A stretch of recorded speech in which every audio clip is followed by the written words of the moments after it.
bienvenue à cet autre épisode des aventures de Charlot, de ASMR Morrowind. Nous allons poursuivre son périple, qui maintenant, si je me souviens bien, comme le titre l'indique, est directement devant les portes de la ville de Caldera. Parce que, bien que notre quête principale nous amène à Valmora, si je me souviens bien, Charlot doit s'y rendre, mais on finit devant Caldera. Parfois, le chemin nous amène ailleurs que l'on voudrait. Comme on ne connaît pas entièrement la map.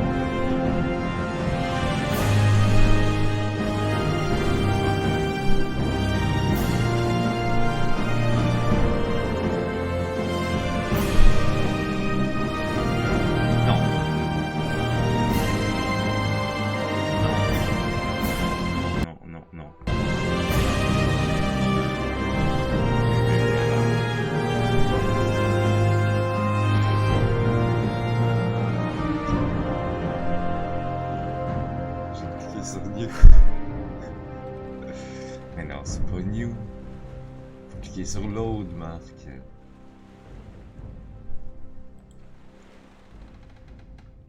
Allez, là. On y va. Que je puisse démarrer le fichier. Ah, ça part bien, ça. Stand up. There you go. Non, non, non, non. You were dreaming. Oui, oui, je sais. What's your name? Yes, yes, yes, on s'en fout. Et devant Caldera, voilà. Voilà, ça va être mieux. Comme ça. Parfait. Beaucoup mieux ainsi. Ah, ça part bien, ça. Et mon Dieu. Bon. Ah.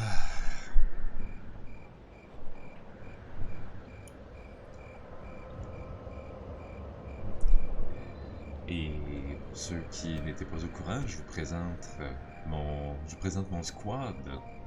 En fait, voilà. Il y a premièrement Skin, l'Argonnier. Il y a Marianne de Castor, qui est une Norde que j'habille comme tank et que j'essaie d'utiliser comme tank. Et il y a Sam, avec son chapeau de champignon, qui est en fait de garde de 𝓐𝓸𝓻𝓻𝓸𝓀, je crois. Sam, qui est un archer. That's one ugly outfit. Way too many questions. What do you mean, one ugly outfit? My outfit is just okay. Look, it's all right. I have the same outfit than you do. Et ça, c'est Charlot. Charlot, le 𝓐𝓢𝓜, hein? Avec sa cape, sa capuche. Et sa capacité de voir dans le noir.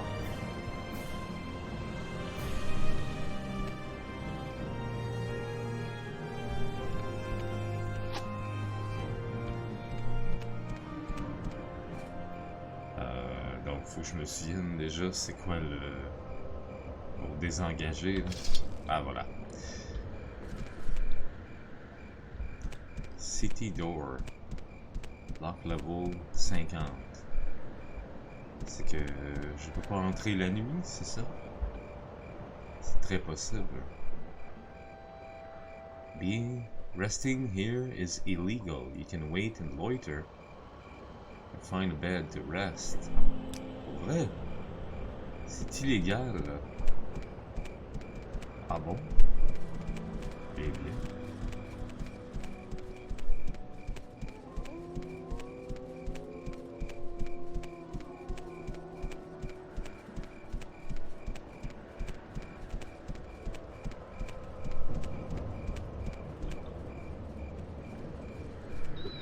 Oh.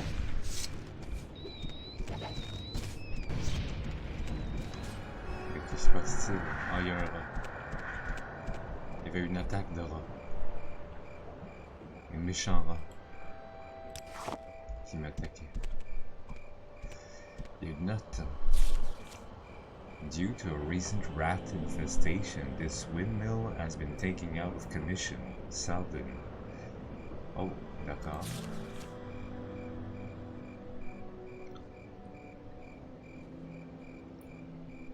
Ben ouais, on va peut-être essayer d'entrer dans l'endroit. C'est B, non? M? Oui, c'est M. Bon.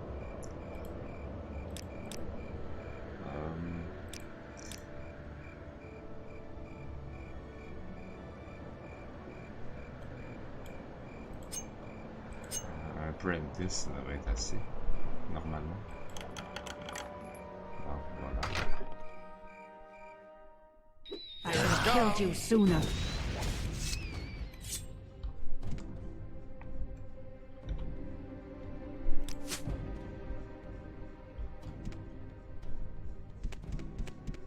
Il y a quand même plein de trucs, là.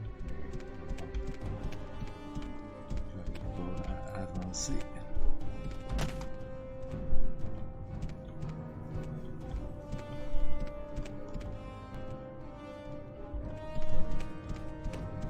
You'll be dead soon.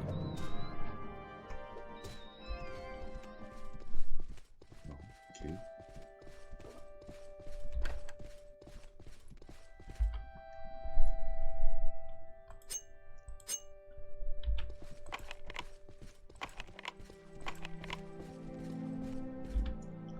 On va en prendre un autre. C'est pas grave, il y en a 8.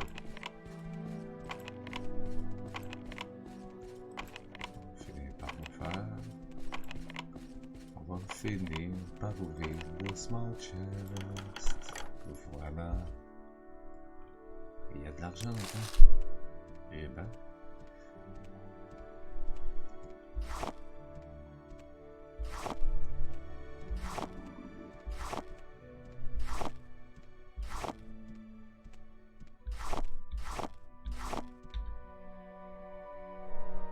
Mais bien sûr, on prend tout, on prend tout. On prend tout. On prend tout, on prend tout. Comme pour eux. Il n'y a rien, ok.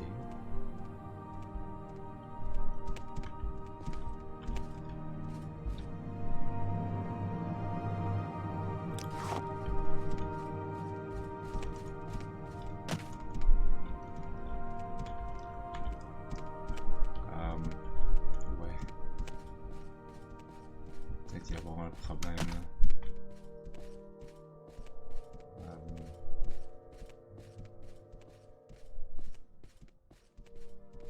Ouais.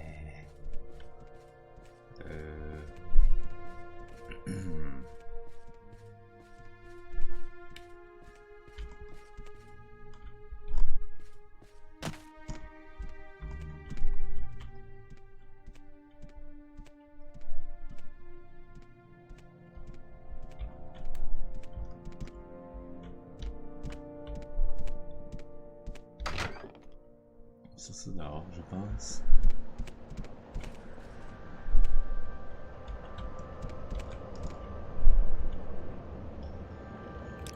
Orders. Wait here. Ok. Voilà. Et la même chose ici. Sam. Orders. Wait here. Voilà.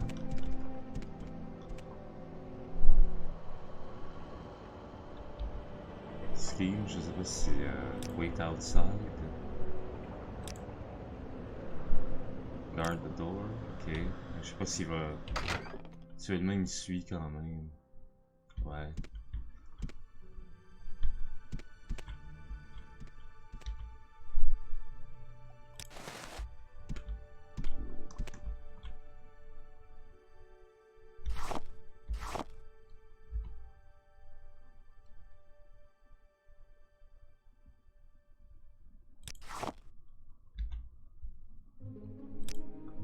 Ok.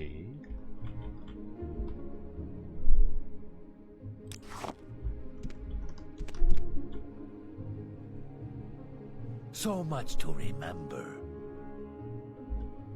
En effet, so much.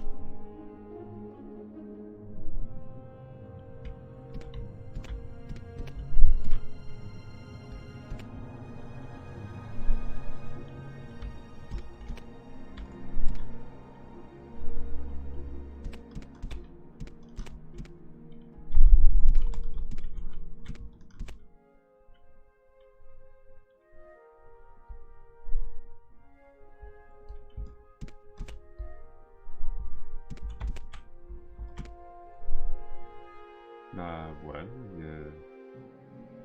ça va être tout ce qu'il y a possible de faire ici, je pense. Ouais.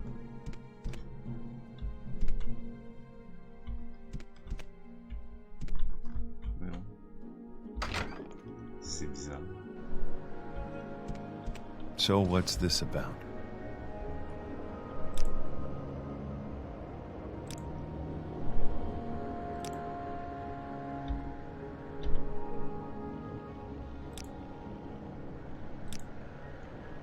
Voilà.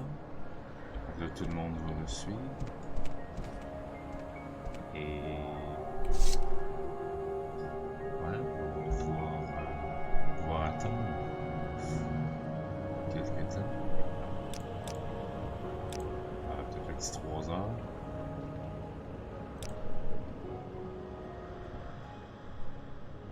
Bon, voilà.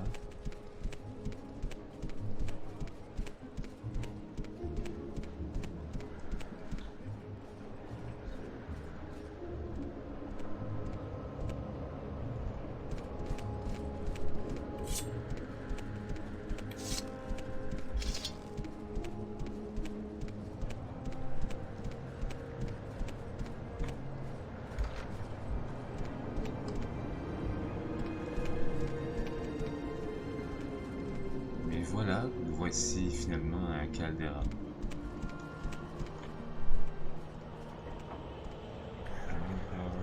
Towers.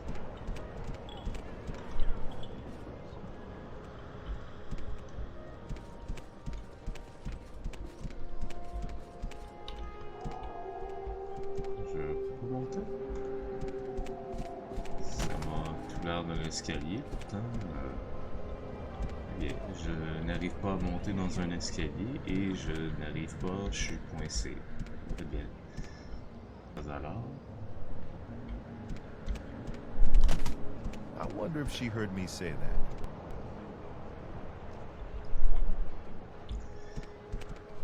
Ouais, bon.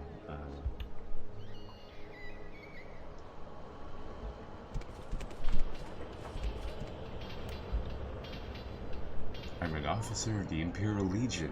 Move along.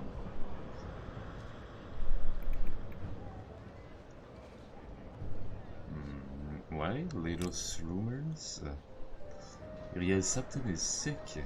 Wizards say his heir, 𝓐𝓢𝓜, and the younger septons, Eman and Ebel, are just doppelgangers placed in the household during Jagar Tarn's tenure as Imperial Battle Mage. They say the guard charged a mob demanding destruction of the false heirs. Lots of folks were killed. Oh, méchant troubleur, ça. If you're heading into the backcountry, always carry a couple of restore health, restore fatigue, cure disease, and cure blight potions with you. Little secret? Talk to everyone. Talk is cheap. Ask questions. You don't ask, you never learn.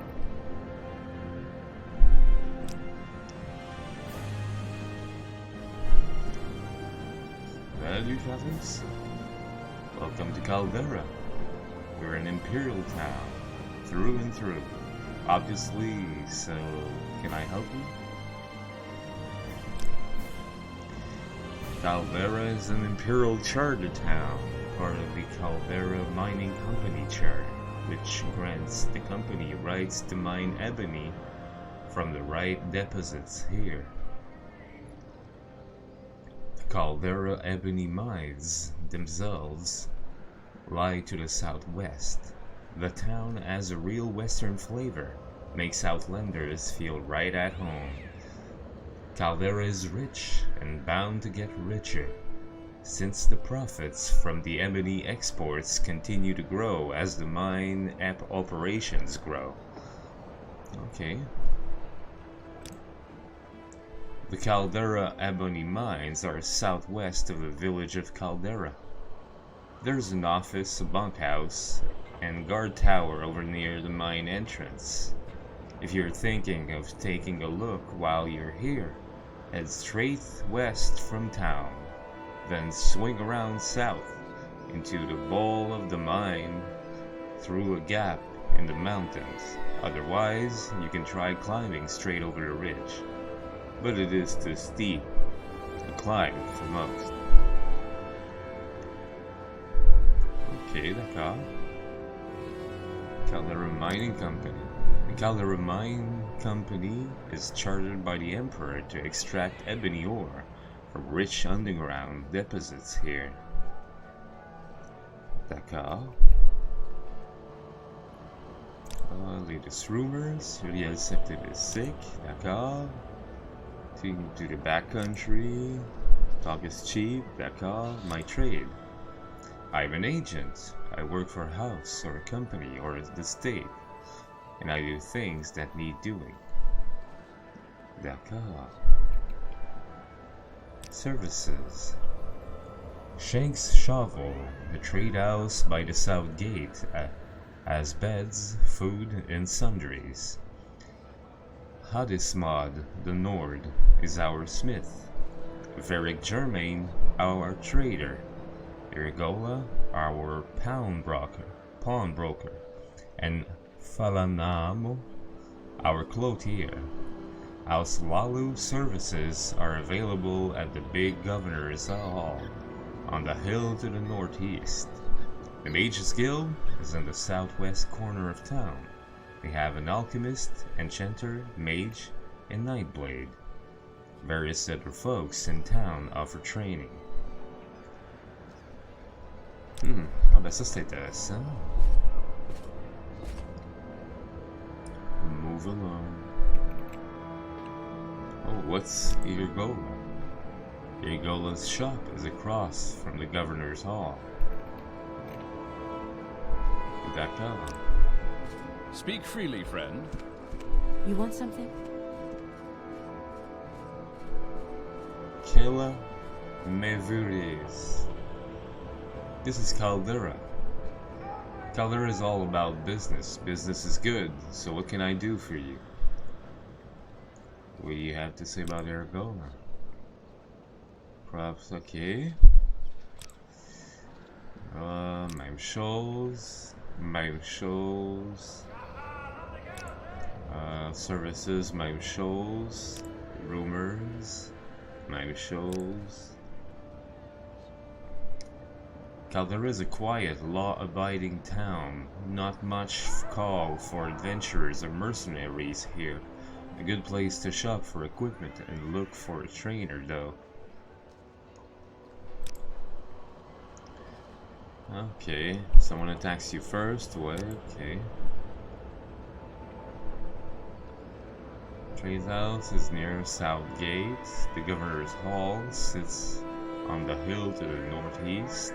The Mages Guild at the west, and the corner opposite North Gate's twin towers. Has Guild guide transport to Vivek, Balmora, Aldrum, and Cedric Mora Mages Guilds. The Caldera Ebony Mines lie in a depression southwest of town. Roads lead south to Balmora and north to Aldrum. Laod on the west coast is a long walk without any trail. Head west to the coast, then follow the coast north. C'est pas vrai qu'il n'y a pas de trail, il y en a une. Je l'ai suivi pour venir jusqu'ici justement.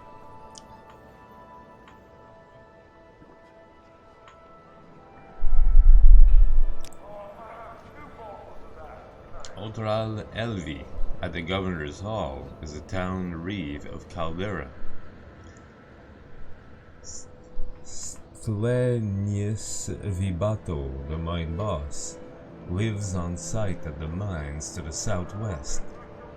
Shank the Red Guard is the publican of Shank's Shovel, the local trade house. D'accord, goodbye, ouais.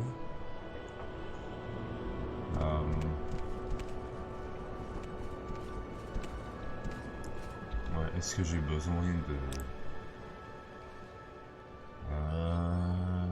Non, vous avez l'air pas mal... Ouais, ça a l'air à aller, ça. En tout cas pour elle. Pour lui, je veux dire. Pour Marianne...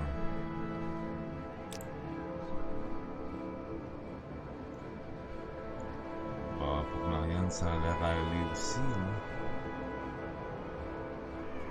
Franchement, ouais. Oui, ouais, ça va. Donc il n'y a que moi qui ai des trucs sur moi. Ok, qu'est-ce qu'il y a ici? 𝓐𝓢𝓜𝓡 house. So strange this place, I'm far listening. from the marsh. J'ai pas besoin de toutes vous autres, là, fait que... Wait here. Bon.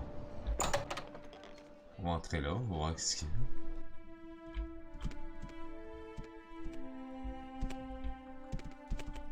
Bonjour 𝓐𝓢𝓜𝓡. This is Caldera, 𝓜𝓸𝓻𝓻𝓸𝓀, well... Oui. Même chose. Latest rumors. House 𝓜𝓸𝓻𝓻 is really steamed up about the Caldera land grab. They say that Caldera is in their territory and that they should have gotten the charter. Worse yet, they say that 𝓐𝓢 is skimming the top of the Imperial Fat Cat company that got the charter. Since it's an Imperial company, 𝓜𝓸𝓻 can't even get a house war contract on it. It'll come to violence, you mark my words. Oh, okay.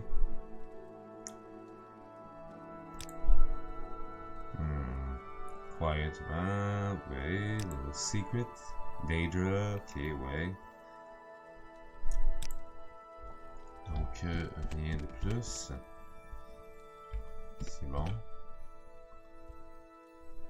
The Annoted Âneuad. The Âneuad paraphrased. The first ones were brothers, Anu and Padome.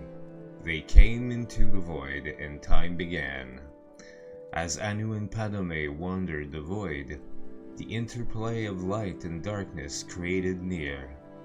Both Anu and Padome were amazed and delighted with her appearance. But she loved Anu, and Padome retreated from them in bitterness. Nier became pregnant, but before she gave birth, Padome returned, professing his love for Nier. She told him that she loved only Anu, and Padome beat her in rage. Anu returned, fought Padome, and cast him outside time. Nier gave birth to creation, but died from her injuries soon after. Anu, grieving, hid himself in the sun and slept. Meanwhile, life sprang up on the 12 worlds of creation and flourished. After many ages, Padome was able to return to time. He saw creation and hated it. He swung his sword, shattering the 12 worlds in their alignment. Anu awoke and fought Padome again.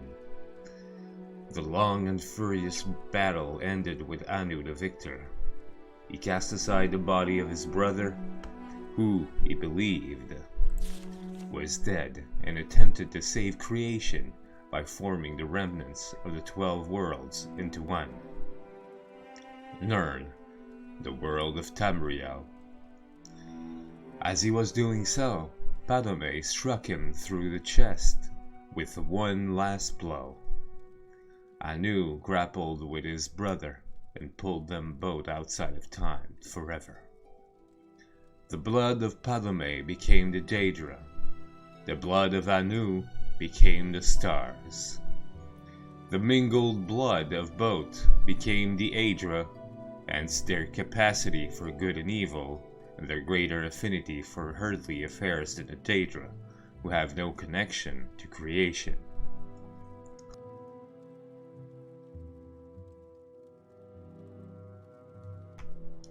On the world of Nirn, all was chaos.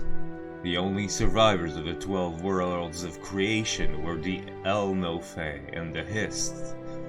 The 𝓐𝓙𝓜𝓚 are the ancestors of Mer and Men. The Hist are the trees of Argonia. Nirn originally was all land, with interspersed seas, but no oceans. A large fragment of the 𝓐𝓙𝓜 world landed on Nirn relatively intact, and the 𝓐𝓙𝓜 living there were the ancestors of the Mer. These 𝓐𝓙𝓜 fortified their borders from the chaos outside, hid their pocket of calm, and attempted to live on as before.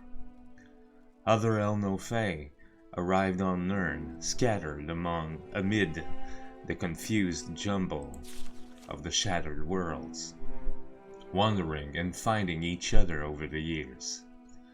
Eventually, the wandering 𝓐𝓙𝓜 found the hidden land of old 𝓐𝓙𝓜, and were amazed and joyful to find their kin living amid the splendor of ages past. The wandering 𝓐𝓙𝓜 expected to be welcomed into the peaceful realm, but the old 𝓐𝓙𝓜 looked on them as degenerates, fallen from their former glory. For whatever reason, war broke out and raged across the whole of Nirn. The old 𝓐𝓙𝓜 retained their ancient power and knowledge, but the wanderers were more numerous and toughened by their long struggle to survive on Nirn. This war reshaped the face of Nirn, sinking much of the land beneath new oceans, and leaving the lands as we know them: Tamriel, Akavir, Atmora, and Yokuda. The old 𝓐𝓙𝓜 realm, although ruined, became Tamriel. The remnants of the Wanderers were left divided on the other 3 continents. Over many years, the 𝓐𝓙𝓜 of Tamriel became the Mer, Elves, the Dwemer, the Deep Ones, sometimes called Dwarves, the Chimmer, the Changed Ones, who later came the Dunmer. The Dunmer, the Dark or Cursed Ones, the Dark Elves, the Bosmer, the Green or Forest Ones, the Wood Elves, and the Altmer, the Elder or High Ones, the High Elves. On the other continents, the wandering 𝓐𝓙𝓜 became the Men, the Nords of Atmora, the Red Guards of Yokuda, and the Saesi of Akavir. The Hist were bystanders in the 𝓐𝓙𝓜 war, but most of their realm was destroyed as the war passed over it. A small corner of it survived to become Black Marsh and Tamriel, but most of their realm was sunk beneath the sea. Eventually, men returned to Tamriel. The Nords were the first, colonizing the northern coast of Tamriel before recorded history, led by the legendary Ysgramor. The 13th of his line, King Harald, was the first to appear in written history, and so the mythic era ended. Merci beaucoup pour l'histoire. Valvius Mevurius. Et je vois que t'as d'autres livres. Grasping Fortune, The Annoted Annuad, que je viens de lire. Frontier Conquest. A Mystery of Caldera. Grasping Fortune by 𝓐𝓢𝓜𝓡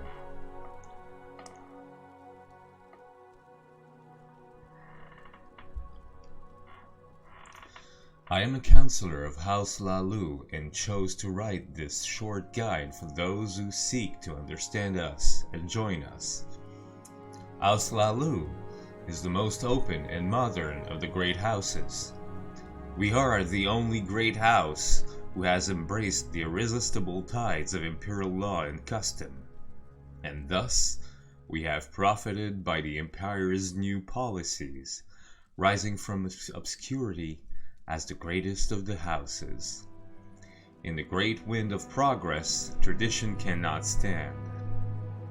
The 𝓜𝓸𝓻𝓻 may surpass us on the field of battle, but when the dust clears, they will find themselves indebted to us.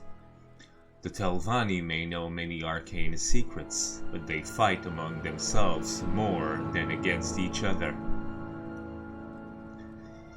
And they cannot adapt to the ways of the Empire. Ancient and powerful though a Telvanni wizard may be, no individual can withstand the march of history. The Indoril are loved by the people for their gifts and donations, but when the money runs dry, will the people remember? The Dress know how to make money, but they have not learned how not to make enemies.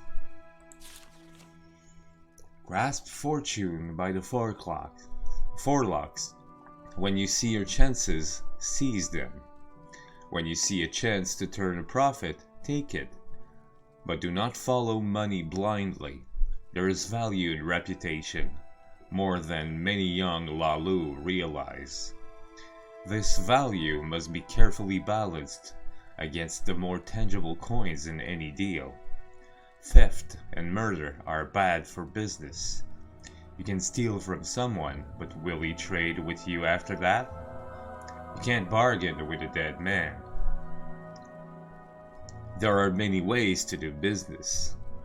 In House 𝓐𝓢, you must be fast and agile.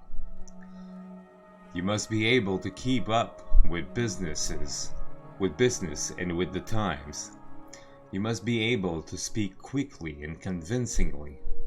You must be able to trade with the best of merchants and make a profit. You must learn to protect your own property by securing it with hidden chests, locks, and even traps. And when confrontation is unavoidable, it is best to fight quickly in comfortable light armors with short blades, or to fight from a distance with a marksman's weapons. Then, reader, would you seize this opportunity to join House 𝓐𝓢? Would you have yourself be counted among the victors in the race for success? Then submit yourself for examination at the Balmora Council matter. If you have the skills, you will be welcome, and if you have the will, you may serve House 𝓐𝓢 and advance in the ranks. For above all things, House 𝓐𝓢 prizes initiative and ambition. Ok, intéressant ça. Frontier Conquest. An Accommodation. A Social History of Cyrodiil. University of Gwilym Press. 3E 344. Historians often portray the human settlement of Tamriel as a straightforward process of military expansion of the north of Skyrim. In fact, human settlers occupied nearly every corner of Tamriel before Skyrim was even founded. These so-called Nedic peoples include the Proto-Cyrodiilians the ancestors of the Bretons, the aboriginals of Amorphel, and perhaps a now vanished human population of Morrowind. Strictly speaking, the Nords are simply another of these Nedic peoples, the only one that failed to find a method of peaceful accommodation with the elves who already occupied Tamriel. 𝓐𝓢𝓜 was certainly not the first human settler in Tamriel. In fact, in fleeing civil war in Atmora, as the Song of Return states, 𝓐𝓢𝓜 was following a long tradition of migration from Atmora. Tamriel had served as a safety value for Atmora for centuries before 𝓐𝓢𝓜's arrival. Malcontents, dissidents, rebels, landless younger sons all made the difficult crossing from Atmora to the new world of Tamriel. New archaeological excavations date the earliest human settlements in Amorphel, High Rock, and Cyrodiil at ME 800 to 1000, centuries earlier than 𝓐𝓢𝓜. Even assuming that the 12 Nord kings prior to Harald were actual historical figures. The Nedic peoples were a minority in the land of elves, and had no choice but to live peacefully with the elder race. In High Rock, Amorphel, Cyrodiil, and possibly Morrowind, they did just that. And the Nedic peoples flourished and expanded over the last centuries of the Meritic era. Only in Skyrim did this accommodation break down, an event recorded in the Song of Return, perhaps being close to reinforcements from Atmora.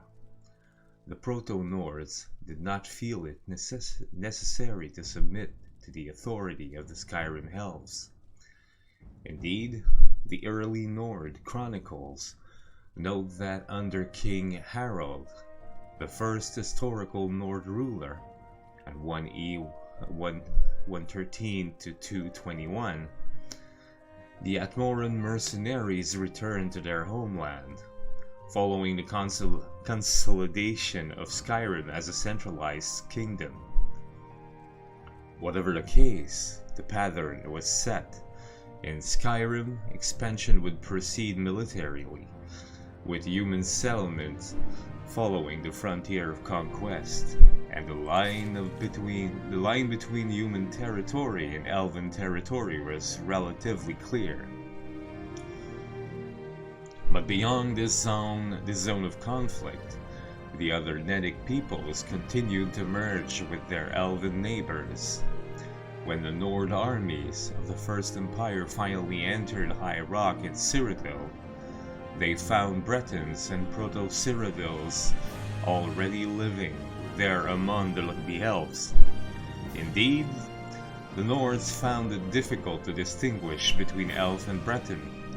The two races had already intermingled to such a degree. The arrival of the Nord armies upset the balance of power between the Nedic peoples and the elves, although the Nords' expansion into High Rock and Cyrodiil was relatively brief, less than 2 centuries. The result was decisive. From then on, power in those regions shifted from the elves to the humans. Mystery of Caldera, il me semble que j'avais vu le part 3. Fait augmenter Restoration d'un skill. Merci beaucoup. Mystery of Princess Caldera, Part 2 by Meryl Lickett.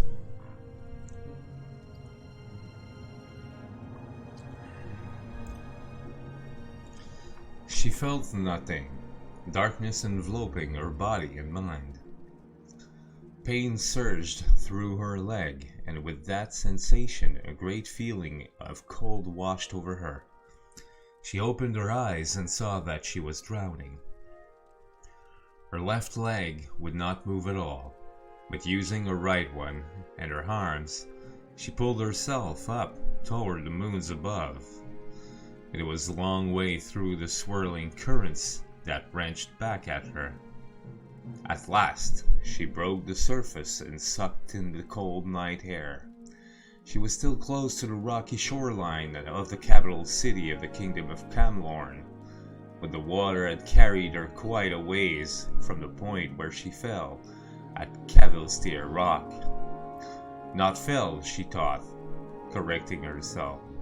She had been pushed. Further down current, she allowed herself to drift. There, the steep cliffs walls sloped lower until they were close to the water's edge. The silhouette of a large house on the shore loomed ahead, and as she neared it, she could see smoke rising from the chimney, and the flicker of firelight within. The pain in her leg was great, but greater still was the chill of the water. The thought of a warm hearth fire was all the motivation she needed to begin swimming again. At the shore's edge, she tried to stand, but found she couldn't. Her tears mixed with the sea water as she began to crawl across the sand and rock. The simple white sheet, which had been her costume at the flower festival, was tattered and felt like a weight of lead across her back. Beyond the point of exhaustion, she fell forward and began to sob. "Please," she cried, if you can't hear me, please help." A moment later, the door to the house opened and a woman stepped out. It was 𝓐𝓚, the old lady she had met at the flower festival. The one who had started and cried, "It's her!" even before she herself knew who she was. By contrast, when the old woman came to her, this time there was no glimmer of recognition in her eyes. "By Sethiete, are you hurt?" 𝓐𝓚 whispered and helped her up, acting as her crutch. "I've seen that gown before. Were you one of the dancers at the flower festival tonight? I was there with 𝓐𝓢𝓷𝓭, the daughter of the king." "I know, she introduced us," she groaned. "I called myself Gina of Daggerfall." "Of course, I knew you looked familiar somehow," the old woman chuckled, and led her hop by hop across the beach and into the front door. My memory isn't as good as it used to be. Let's get you warm and have a look at that leg." 𝓐𝓚 took Gina's soaking rags and covered her with a blanket as she sat at the fire. As the numbness of the chill water began to leave her, it cruelly abandoned her to the intense agony of her leg. Until then, she had not dared to look at it. When she did, she felt vomit rise at the sight of the deep gash. Fish-white dead flesh, plump and swollen. Thick arterial blood bubbled up, splashing on the floor in streams. "Oh dear," said the old woman, returning to the fire. "That must rather sting. You're lucky that I still remember a little of the old healing spells." 𝓐𝓚 seated herself on the floor and pressed her hands on either side of the wound. Gina felt a flare of pain, and then a cool, soft pinching and prickle. When she looked down, 𝓐𝓚 was slowly sliding her wrinkled hands toward one another. At their approach, the lesion began to mend before her eyes, flesh binding and bruises fading. "Sweet Kinneret," Gina gasped. "You saved my life." "Not only that, You won't have an ugly scar on your pretty leg, 𝓐𝓻𝓻 chuckled. I had to use that spell so many times when Lady Julia was little. You know, I was her nursemaid. I know, Gina smiled. But that was a long time ago, and you still remember the spell. Oh, when you're learning anything, even the School of Restoration, there's always a lot of study and mistakes, but once you're as old as I am, there's no longer any need to remember things, you just know. After all, I've probably cast it 1,000 times before. Little Lady Julia and the little Princess Caldera was always getting cut and bruised. Small wonder, the way they was always climbing all over the palace. Gina sighed. You must have loved Lady Julia very much. I still do, 𝓐𝓻𝓻 beamed. But now she's all grown, and things are different. You know, I didn't notice it before because you were all wet from the sea, but you look very much like my lady. Did I mention that before when we met at the festival? Oh, you did, said Gina. Or rather, I think you thought I looked like Princess 𝓸𝓷𝓻. Oh, it would be so wonderful if you were the princess returned, the old woman gasped.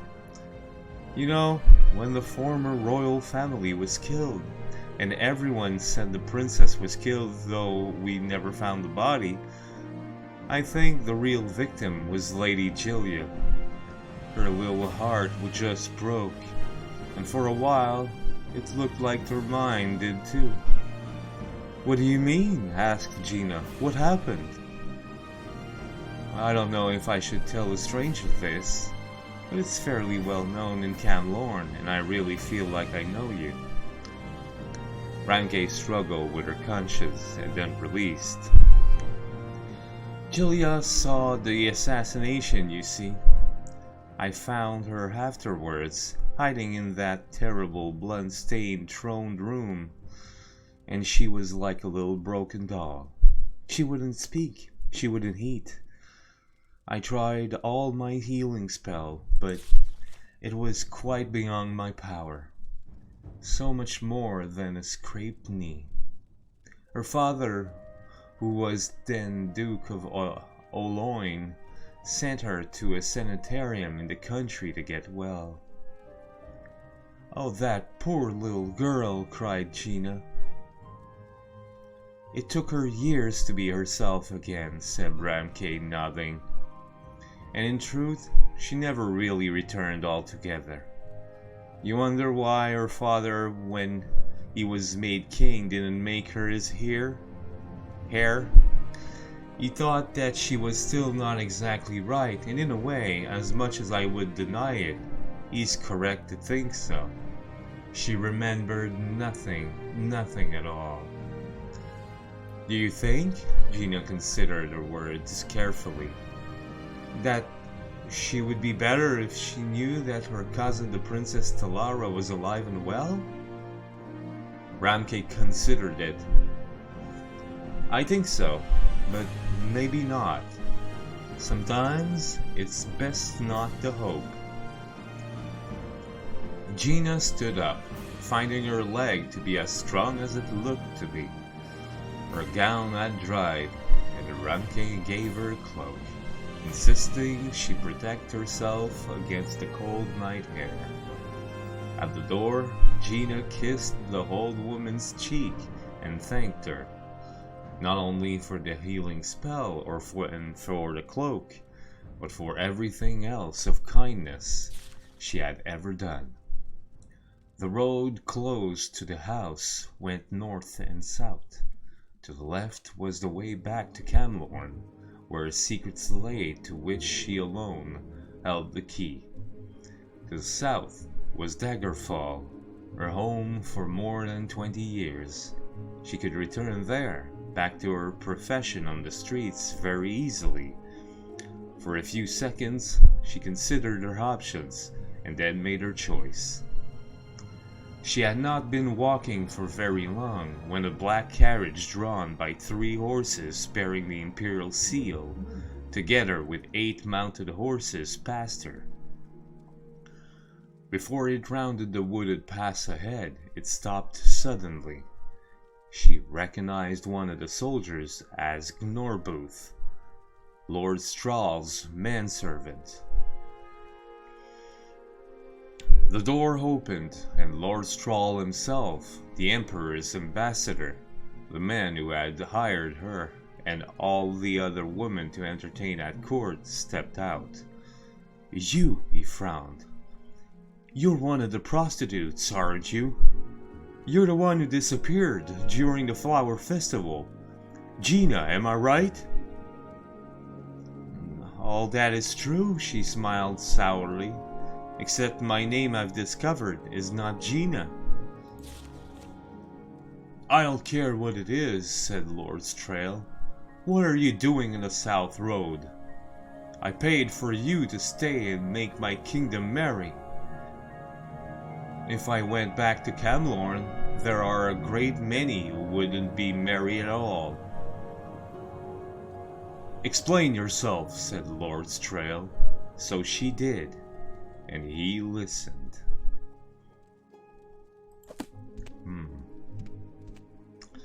On passe directement, de la partie 2 à la partie 5 immédiatement. On va aller à la partie 5 qui me donne du mysticism. Princess Caldera, elle en donne pas mal d'affaires, je trouve. The final chapter in Solution by 𝓐𝓢𝓚 𝓚. "By what right do you arrest my father?" cried the Lady 𝓸𝓀𝓴. "What has he done?" "I arrest the King of Camlorn, the former Duke of Aloyne, by my right as an Imperial Commanding Officer and Ambassador," said Lord Strahl. "By the right of law of the Emperor of Tamriel, which supersedes all provincial royal authority." Gina came forward and tried to put her hand on 𝓸𝓀𝓴's arm, but she was coldly rebuffed. Quietly, she sat down at the foot of the throne, in the now empty audience chamber. "This young lady came to me, having completely recovered her memory, but the story she told was beyond incredible. I simply couldn't believe it," said Lord Strahl. "But she was so convinced of it, I had to investigate. So I talked to everyone who was here at the palace 20 years ago to see if there could be any truth to it. Of course, at the time of the king and queen's murder and the princess's disappearance, there was a full inquiry made, but I had different questions to ask this time. Questions about the relationship between the 2 little cousins, Lady 𝓸𝓀𝓴 and the princess. I've told everyone over and over again. I don't remember anything at all about that time in my life," said 𝓸𝓀𝓴, tears welling up. "I know you don't. There has never been a question in my mind that you witnessed a horrible murder, and that your memory lapsed in hers," said Lord Strahl, gesturing toward Gina, "are both very real. The story I heard from the servants and other people at the palace was that the little girls were inseparably close. There were no other playmates, and as the princess's palace was to be close to her parents, so the little 𝓸𝓀𝓴 was always there as well. When the assassin came to murder the royal family, the king and queen were in their bedroom, and the girls were playing in the throne room. When my memory came back to me, it was like opening a sealed box," said Gina solemnly. "Everything was so clear and detailed, like it all happened yesterday, not 20 years ago. I was on the throne, playing Empress, and you were hiding behind the dais, pretending you were in the dungeon I had sent you to. A man I had never seen burst into the room from the royal bedchamber, his blade soaked in blood. He came at me, and I ran for my life. I remember starting to run for the days, but I saw your face, frozen in fear, and I didn't want to lead them to you, so I ran for the window. We had climbed on the outside of the castle before just for fun. That was one of the first memories that came back to me when I was holding onto that cliff. You and I on the castle wall, and the king calling up to me, telling me how to get down. But that day, I couldn't hold on. I was trembling so much, I just fell and landed in the river. I don't know if it was entirely the horror of what I had seen, or that combined with the impact of the fall and the coldness of the water, but everything just went blank in my mind. When I finally pulled myself out of the river, many miles away, I had no idea who I was, and so it stayed. Gina smiled. Until now. So you are the Princess Caldera? Cried Julia.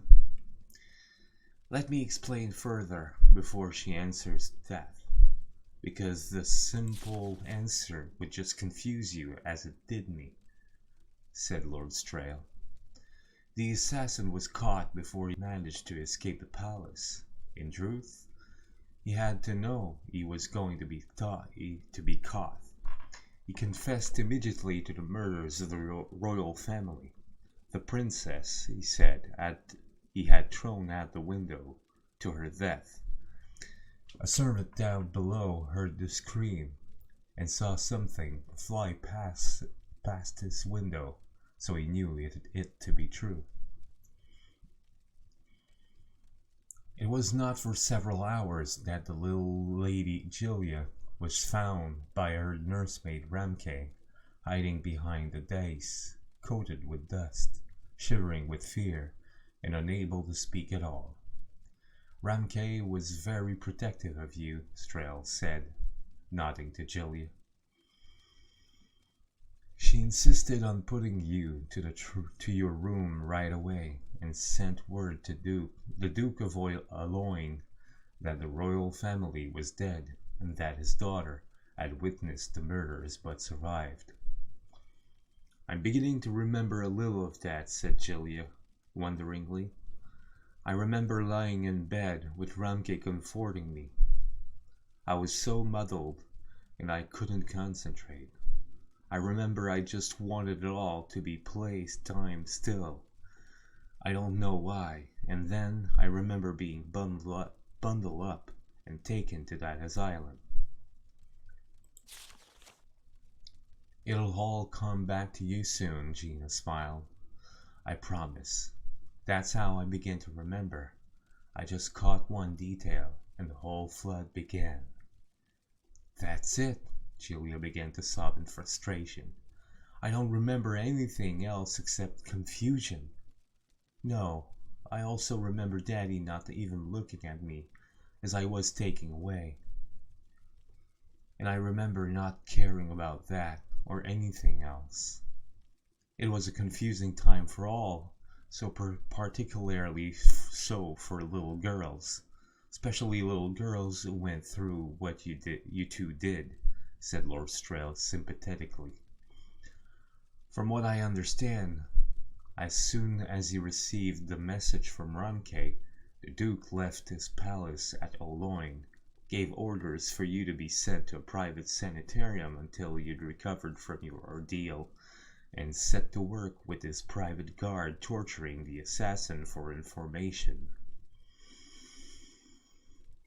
When I heard that no one but the Duke and his personal guard saw the assassin after he gave his initial confession, and that no one was present but the Duke and his guards when the assassin was killed trying to escape, I thought that very significant.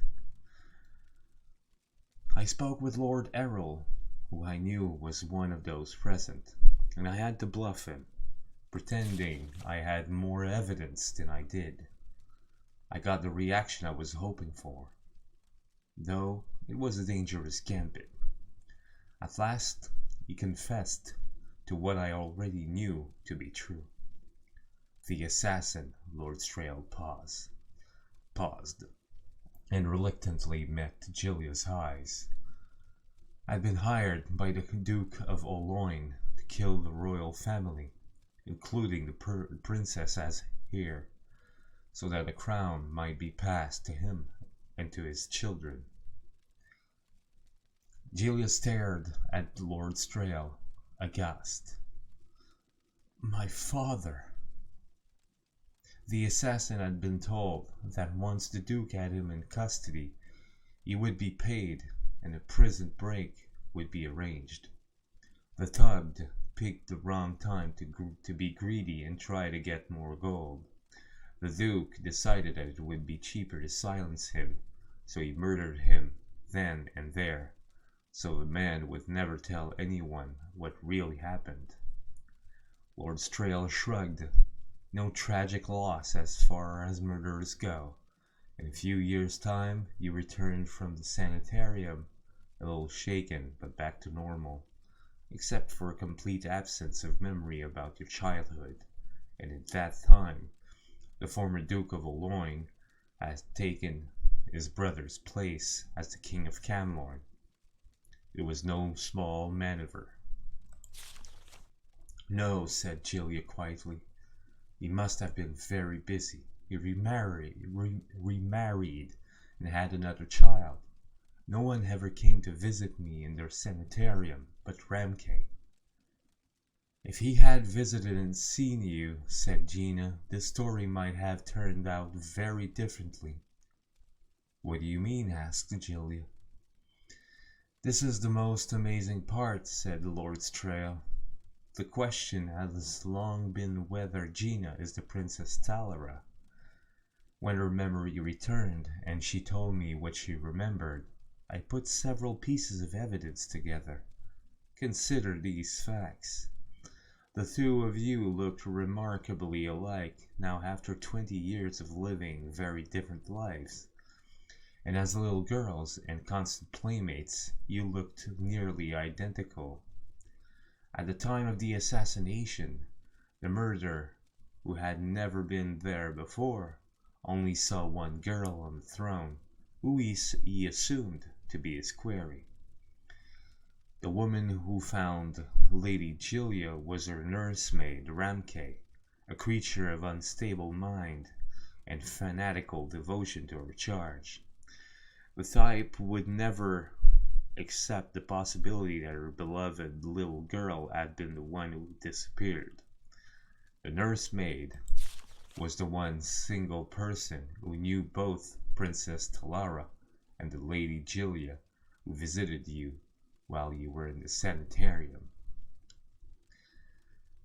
Finally, said Lord Strail, consider the fact that when you returned to court from the sanitarium, 5 years had passed, and you had grown from a child to a young lady.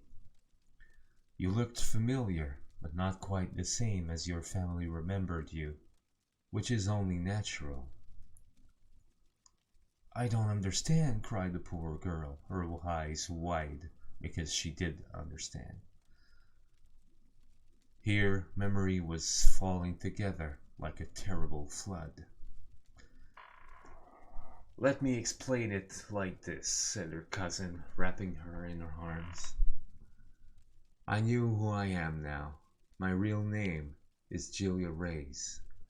That man who was arrested was my father. The man who murdered the king, your father. You are the Princess Caldera.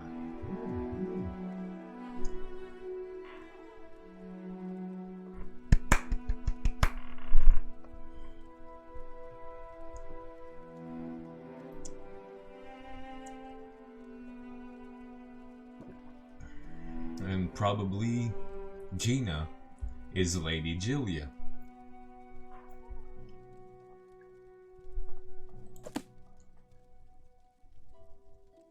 Well, that was a great story. And it made me learn a level of mysticism. Indeed. Well, that was nice.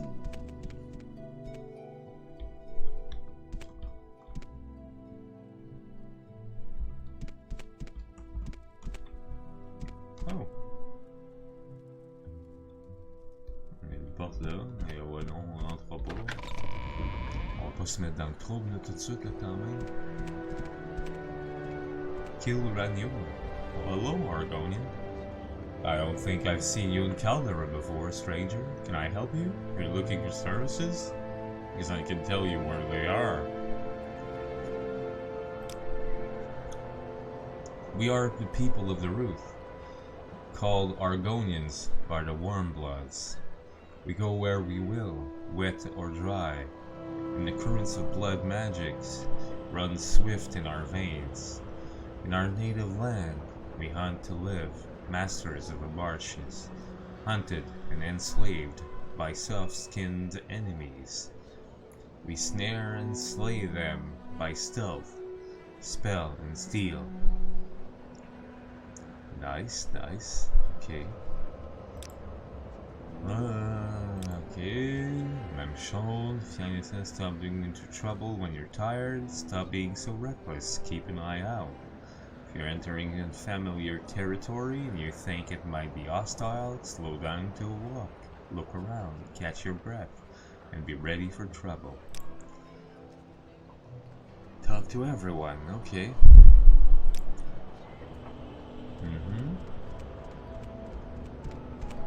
D'accord, qu'est-ce qu'il y a ici? The Guild of Mages, c'est ici ça. Falamano, clothier. Ah bon, le clothier. C'est un magasin, semble-t-il. Note to Falamano. Falanamo, my friend. I was wondering if you could send me an order of those new netch leather shoes you were raving about last night. Come by the shovel any time for a round in the house. You really must tell me more about your past on Somerset Isle sometime. Although next time I hope you're sober enough to make some sense. Shank.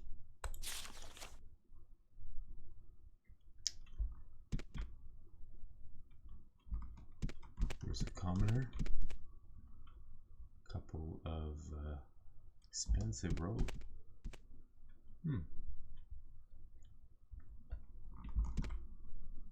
So yeah, clothier and things. Hello, Falanamo. You're an Altmer. We Altmer are proud, wise, and beautiful. The empire is built on the arts, crafts, and sciences of the High Elves. Our pure blood protects us from disease and makes us superior spellcrafters. Well, let's barter. What do you have?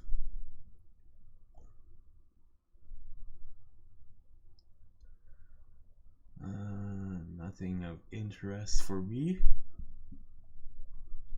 No, but I can sell you things, I think. What?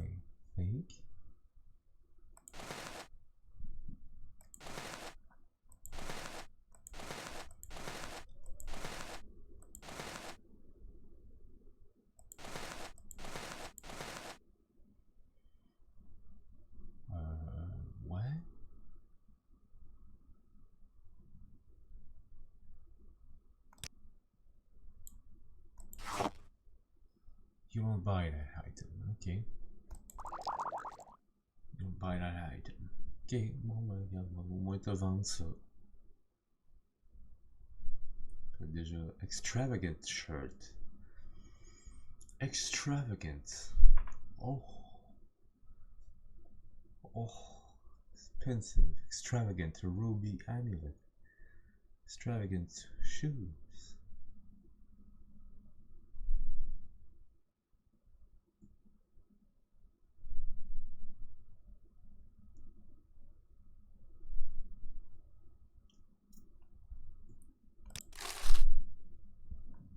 thank you. Please come again.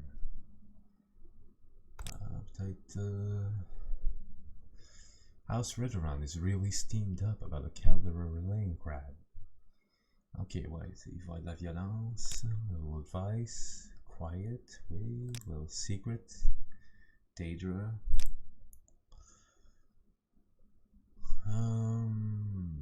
Ok.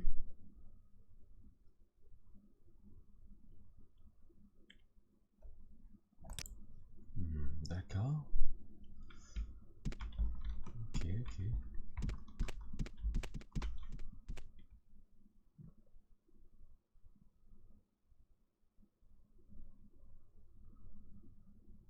A hutch. Spool. Fine plate. A door. An amulet.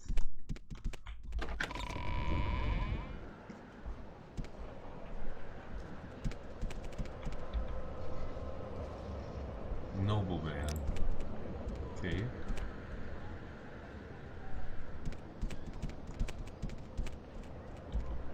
Mage. What do you want?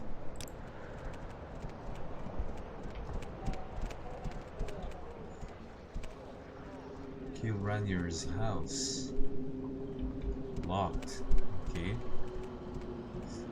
suivez-moi house. Ah oui, non, c'est pas barré, je peux rentrer là.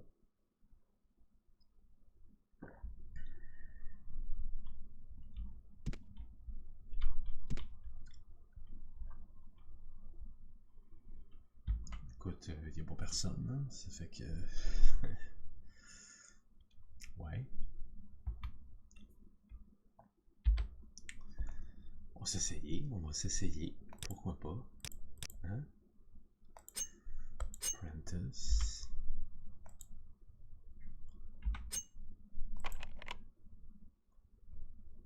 Lockpick fail, c'est pas grave, j'en ai plein d'autres.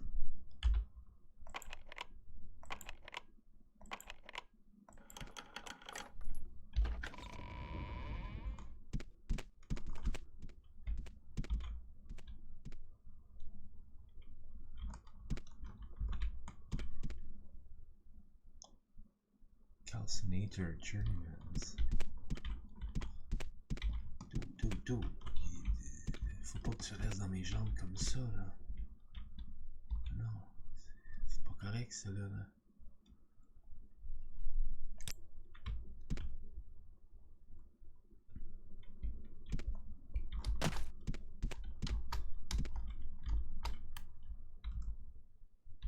Closet. Common shoes. Ok, peut-être dans les sacs. Ah, ouais, ça c'est un peu plus épais.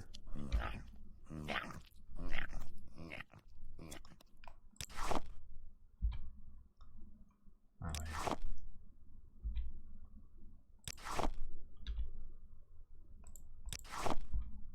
Juste quelques affaires.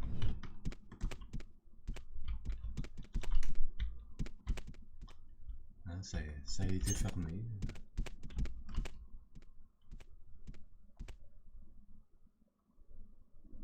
The doors of the spirit. The ancestors are among us. They are never farther away than the waiting door. The ancestors are not departed. The dead are not under the earth. Their spirits are in the restless wind, in the fire's voice, in the foot-smoothed step. Pay heed to these things, and you will know your absent kin. Pay reverence through gift and prayer. Acquaint the ancestors with your affair, with your comings and goings, with your blessings and trials. From the waiting door comes your protection. Heed the spirits who are the guardians of your hearth, teachers of wisdom, counselors of fortune, seers of fate. Each bone is a door through the wall of the world. Each bone is the road. With wisdom and power, the travelers. Each bone is the ghost fence that guards us from evil. Honor the ancestors upon your hearts, within your halls, in the community of your temples, in the solitude of your tombs. Guard your ancestors from beasts, from thieves, from profane priests and sorcerers. Let no creatures steal your spirits, for the plundered hearth is diminished, and the plundered tomb is shamed. Live in one world with your spirits. Honor the spirits within and without you. Do not grieve for the dead. Take shelter in their arms and pay heed to their words. Ouais, regarde, comment on dit? Ok. Oh. The Affairs of Wizards by 𝓐𝓢𝓚 in the service of Master Arian.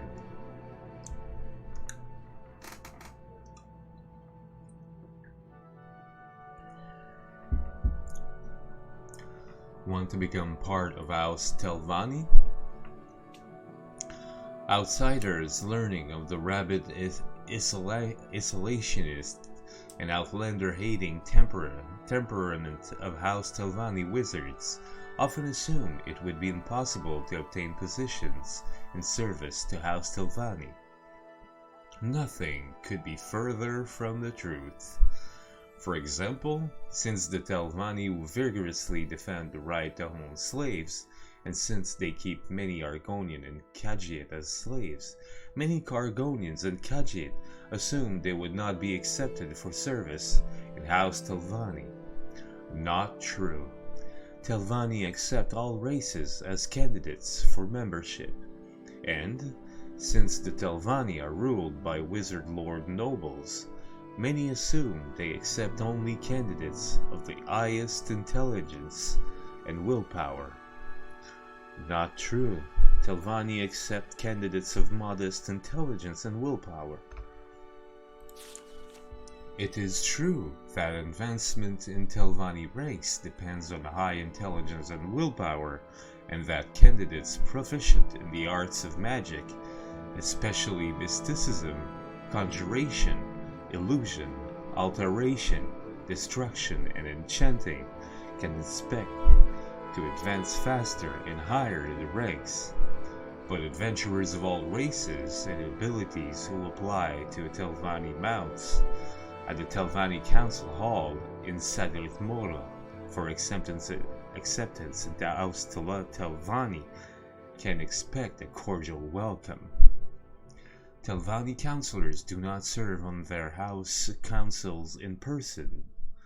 Instead, they are represented by a mouth, a trusted subordinate in residence at the council hall, acting on his patron's behalf, receiving messengers from their patrons, and casting their patrons' votes in council affairs. The truth is that House 𝓐𝓷𝓻 wizard lords depend on loyal, well-paid, skilled retainers for most services. Though House 𝓐𝓷𝓻 does recruit from their own lower classes, they must go outside their house to hire the craftsmen and specialists they need. And since for political reasons House 𝓐𝓷𝓻 has chosen to reduce its reliance on Redoran mercenaries for protection and security, it has been forced to return to Western mercenaries for guards and agents. Promotions in the ranks of House 𝓐𝓷𝓻, however, is very difficult for outsiders. Most disconcerting for some potential candidates is House 𝓐𝓷𝓻's casual acceptance of murder and assassination of rivals as a means to advancement. Those reluctant to prove their worthiness by killing off the competition and those uncomfortable about competing in such a ruthless atmosphere might better employ their time and efforts in the Mages Guild. Well, that's what I'm going to do, because 𝓐𝓢𝓜 is not my kind at all. At all. So much to remember. Well, hello, 𝓐𝓢𝓜𝓡. What's your trade? I am a mage. My study is the destruction and alteration of the visible and invisible world. I study magic for its pure intellectual challenge and rewards, but I am paid in gold for the practical application of my knowledge. Further, when undertaking expeditions in search of knowledge, I defend myself with spells of the College of Destruction and leap, swim, and levitate with the spells of the College of Alteration. What's your background? Ceranleorian mage, d'accord. Britain. We Britons are natural magicians and born with a high resistance to destructive and dominating spells. Many great sorcerers have come from our home province of Iraq. Caldera, ouais, même chose que d'habitude. Oui, c'est bon. Shows, little rumors, latest rumors, advice. If you want to know everything there is to know about being a mage, let me suggest 𝓐𝓢𝓜 at the Balmora Mages Guild.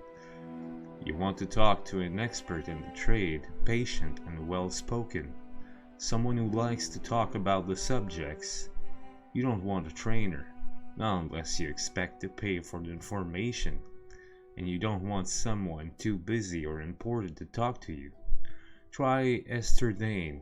He's smart, friendly, and ready to talk. Okay. Little secret. Ouais, c'est bon. Services, c'est la même chose que...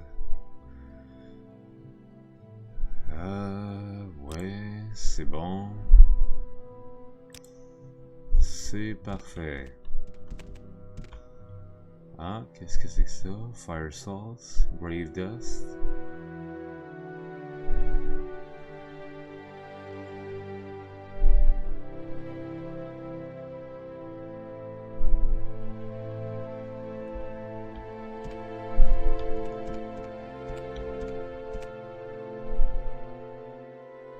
What was I thinking?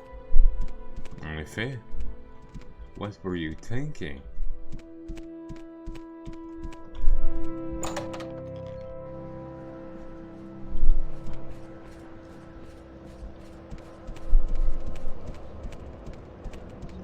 Bon ben écoute, moi si la guilde des mages est là, glass bottle, qui traîne à terre, on va ramasser ça. Hein? Ah oui. Oh! Un peu, il y a un Khajiit là ici là. Ergola. Commoner likes Ergola's hunting stories, and when Ergola moved here, he brought us sweetmeats from elsewhere.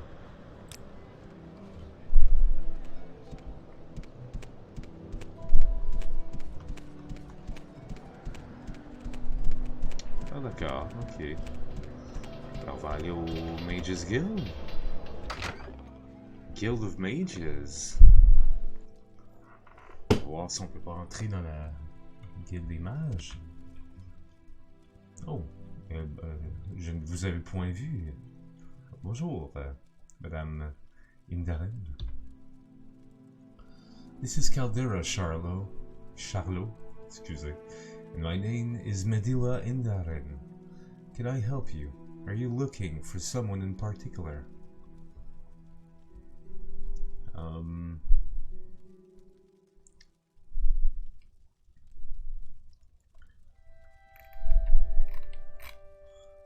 of the Mages Guild. The Mages Guild is dedicated to preservation and distribution of magical knowledge. Indeed, I know you are. Can I join you? You're a mage and journeyman of the Mages Guild. D'accord, bien sûr. We are the dark-skinned, red-eyed, elven people of Morrowind. The Westerners call us Dark Elves, but we prefer to call ourselves Dunmer. Well, indeed. Well, what can I train? Mysticism.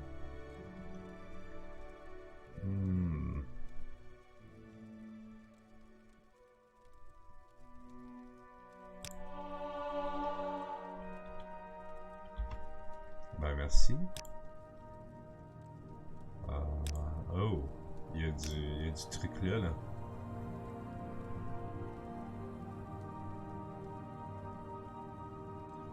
Alteration.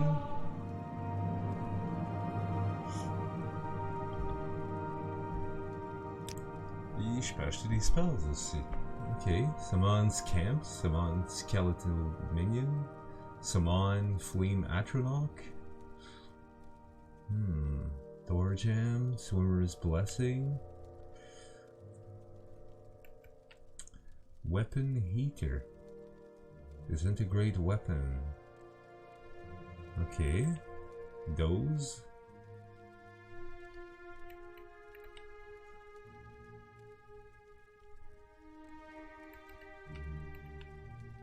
Fire Bloom, Frost Damage.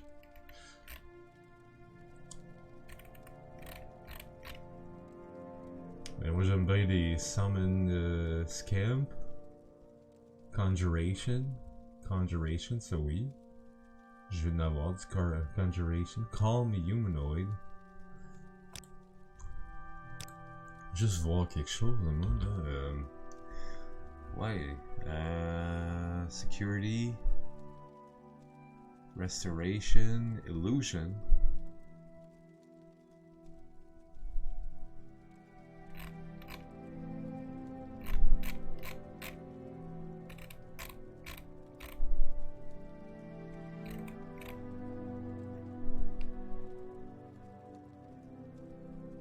Ouais, ça prendrait des sorts d'illusion, hein.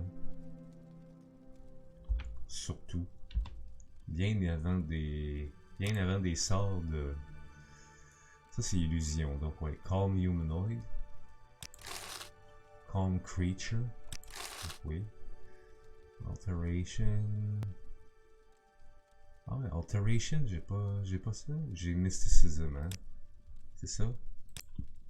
Laisse-moi voir. Restoration. Sneak, yeah, light armor, acrobatics, illusion. J'ai illusion et restoration.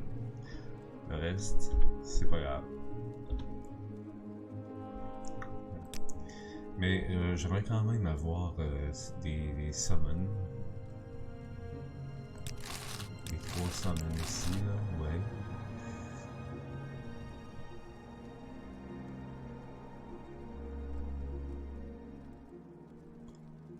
Conjuration, Bound Mace, Bound Spear, Bound Elm.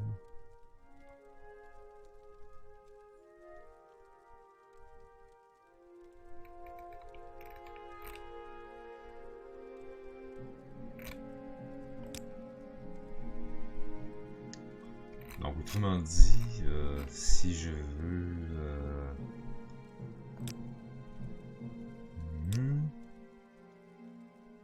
Buy a spell of every type that you can find. This will give you the best options later when you're creating your own custom spells. J'avoue, little secret. Ouais, ok, c'est bon. Mais là, comment je fais pour entrer dans la Mages Guild? Vous êtes un mage? What is it?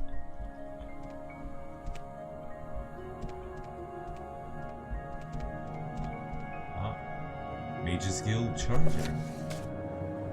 Purpose: the Guild of Mages provides benefits to scholars of magic and established laws regarding the proper use of magic. The guild is dedicated to the collection, preservation, and distribution of magical knowledge, with an emphasis on ensuring that all citizens of Tamriel benefit from this knowledge. Authority. The Guild of Mages was established on Somerset Isle in the year 230 of the Second Era by Vanus Galerian and Rilis XII. It was later confirmed by the Guild's Act of Potentate 𝓐𝓢𝓜𝓡. Rules and procedures. Crimes against fellow members of the Guild are treated with the harshest discipline. Whether a member may regain their status in the Guild is determined by the Archmage. Membership requirements.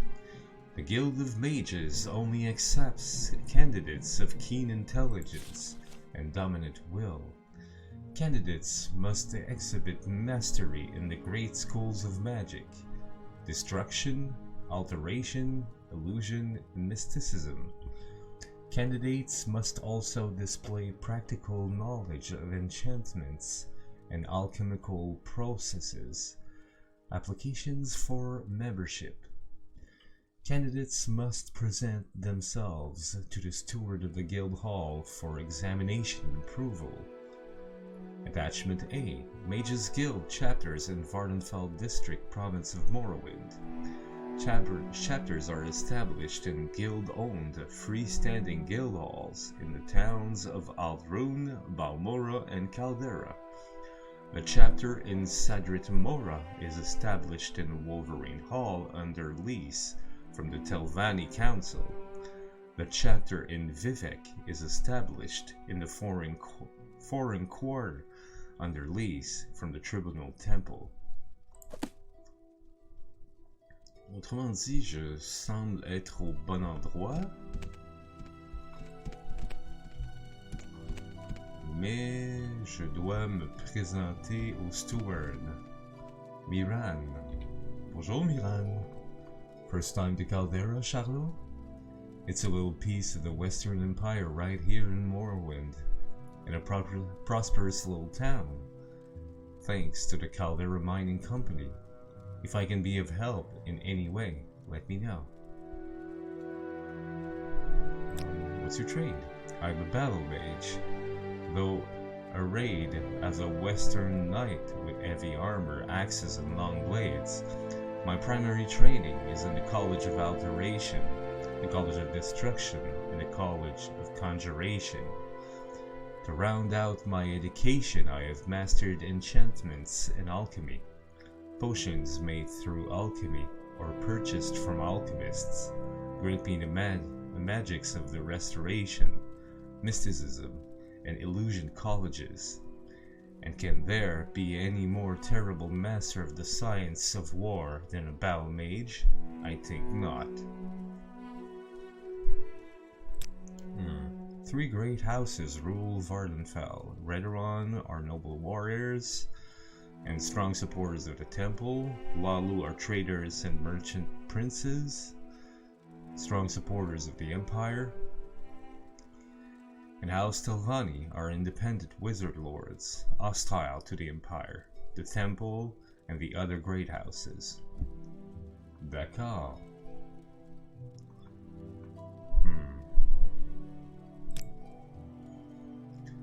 Même chose, talk to everyone, ouais. Little secret, rumors, advice. Ouais, c'est bien. C'est tous des trucs que je sais déjà.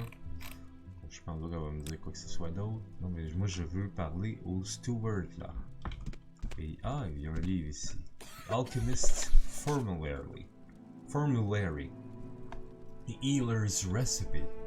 Healers should all know the recipes for the following popular potions. Fortunately, in most cases, the ingredients are common and cheaply obtained. To restore health to the afflicted and wounded, Combine in equal parts 2 or more of the following cheap and common ingredients: marshmallow, wickweed, corkbulb root, and saltress. Marshmallow is an important crop of the Ascadian Isles, but it also grows wild in the grazelands and on Azara's coast.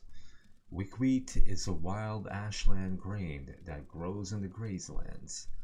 Corkbulb grows best in the Ascadian Isles.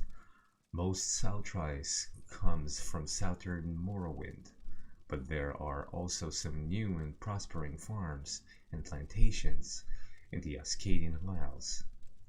Saltress occasionally grows wild in the grazelands and on Azara's coasts. To restore fatigue after heavy exertion, combine 2 or more of the following: crab meat, bread, small 𝓐𝓢𝓜 egg, and chokeweed. Crab meat is taken from the mud crab, commonly found along all coasts. Bread in Morrowind is usually baked from saltress flour. 𝓐𝓢𝓜 eggs are harvested from egg mines and sold everywhere in Morrowind. The smaller eggs retain properties lost in the latter states of gestation. Chokeweed is a tough shrub growing in the rocky islands of the West Cache. To cure common diseases, combine grave dust and green lichen. Grave dust is spirit affinitive dust taken from remains buried in consecrated ground. Green lichen is a hardy primitive plant that grows in the Ascadian Isles and Azara's coast. To restore magicka for spellcasting, combine comberry and frost salts. Comberry is a bitter berry used to make wines. It grows mainly in the Ascadian Isles. Frost salts, by contrast, are rare and expensive. These crystalline compounds precipitate from element frost in solution. Such residues may be collected from the remains of frost atronachs that have been banished from the mortal planes. Travelers' recipes.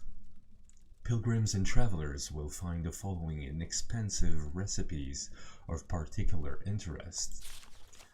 Feather reduces the weary traveler's burdens and can be gained from heather and scuttle.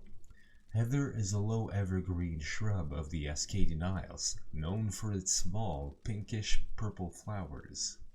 Scuttle, Vardenfell's favorite local dish, is similar to cheese and made from the flesh of local beetles. Levitation can be produced from any 2 of the following ingredients: trama root, racer plumes, and coda flowers. A thick, bitter-tasting root of the trama shrub grows in the ashlands, Molag Amur, and Red Mountain regions. Racer plumes are plucked from dead cliff racers. Coda flowers are collected from the primitive draggle-tail plant of the bitter coast.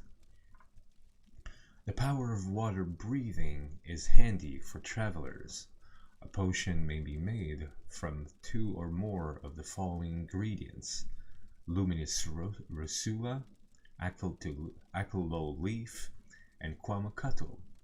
Luminous rusula is a squat, mottled brown and green toadstool mushroom of the bitter coast region. 𝓐𝓢𝓜 leaf is a succulent leaf of the grazelands, prized for its taste and its roborative powers. 𝓐𝓢𝓜 is a tough, waxy substance that comes from sacs in the mouths of 𝓐𝓢. Adventures recipes. Unfortunately, the potions most favored by adventurers require more rare and expensive ingredients. There are more exceptions, like the easy and affordable recipe for Fire Shield, but most such potions require at least one ingredient with high cost in coin or blood. Fire shield potions can be made from cranberry and slowed soap.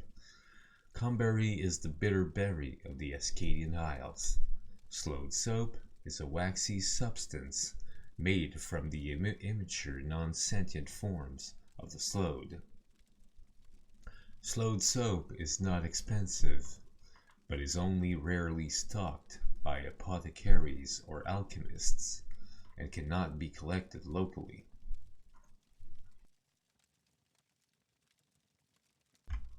An adventurer can fortify his strength with a potion made from hash yams and drew wax. Hash yam is a tough, ruberous root vegetable common to the Eskadian Isles region. Drew wax is a tough, waxy substance scraped from drew shells. Drew are powerful aquatic creatures, and hunting them for their hides and wax is a dangerous occupation. Invisibility, one of the most prized effects of potions, can be made only from crushed diamonds and bittergreen petals. Bittergreen is a red flowering plant growing in the Red Mountain region. Diamonds, on the other hand, are very rare and expensive, and usually must be purchased from fine alchemists. Ça m'étonne que j'aille pas eu un point en alchimie avec ça. Pour vrai, là, je suis vraiment étonné.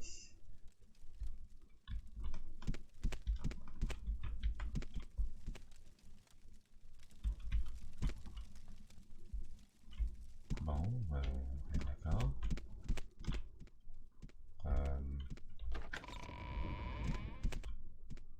Ouais.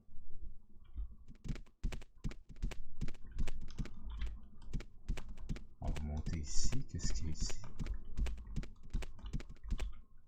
Ah, bonjour. 𝓐𝓢𝓜𝓚. Welcome to Caldera, Charlot. We're an imperial town, through and through.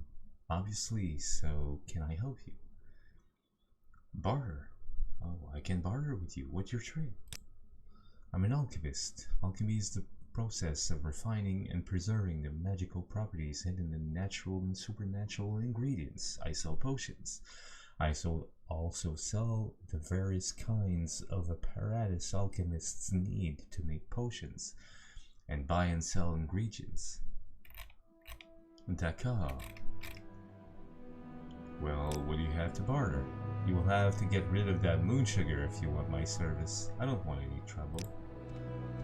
Ah ben, bien sûr. Moon sugar, vous dites.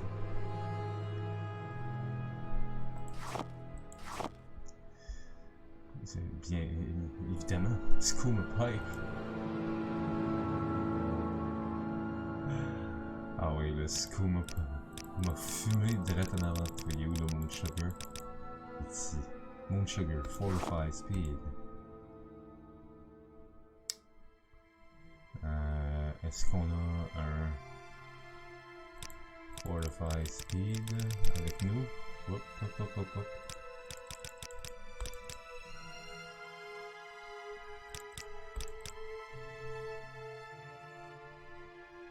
Restore fatigue, restore luck.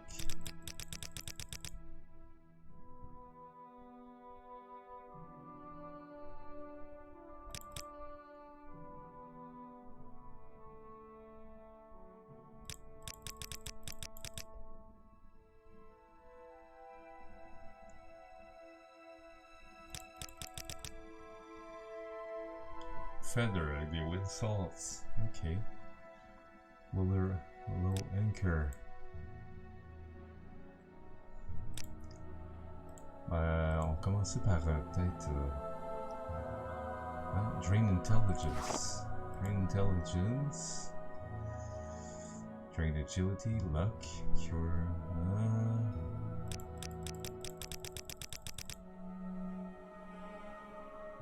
Drain Intelligence, away.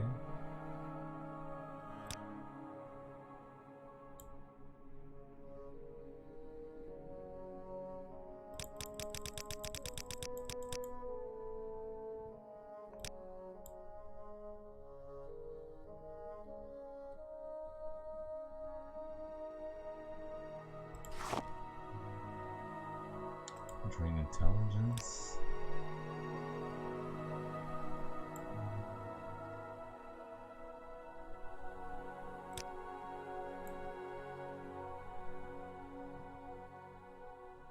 Magical, restore health. Ouais.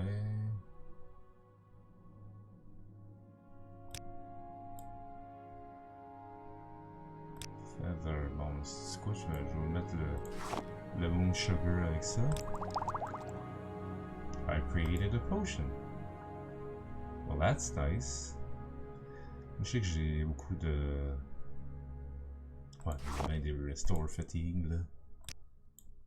Moi, j'aime ça, passer des restore fatigue par beat. Restore fatigue.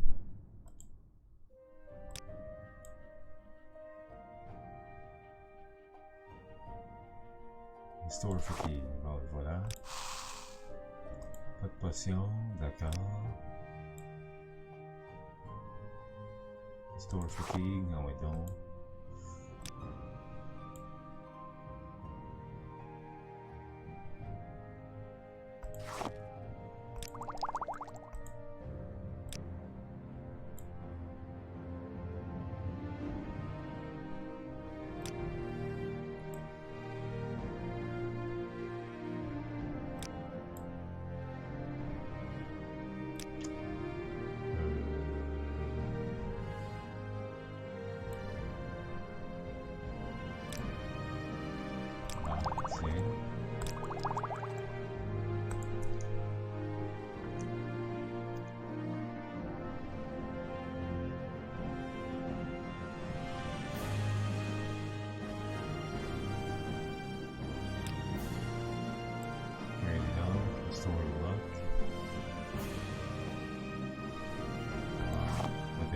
Sugar, pourquoi pas.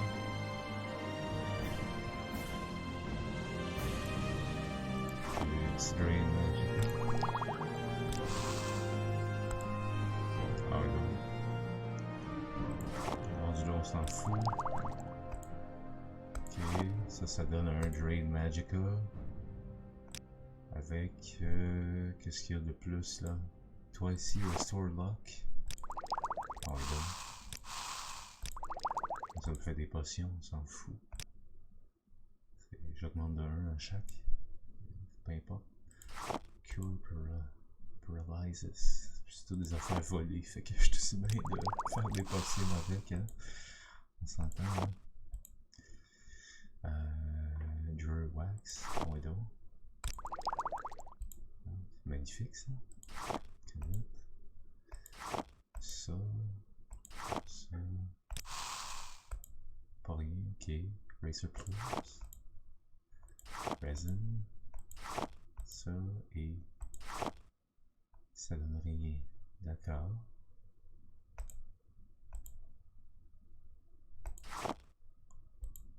Ok. Ça s'appelle Restore Strength. Ok. Drain Personality. Personality. Yeah. Ça, puis ça. Ça, c'est... bon, on va éclater les tests. Create. Rien fait. Bon, voilà. Ah, tu veux ta gage, j'en ai plus là de... Tu vas être content. Donc, barter. Ah, voilà qui est mieux. Ah, mais il vend le master, lui, là, carrément. C'est pas de la pacotille. Non, non, non, non, non, non. J'ai quelques potions à te vendre, mon grand. Tiens, on va vendre ça.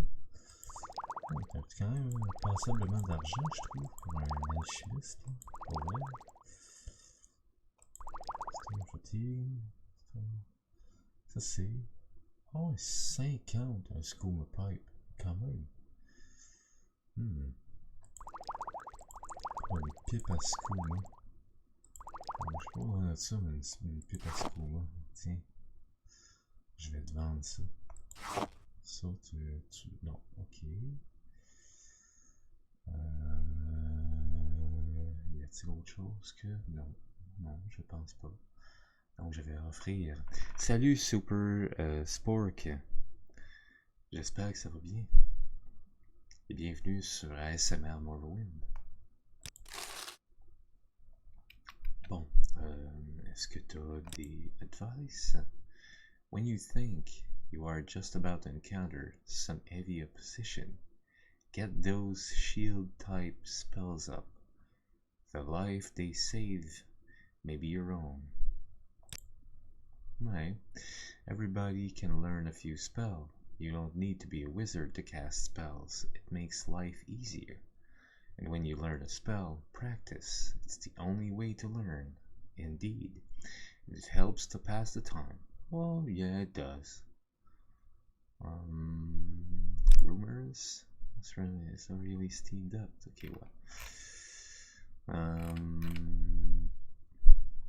Voilà, c'est pas tout, hein. Pas rien d'autre à faire ici. Donc,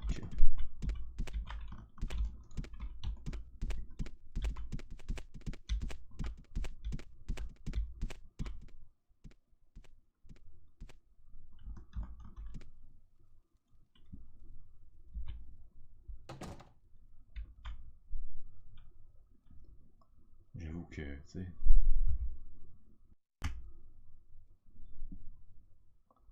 excuse de dire ça, mais il n'y a personne qui me voit, tu sais. Eh ben non, il n'y a personne qui me voit. Vous ne voyez pas personne, mais j'ai quand même sauvegardé avant de prendre tout ça. Voilà. Urne. Oh, quelques ingrédients. Merci beaucoup. Au sac. 2 pièces d'or. Et merci la Mages Guild pour les 2 pièces d'or. Voilà. Crate. Golden right. Ok, ouais. C'est bien. Merci beaucoup. Merci. Merci. Merci. Merci beaucoup. Basket. Master was right to discipline us. We are foolish.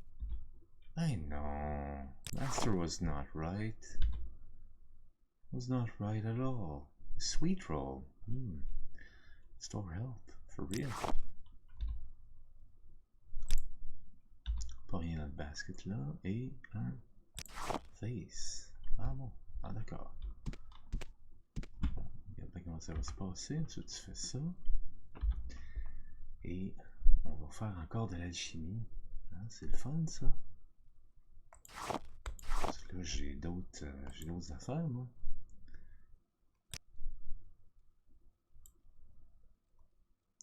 Fortify willpower, bien sûr. Restore fatigue.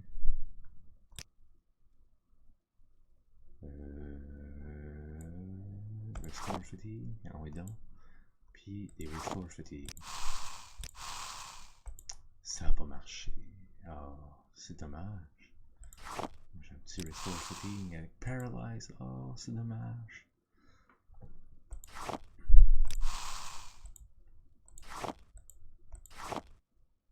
Train personality. Oh, intéressant, intéressant. Cure common disease.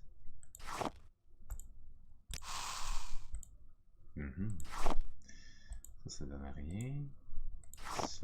Ça donne rien. Troll slime.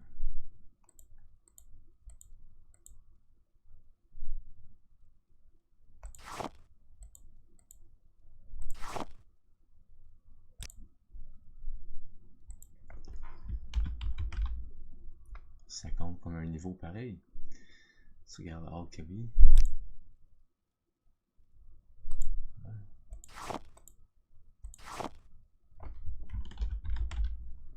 Test.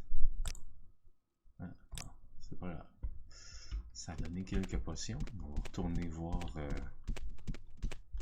Ouais, je suis parti à l'aventure. Non, j'ai rien volé, je vous jure.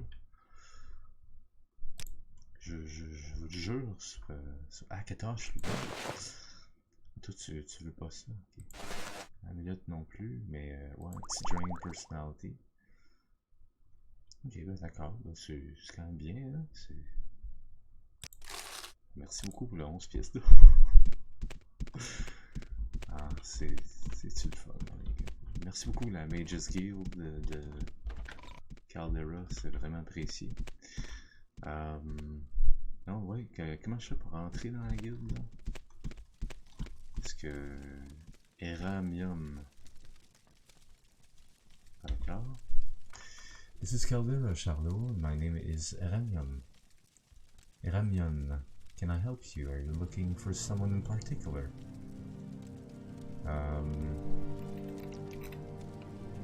What's your trade? I have an eye blade, blending the disciplines of the agent and wizard. I move unseen and undetected, foil locks and traps, and teleport to safety when threatened, or strike like a viper from ambush. The College of Illusion hides me and fuddles or pacifies my opponents. The College of Mysticism affects my objects, reflects and dispels any enemy spells, and makes good my escape. I sell spells, while the spell maker creates spells to your specifications. I can also teach you in my skills for a fee. Ah d'accord. Eh bien... Spells? Qu'est-ce que t'as comme spells? Feather Great, 2000. Oh mon dieu. Burden. Sleep. Invisibility. Illusion. Mais oui, ça je le veux. Je veux une invisibility. Light. Light invisibility. Recall.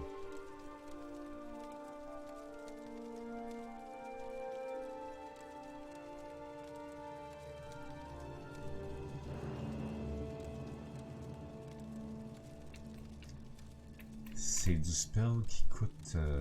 ça coûte, hein? Pour vrai, là, c'est...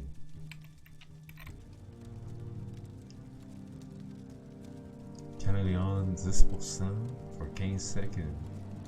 On self.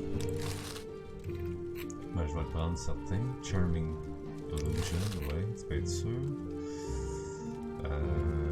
Poison. Mais c'est Illusion, j'ai quand même besoin de... Illusion, c'est ma spécialité pareil, là, fait que... Mysticism... Je vais me prendre Recall, j'ai pas vraiment le choix, là.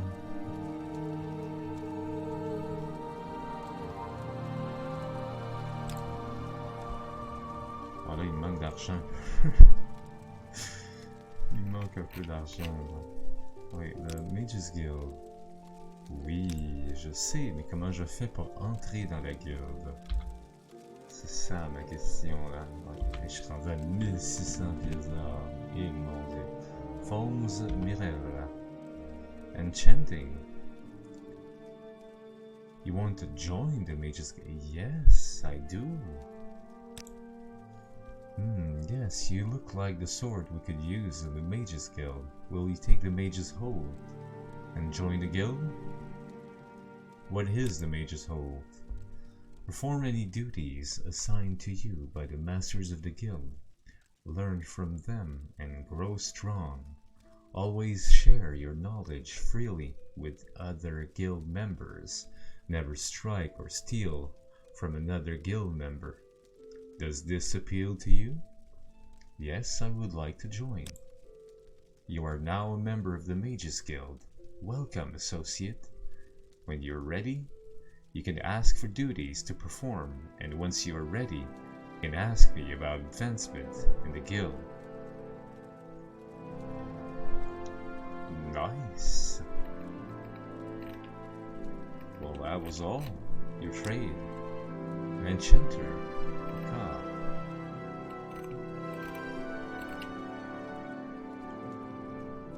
Well, okay. Now, advancement. You meet our requirements. Exhibit mastery in the great schools of magic. D'accord, ok.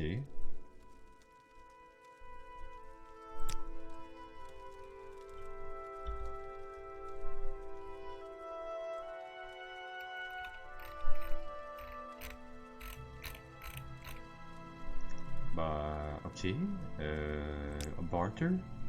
What's your rank, Charlot? No, sorry, later, perhaps. When you're higher rank, but not now.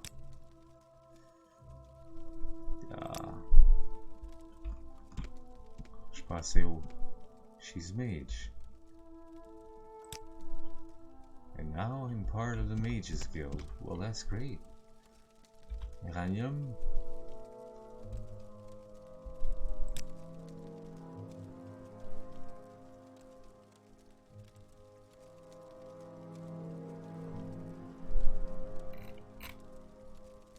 Ok, bah je... Ouais. D'accord. Donc...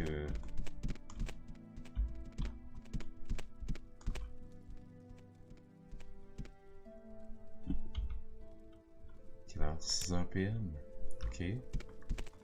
Ça veut dire que maintenant je pourrais dormir ici, par exemple. C'est bien ça, right?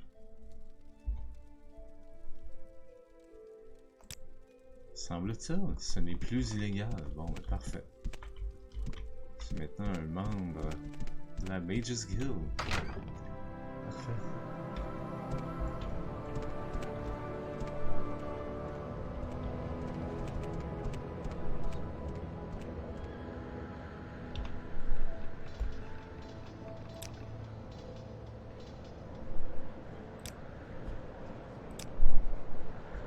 Il faudrait que j'aille vendre des trucs là.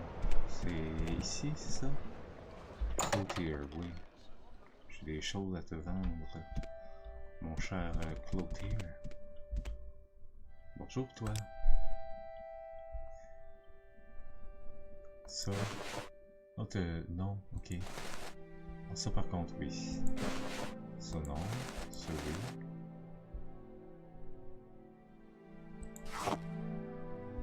Bon, ben écoute, 12 pièces d'or, c'est bien. Hein, pour les trucs que j'ai pognés. Ça c'est Warlock. Ok.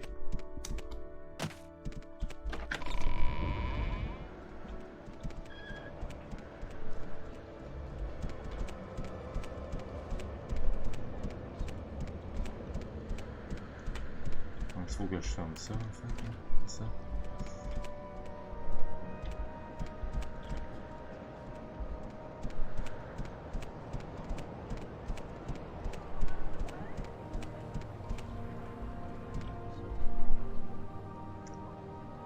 Bon, orders.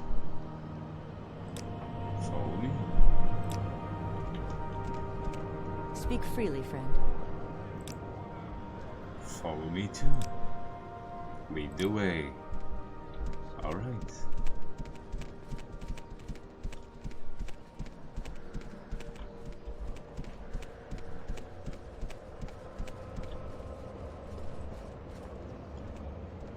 Tower storage, okay.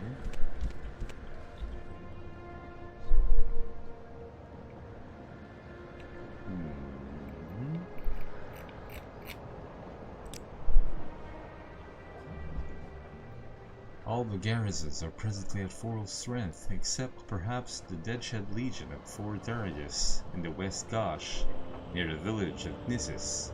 If you're interested, you'll have to talk to General Darius there. Well, I am interested, of course. Parce que moi, le slavery, là, je compte ça. Complètement.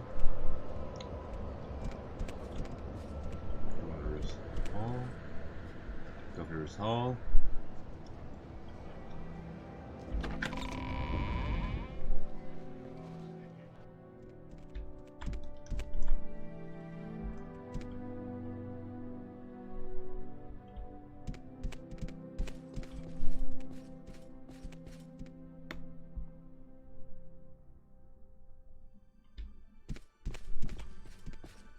Fos Arenim. First time to Caldera, Charlot? It's a little piece of Western Empire right here in Morrowind, in a prosperous little town, thanks to Caldera. Ok, bon, qu'est-ce que... House 𝓐𝓢𝓜. If you wish to learn more of my house, go to Balmora. What's your trade? I'm an assassin. D'accord. Oh, by the way, I'm an assassin. Killing is my profession. I am discreet, efficient, and reliable. In Morrowind, the assassin's trade is an ancient and honorable profession, restricted by a rigid code of conduct and operating strictly within the law. Because I am discreet, I prefer short blades for swift, close, and personal work, while the marksman weapons, like throwing stars and throwing knives, are more suitable for stealth and surprise. I charge fair prices to train apprentices in the assassin's skills.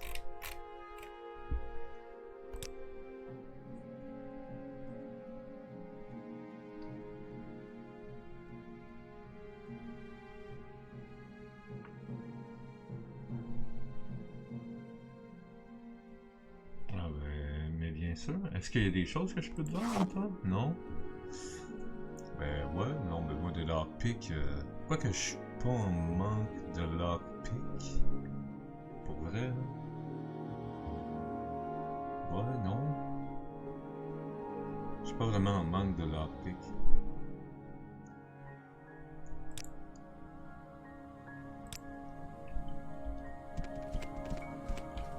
Bonjour, 𝓐𝓢𝓜𝓡 I am 𝓐𝓢𝓜𝓡, principal and charter holder of the Caldera Mining Company.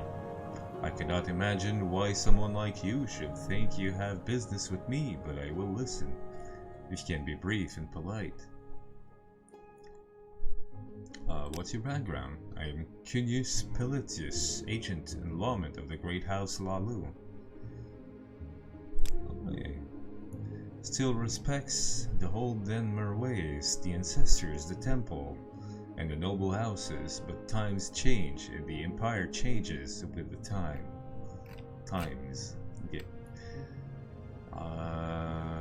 Well, that's run. Quiet about secret.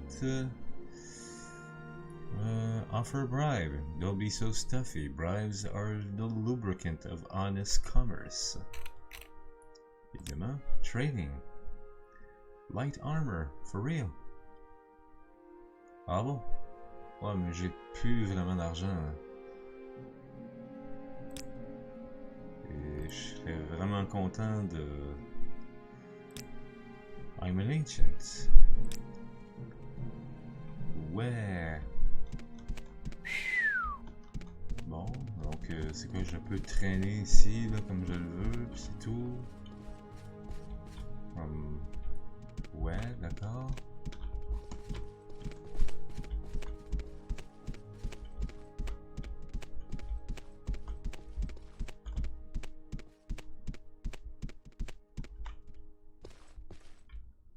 Ah, bonjour.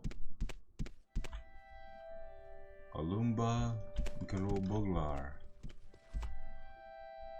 This is Caldera, Charlot, and my name is 𝓐𝓢𝓜𝓡. Can I help you? Are you looking for someone in particular? The Empire is the greatest achievement of Tamrielic civilization. This melting pot of contrasting cultures is held together by a strong hereditary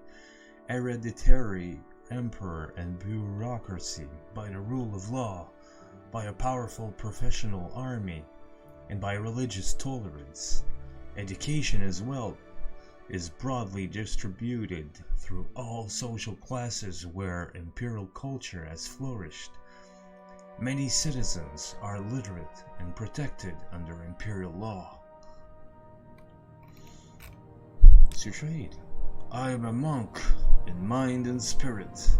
I am a student of the hidden mysteries and the unseen world that lies behind the objects and ideas of everyday life. In body, I'm a student of the ancient martial arts, patterned on the rain of sand, fighting styles of elsewhere.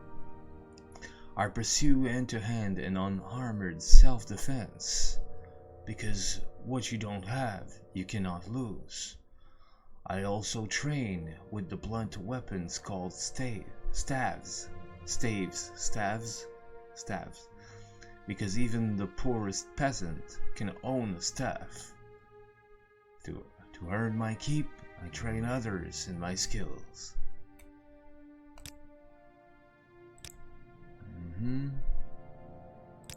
Donc, rien de nouveau. Entrent, those secret, 𝓐𝓷𝓻, advice, rumors. Ouais, ok.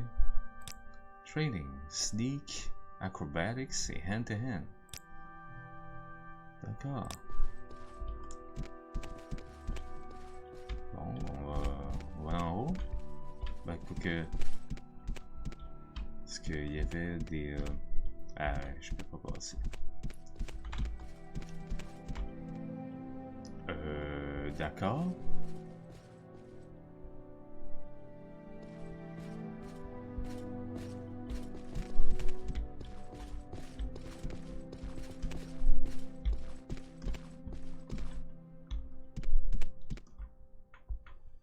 C'est quoi ce piège-là?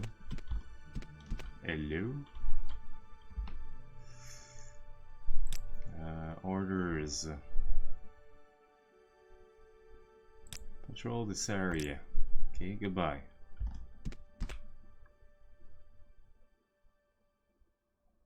Fait le nom de la tête. I should probably wash up before heading home. Ouais, mais ouais. See, okay, good. Nice to see you, friend. Alright. Ah, au moins ça là. Orders. Follow me. Good. Ah. My God.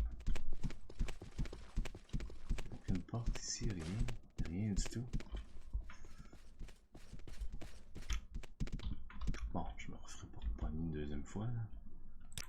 Yeah, wait here. Okay, goodbye.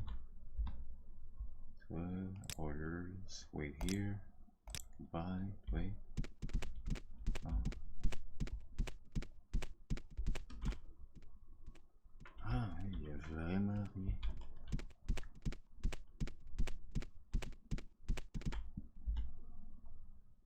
Wow. Non, mais il y a vraiment rien. Il y a rien. C'en est... Good idea. Yes, it's a good idea. Follow me.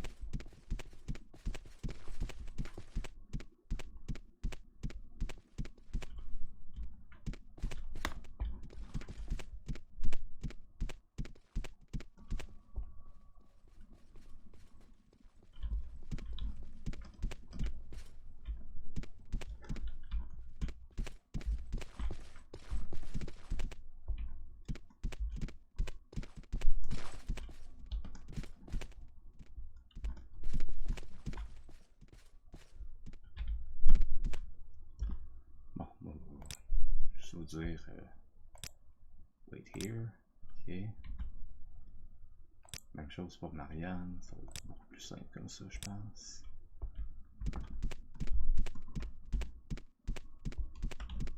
Explorer ici.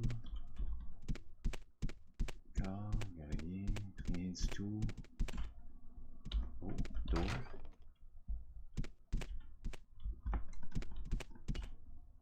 Bonjour, 𝓐𝓷𝓻𝓻𝓸𝓀. My name's 𝓐𝓷𝓻𝓻𝓸𝓀. I help keep the mines running and make sure business goes smoothly.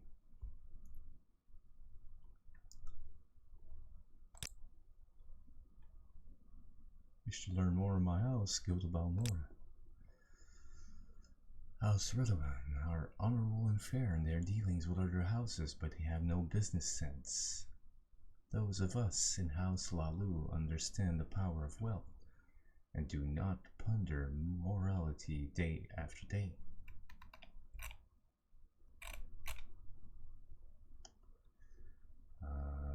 Okay. Monk and house brother of the great house 𝓐𝓢𝓚. Faction members only, catch it. Oh, catch it en plus. Pardon.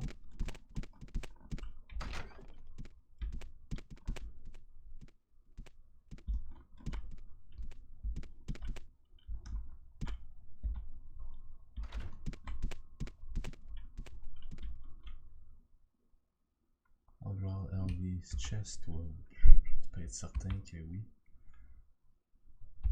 Non, mais je vais m'amuser.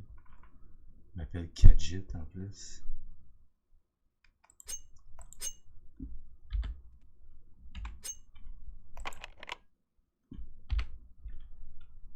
Pas de problème.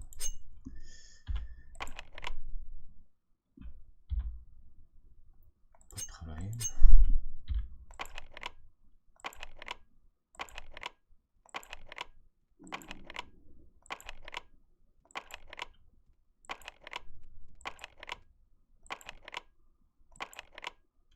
Bon, tu peux le faire.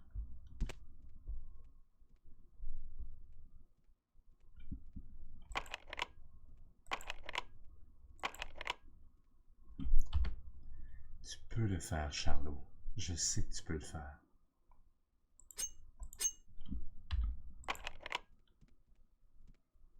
Complex. Ok.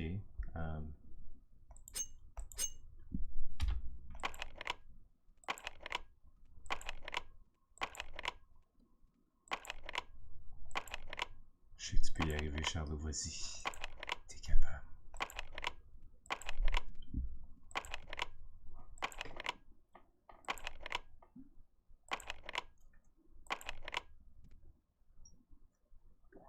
Mais voyons donc. Il veut rien savoir, hein. Il veut rien.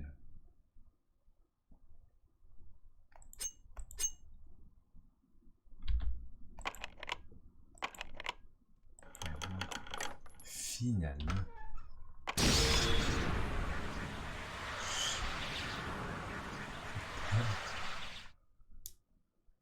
Oh.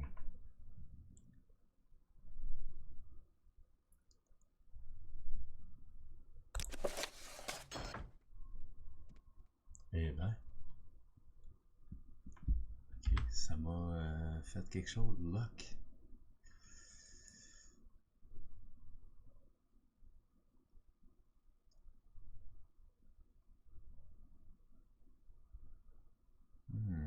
Mais ça m'a donné un paquet de livres par contre. Secret Caldera Ledger. Voyons donc c'est ça. This book shows the ebony mined in and shipped from Caldera. It shows a steady flow of ebony from the mines to something called the Ashlands Management Fund. Apparently someone in Caldera is using the mines to fund a personal project. Oh, intéressant. Intéressant.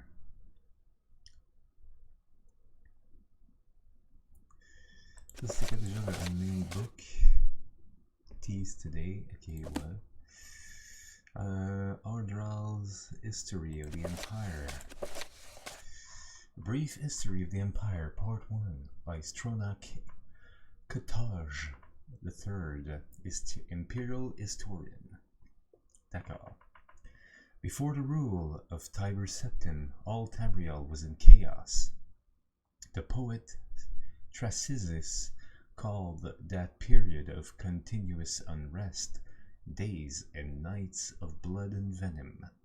The kings were a petty lot of grasping tyrants who fought Tiber's attempts to bring orders to the land. But they were as disorganized as they were dissolute, and the strong hand of Septim brought peace forcibly to Tamriel. The year was 2E 896. The following year, the emperor declared the beginning of a new era. Thus began the third era, year Aught. For 38 years, the Emperor Tiber reigned supreme. It was a lawful, pious, and glorious age, when justice was known to one and all, from serf to sovereign. On Tiber's death, it reigned for an entire fortnight, as if the land of Tamriel itself was weeping. The Emperor's grandson, Pelagius, came to the throne. Though his reign was short, he was as strong and resolute as his father had been. And Tamriel could have enjoyed a continuation of the Golden Age. Alas, an unknown enemy of the Septim family hired that accursed organization of cutthroats, the Dark Brotherhood, to kill the Emperor Pelagius I as he knelt at prayer at the Temple of the One in the Imperial City. Pelagius I's reign lasted less than 3 years. Pelagius had no living children, so the crown imperial passed to his first cousin, the daughter of Tiber's brother Agdarit. 𝓐𝓤𝓚, former queen of Silvanar, assumed the throne as 𝓐𝓤𝓚 I. Her reign was blessed with prosperity and good harvests, and she herself was an avid patroness of art, music, and dance. 𝓐𝓤𝓚's son was crowned after her death, the first emperor of Tamriel to use the imperial name Uriel. Uriel I was the great lawmaker of the Septim dynasty and a promoter of independent organizations and guilds. Under his kind but firm hand, the Fighters Guild and the Mages Guild increased in prominence throughout Tamriel. His son and successor, Uriel II, reigned for 18 years, from the death of Uriel I in 3E64 to Pelagius II's ascension in 3E82. Tragically, the rule of Uriel II was cursed with blights, plagues, and insurrections. The tenderness he inherited from his father did not serve Tamriel well, and little justice was done. Pelagius II inherited not only the throne from his father, but the debt from the latter's poor financial and judicial management. Pelagius dismissed all of the elder council and allowed only those willing to pay great sums to resume their seats. He encouraged similar acts among his vassals, the kings of Tamriel, and by the end of his 17-year reign, Tamriel had returned to prosperity.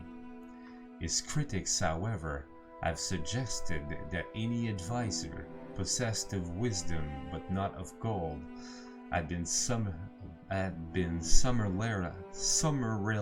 ousted by Pelagius. This may have led to some of the troubles his son Antiochus faced when he, in turn, became emperor. Antiochus was certainly one of the more flamboyant members of the usually austere Septim family.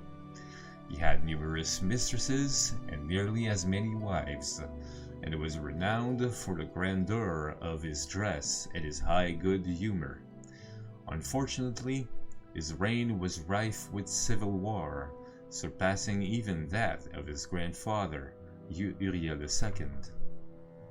The War of the Isle in 3E110, 12 years after Antiochus assumed the throne, nearly took the province of Somerset Isle away from Tamriel. The united alliance of the kings of Somerset and Antiochus only managed to defeat King Orgum and the island kingdom of Piandonea due to a freak storm. Legend credits the Psychic Order of the Isle of Artaeum with the sorcery behind the tempest. The story of 𝓐𝓤𝓚 𝓚, heiress to her father Antiochus' throne, is certainly one of the saddest tales in imperial history.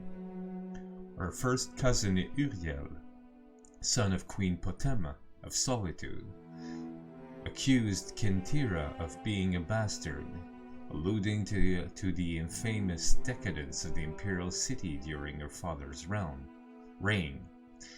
When this accusation failed to stop her coronation, Uriel bought the support of several disgruntled kings of High Rock, Skyrim, and Morrowind, and with Queen Potema's assistance, he coordinated 3 attacks on the Septim Empire.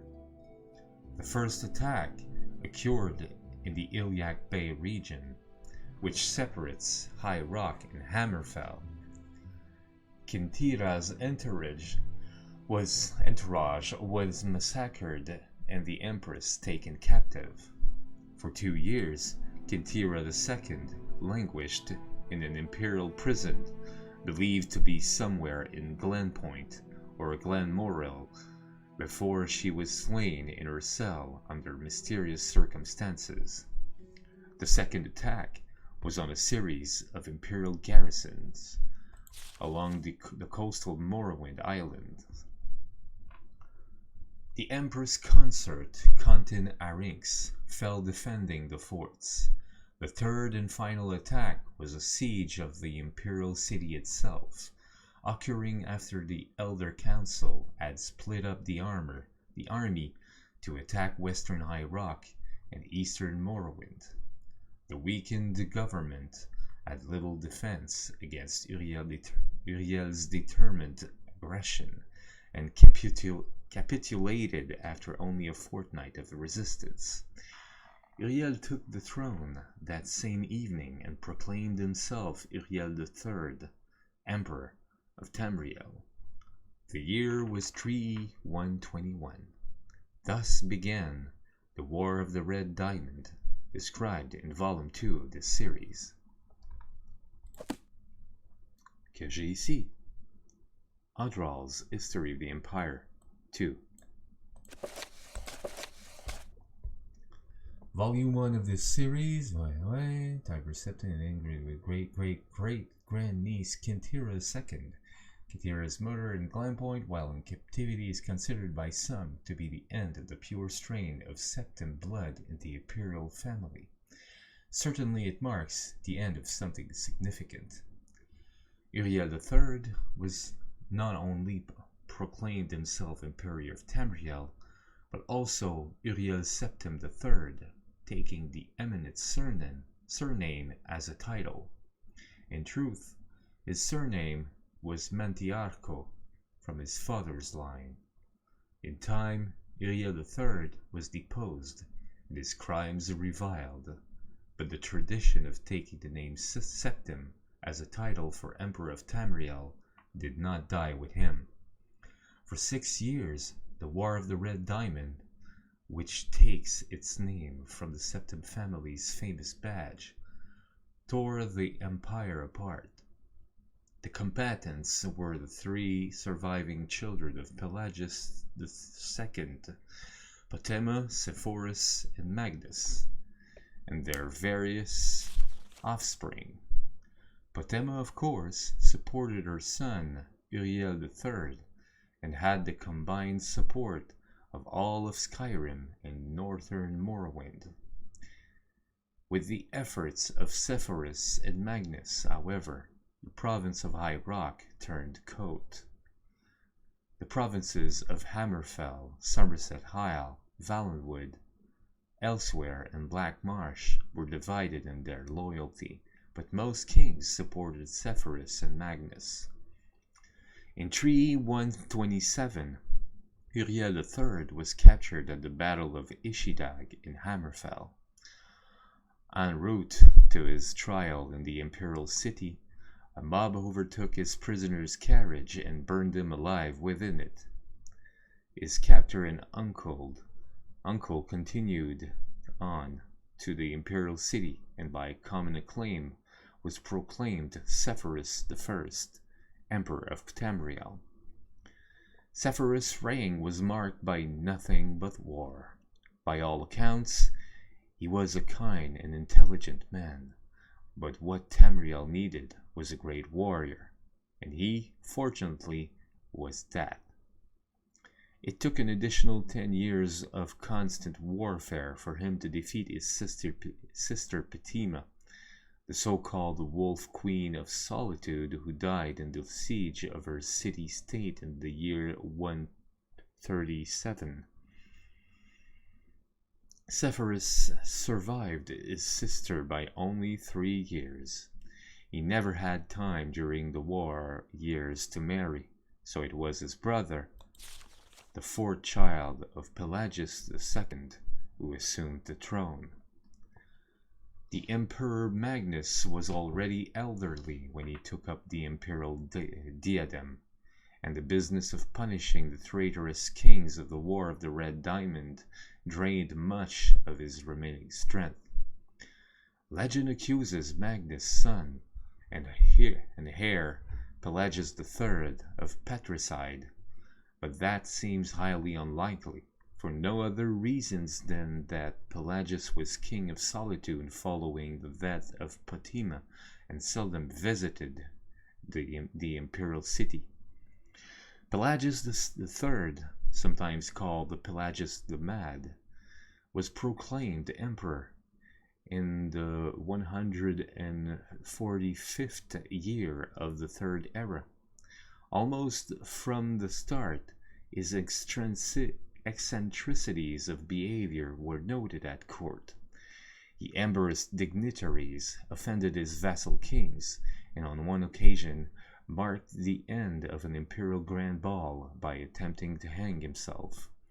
His long-suffering wife was finally awarded the regency of Tamriel, and Pelagius III was sent to a series of healing institutions and asylums until his death in 3E 153 at the age of 34. The Empress Regent of Tamriel was proclaimed Empress Caldera I upon the death of her husband. Some who do not mark the end of the Septon bloodline with the death of Caldera II consider the ascendancy of this dark elf woman the true mark of its decline.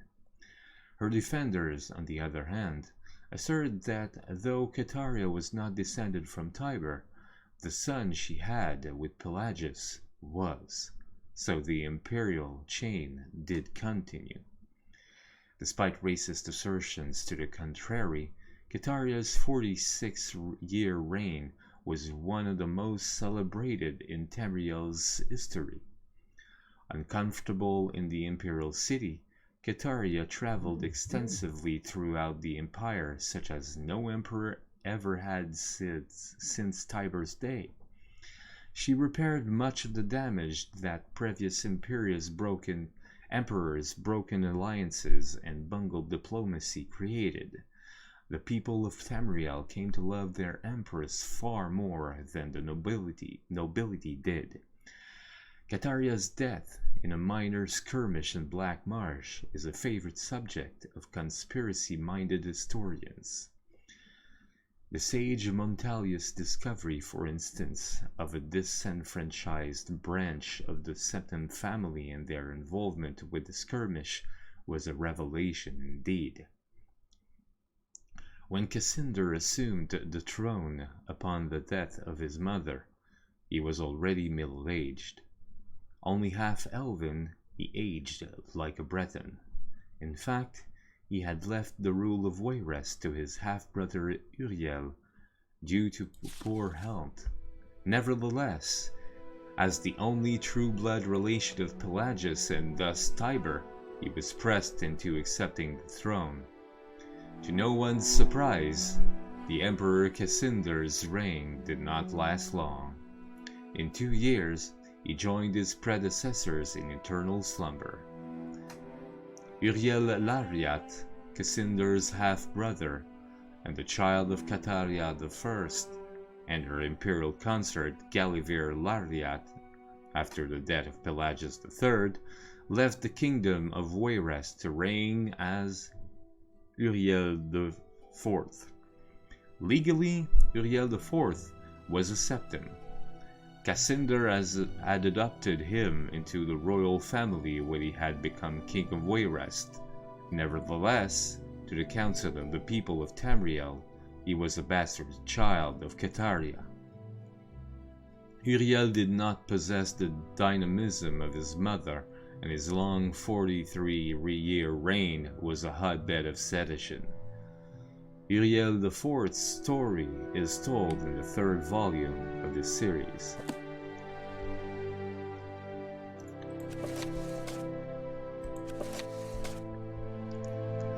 Okay.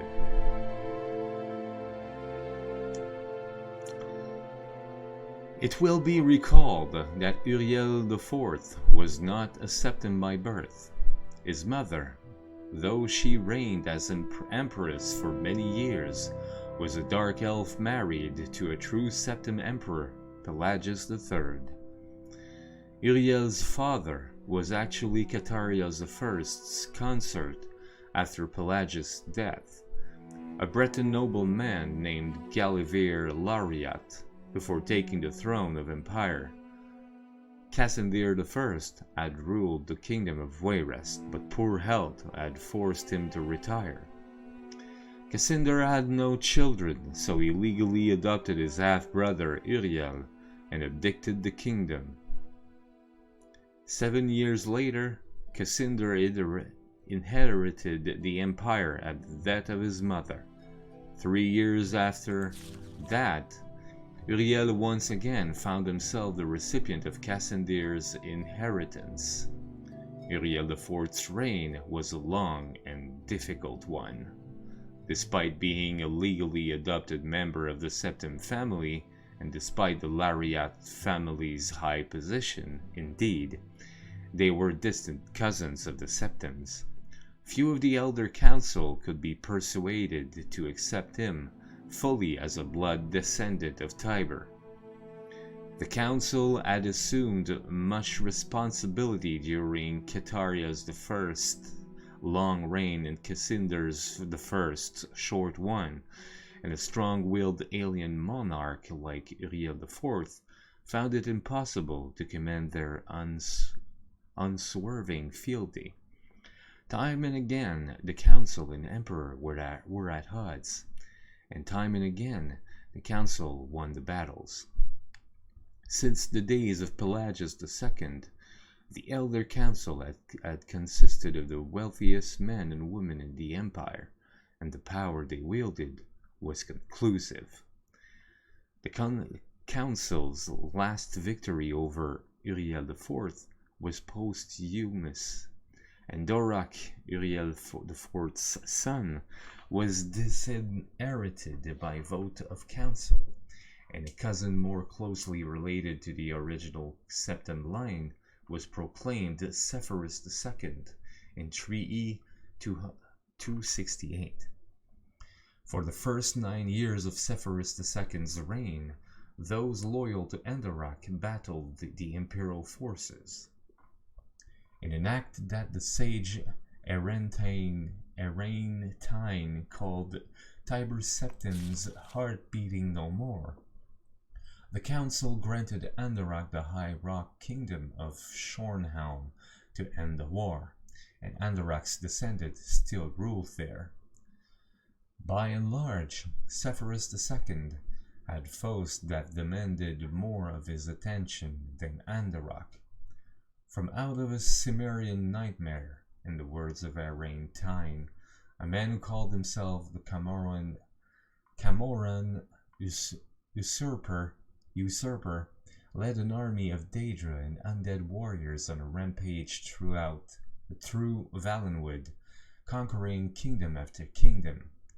Few could resist his onslaughts, and as month turned to bloody month in the year 3E 249, even fewer tried. Sepphoris II sent more and more mercenaries into Hammerfell to stop the usurpers' northward march, but they were bribed or slaughtered and raised as undead. The story of the Cameron usurper deserves a book of its own.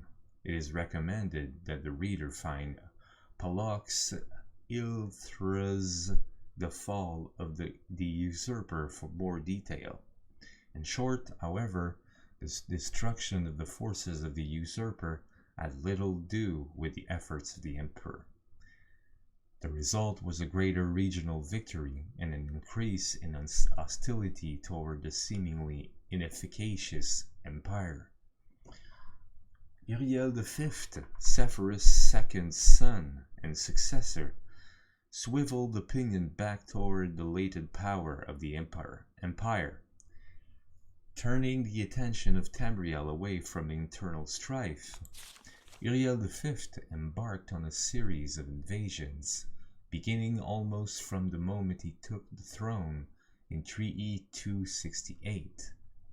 Uriel V conquered Rose-Crère in 271, Catnoke in 276, 𝓐𝓢𝓜 in 279, and 𝓐𝓢𝓜𝓡 in 284.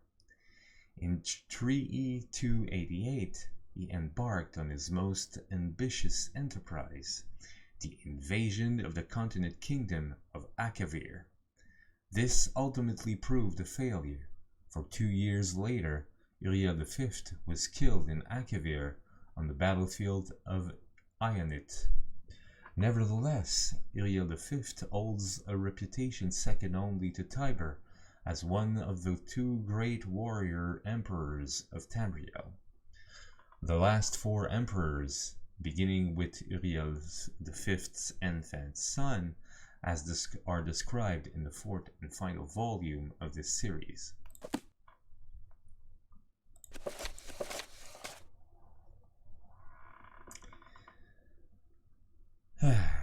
On Uriel V's death across the sea in distant hostile Akavir, Uriel VI was but 5 years old. In fact, Uriel VI was born only shortly before his father left for Akavir. Uriel V's only other progeny by a morganatic alliance were the twins Moriata and Eloisa, who had been born a month after Uriel V left. Uriel VI was crowned in the 290th year of the Third Era. The imperial consort Tonica, as the boy's mother, was given a restricted regency until Uriel VI reached his majority. The Elder Council retained the real power, as they had ever since the days of Caldera I.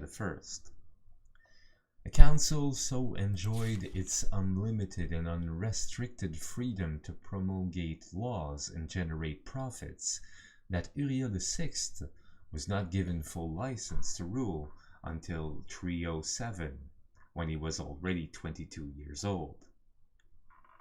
He had been slowly assuming positions of responsibility for years, but both the council and his mother, who enjoyed even her limited regency, were loath to hand over the reins. By the time he came to the throne, the mechanism of government gave him little power except for that of the imperial veto. This power, however, he regularly and vigorously exercised. By 313, Uriel VI could boast with conviction that he truly did rule Tamriel.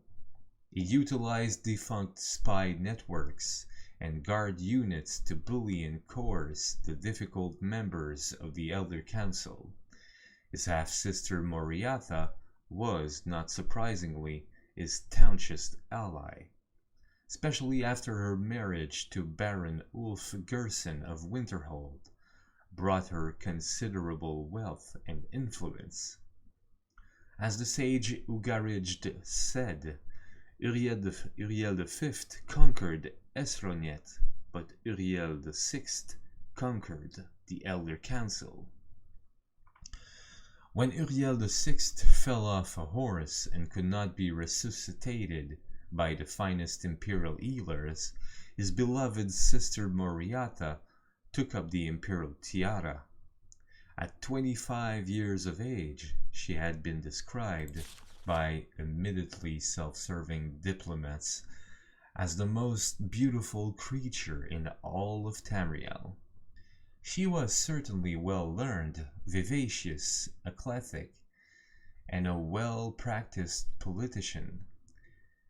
She brought the Archmagister of Skyrim to the Imperial City and created the second Imperial Battle Mage since the days of Tiber Septim. Moriata finished the job her brother had begun and made the Imperial Province a true government under the Empress, and later the Emperor. Outside the Imperial Province, however, the Empire had been slowly disintegrating. Open revolutions and civil wars had raged unchallenged since the days of her grandfather, Sepphoris II. Carefully coordinating her counterattacks, Moriata slowly claimed back their rebellious vassals, always avoiding overextending herself. Though Moriata's military campaigns were remarkably successful, her deliberate pace often frustrated the council. One councilman, an Argonian who took the Colovian name of 𝓐𝓢𝓜𝓡, furious at her refusal to send troops to his troubled Black Marsh, is commonly believed to have hired the assassins who claimed her life in 339. Romus was summarily tried and executed, though he protested his innocence to the last. Moriata had no surviving children, and Eloisa had died of a fever 4 years before. Eloisa's 25-year-old son Pelagius was thus crowned Pelagius IV. Pelagius IV continued his aunt's work, slowly bringing back under his wing the radical and refractory kingdoms, duchies, and baronies of the empire. He exercised Moriata's poise and circumspect pace in his endeavors, but alas, he did not attain his success. The kingdoms had been free of constraint for so long that even a benign imperial presence was considered odious. Nevertheless, when Pelagius died after an astonishing 49-year reign, Tamriel was closer to unity than it had been since the days of Uriel I. Our current emperor, His Awesome and Terrible Majesty Uriel Septim VII, son of Pelagius VI, was the diligence of his great aunt Moriata, the political skill of his great uncle Uriel VI, and the military prowess of his great-grand-uncle Uriel V. For 21 years he reigned and brought justice and order to Tamriel. In the year 389, however, his imperial battle mage Jagar-Tharn betrayed him. Uriel VII was imprisoned in a dimension of Tarn's creation, and Tarn used his sorcery of illusion to assume the Emperor's aspect. For the next 10 years, Tarn abused imperial privilege but did not continue Uriel VII's schedule of reconquests. It is not yet entirely known what Tarn's goals and personal accomplishments were during the 10 years he masqueraded as liege lord. In 399, an enigmatic champion defeated the battle mage in the dungeons of the Imperial Palace and freed 𝓐𝓢𝓷𝓭 from his other dimensional jail. Since his emancipation, 𝓐𝓢𝓷𝓻𝓻𝓸𝓀 has worked diligently to renew the battles that would reunite Tamriel. Tharn's interference broke the momentum, it is true, but the years since then have proven that there is hope of the golden age of Tiber Septim's rule glorifying Tamriel once again. Well, that was it for that. And now, charming touch, cure common disease. Peut-être common, c'est ça, disease? Ça va être un disease.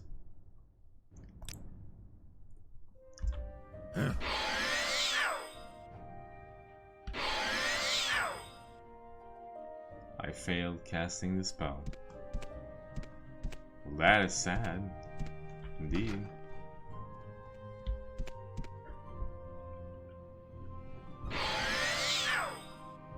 Bon, voilà. J'ai même plus de trucs là. C'est bon ça.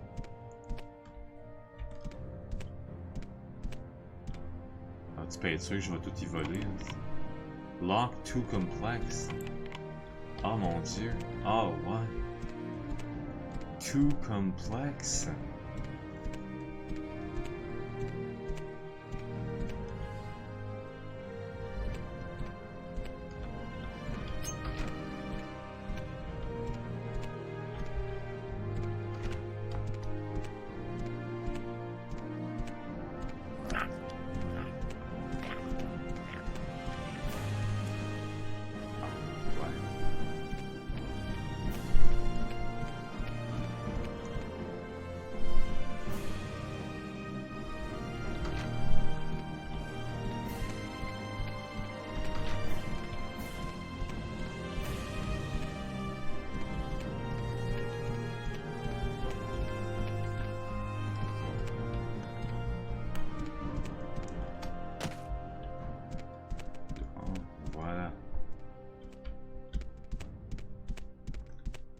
Est-ce que c'est encore un dead end?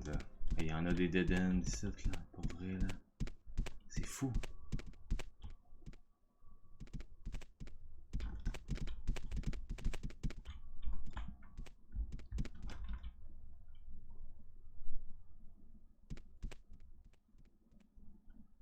Oui.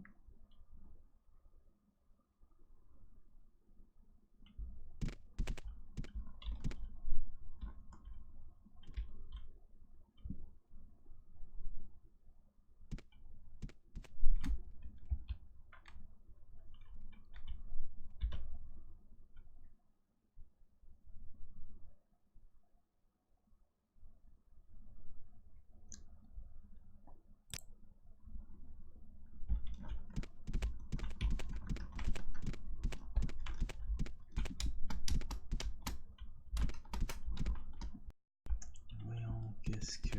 Bon. Mon Dieu Seigneur.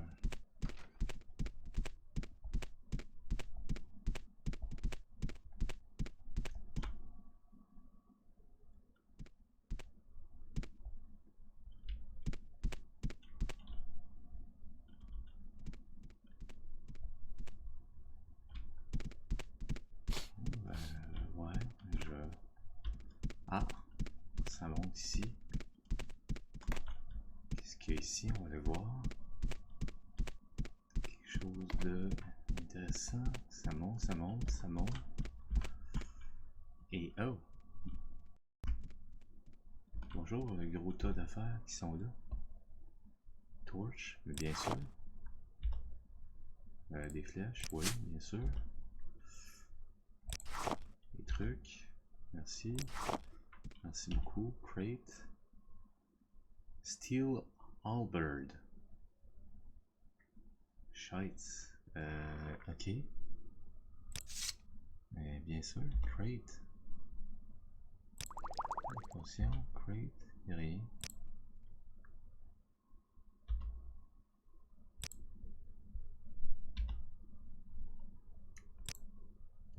Ouais, je vais hâte d'amener ça parce que j'ai plus de place là. C'est comme un petit peu plus de place. Ouais, non. Donc, ouais, c'est triste là, mais c'est ça.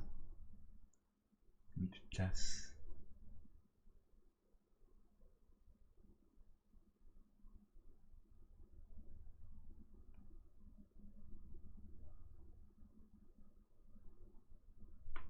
Qu'est-ce qui prend autant de place que ça, Seigneur? Oui, j'ai quelques affaires, là, mais... Est-ce que c'est... T'as quoi? Ah, t'as ça ici? Tiens, on va me donner ça au moins. Ça, 𝓐𝓢𝓚 𝓚. D'accord.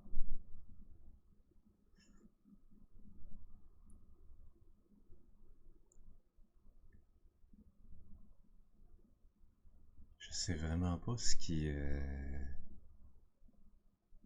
si pesant que ça.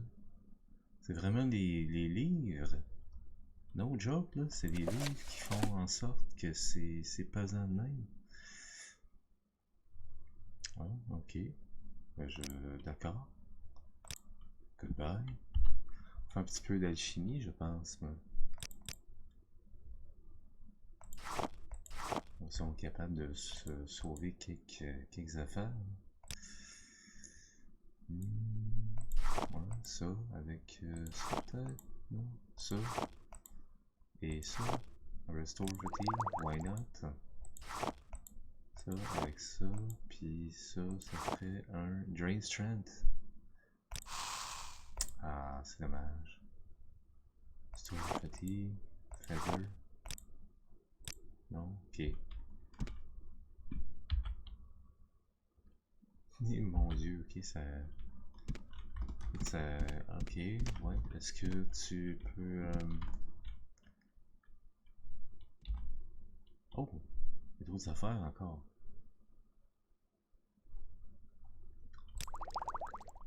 Ah, j'ai oublié une affaire. Over encumbered. My god. Je suis donc bien rien bête. Ça n'a pas de sens. Ah, mais c'est ça ici, là. Ça vaut... c'est... En fait, ça l'a...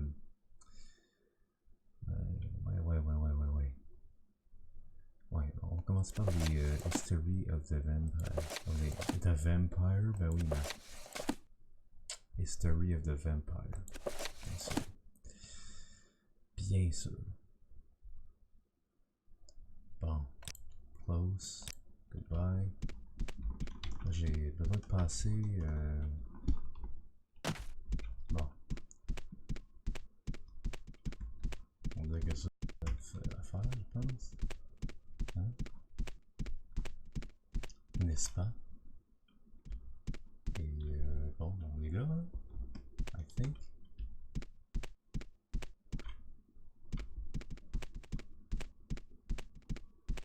Scheme, il est là le scheme.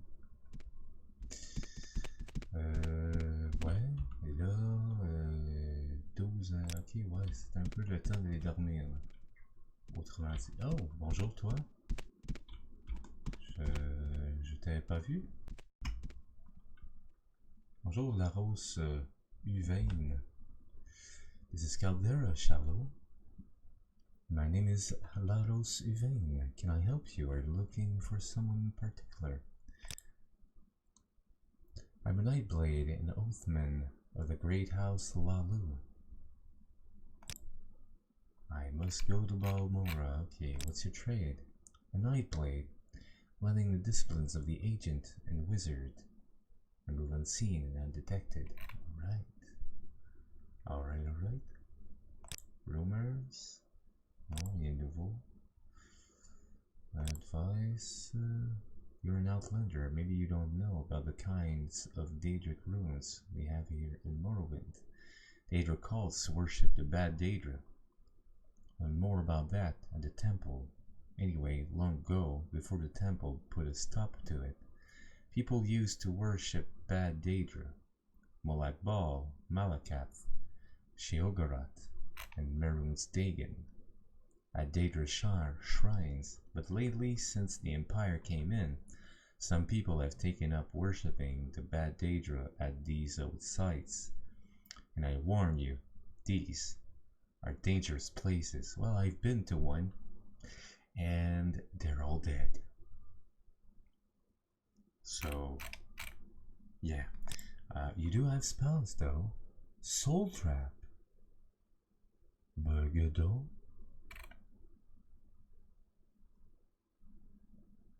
Caméléon, great. Telekinesis. Mysticism. Ah, j'ai besoin de ça, moi. J'ai vraiment besoin de ça.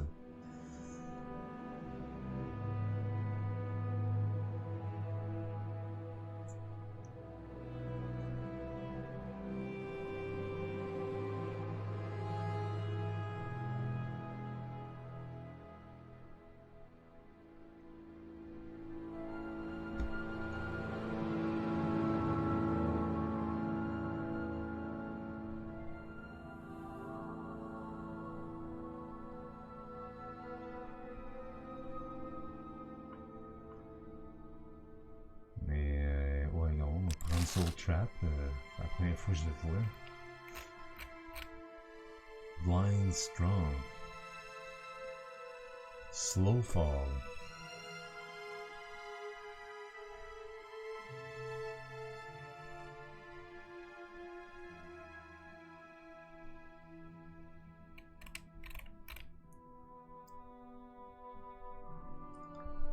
Moi, faut que j'augmente mon intelligence, là, puis vrai, là.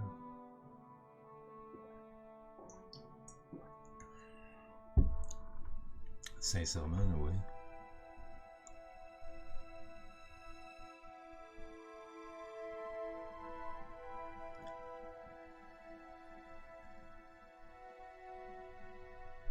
Paralyze.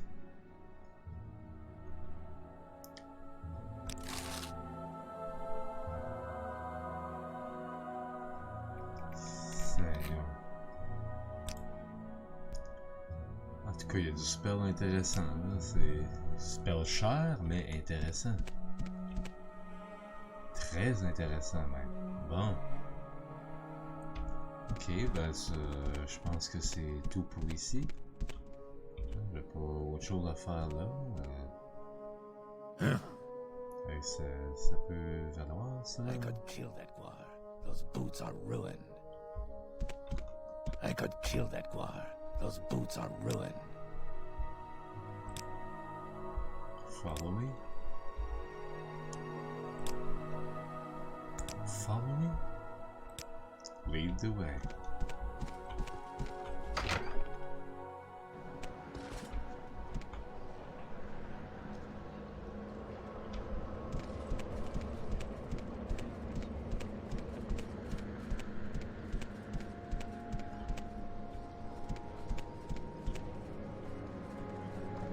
Storage, right?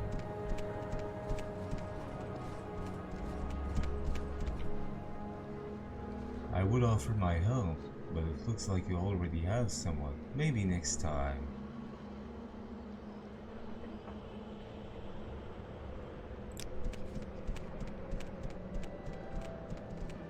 Hey, but...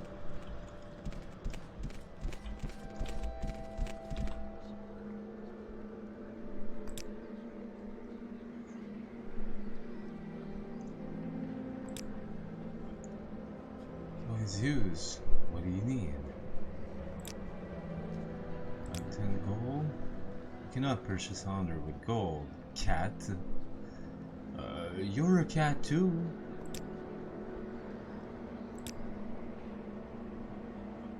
Very well, Charlot. My speechcraft. Nice. Okay. Ah, Sanya.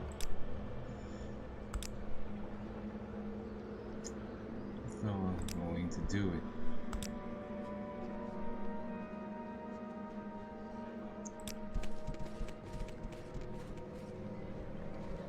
Well, that's sad.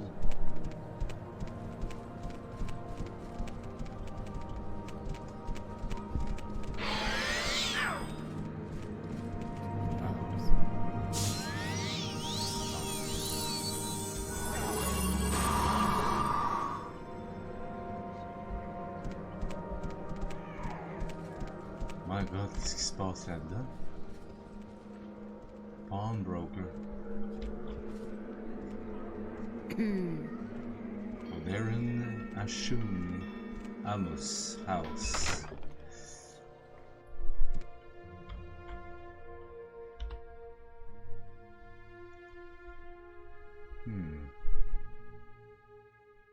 𝓸𝓻𝓻𝓸𝓻 is the evil immortal enemy of the tribunal temple cult. The temple holds 𝓸𝓻𝓻𝓸𝓻 and is host accountable for all the evils that beset the Dunmer and Morrowind. 𝓸𝓻𝓻𝓸𝓻 dwells in fiery caverns beneath red mountains, served by his kin, called Ash Vampires, and by legions of deformed monsters.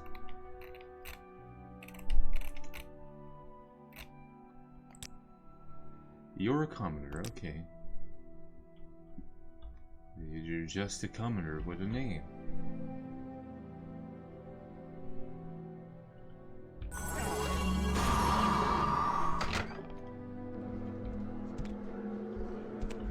Oh, il y a vraiment le party là-dedans. Le party est pogné là-dedans, mais grave. Oh, ok.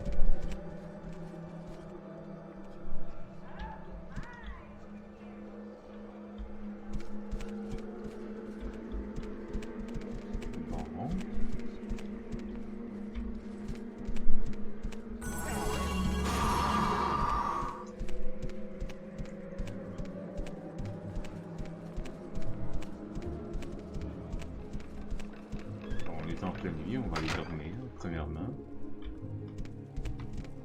Ah. Bien sûr.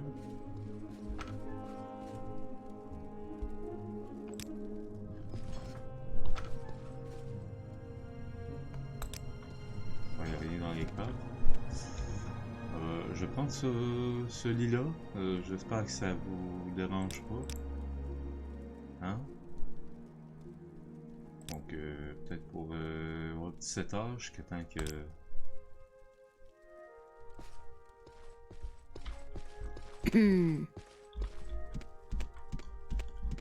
What day is today? I could kill that 𝓐𝓻. Those boots are ruined.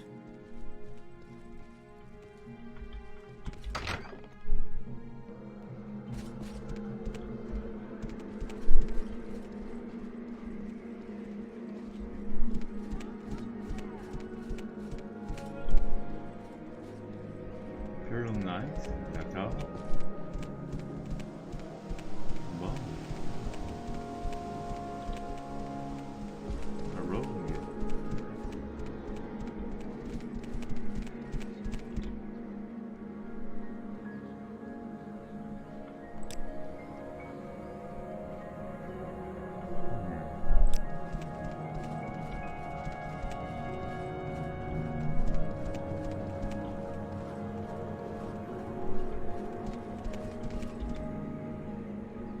Can I help you?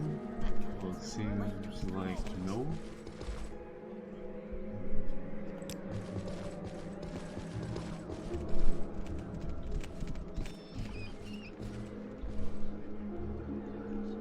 Like some trained rat? That guy asks way too many questions.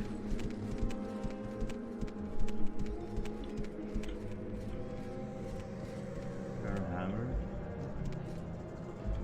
This.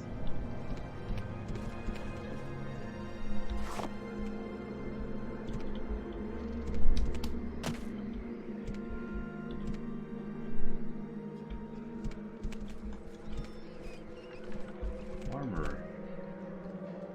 Ah ouais.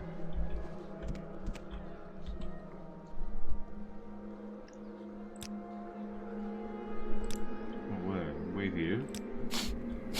What can I do for you, friend? Orders, wait here.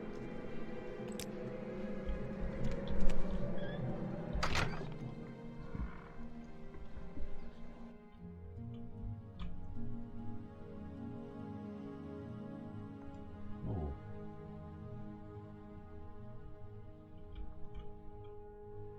Blacksmithing tools. Oh, d'accord. An illustrated reference for the various armor and weapon repair tools that can be found throughout Morrowind. All of this. Armorer's prongs can be used 5 times before they need to be replaced. At 0.50, the armorer's prongs are the lowest quality repair tools. They weigh 1, which is a low weight. At the time of writing, the prongs are worth 5 gold. Apprentice's armorer's hammer. The apprentice's armorer's hammer can be used 10 times before it needs to be replaced. At 0.75, the apprentice's armorer's hammer is the second lowest quality repair tool. It weighs 3.50, which makes it the heaviest repair tool. At the time of writing, the apprentice's armorer's hammer is worth 10 gold. Blacksmithing tool. Journeyman's armorer's hammer. The journeyman's armorer's hammer can be used 15 times before it needs to be replaced. It has a quality of 1 and weighs 3. It is one of the heavier repair tools. At the time of writing, the journeyman's armorer's hammer is worth 20 gold. Master's armorer's hammer. The master's armorer's hammer can be used 20 times before it needs to be replaced. It has a quality of 1.25 and it weighs 2, which is a medium weight for a repair tool. At the time of writing, the master's armorer's hammer is worth 60 gold. Now the Grand Master's armorer's hammer can be used 25 times before it needs to be replaced. It has a quality of 1.50 and it weighs 1.50. It is one of the lightest repair tools. At the time of writing, the Grand Master's armorer's hammer is worth 100 gold. The 𝓐𝓢𝓜𝓡 hammer. 𝓐𝓢𝓜𝓡 craft high-quality hammers that are far superior to any other known repair item. His hammers doesn't come cheap, but can be used 50 times before becoming worn out. Value is unknown. Bonjour, 𝓐𝓢𝓜𝓡.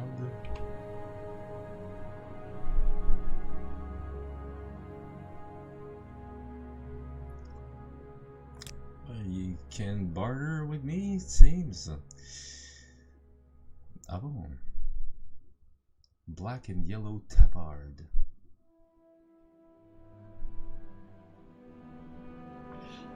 Adamantium greaves. Oh my god. You're a tabard. Mara tabard. Armor rating 5. Oh my god. Kite shield. Shites. Hey, the adamantium. 7500.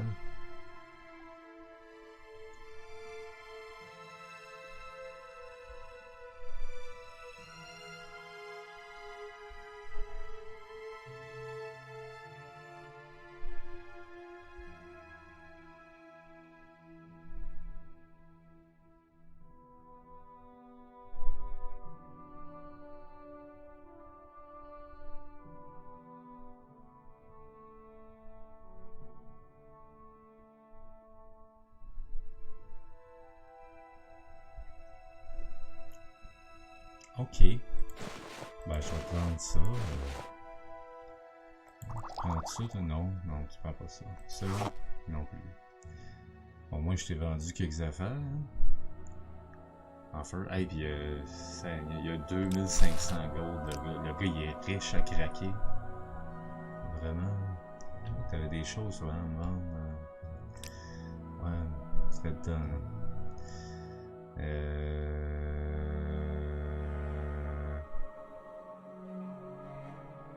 Ah ouais, c'est vrai.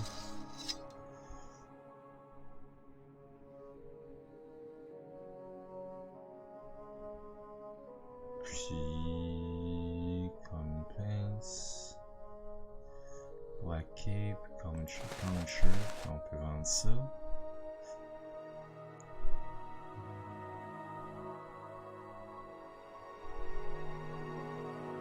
Scuba, ouais.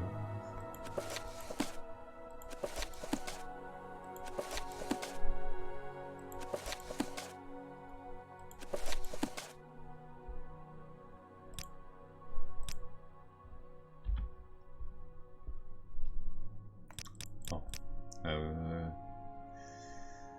Apprentices, journeyman. Bon, on prend les apprentices là. On va réparer un paquet d'affaires là. Ça a besoin de les réparer ces affaires là.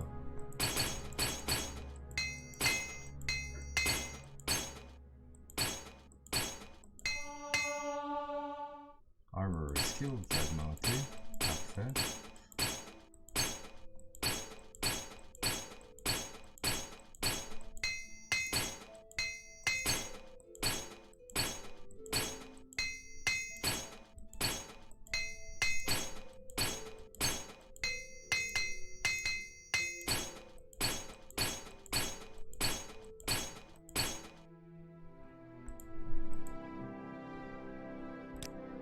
J'ai plus de...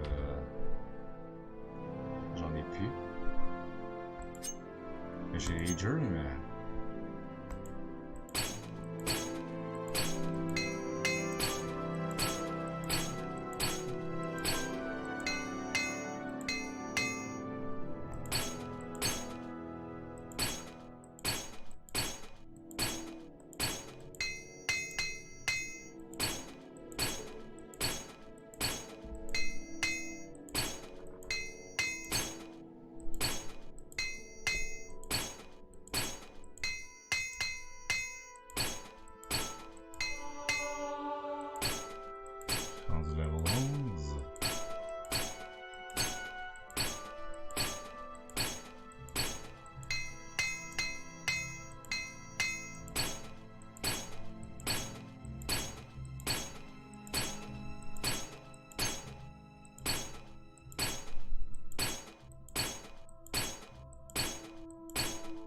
Capable, vas-y. Presque rendu, et voilà, c'est terminé. C'est fait. Et ça, ouais. Ok, donc, barter. Et c'est tout. Mon Dieu Seigneur.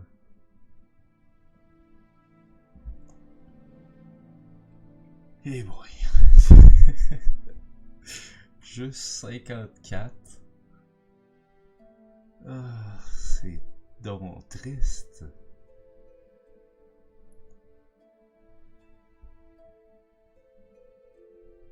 Oh, elle serait belle, Marianne, avec un tabac, là, pour vrai, là. C'est du heavy armor, par exemple, mais ouais.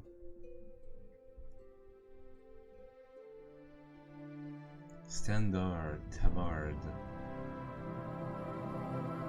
5000 par exemple, c'est vraiment cher. Mais il y a... Et non. Ah, ben c'est vrai que... Ouais, elle a du ebony, là. Donc ouais, c'est... En quelque part, on s'en fout, là.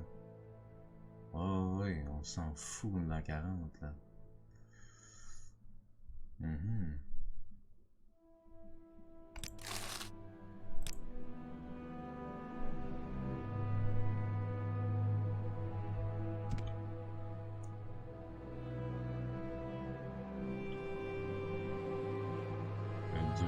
Cuirasse.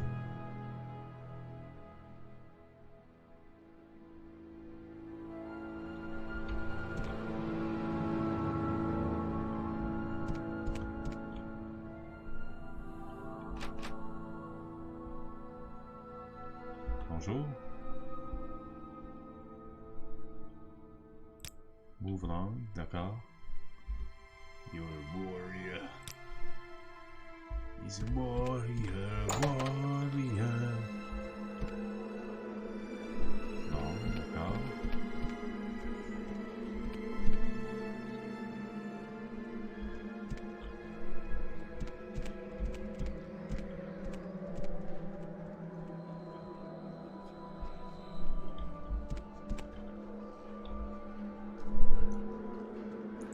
On va repartir, hein?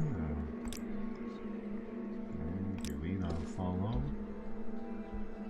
Orders. Follow me. Voilà. Bon, ok. J'aime que j'ai comme 2 potions.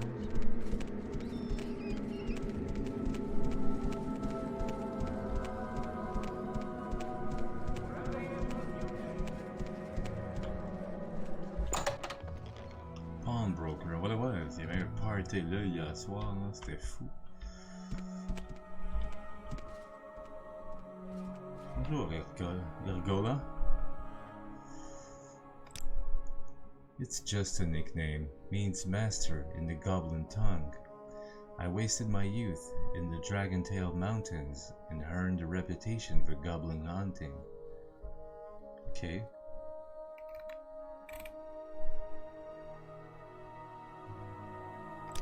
Rumors.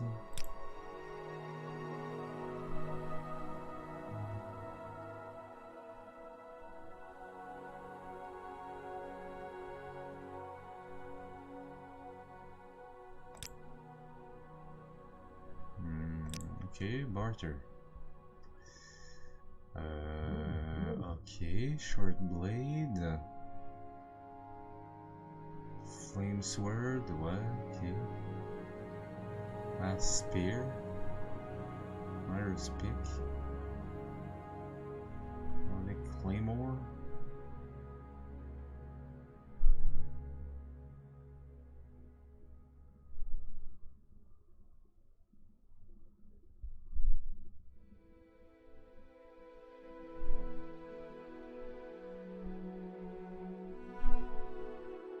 True Noble's Code. The Buying Game. Tale of the Devious Trader. Sword Components. Old Treasure Map. Ah bon? Shadowy Ring. Sanctuary Chameleon. Ah bon? Après, on va essayer de vendre des affaires. Là. Restore Fatigue.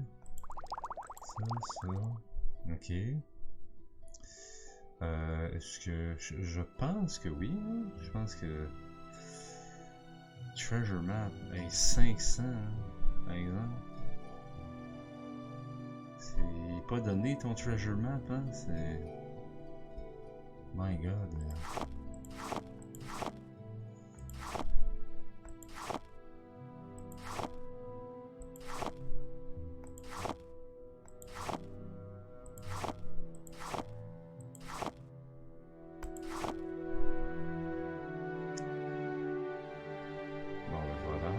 Ça.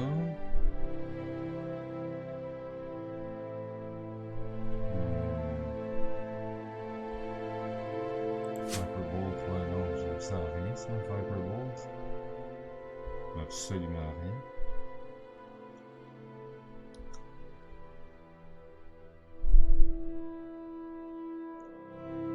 Et 200, c'est cher en mot, t'as dit, ça là. Ouais, non, je vais te vendre des livres, mais j'en achèterai pas.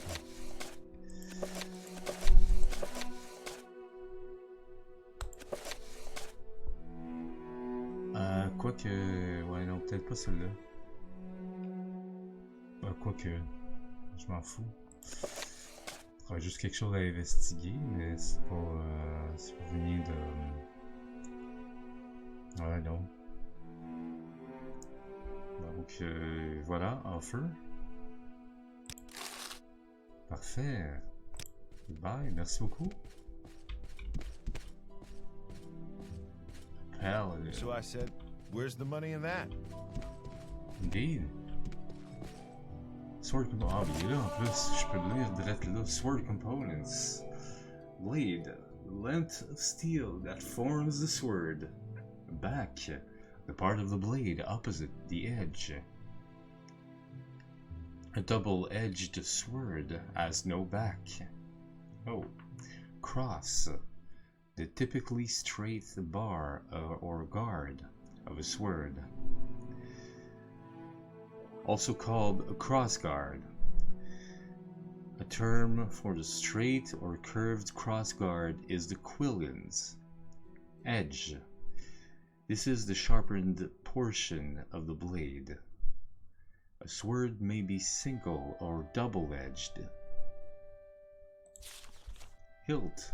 The lower portion of a sword consisting of the crossguard, handle grip, and pommel. You see the hilt. Quillons. A term for the two crossguards, forward and back, whether straight or curved. The crossguard may be called simply the cross or just the guard. Forte. The lower portion on the sword blade which has more control and strength, and which does most of the parrying. The forte. Oh, this is the forte. The foible. The upper portion on the sword blade which is weaker but has more agility and speed, and which does most of the attacking. This is the foible. The fuller. A shallow central groove or channel on the blade which lightens it as well as improves strength and flex. A sword might have one, none, or several fullers running a portion of its length on either one or both sides. Narrow deep fullers are also sometimes referred to as flukes. So that's the fuller. Sword components. Grip. The handle of a sword, usually made of leather, wire, wood, bone, horn, or ivory. So this is the grip. The lower end, the tip portion of a sword. So the tip, this is the lower end. Salvatil. Pommel, the counterweight which secures the hilt to the blade and allows the hand to either rest on it or grip it. So this is the pommel. That's great. The ricasso, the dull portion of a blade just above the hilt. It is intended for wrapping the index finger around to give greater tip control. Not all swords forms have a ricasso. So no ricasso here. Oh, okay. Shoulder, the corner portion of a sword separating the blade from the thang.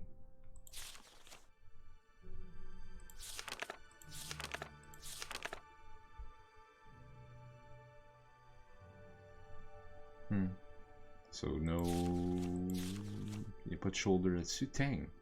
The unedged hidden portion or of a blade running through the handle and to which the pommel is attached. No tang here either. Upper hand, the hilt portion of a sword. So, well, the hilt, it's the upper hand. Tip, the end of the sword furthest away from the hilt. Most swords taper to a point at the tip, but some blade lines are straight until the very tip. So this is the tip of the blade.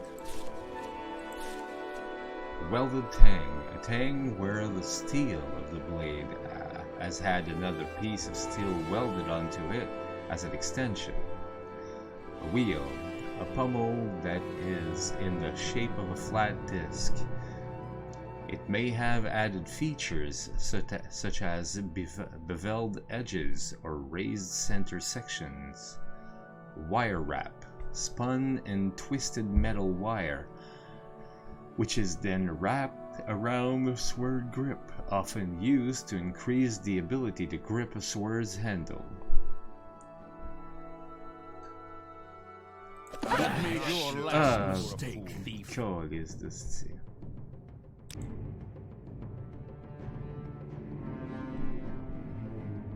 I will pay gold. I'm sorry, je voulais pas prendre take. Calice. Calvaire.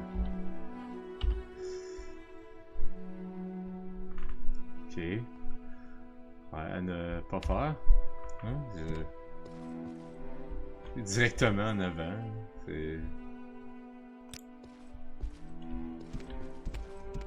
Ah, c'est beau ça. The Tale of Devious Trader. The Necromancer, the Airship, and the Devious Trader.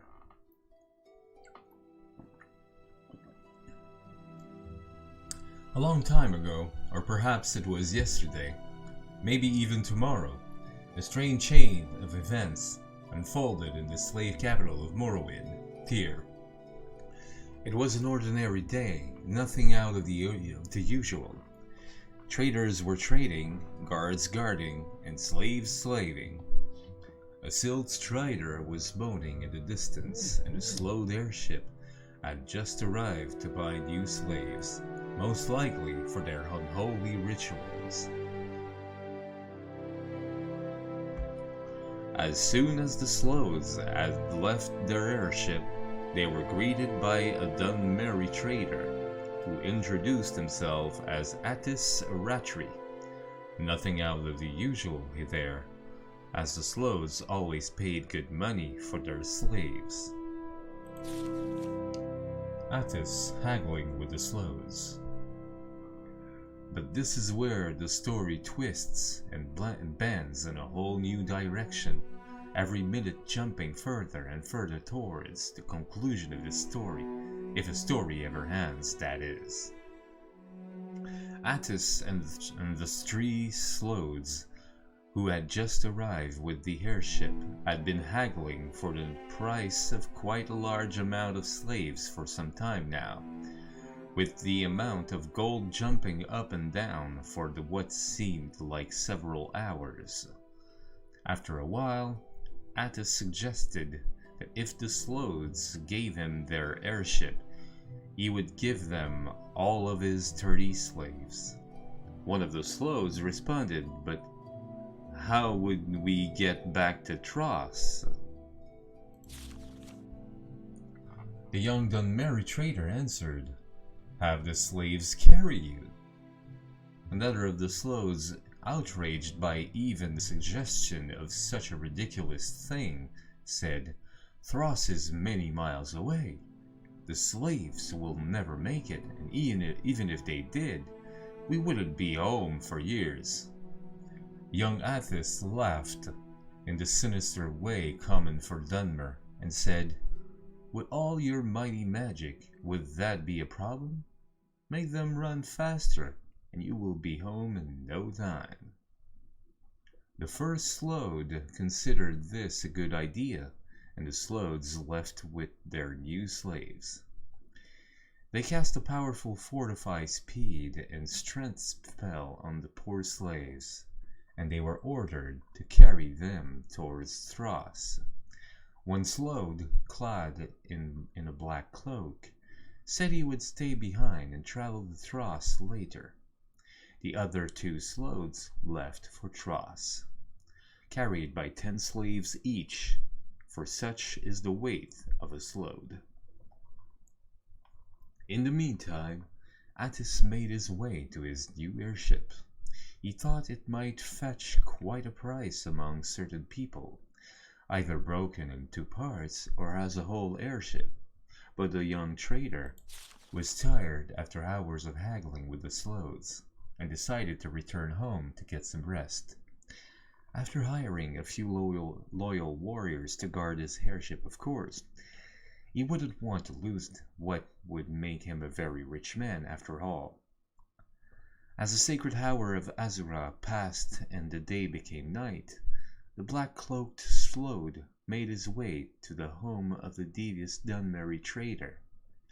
This 𝓐𝓢𝓷 was the only one who had realized that Attis had tricked them, and he would not let this deed go unavenged. Attis was asleep in his bed, a bottle of high-quality grief by his hand. The black-cloaked 𝓐𝓢𝓷𝓭 walked up to Attis and whispered, "Your love for alcoholic beverages will soon give back what's mine, young Dunmer, and when that happens, you will realize that you have nothing left but your own greed." Attis was asleep in his bed with a bottle of high-quality grief by his hand. After whispering these words, the black-cloaked 𝓐𝓢𝓷𝓭 disappeared in a puff of smoke. The next day, when the sacred hour of Azura had once again passed and night passed into day, Attis woke up with a strange urge for grief. He searched through his entire house, finding no grief or any other alcoholic beverage. He stumbled out on the streets, which strangely enough were empty. Not a single living being was walking the streets. The empty streets of Tyr. He walked around the streets of Tyr for some time, pondering on where all the people had gone, and more importantly, where he could get some grief.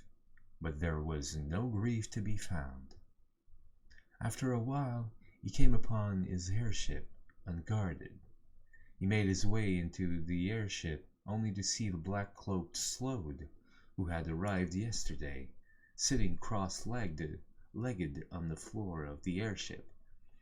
Attis asked the 𝓐𝓢𝓷, "Where are all the people? What have you done to this place?" The 𝓐𝓢𝓷 answered, "That is not important, is it, for either one of us?" "That is true.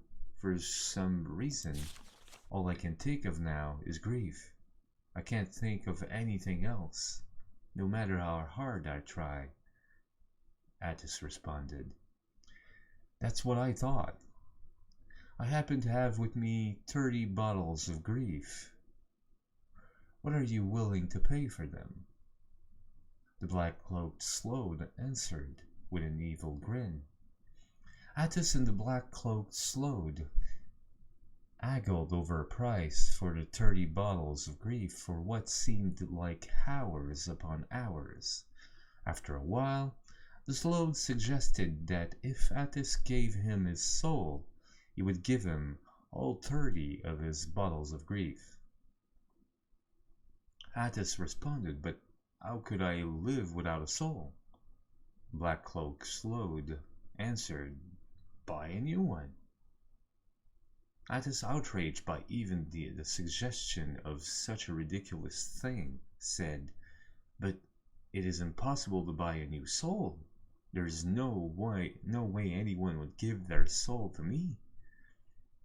The 𝓐𝓢𝓷 laughed, in the strange way common for 𝓐𝓢𝓷, and said, "With all your skills in bargaining and trading, would that be a problem?"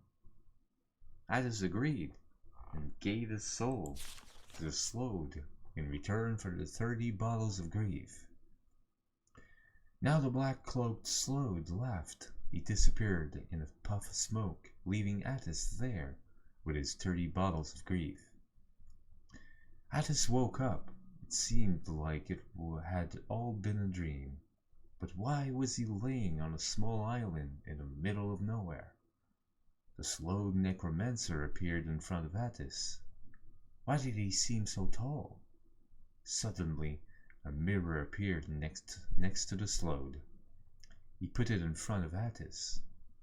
To his horror, it was not his own face that was staring back at him in the mirror, but that of a mud crab. The 𝓐𝓢𝓷 laughed.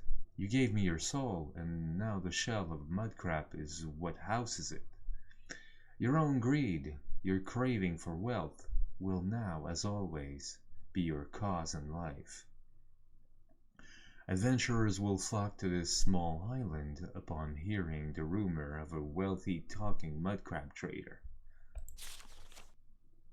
You gave me your soul, and now the shell of a mud crab houses it.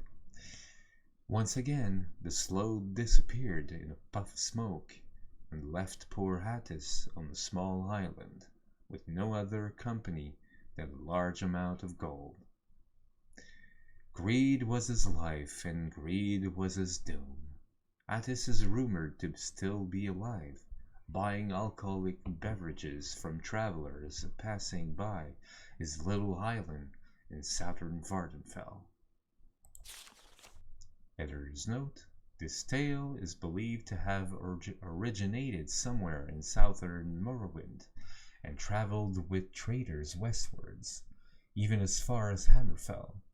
It is obviously nothing more than a fairy tale to scare young children from the same path of greed that Athos took. There have been rumors, though, of a mud crab trader somewhere in Vardenfell. Well, that's interesting. Very interesting. Ooh. Imperial Steel Greaves. Imperial Silver Cap.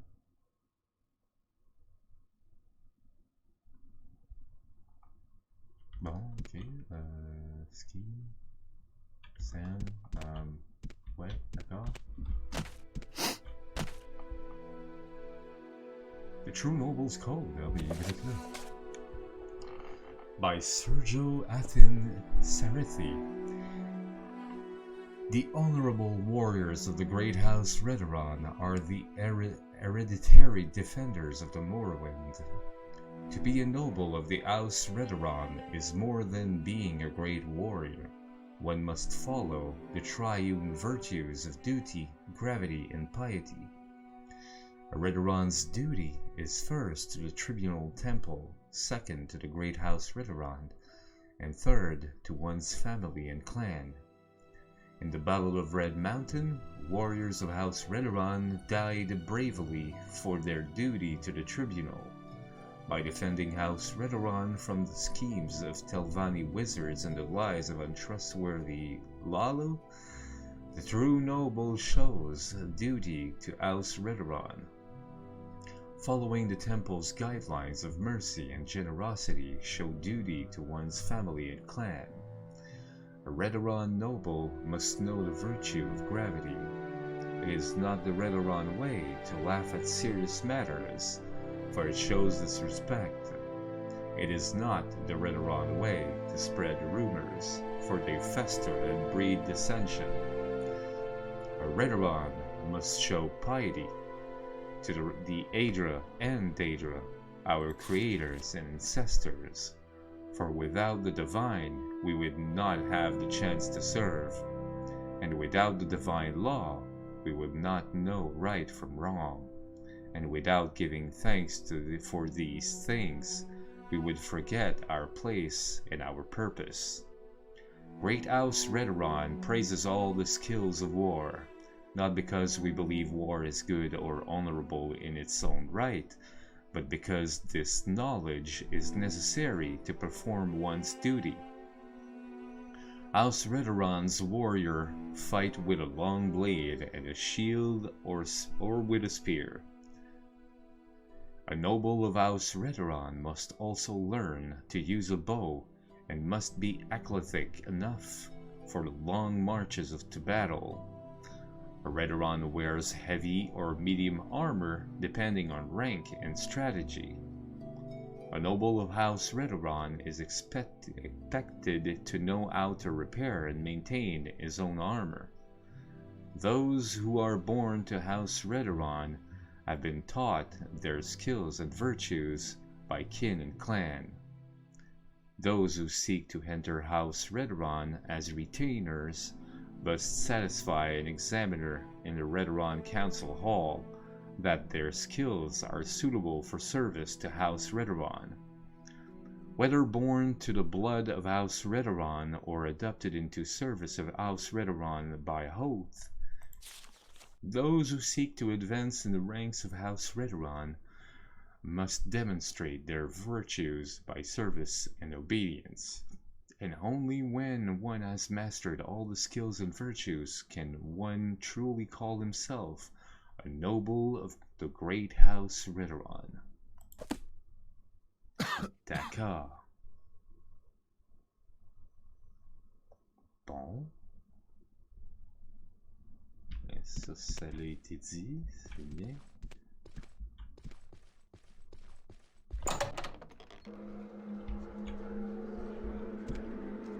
Oh. A back alley.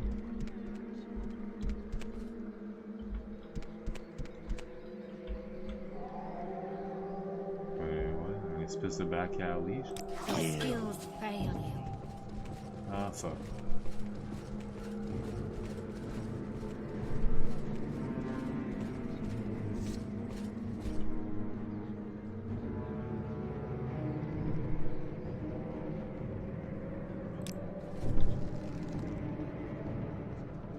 Silver battle axe? Oh my god, okay. Hold still. C'est que... Mais non. It's about time I had some fun.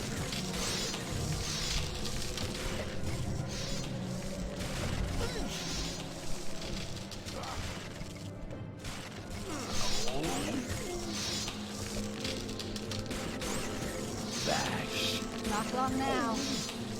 Starting to fail.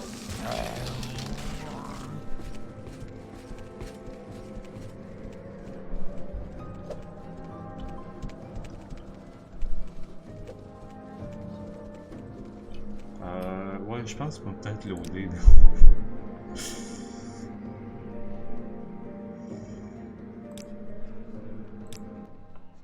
Parce que là, ouais. My god. Je pense que ça va faire ça.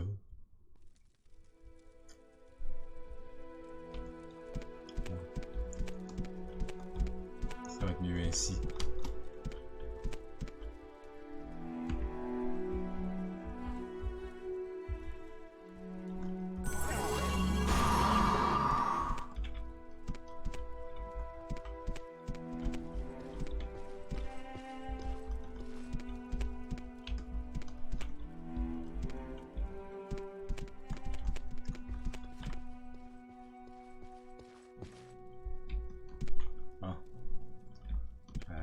All right, I'm listening.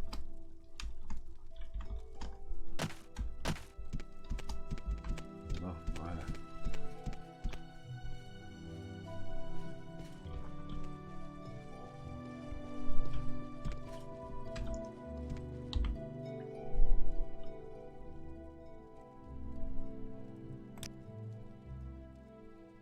J'ai des potions de Restore Fatigue.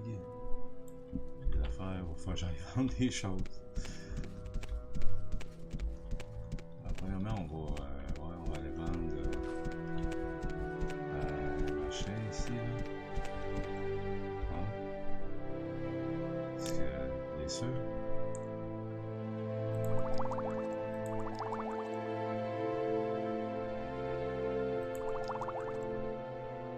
Bon, voilà qui est fait. Bon. Bye, merci, bonsoir.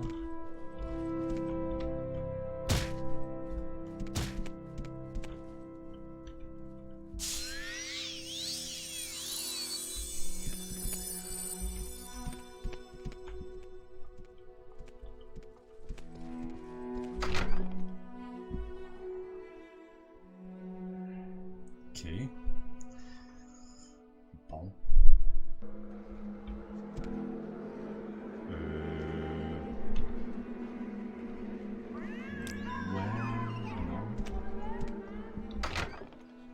Ouais, je veux dormir quand même.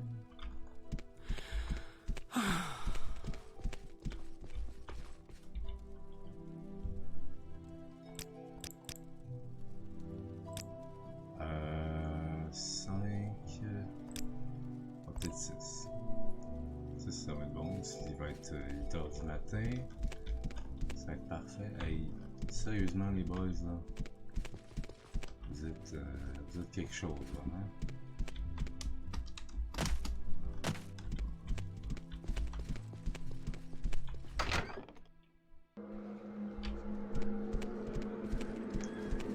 Oh, that's better.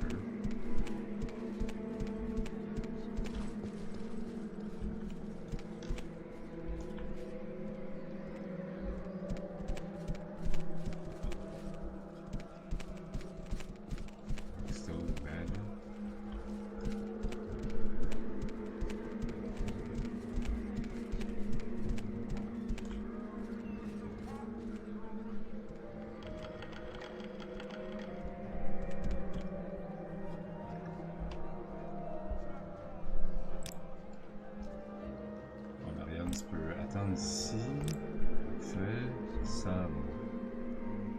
On peut également attendre ici, parfait. Voilà.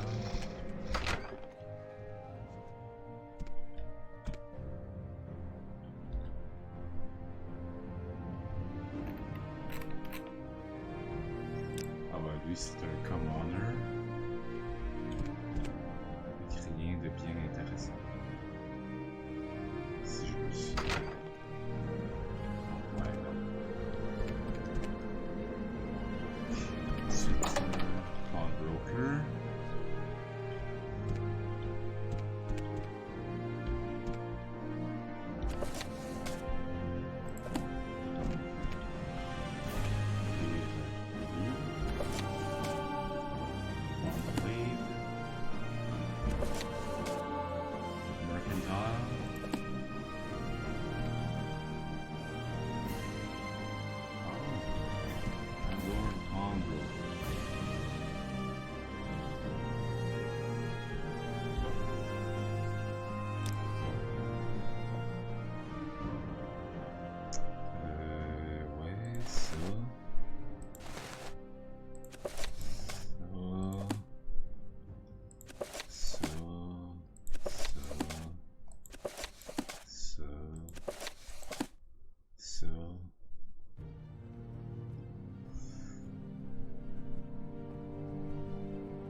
Viperbolt qui me sert à rien en effet.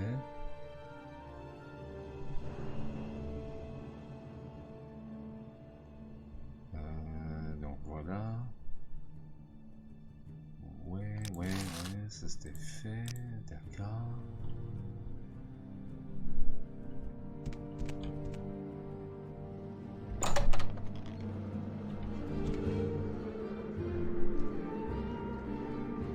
C'est justement ici qu'on s'était ramassé.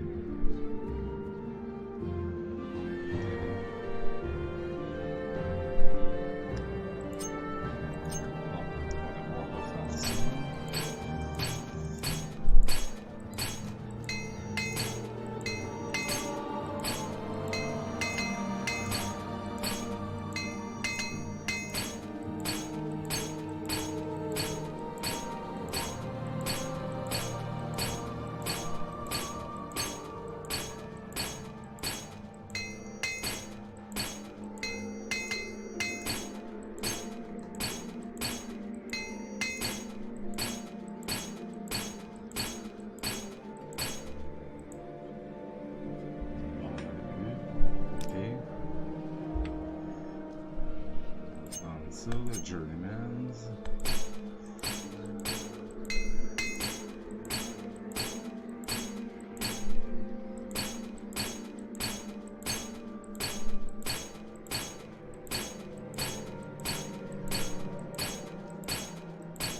Ça n'a pas de bon sens manquer autant.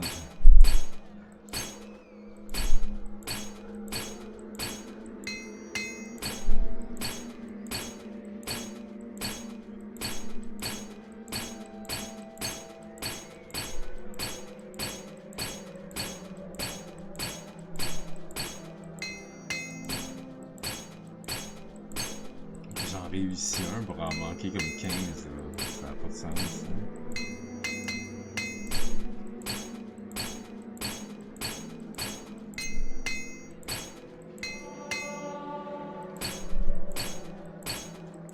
Même si c'est des armes, c'est le armor skill qui est utilisé. D'accord, ok.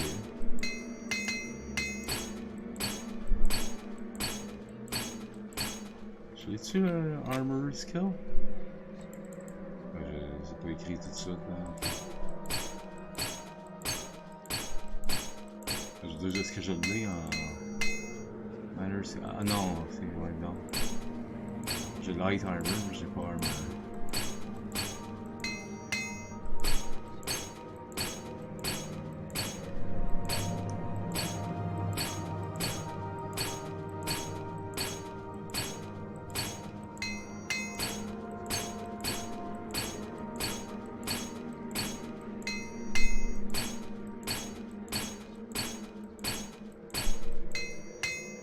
Bon, finalement. D'accord. Ok.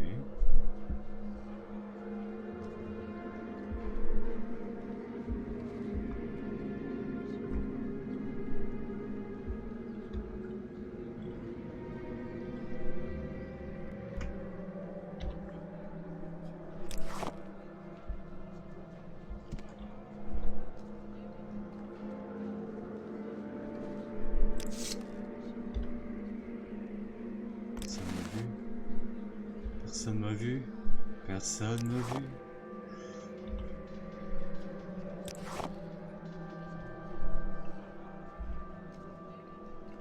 Nobody has seen me at all.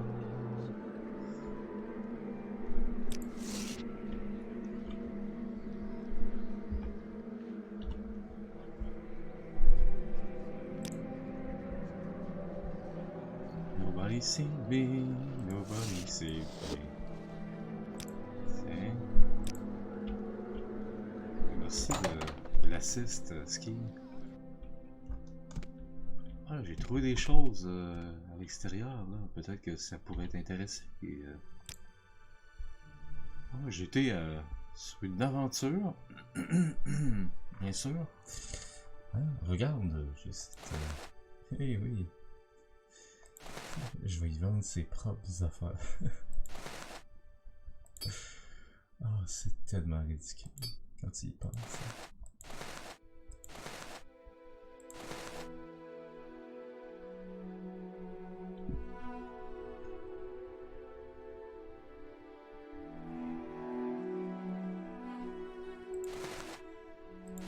Ben oui, j'ai des expensive belts. Ah non, ben je vais les garder, des expensive belts. Là. Ah oui. Ben oui, ben oui. Iron Tento, Iron Wakizashi. C'est son propre stock. Long Blade, Silver Katana, 4 à 18. Hey, c'est quand même bon ça. No joke là, ouais, c'est assez bon, merci. Là. Silver Long, bah ça c'est à moi ça.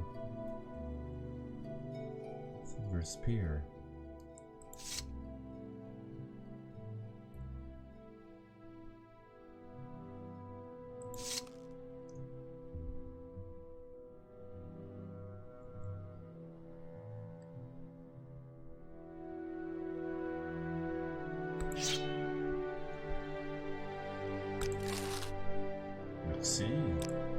Merci beaucoup d'accepter ce stock qui n'est pas volé du tout. Alors là, pas du tout. Faut que je vois Marianne. C'est quoi ces carnets? Ah, quand même, hein. Ouf. Ouf. Ouais, c'est ça, hein. C'est pas mal solide, là, donc, ouais.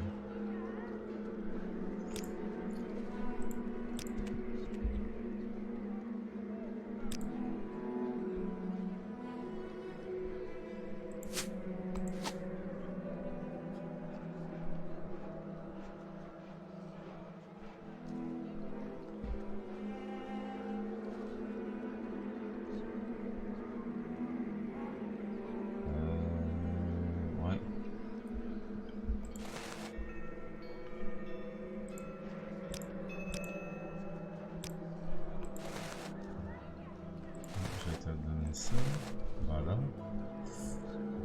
Merci. Ensuite, ouais, j'en prends un pour moi. Hein? Bye et Marianne.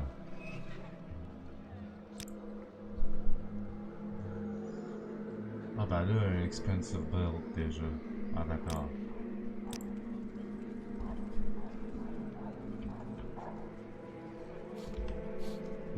Scheme.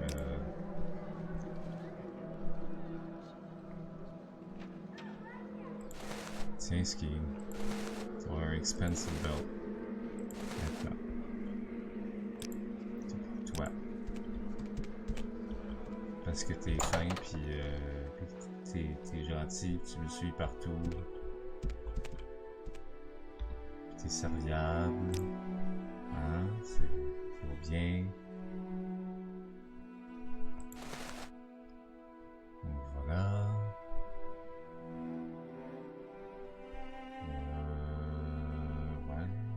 Ouais.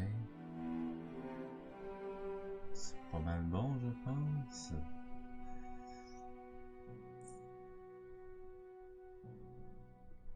Million, ok.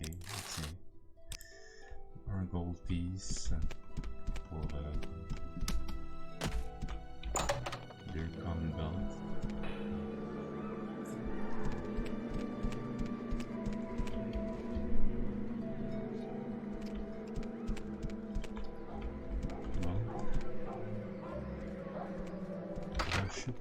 𝓐𝓢𝓜𝓡 𝓜𝓸𝓻𝓻𝓸𝓀.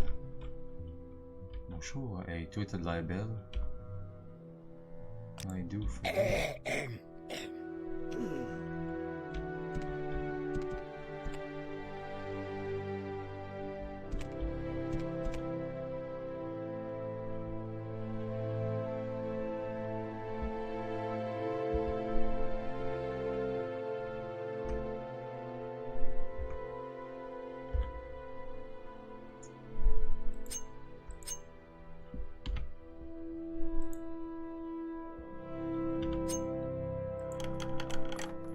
Small fork on outside, or is it inside?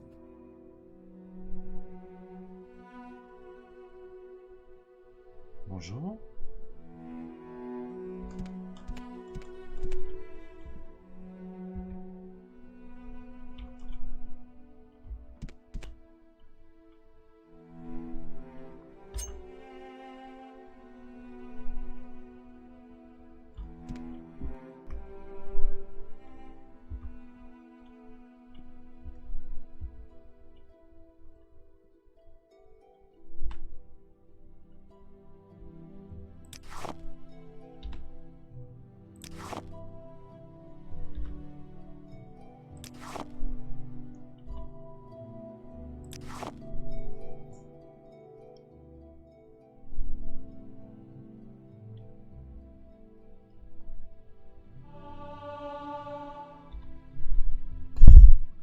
Sneak skill is at 71. Merci beaucoup.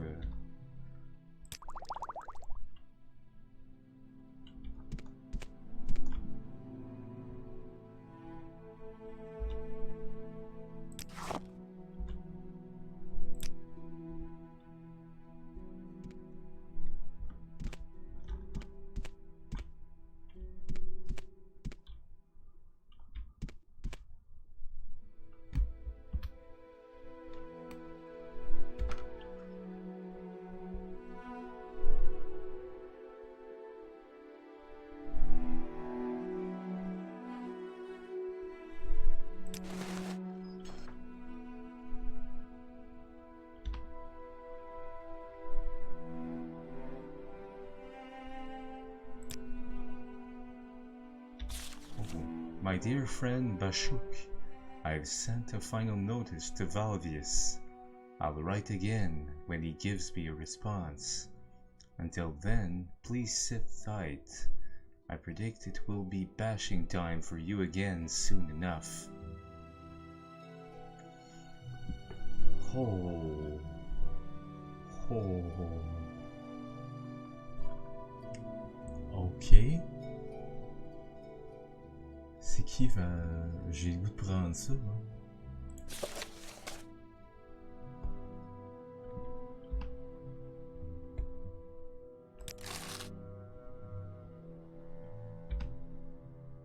Gods! A thief! Oh. Hold still, coward. Oh. Oh. Oh. Weakling. Oh. Oh.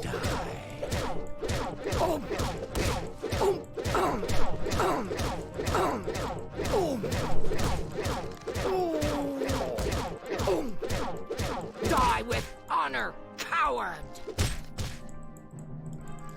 Give up! Kill. Our blood is made for fighting! Ouais.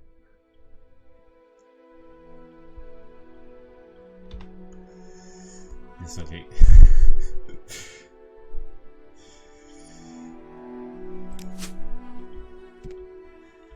Ouais, mais là, c'est... Ouais.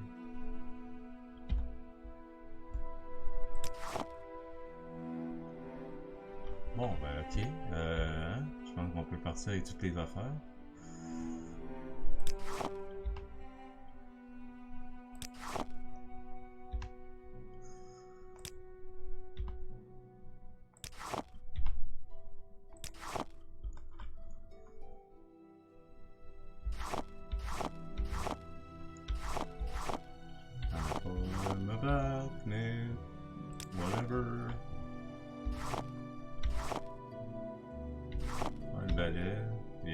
Parce que, tu sais, why not?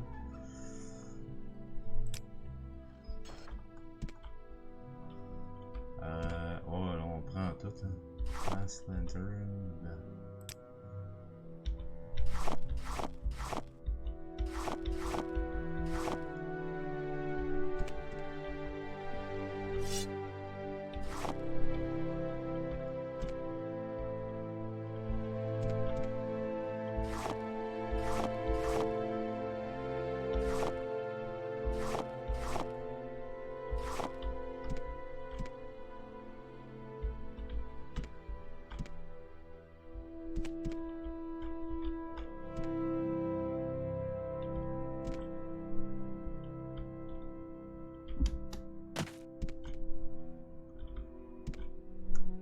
Ça va me faire une place à venir coucher. Hein?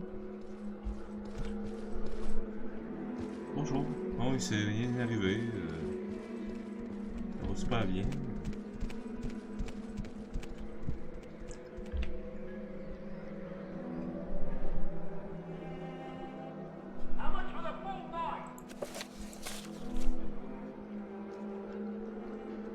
Further notice, Valvius.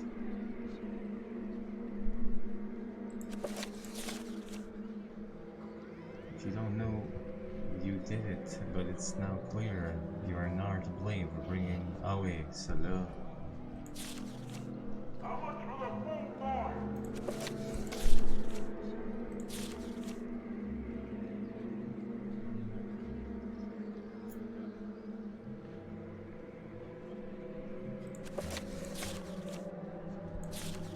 Pourquoi je tombe toujours sur la première? Skooma here, skooma there, skooma everywhere.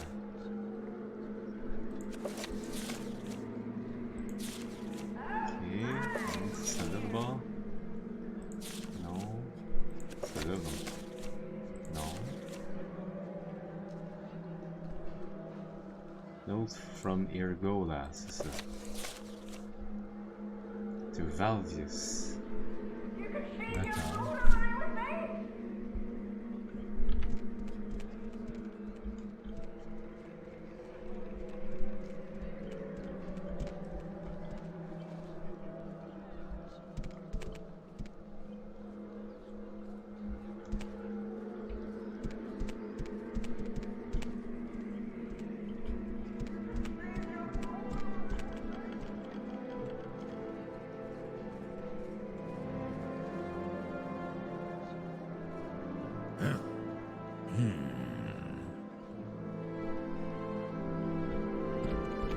On commence par aller...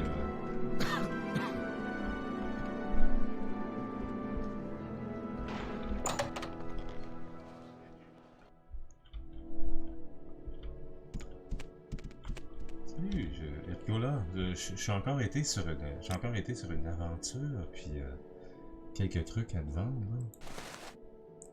Ah non, non, ça n'a pas appartenu à personne, ça là, t'étais pas, non, je te jure, pas du tout, hein. Ah, tu connais le balai? Mais non, non, le balai, c'est des gobelins. Oui, c'est ça, c'est des gobelins. C'est pas du tout ce que tu penses, là, ou ce que tu puisses penser.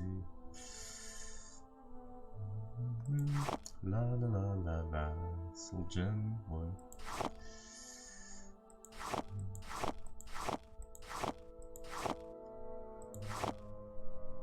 Pro, on s'en fout. Metal plate, ouais, on s'en fout ça aussi.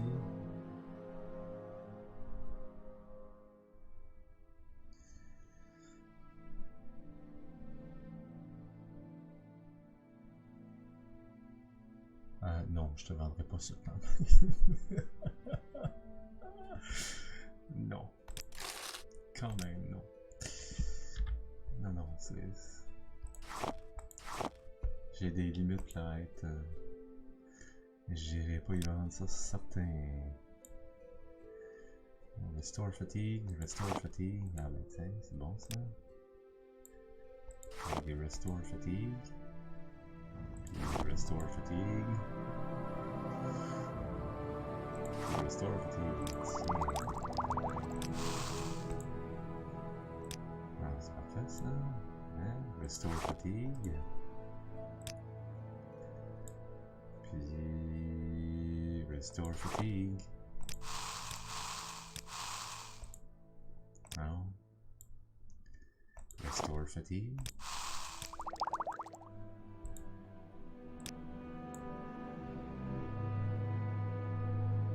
Restore health. Restore fatigue. Bon, tiens, voilà. Non. Encore.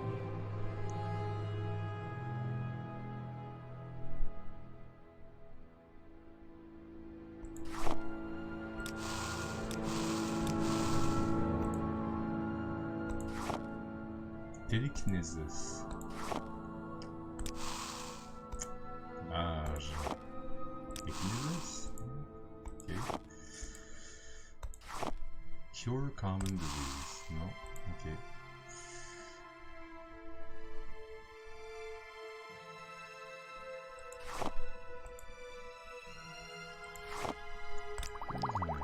Yay, cure poison. Ah, hey, j'ai fait des poisons. Ouais, je suis un alchimiste. Ouais, oui, c'est... Et un restore fatigue. Yes. C'est quand même 85 de value pour vrai. Sincèrement. Ah, ça me donne rien de vendre ça, il n'y a plus d'argent. Pauvre gars. Thank you, come again. Small fork on outside, or is it inside? Khajiit?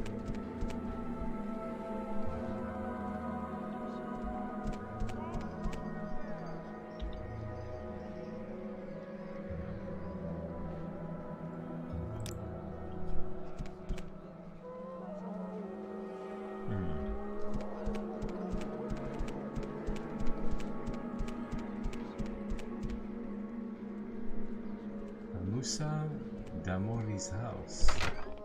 D'accord.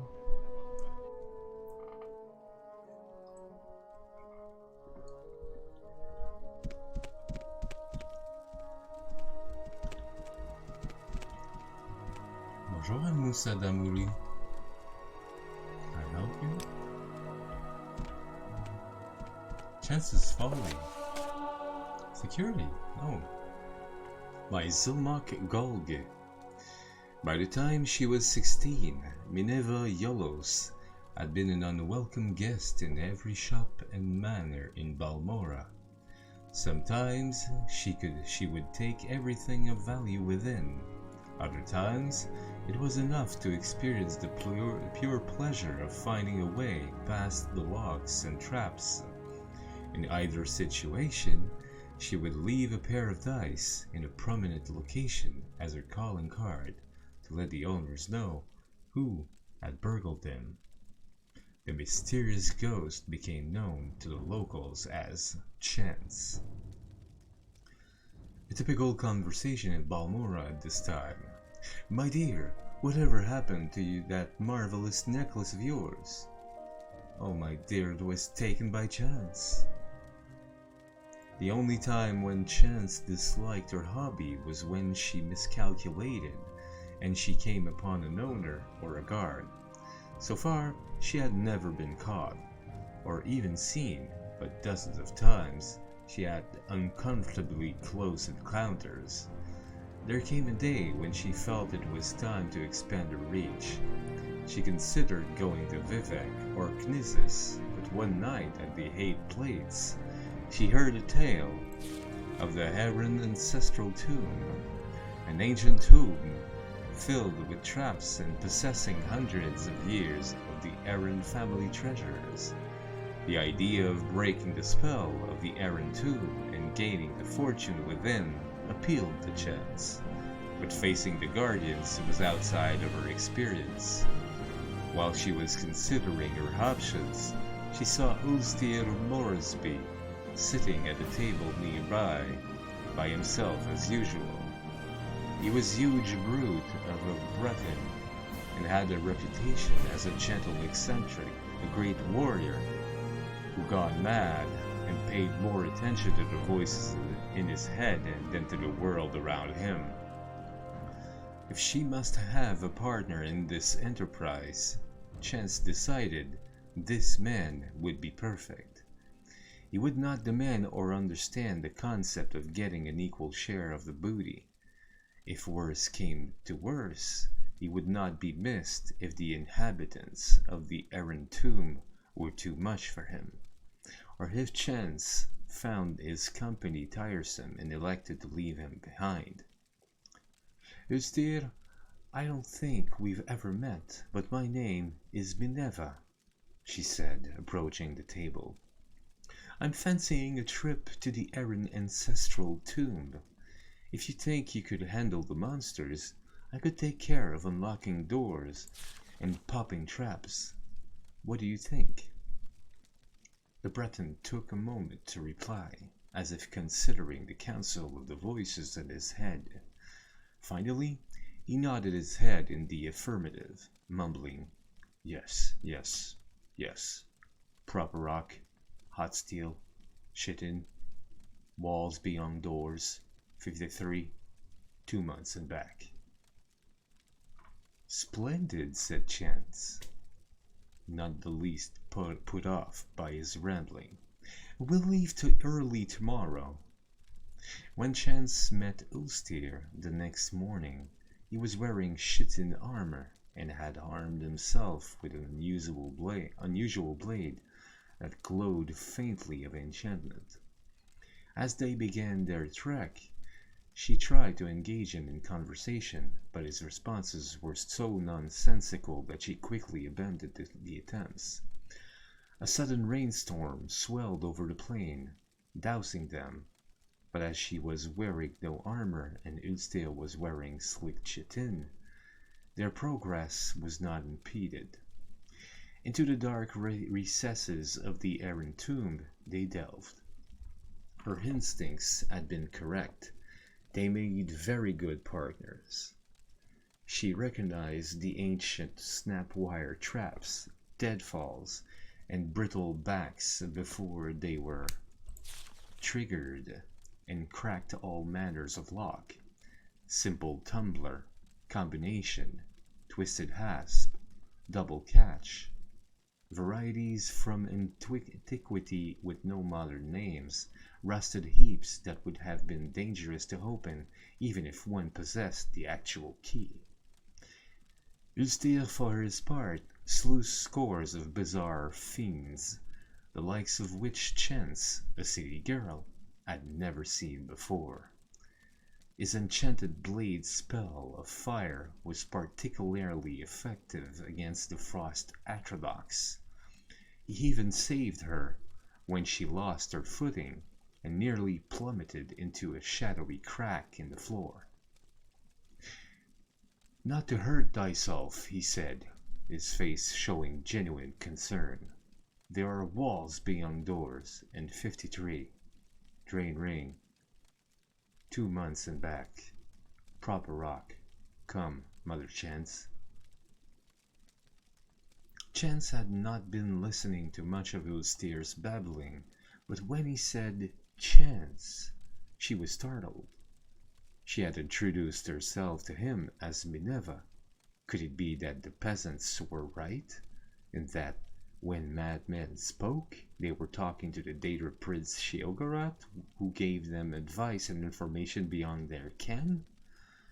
Or was it rather, more sensibly, that 𝓐𝓢𝓜 was merely repeating what he heard tell of in Balmorra, when in recent years Chance had become synonymous with lockpicking?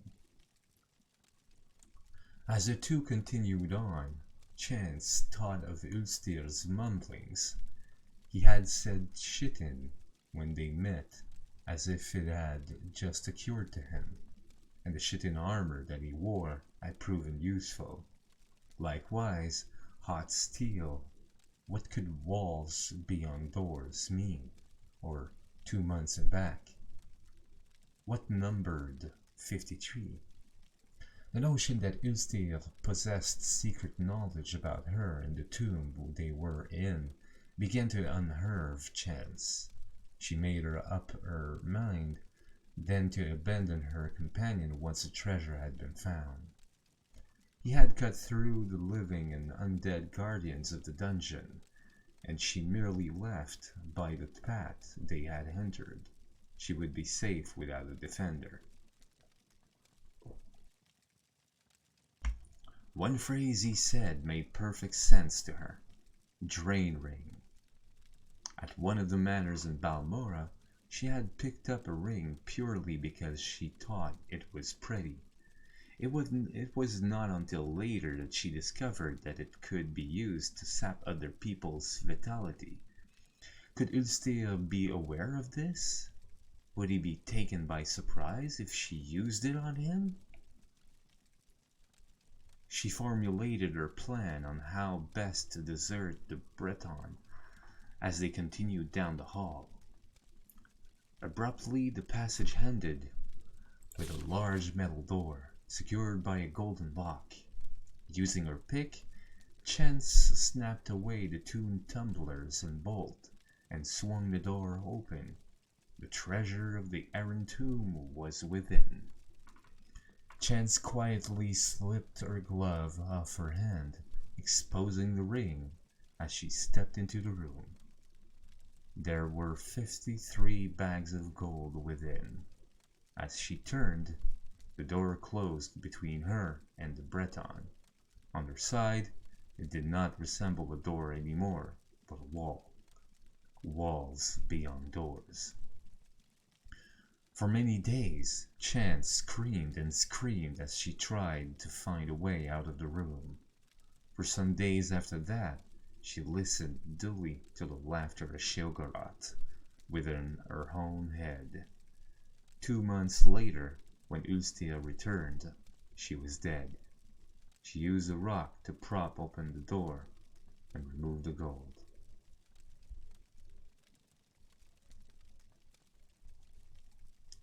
Chance folly.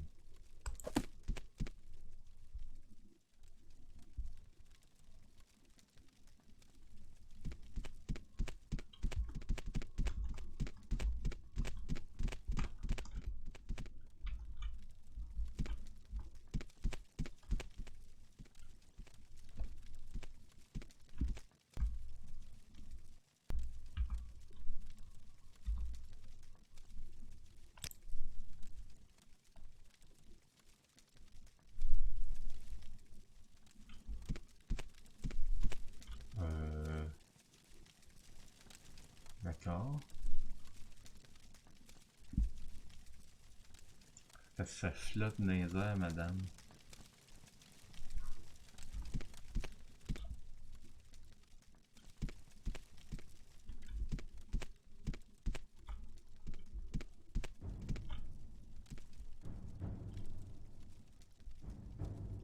Il y a des affaires ici à me dire, moi.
Indeed. Bon, ouais, barter. Je sais pas si j'ai quoi que ce soit à vendre à toi, mon nom. Ouais, non. Non. J'ai rien à te vendre. J'ai tout vendu à l'eau.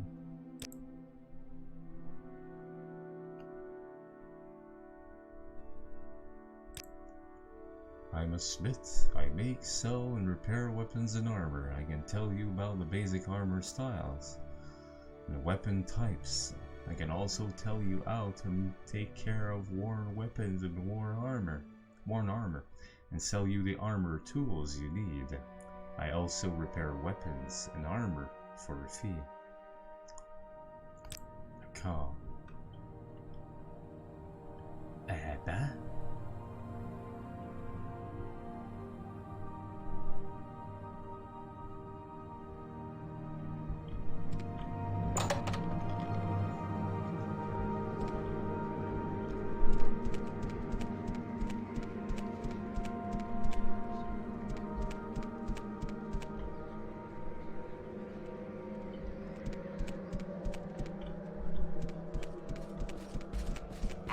If you must.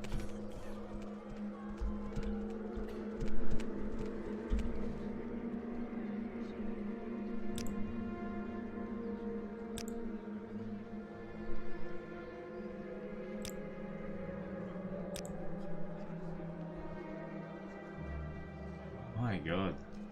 Okay.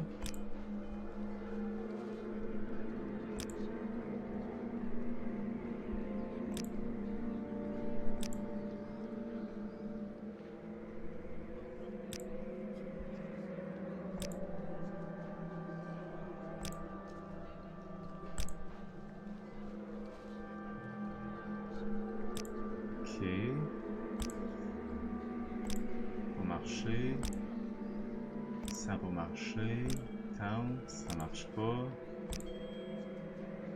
Get lost. Now.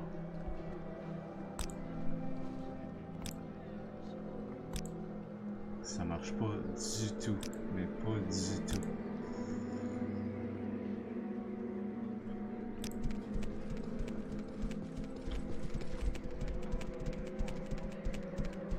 Elle a même pas en face, pas en tout. Mais pas tout. Nope.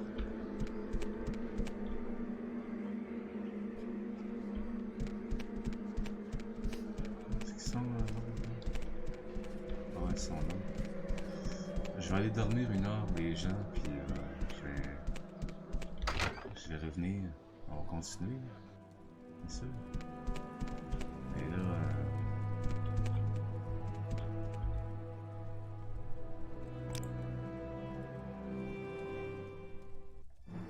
et voilà. Intelligence, of course.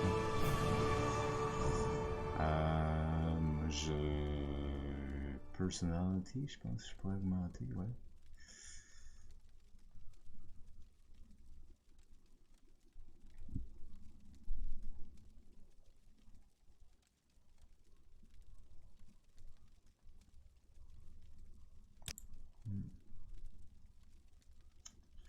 Puis moi écoute, je m'excuse mais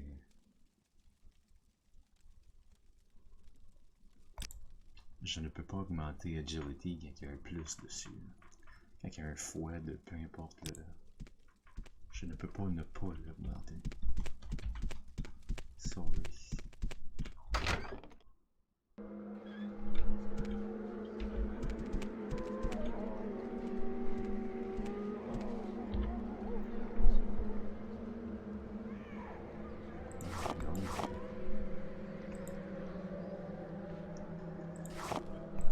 Personality, Ooh. Restore fatigue, yes, alright, restore fatigue. Alright, on a une potion. We have a potion, ladies and gentlemen, we have a potion.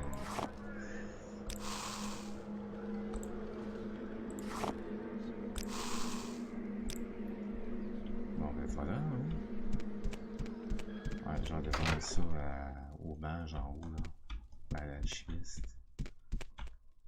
Ah, bonjour, tout est nouveau. Ah, bon, ok, whatever.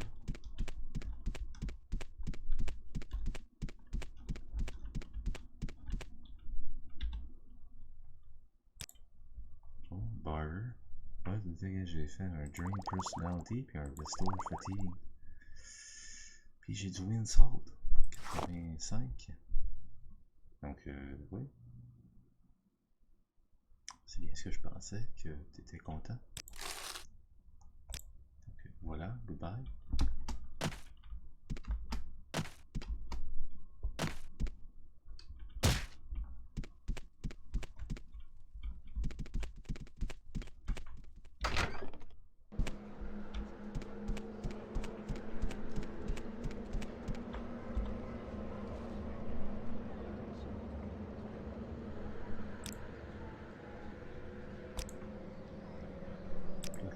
Now. Même pas. Pas en tout.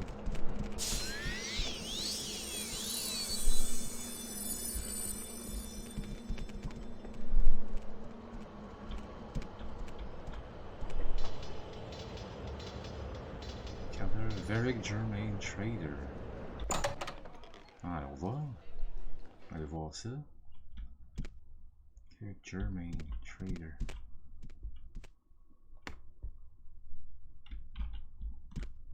Eh ben, toutes sortes d'affaires, pis tout. Velout's robe. My god, ok, des belles... The blue plates are nice, but the brown ones seem to last longer.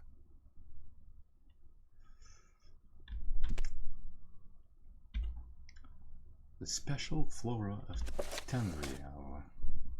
The poppy in both black and white varieties may be found growing wild in the mountains of Hammerfell. Their succulent pods are often the only nourishment for adventurers who find themselves in the wilderness without rations. It is said that black and white poppies imbibed together have magical properties. When they are crushed and mixed with the milk of the agile-footed mountain goat, the resulting potion allows the user to glide safely above ground.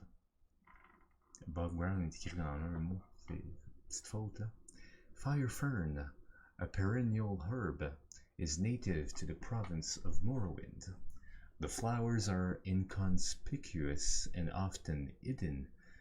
The glossy evergreen foliage and blossoms are resistant to conditions of high heat and bright light. A petal from this plant, placed under the adventurer's tongue, will provide protection from the heat and fire of the lava pits and thermal streams around 𝓐𝓢𝓚. A dragon's tongue, a common name for a fern-like herb found in Black Marsh, is especially prolific around the area of the 𝓐𝓢𝓚 swamp. It is a beautiful wildflower whose name comes from the fire-red fronds that protect its golden efflorescence. As pretty as it is, however, it is a deadly poison to most living beings and needs to be avoided by adventurers, especially unprotected ones, as it is lethal to the touch. It is said, however, that Argonians can handle the plant and use the sap derived from its roots to enhance their endurance. 𝓐𝓢𝓚 is an herb grown by many residents of Valenwood for their beautiful and showy flowers. They attain a height of about 3 feet and sport feathery leaves. The flowers are usually bright red. In addition to their beauty, they are said to have the magical ability of enhancing the appearance of anyone who carries or wears one of the blooms. Ironwood nut is a hard-shelled fruit that comes from the ironwood trees growing deep in the forest of Skyrim. The wood of these trees is hard as the metal after which it is named. The very rare black variety of ironwood is said to produce a nut which is very succulent and believed to greaten the strength of the adventurer who is able to crack its shell and partake of it. The ginkgo leaves, which are found along the banks of rivers and lakes in Hammerfell, are most inconspicuous, only their peculiar half-moon shape making them noticeable. The edible foliage is very sweet and quite tasty. Legend has it that when mixed properly with the pulp of the aloe plant, the resulting concoction has the ability of increasing one's stamina for a short while. The somnalius fern can be found in the swamps of Black Marsh. The fronds of this plant are light green and quite delicate. Picking a frond can be very difficult, as they usually crumble to the touch, but once retrieved, it can be used to put an enemy to sleep for a short while by passing it under his nose. Arrowroot is a thick, rubbery tuber that can be found in the province of Valenwood. The plant is quite difficult to find, as its above-ground foliage is very meager and scrawny, but the root itself can be most beneficial to the gatherer as it has magical properties. The paste made from grinding the root is quite wholesome and can improve the user's accuracy with a bow and arrow or other missile weapon. Nightshade is reputed to be a very poisonous herb. However, the variety found in many parts of elsewhere is cherished by Khajiits who have taken up careers in thievery. Many Khajiits will tuck a piece of nightshade inside their armor to increase their abilities to skulk, hide, and become invisible. Mysticism. Mysticism is the school of sorcery least understood by the magical community and the most difficult to explain to novice mages. The spell effects commonly ascribed as the school of mysticism are as extravagantly disparate as Soul Trap, the creation of a cell that would hold a victim's spirit after death, to telekinesis, the manipulation of objects at a distance. But these effects are simply that, effects. The sorcery behind them is veiled in a mystery that goes back to the oldest civilizations of Tamriel, and perhaps beyond. The psychics of the Isle of Artaeum have a different term for mysticism, the old way. The phrase becomes bogged in semantic quagmire because the old way also refers to the religion and customs of the psychics, which may or may not be part of the magic of mysticism. There are few mages who devote their lives to the study of mysticism. The other schools are far more predictable and ascertainable. Mysticism seems to derive power from its conundrums and paradoxes. The act of experimentation, no matter how objectively implemented, can influence magicka by its very existence. Therefore, the mystic mage must consign himself to finding dependable patterns within a roiling imbroglio of energy. In the time it takes him to devise an enchantment with a consistent trigger and result, his peers in the other schools may have researched and documented dozens of new spells and effects. The mystic mage must thus be a patient and relatively uncompetitive philosopher. For centuries, mostly during the Second Era, scholarly journals published theory after theory about the aspects of magicka lumped together under mysticism. In the Mages Guild tradition of finding answers to all things, respected researchers suggested that mysticism's penultimate energy source was the Aetherius itself, or else the Adric beings of unimaginable power. Either rationale would explain the seemingly random figuration of mysticism. Okay. Some even ventured that mysticism arose from the unused elements of successfully or even unsuccessfully cast spells. Discussion within the order of psychics after Artaeum's reappearance has led some scholars to postulate that mysticism is less spiritual in nature, as was originally supposed, and that either the intellect or the emotional state of the believer is sufficient to influence its energy, configuration, and flow. None of these explanations is truly satisfactory by taken by itself. For the beginning student of mysticism, it is best simply to learn the patterns distinguishable in the maelstrom of centuries past.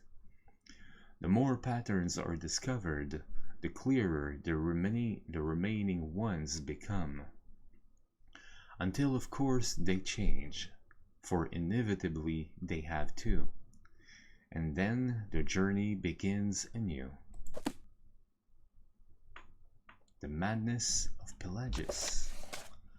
The man who would be Emperor of all Tamriel was born Thoris Pelagius Septim, a prince of the royal family of Wayrest in 3E 119, at the end of the glorious reign of his uncle Antiochus I, Wayrest had been showered by much preference during the years before Pelagius' birth, for King Magnus was Antiochus' favorite brother. It is hard to say when Pelagius' madness first manifested itself, for, in truth, the first 10 years of his life were marked by much insanity in the land itself. When Pelagius was just over a year old, Antiochus died and a daughter, Caldera, assumed the throne to the acclaim of all. Caldera II was Pelagius' cousin and an accomplished mystic and sorceress. If she had sufficient means to peer into the future, she would have surely fled the palace.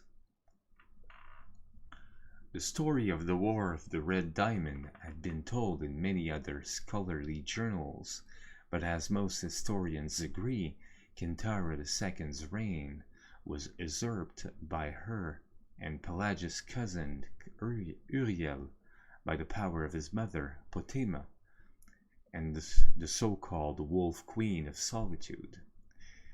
The year after her coronation, Caldera was trapped in Glen Point and imprisoned in the imperial dungeons there. All of Tamriel exploded into warfare as Prince Uriel took the throne as Uriel III, and High Rock, because of the imprisoned Empress' presence there, was the location of some of the bloodiest battles. Pelagius' father, King Magnus, allied himself with his brother Sepphoris against the usurper emperor, and brought the wrath of Uriel III and Queen Potema down on Wayrest.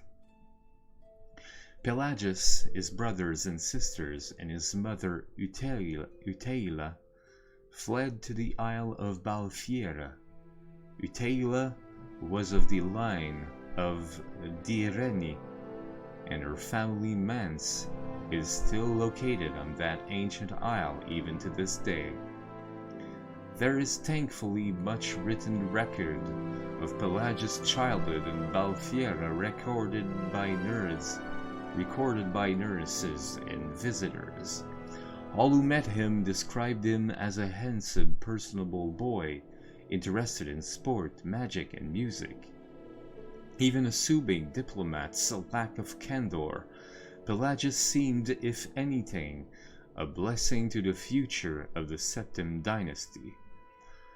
When Pelagius was 8, Sepphoris slew Uriel III at the Battle of Ishidag and proclaimed himself Emperor Sepphoris I. For the next 10 years of his reign, Sepphoris battled Potema. Pelagius' first battle was the Siege of Solitude, which ended with Potema's death and the final end of the war. In gratitude, Sepphoris placed Pelagius on the throne of Solitude. As King of Solitude, Pelagius' eccentricities of behavior began to be noticeable. As a favorite nephew of the Emperor, few diplomats of Solitude made critical commentary about Pelagius. For the first 2 years of his reign, Pelagius was at the very least noted for his alarming shifts in weight. 4 months after taking the throne, a diplomat from Ebenhard called Pelagius a hale and hearty soul with a heart so big it widens his waist. 5 months after that, the visiting princess of Firsthold wrote to her brother that the king's gripped my hand and it felt like I was being clutched by a skeleton. Pelagius is greatly emaciated indeed. Sepphoris never married and died childless there, years after the Siege of Solitude. As the only surviving sibling, Pelagius' father, Magnus, left the throne of Wayrest and took residence at the imperial city as the Emperor Magnus I. Magnus was elderly and Pelagius was his oldest living child, so the attention of Tamriel focused on Sentinel. By this time, Pelagius' eccentricities were becoming infamous. There has many legends about his acts as King of Sentinel, but few well-documented cases exist. It is known that Pelagius locked the young princes and princesses of Sylvanar in his room with him, only releasing them when an unsigned declaration of war was slipped under the door. When he tore off his clothes during a speech he was giving at a local festival, his advisors apparently decided to watch him more carefully. On the orders of Magnus, Pelagius was married to the beautiful heiress of an ancient dark elf noble family, 𝓐𝓢𝓜𝓡. Nordic kings who marry dark elves seldom improve their popularity. There are two reasons most scholars give for the union. Magnus was trying to cement relations with Ebonheart, where the 𝓚 clan hailed. Ebonheart's neighbor, Mournhold, had been a historical ally of the Empire since the very beginning, and the royal consort of Queen Berenziah had won many battles in the War of the Red Diamond. Ebonheart had the poorly kept secret of aiding Uriel III and Patima. The other reason for the marriage was more personal. 𝓐𝓢𝓜 was as shrewd a diplomat as she was beautiful. If any creature was capable of hiding Pelagius' madness, it was she. On the 8th of 2nd Seed, 3E145, Magnus I died quietly in his sleep. Charlot, Pelagius' sister, took over the throne of Solitude, and Pelagius and 𝓐𝓢𝓜 rode to the imperial city to be crowned Emperor and Empress of Tamriel.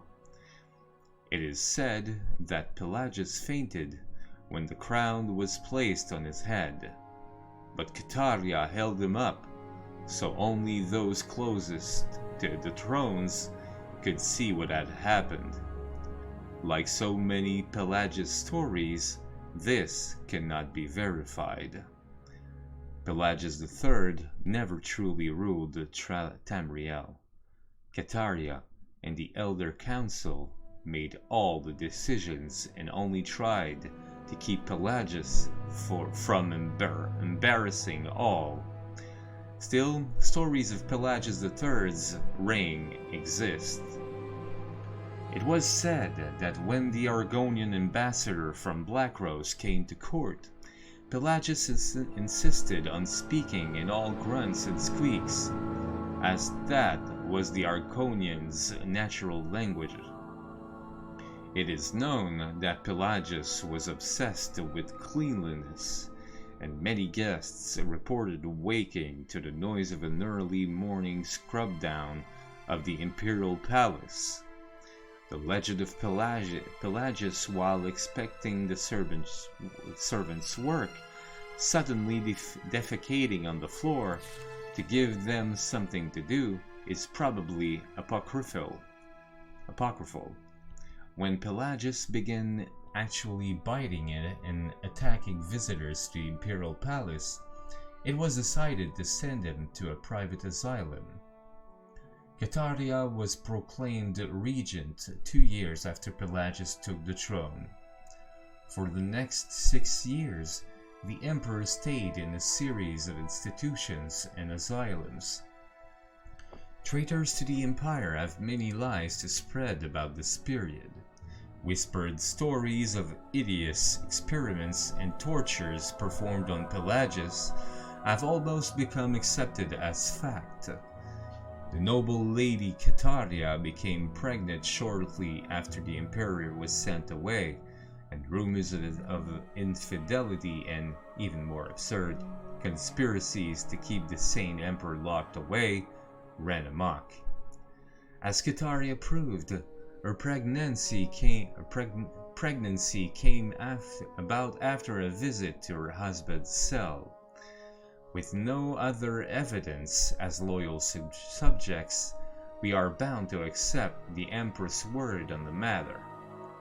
Her second child, who would reign for many years as 𝓐𝓷𝓻𝓻𝓸𝓀, was the child of her union with her consort Lariat, and publicly acknowledged as such. On a warm night in sun's dawn, in his 34th year, Pelagius III died after a brief fever in his cell at the temple of Kinneret in the Isle of Bethany. Caldera I reigned for another 46 years before passing the scepter unto the only child she had with Pelagius, Cassander. Pelagius' wild behavior has made him perversely dear to the province of his birth and death. The second of sun's dawn, which may or may not be the anniversary of his death, records are not very clear, is celebrated as Mad Pelagius, the time when foolishness of all sorts is encouraged, and so one of the least desirable emperors in the history of the Septim dynasty has become one of the most famous ones. Dirt, dirt, dirt, dirt, dirt. Everywhere dirt.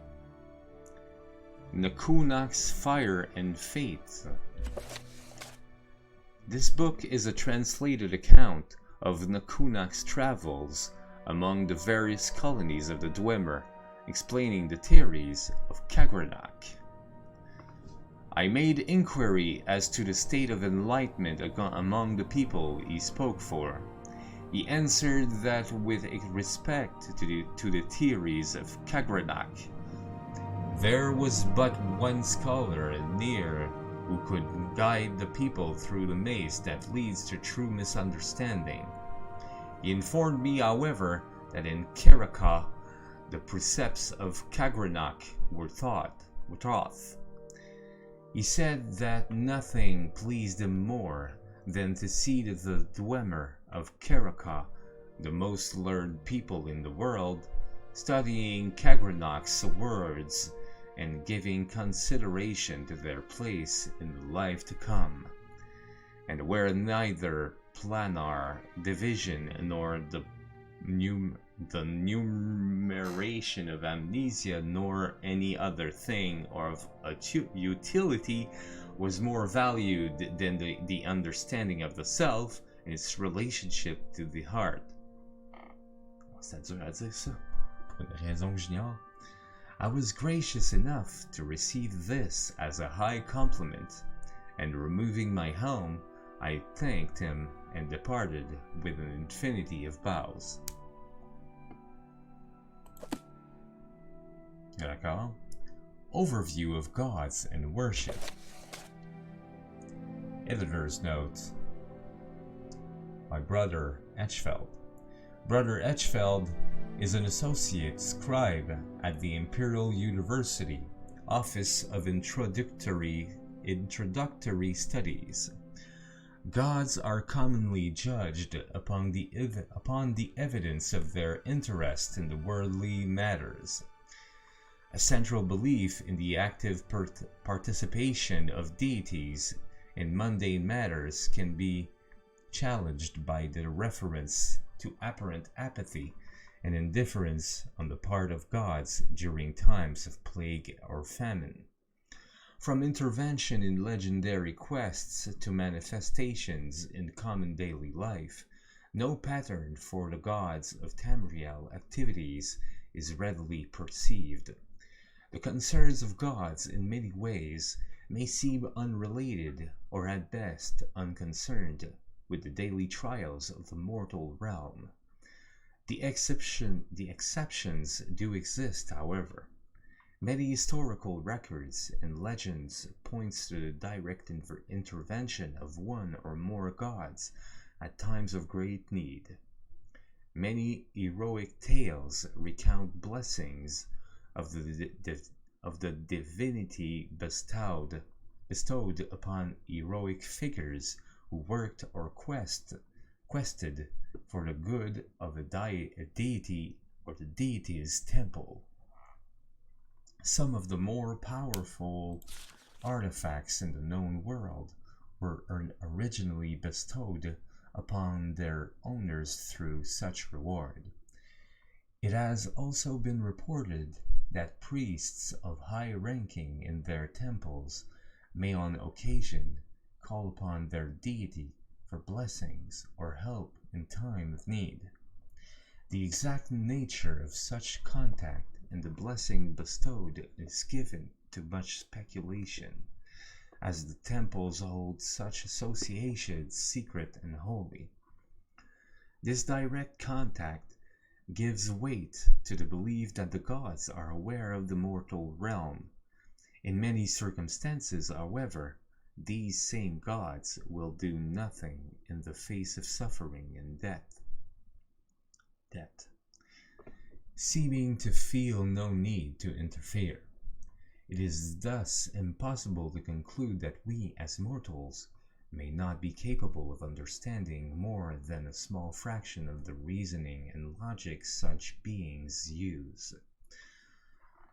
One defining characteristic of all gods and goddesses is their interest in worship and deeds.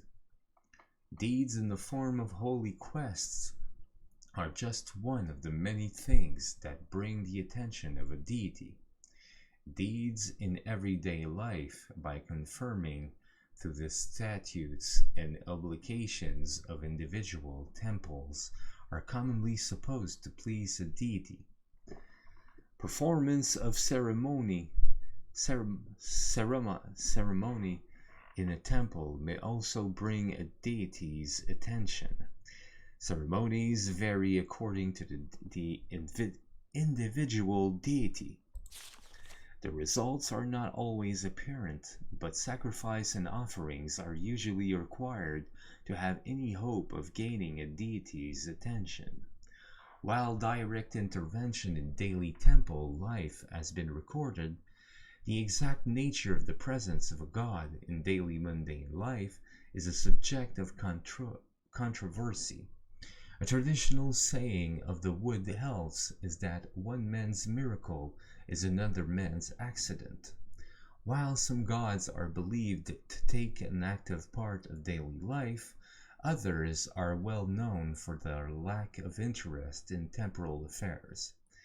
It has been theorized that gods do in fact gain strength from such things as worship through praise, sacrifice, and deed. It may even be theorized that the number of worshippers a given deity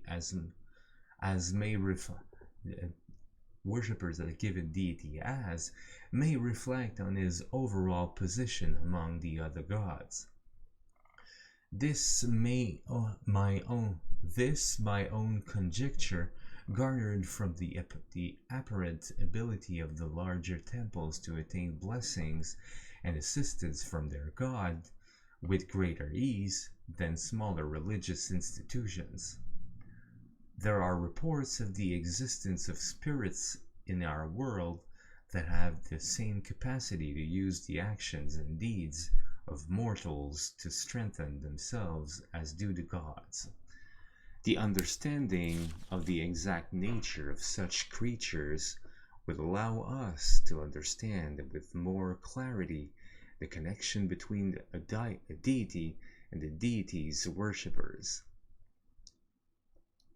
The implication of the existence of such spirits leads to the speculation that these spirits may even be capable of raising themselves to the level of a god or a goddess. Matsuo of the Imperial Seminary has suggested that the spirits may be the remains of gods and goddesses who through time lost all or most of their following, reverting to their earliest, most basic form, Practitioners of the old ways say that there are no gods, just greater and lesser spirits. Perhaps it is possible for all three theories to be true. The Ruins of 𝓐𝓢𝓷𝓭 by 𝓐𝓢𝓷𝓻𝓻𝓸𝓀𝓲𝓷𝓭. With the acclamations of the Fellows of the Imperial Society still ringing in my ears, I decided to return to Morrowind immediately. It was not without some regret that I bade farewell to the fleshpots of the Imperial City, but I knew that the wonders I had brought back from 𝓐𝓢𝓷𝓻𝓻𝓸𝓀𝓲 had only scratched the surface of the Dwemer ruins in Morrowind. Even more spectacular treasures were out there, I felt, just waiting to be found, and I was eager to be off.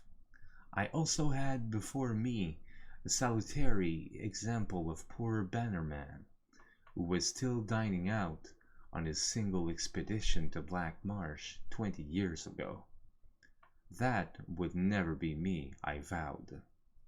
With my letter from the Empress in hand, this time I would have the full cooperation of the Imperial authorities.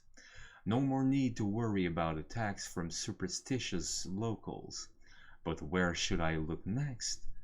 The ruins of 𝓐𝓢𝓷𝓻𝓻𝓸𝓀𝓲 were the obvious choice. Unlike 𝓐𝓢𝓷𝓻𝓻𝓸𝓀𝓲, getting to the ruins would not be a problem. Also known as the Cliff City, 𝓐𝓢𝓷𝓻𝓻𝓸𝓀𝓲 lies on the mainland side of the Vvardenfell Rift, sprawling down the sheer coastal cliff. Travelers from the east coast of Vvardenfell often visit the site by boat, and it can also be reached overland from the nearby villages without undue hardship.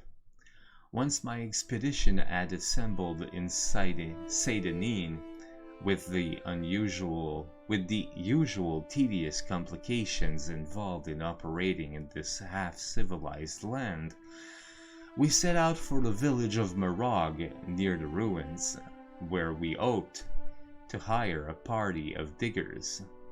My interpreter, 𝓐𝓢𝓷𝓻𝓻𝓸𝓀𝓲, an unusually jolly fellow for a dark elf, who I had hired in 𝓸𝓸𝓻𝓸𝓀 at the recommendation of the local garrison commander, assured me that the local villagers would be very familiar with 𝓐𝓢𝓷𝓻𝓻𝓸𝓀𝓲, having looted the site for generations. Incidentally, Tenpenny, as we soon came to call him to his constant amusement, proved invaluable, and I would recommend him without hesitation to any of my colleagues who were planning similar expeditions to the wilds of Morrowind. At Morrowind, we ran into our first trouble. The hetman of the village, a reserved, elegant old fellow, seemed willing to cooperate, but the local priest, a representative of the absurd religion they have here, worshipping something called the Tribunal, who they claim actually live in palaces in Morrowind, was fervently against us excavating the ruins. He looked likely to sway the villagers to his side with his talk of religious taboos, but I waved the Empress's letter under his nose and mentioned something about my friend the garrison commander at 𝓸𝓸𝓻𝓸𝓀𝓲, and he quieted right down. And no doubt this was just a standard negotiating tactic arranged among the villagers to increase their pay.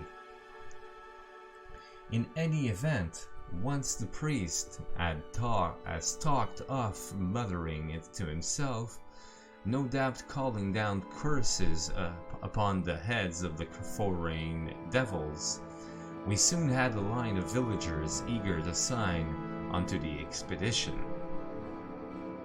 While my assistant was working out the mundane details of contracts, supplies, etc., Master Arum and I rode onto the ruins. By land, they can only be reached using narrow paths that wind down the face of the cliff from above, where any misstep threatens to send one tumbling into the sea foaming about the jagged rocks below. The city's original entrance to the surface must have been in the part of the city to the northeast, the part that fell into the sea long ago when the eruption of Red Mountain created this mind-bogglingly vast crater. Okay. After successfully navigating the treacherous path, we found ourselves in a large chamber, open to the sky on one side, disappearing into the darkness on the other. As we stepped forward, our boots crunched on piles of broken metal, as common in dwarven ruins as potsherds in other ancient sites. This was obviously where the looters brought their finds from deeper levels, stripping off the valuable outer casings of the dwarven mechanisms and leaving their innards here, easier than luggage, and the intact mechanisms back up to the top of the cliff. I laughed to myself, thinking of the many warriors unwittingly walking around Tamriel with pieces of dwarven mechanism on their backs. For that, of course, is what most dwarven armor really is. Just the armored shells of ancient mechanical men. I sobered when I thought of how exceedingly valuable an intact mechanism would be. This place was obviously full of dwarven devices, judging from the litter covering the floor of this vast chamber, or had been, I reminded myself. Looters had been working over the site for centuries. Just the casing alone would be worth a small fortune sold as armor. Most dwarven armor is made of mismatched pieces from various devices, hence its reputation for being bulky and unwieldy. But a matched set from an intact mechanism is worth more than its weight in gold, for the pieces all fit together smoothly and the wearer hardly notices the bulk. Of course, I had no intention of destroying my finds for armor, no matter how valuable. I would bring it back to the Society for Scientific Study. I imagined the astonished cries of my colleagues as I unveiled it at my next lecture, and smiled again. I picked up a discarded gear from the piles at my feet. It still gleamed brightly as if new made. The dwarven alloys resisting the corrosion of time. I wondered what secrets remained hidden in the maze of chambers that lay before me, defying the efforts of looters, waiting to gleam again in the light they had not seen in long eons. Waiting for me. It remained only to find them. With an impatient gesture to Master Arum to follow, I strode forward into the gloom. Master Arum, Tenpenny, and I spent several days exploring the ruins while my assistant set up camp at the top of the cliff and hauled supplies and equipment from the village. I was looking for a promising area to begin excavation, a blocked passage, or a corridor untouched by looters that might lead to completely untouched areas of the ruins. We found 2 such areas early on, but soon discovered that the many winding passages bypassed this blockade and gave access to the rooms behind. Nevertheless, even these outer areas, for the most part, stripped clean of artifacts by generations of looters, were full of interest to the professional archaeologist. Behind a massive bronze door, burst from its hinges by some ancient turmoil of the earth, we discovered a large chamber filled with exquisite wall carvings, which impressed even the jaded Lieutenant Penny, who claimed to have explored every dwarven ruin in Morrowind. They seemed to depict an ancient ritual of some kind, with a long line of classically bearded dwarven elders processing down the side walls, all seemingly bowing to the giant form of a god carved into the front wall of the chamber, which was caught in the act of stepping forth from the crater of the mountain in a cloud of smoke or steam. According to Master Arum, there are no known depiction of dwarven religious rituals, so this was an exciting find indeed. I set a team to work prying the carved panels from the wall, but they were unable to even crack the surface. On closer examination, the chamber appeared to be faced with a metallic substance with the texture and feel of stone, impervious to any of our tools. I considered having Master Arum try his blasting magic on the walls, but decided that the risk of destroying the carvings was too great.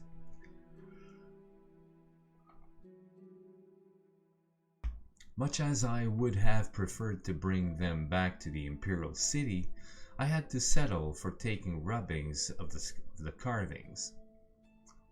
If my colleagues in the society showed enough interest, I was sure a specialist could be found, perhaps a master alchemist, who could find a way to safely remove the panels.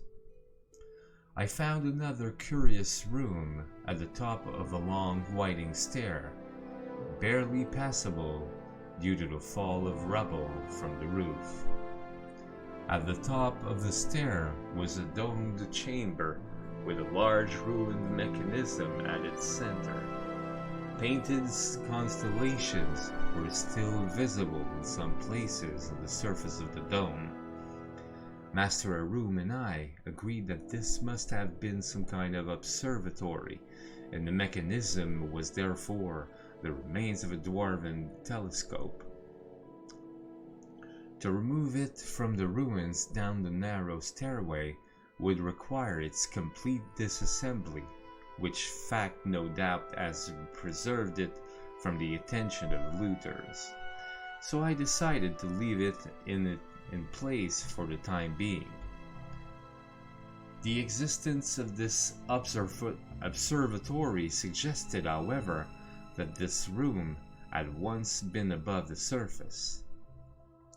Closer examination of the structure revealed that this was indeed a building, not an excavated chamber.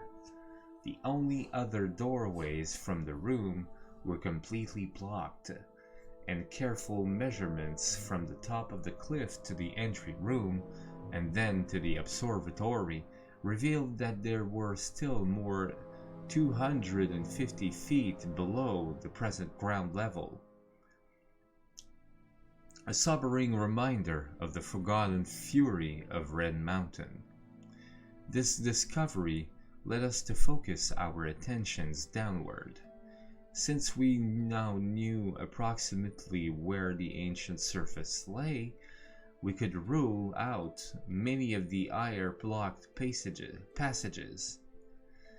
One wide passage, impressively flanked with carven pillars, particularly drew my interest.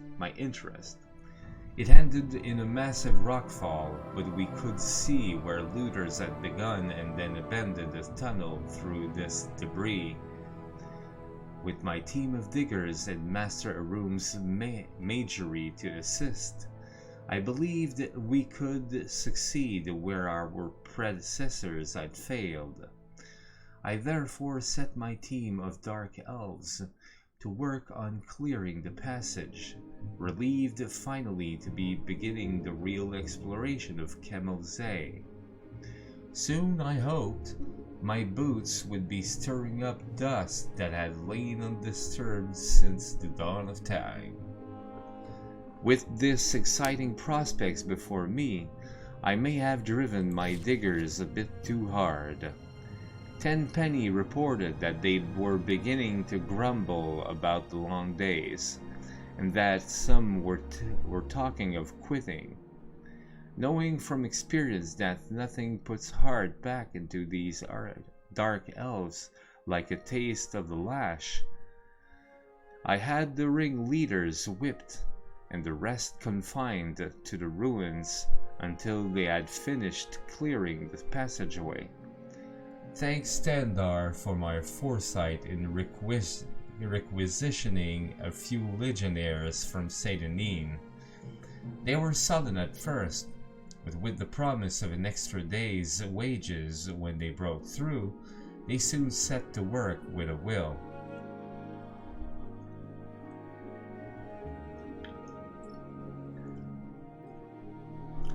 While these measures may sound harsh to my readers back in the comforts of civilization, let me assure you that there is no other way to get these people to stick to a task. The blockage was much worse than I had first thought, and in the end it took almost 2 weeks to clear the passage. The diggers were as excited as I was when their picks finally broke through the far end into emptiness, and we shared a round of the local liquor together, a foul concoction in truth, to show that all was forgiven. I could hardly restrain my eagerness as they enlarged the hole to allow entry into the chamber beyond. Would the passage lead to entire new levels of the ancient city, filled with artifacts left by the vanished dwarves? Or would it be only a dead end, some side passage leading nowhere? My excitement grew as I slid through the hole and crouched for a moment in the darkness beyond. From the echoing sounds of the stones rattling beneath my feet, I was in a large room, perhaps very large. I stood up carefully and unhooded my lantern. As the light flooded the chamber, I looked around in astonishment. Here were wonders beyond even my wildest dreams. As the light from my lamp filled the chamber beyond the rock fall, I looked around in astonishment. Everywhere was the warm glitter of dwarven alloys. I had found an untouched section of the ancient city. My heart pounding with excitement, I looked around me. The room was vast, the roof soaring up into darkness beyond the reach of my lamp, the far end lost in shadows with only a tantalizing glimmer hinting at treasures not yet revealed. Along each wall stood rows of mechanical men, intact except for one oddity. Their heads had been ritually removed and placed on the floor at their feet. This could mean only one thing. I had discovered the tomb of a great dwarven noble, maybe even a king. Burials of this type had been discovered before, most famously by Ransom's expedition to Ammerfell, but no completely intact tomb had ever been found, until now. But if this was truly a royal burial, where was the tomb? I stepped forward gingerly. The rows of headless bodies standing silently as they had for eons, their disembodied eyes seeming to watch me as I passed. I had heard wild tales of the curse of the dwarves, but had always laughed it off as superstition. But now, breathing the same air as the mysterious builders of the city, which had lain undisturbed since the cataclysm that spelled their doom, I felt a twinge of fear. There was some power here. I felt something malevolent that resented my presence. I stopped for a moment and listened. All was silent. Except it seemed I heard a faint hiss, regular as breathing. I fought down a sudden surge of panic. I was unharmed, not thinking of danger in my haste to explore past the blocked passage.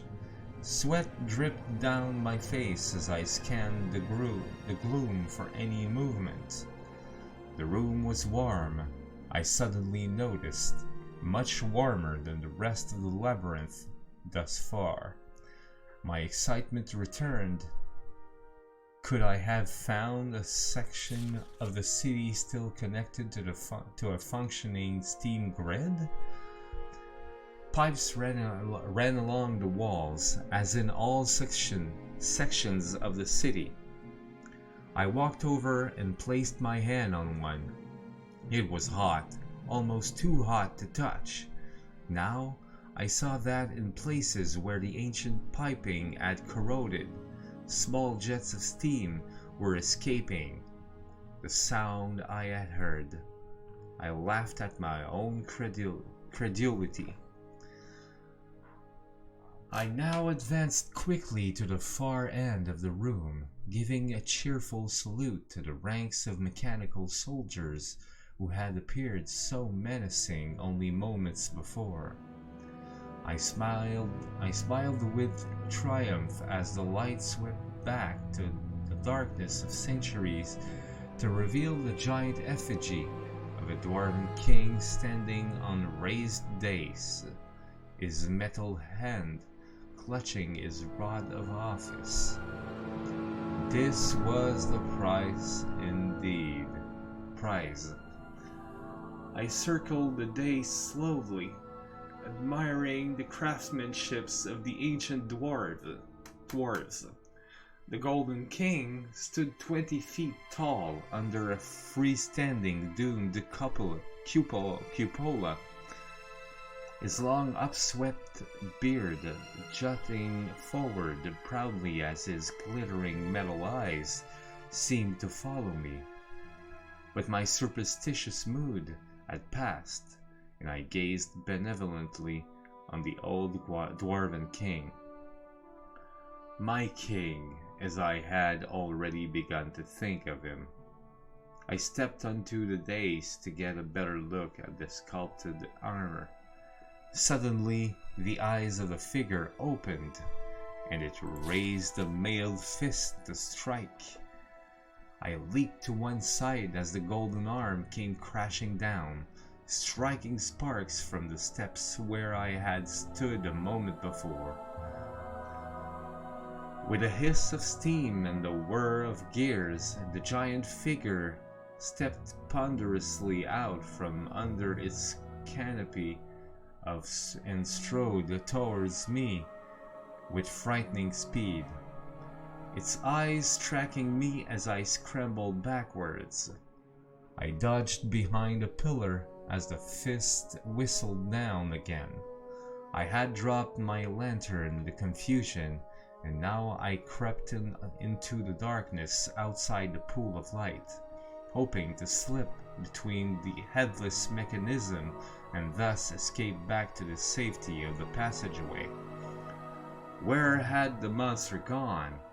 You would think that a 20-foot golden kind would be hard to miss, but he was nowhere to be seen. The guttering lamp only illuminated a small part of the room. He could be hiding anywhere in the gloom. I crawled faster. Without warning, the dim ranks of dwarven soldiers in front of me went flying as the monstrous guardian loomed before me. He had cut off my escape. As I dodged backwards, blow after blow whistled down as the implacable machine followed me relentlessly, driving me into the far corner of the room. At last, there was nowhere left of me to go. My back was to the wall. I glared up at my foe, determined to die on my feet. The huge fists lifted for one final blow. The room blazed with sudden light. Bolts of purple energy crackled across the metal carapace, and the dwarven monster in it halted, half turning to meet this new threat. Master Arum had come! I was about to raise a cheer when the giant figure turned back to me, unharmed by lightning bolt hurled by Master Arum, determined to destroy this first intruder. I shouted out, "Steam! Steam!" as the giant raised his fist to crush me into the floor. There was a hiss and a gust of bitter cold, and I looked up. The monster was now covered with a shell of ice, frozen in the very moment of dispatching me. Master Arum had understood. I leaned against the wall with relief.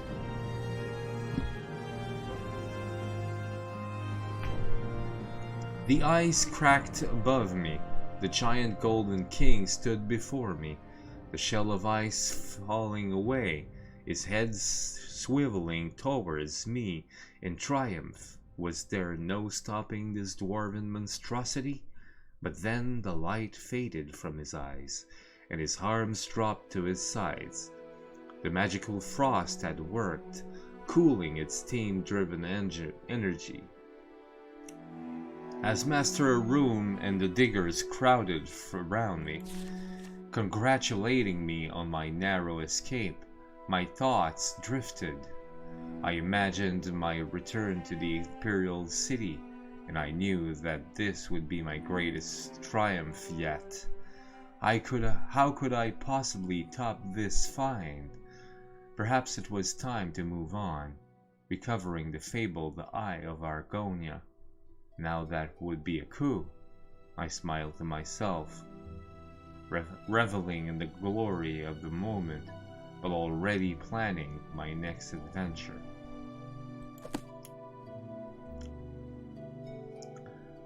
Oh boy, ça c'était quelque chose à lire.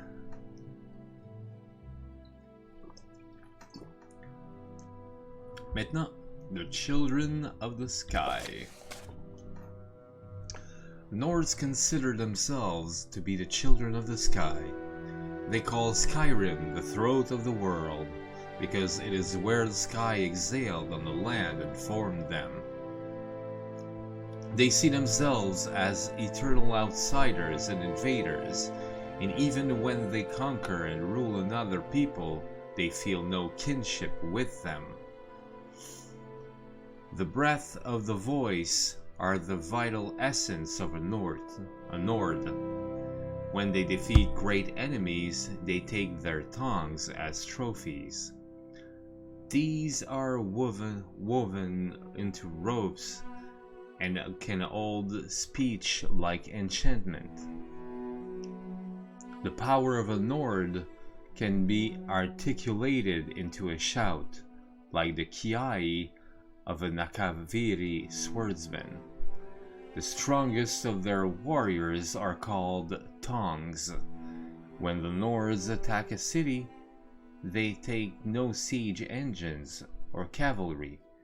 The tongs form in a wedge in front of the gatehouse and draw in breath. When the leader lets it out in a kiai, The doors are blown in, and the axemen rush into the city. Shouts can be used to sharpen blades or to strike enemies.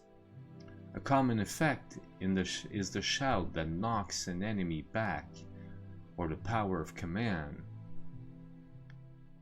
A strong Nord can instill bravery in men with his battle cry, or stop a charging warrior with a roar. The greatest of the Nords can call to specific people over hundreds of miles and can move by casting a shout, appearing where it lands. The most powerful Nords cannot speak without causing destruction. They must go gagged and communicate through a sign language and through scribing runes. The further north you go into Skyrim, the more powerful and elemental the people become, and the less they require dwellings and shelters. Wind is fundamental to Skyrim in the Nords. Those that live in the far wastes always carry a wind with them.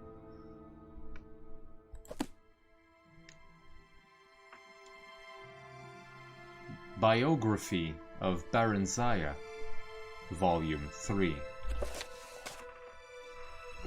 Queen Baranzaya. In the second volume of this series, it was told how Baranzaya was kindly welcomed to the newly constructed imperial city by the Emperor Tiber Septim and his family, who treated her like a long-lost daughter during her almost one-year stay. After several happy months, there learning her duties as vassal queen under the Empire,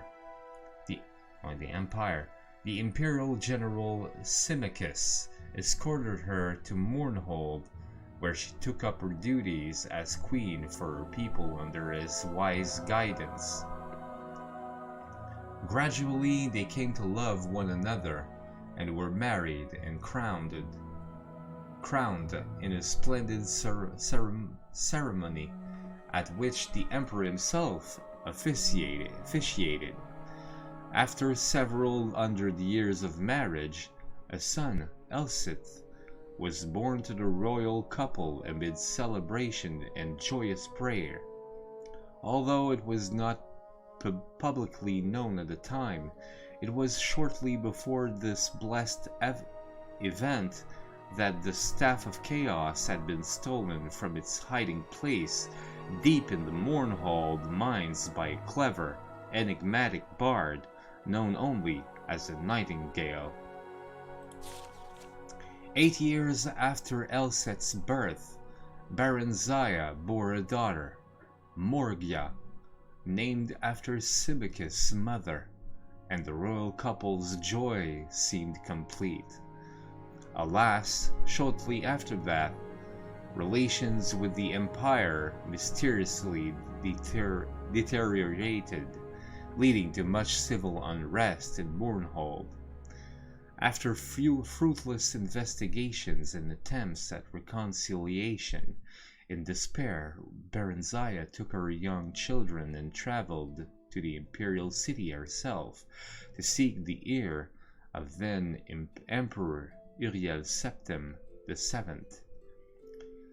Symmachus remained in Mournhold to deal with the grumbling peasants and annoyed nobility, and do what he could to stave off an impending insurrection. During her audience with the emperor, Baranzaya, through her magical arts, came to realize, to her horror and dismay, that the so-called emperor was an impostor, none other than the bard Nightingale, who had stolen the Staff of Chaos. Exercising great self-control, she concealed this realization from him. That evening, news came that Symmachus had fallen in battle with the revolting peasants of Mournhold, and that the kingdom had been taken over by the rebels. Baron Zaya at this point did not know where to seek help or from whom. The gods that fateful night were evidently looking out for her, as if in redress of her loss. King 𝓐𝓙𝓚 of 𝓐𝓙𝓚, an old friend of 𝓐𝓙𝓚 and his Symmachus, came by on a social call. He comforted her, pledged his friendship, and furthermore confirmed her suspicions that the emperor was indeed a fraud, and none other than 𝓐𝓙𝓚, the imperial battle mage, and one of the Nightingale's many alter egos. 𝓚 had supposedly retired into seclusion from public work and installed his assistant Rhea Silmain, in his stead. The hapless assistant was later put to death under mysterious circumstances. Supposedly a plot implicating her had been uncovered, and she had been summarily executed. However, her ghost had appeared to 𝓐𝓚 in a dream and revealed to him that the true empire had been kidnapped by 𝓚 and imprisoned in an alternate dimension. 𝓚 had then used the Staff of Chaos to kill her when she attempted to warn the Elder Council of his nefarious plot. Together, 𝓐𝓚 and Baron Zaya plotted to gain the false emperor's confidence. Meanwhile, another friend of Rhea's, known only as the Champion, who apparently possessed great, albeit then untapped, potential, was incarcerated at the Imperial dungeons. However, she had access to his dreams, and she told him to bide his time until she could devise a plan that would effect his escape. Then he could begin on his mission to unmask the impostor. Baron Zaya continued to charm and eventually befriended the Ersatz Emperor. By contriving to read his secret diary, she learned that he had broken the Staff of Chaos into 8 pieces and hidden them in far-flung locations scattered across Tamriel. She managed to obtain a copy of the key to Rhea's friend's cell and bribed the guard to leave it there as if by accident. Their champion, whose name was unknown even to Baron Zaya and 𝓐𝓚, made his escape through a shift gate. Rhea had opened in an obscure corner of the Imperial dungeons, using her already failing powers. The champion was free at last, and almost immediately went to work. It took Baron Zaya several more months to learn the hiding places of all 8 staff pieces through snatches of overheard conversation and rare glances at 𝓚's diary. Once she had the vital information, however, which she communicated to Rhea forthwith, who in turn passed it on to the champion, she and 𝓐𝓚 lost no time. They fled to Wayrest, his ancestral kingdom in the province of 𝓐𝓚, where they managed to fend off the sporadic efforts of 𝓚's henchmen to haul them back to the Imperial City, or at the very least obtain revenge. 𝓚, whatever else might be said of him, was no one's fool, save perhaps Baron Zaya's, and he concentrated most of his efforts toward tracking down and destroying the champion.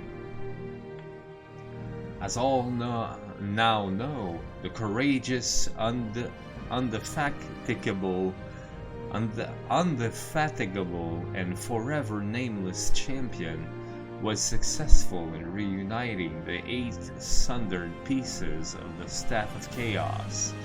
With it, he destroyed Tarn and rescued the true Emperor, 𝓐𝓢𝓜𝓚 VII, following what has come to be known as the Restoration. A grand state memorial service was held for Symmachus as the imperial city, befitting the man who had served the Septim dynasty for so long and so well. Baranziah and good King 𝓐𝓢𝓜 had come to care deeply for one another during their trials and adventures, and were married in the same year, shortly after their flight from the imperial city.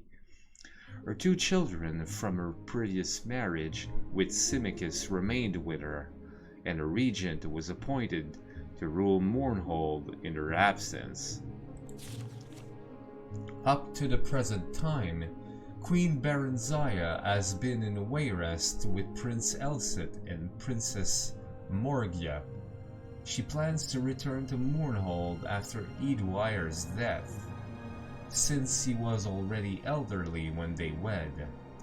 She knows that that event, alas, could not be far off as the elves reckon time.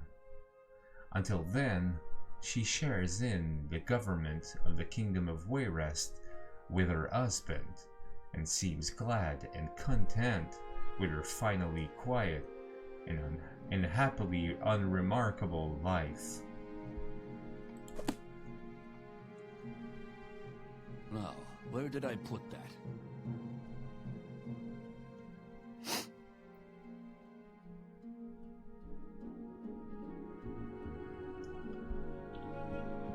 Ouais, ça en faisait aller en montadis, ça. C'est... ouais. Oh, qu'est-ce que c'est que ça? Glass shield. Whoa. Whoa.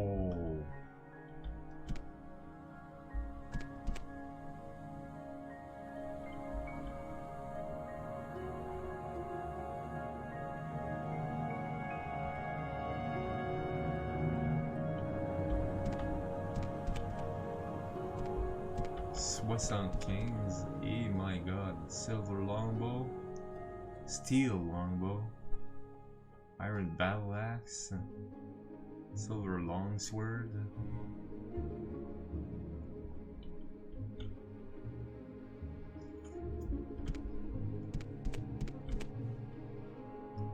Devil cephalopod helm. Wow, okay. Shit. Now, where did I put that?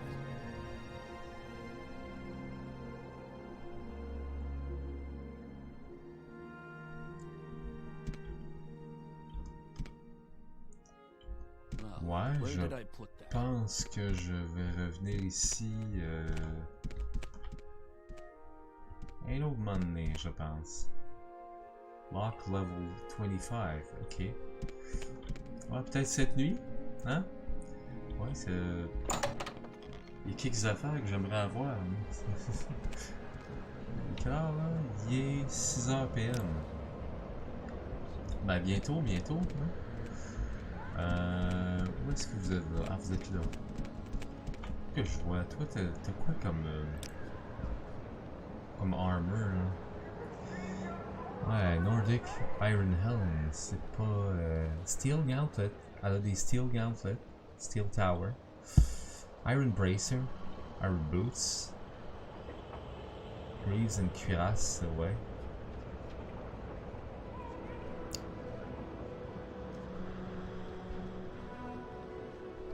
Ouais, non mais... Glace...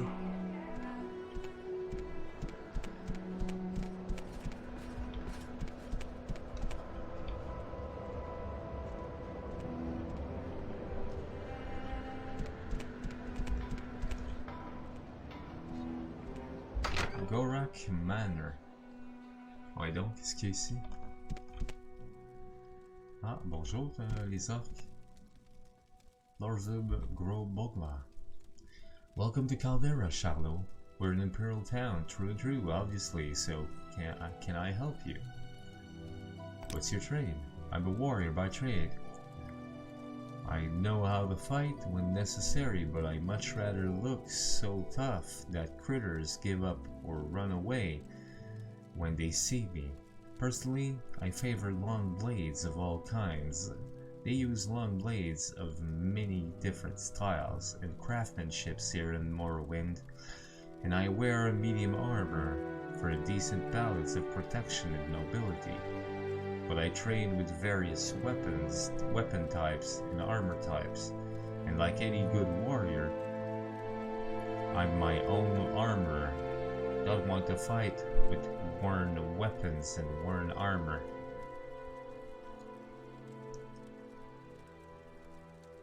Do you have latest rumors?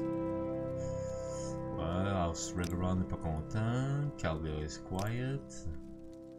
Tax you first, ouais, ok. Ouais, non, je peux comprendre. Bonjour, 𝓐𝓢𝓚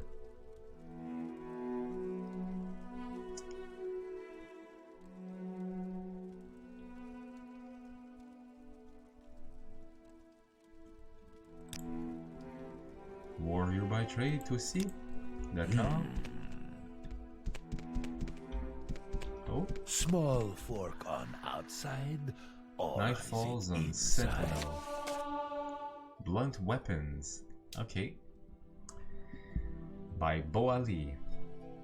No music played in the nameless tavern in Sentinel, and indeed there was very little sound except for discreet, cautious murmurs of conversation, the soft pad of the barmaid's feet on stone, and the delicate slurping of the regular patrons, tongues lapping at their flagons, eyes focused on nothing at all. If anyone were less otherwise occupied, the sight of the young red-guard woman in a fine black velvet cape might have aroused surprise, even suspicion. As it were, the strange figure out of place in an underground cellar so modest it had no sign, blended into the shadows. Are you 𝓐𝓢𝓚? The stout middle-aged man with a face older than his years looked up and nodded. He returned to his drink. The young woman took the seat next to him. My name is 𝓐𝓚, she said, and pulled out a small bag of gold, placing it next to his mug.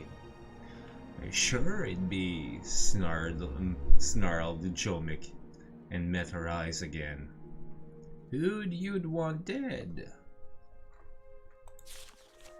She did not turn away, but merely asked, Is it safe to talk here? No one cares about nobody else's problems but their own here. You could take off your cuirass and dance bare-breasted on the table and no one to even spit, the man smiled. So, who do you want dead? No one actually, said 𝓐𝓚. The truth is, I only want someone removed for a while. Not harmed, you understand? That's why I need a professional. You come highly recommended. Who you been talking to? Asked 𝓐𝓚 dully, returning to his drink. A friend of a friend of a friend of a friend. One of them friends don't know what he's talking about, grumbled the man. I don't do that anymore. 𝓐𝓚 quietly took out another purse of gold and then another, placing them at the man's elbow. He looked at her for a moment and then poured the gold out and began counting.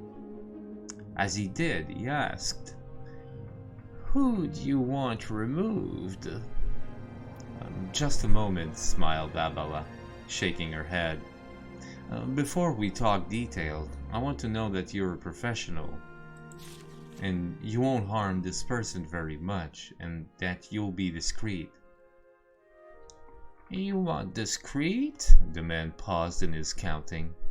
All right, I'll tell you about an old job of mine. It's been, by RK, I can hardly believe it, more than 20 years, and no one but me's alive who had anything to do with the job. This is back afore the time of the War of Bethany. Remember that? I was just a baby. Of course you was, Jomick smiled. Everyone knows that King Lothan had an older brother, Greklit, that what died, right? And then he's got his older sister, Obki, what married that king fella in Daggerfall. But the truth's that he had 2 older brothers. Really?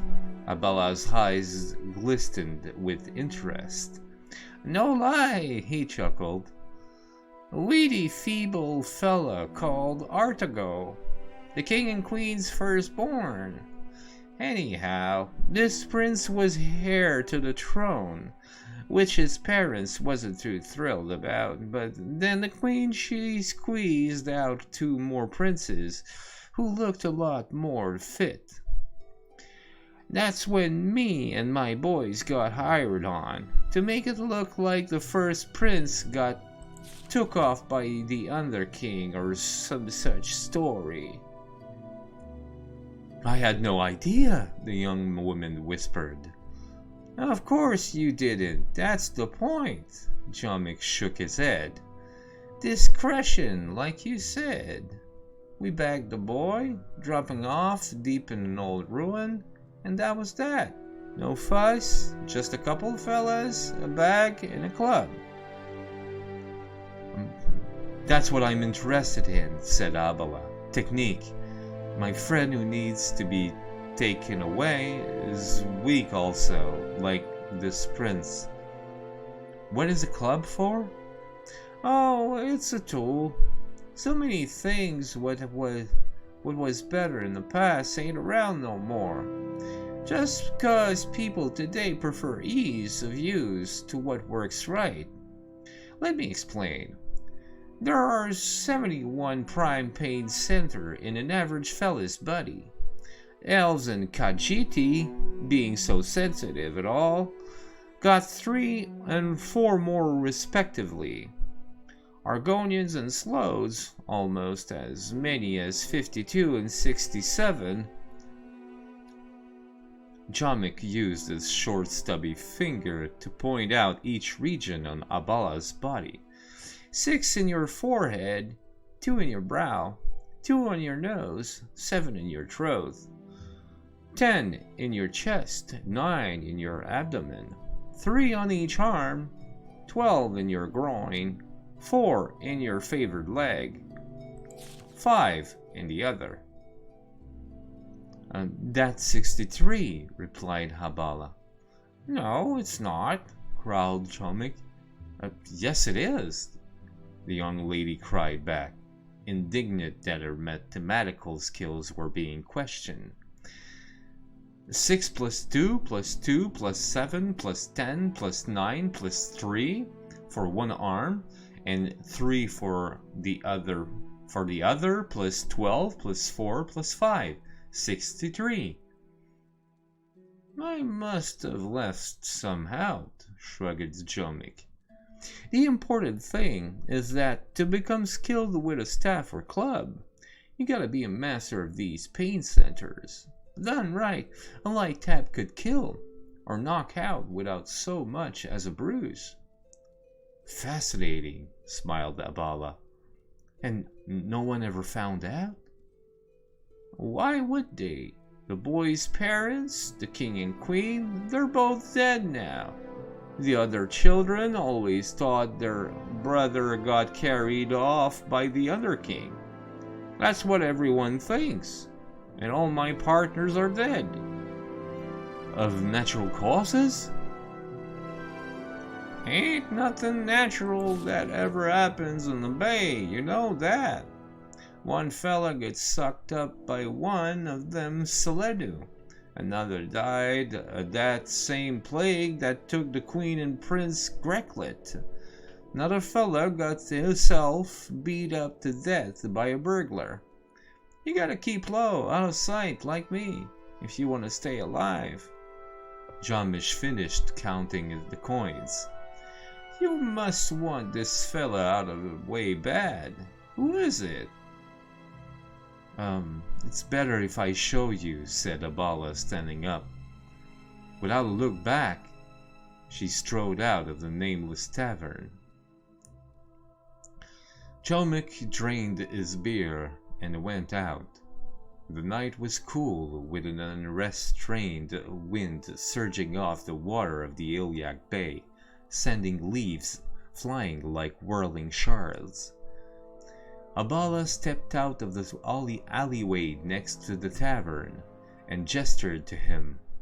As he approached her, the breeze blew open her cape, revealing the armor beneath and the crest of the King of Sentinel. The fat man stepped back to flee, but she was too fast. In a blur, he found himself in the alley on his back, the woman's knee pressed firmly against his throat. The king has spent years since he took the throne looking for you and your collaborators, Chelmick. His instruction to me, what to do when I found you, were not specific, but you've given me an idea. From her belt, Abala removed a small, sturdy cudgel. A drunk stumbling out of the bar heard a whimpered moan, accompanied by a soft whisper coming from the darkness of the alley. Let's keep better count this time. 1, 2, 3, 4, 5, 6, 7.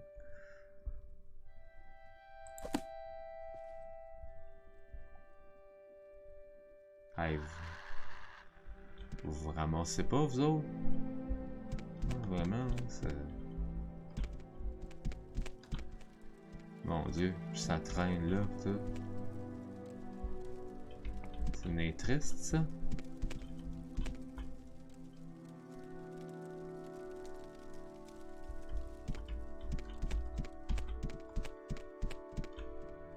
Bonjour, 𝓐𝓐𝓲𝓷𝓭.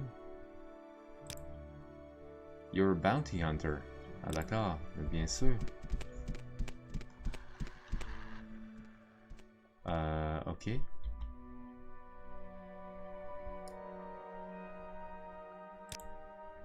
I'm a barbarian and proud of it. I like the wilderness and know how to live comfortably off the land.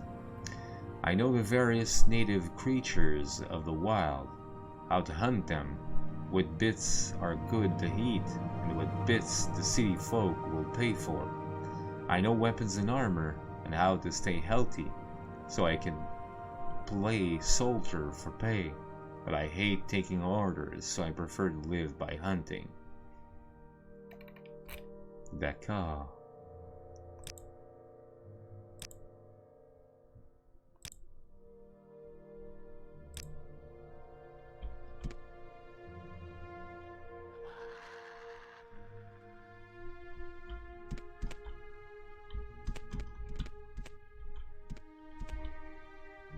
I'm creeping.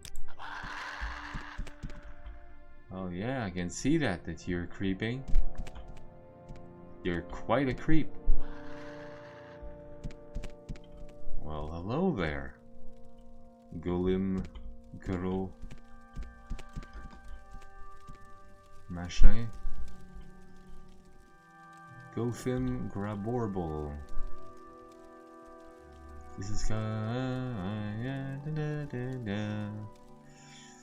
what's your trade?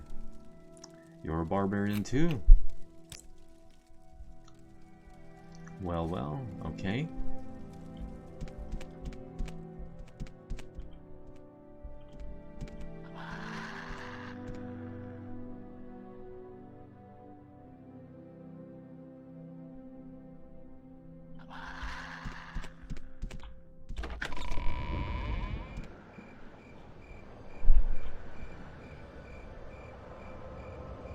Oh.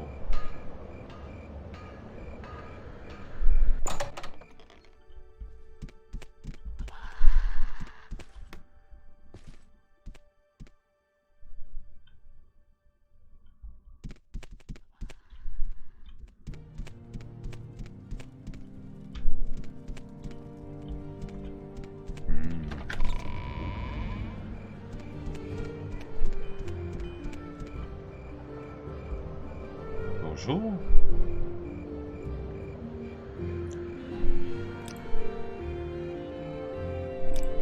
Commoner, d'accord. Bonjour, 𝓐𝓢𝓜𝓡.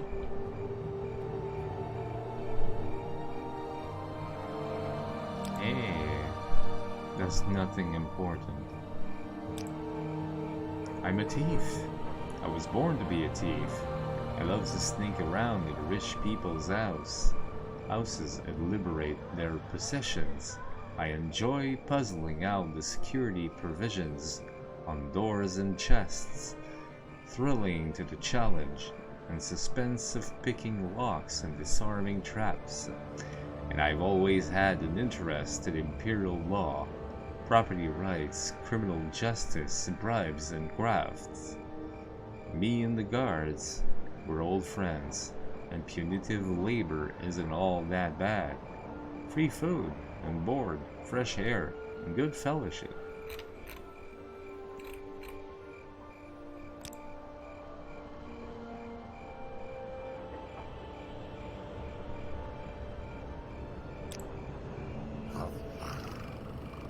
Sweet moon sugar.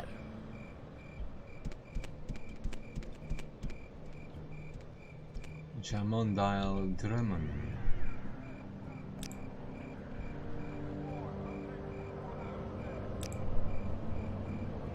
You're a commoner, d'accord.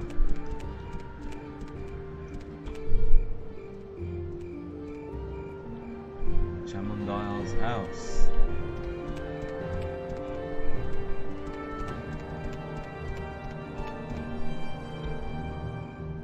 What can I do for you?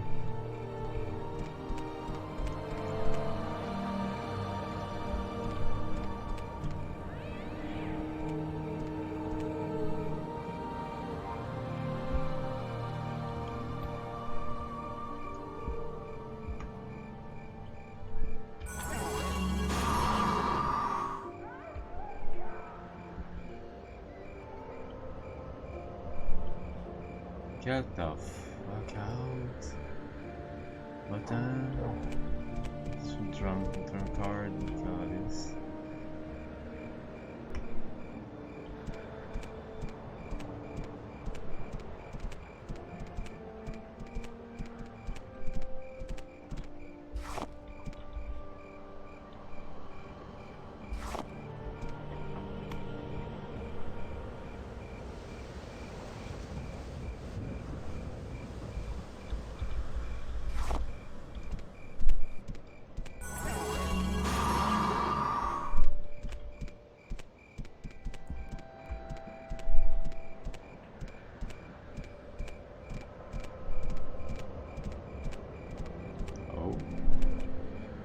Dead Imperial.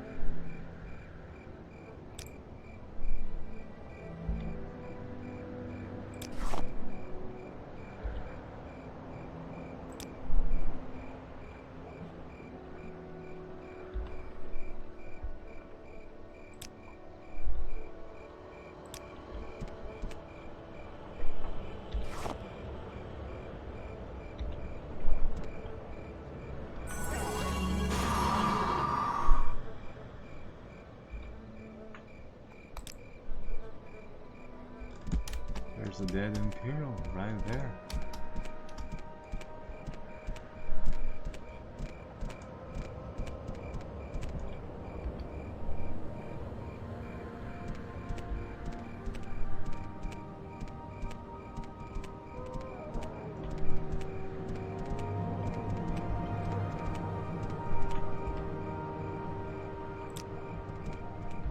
here. Nothing here.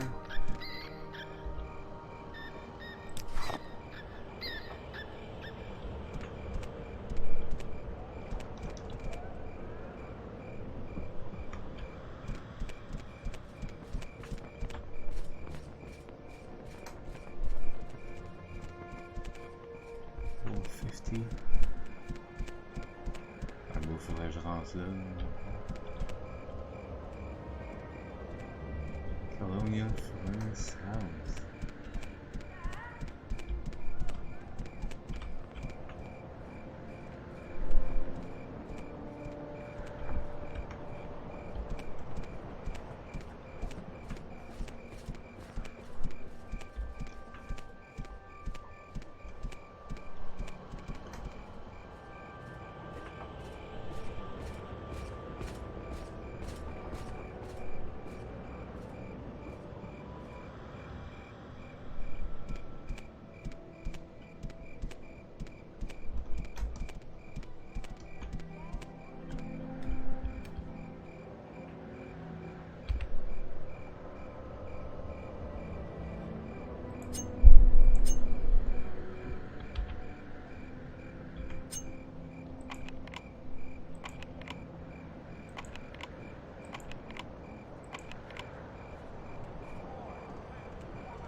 Bonjour.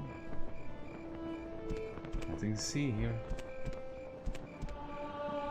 Nothing to see at all.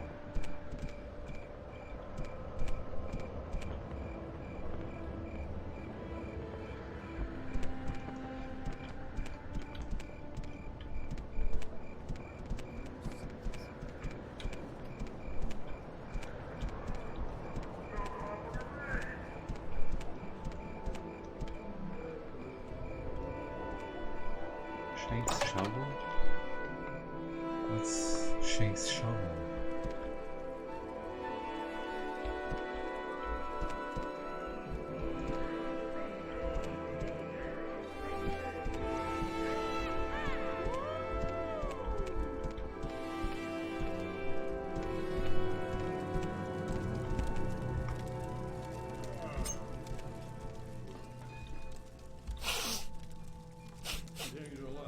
I see a Cadget with such a grand outfit and sometimes can I help you?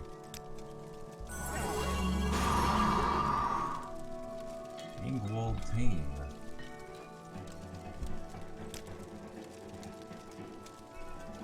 𝓚𝓸𝓻𝓻𝓸𝓀 Minor.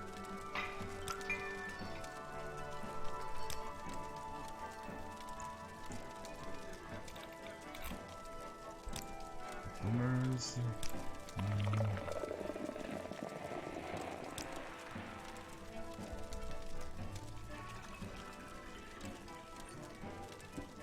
I want to cure a blighted queen, but don't have the cure blight spell?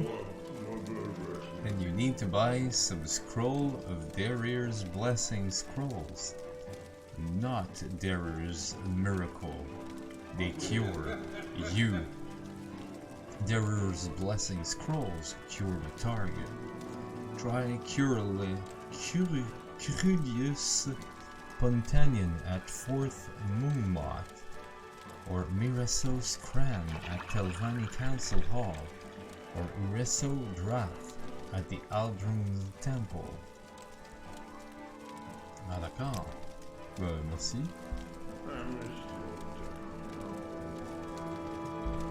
Bonjour Juju.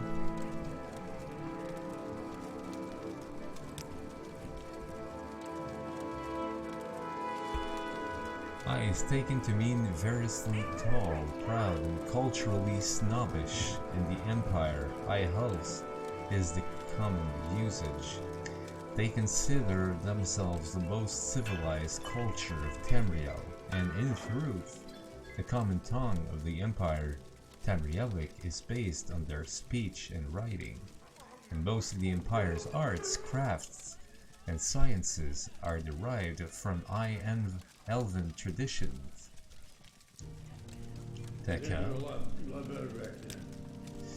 Temple enchanters favor healing and protection spells. Red Run enchanters favor wounding missile loads and shield spells. 𝓐𝓢𝓜 like weapon enchantments and various spell rings. Imperials use a wide array of weapon and ring damage enchantments, but the master enchantment are the 𝓐𝓢𝓜. They use all effects, often several combined on one item, but they especially like items that summon creatures and magical weapons and armors. Enchanters create enchanted items for themselves and for the unskilled spellcasters.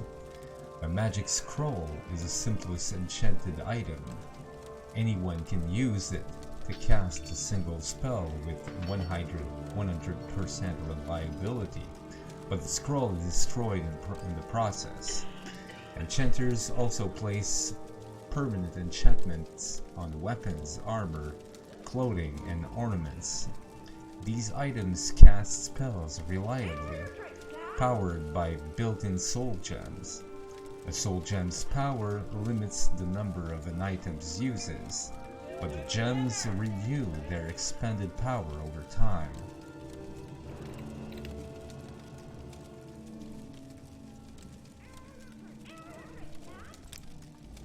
𝓐𝓢𝓜 is one of the 3 Dunmer great houses with holdings on Vvardenfell. 𝓐𝓢𝓜 has always been loyal to the Emperor and the Empire. 𝓐𝓢𝓜 welcomes imperial law and the legions and freedom of trade and religion. 𝓐𝓢𝓜 still respects the old Dunmer ways, the ancestors, the temple, and the noble houses. The times change, and the Empire changes with the times. 𝓐𝓢𝓜 hopes to live in peace and harmony with the other races and share in the growth and prosperity of the Empire. What's your trade exactly? I'm a bard. As an entertainer, I share songs and stories with patrons and peasants. As a scholar, I travel the world, speaking with people and learning the lessons of history and human nature. And because a good bard must experience adventure at first hand in order to present its drama effectively, I have learned to defend myself with the noble tools of medium armor and long blade, and have mastered minor masteries of alchemy, enchantment, and illusion. D'accord. Opportunities, yes. The greatest opportunities of Vvardenfell lie in its untapped wealth, its rich mines, and ancient treasures, its unexplored and unclaimed lands, and even its threats represent a limitless opportunity to any bold adventurer determined enough to fight and scheme his way to distinction, earning the attention of the great lords and wizards of Morrowind. Well, do you have any tavern song? I have quite a few songs for you to select from. If you want to know what I have at a glance, take a look at the tavern playlist scroll. Here, let me get it for you. Oh dear, I know it's around here somewhere. I just can't quite remember where I put it. I'm very forgetful these days. Well, I'll let you look around for it whenever you get the chance.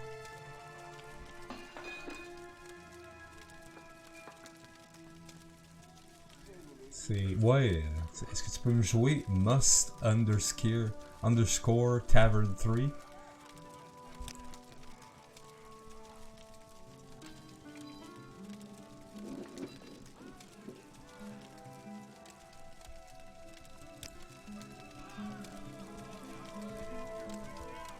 Merci. Salut Slank. Good day, I'm Shank. Oh, Shank. Publican of the Shank's Shovel here in Caldera. We rent beds, and have a limited selection of goods for barter. If you're new here, I can also tell you where to look for other services, or a specific place nearby. If you're looking for someone in particular, I may be able to help. How about skooma? Skooma is an illegal narcotic substance made from refined moon sugar. Criminals use it as a kind of currency. They say it makes you fast and strong, but clumsy and stupid. Of course, I want nothing to do with it.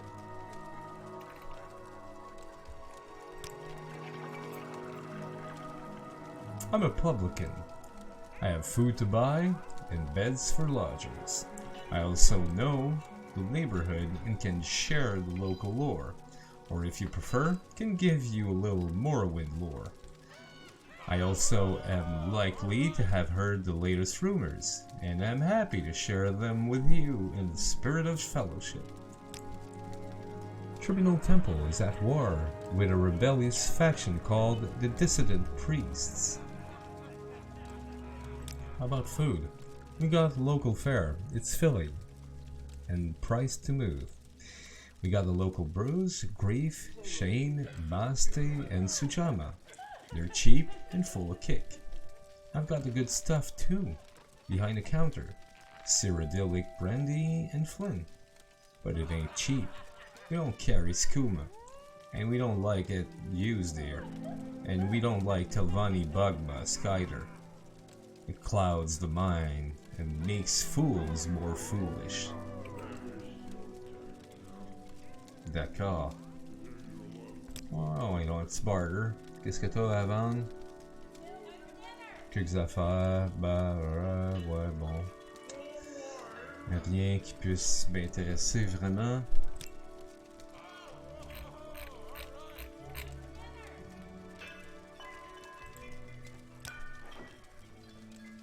Bon. D'accord. Bonjour, Irratian Albarnian.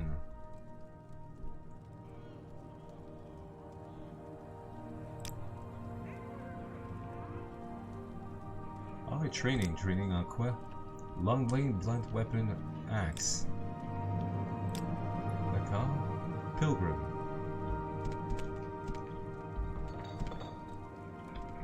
Ouais, là, elle, là, elle a l'air le fun. 𝓐𝓢𝓜𝓚. Alright, I'll listen, but hurry up. Oh. See travel together. Bribe? I don't think so. That's not going to do it. I don't know, you seem alright, but we've only just met.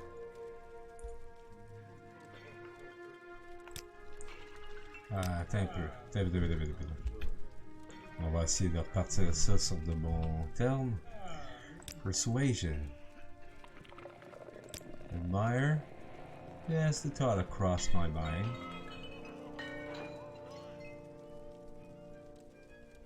Okay,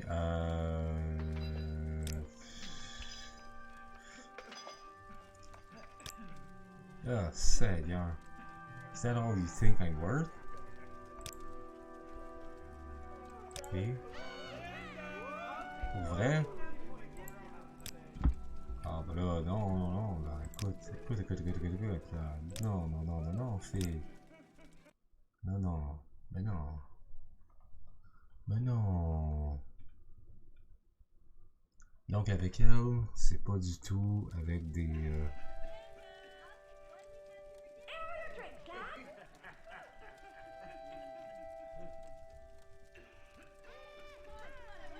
Bon, ok. Persuasion. Admire. I'm busy that day, sorry. Admire. Ça marche pas là. Admire. Oh, come on, admire. Intimidate, no. Admire. Marche pas. Pantoute. Count. Hey, c'est horrible.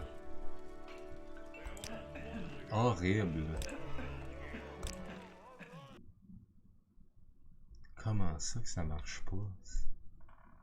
Minute. On va essayer quelque chose.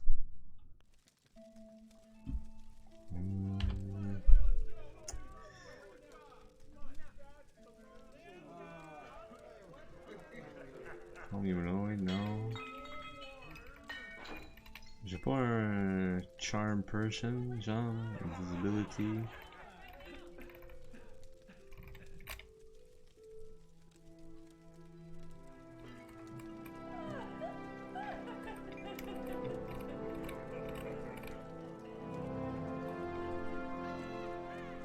Ouais, un charming touch, j'imagine.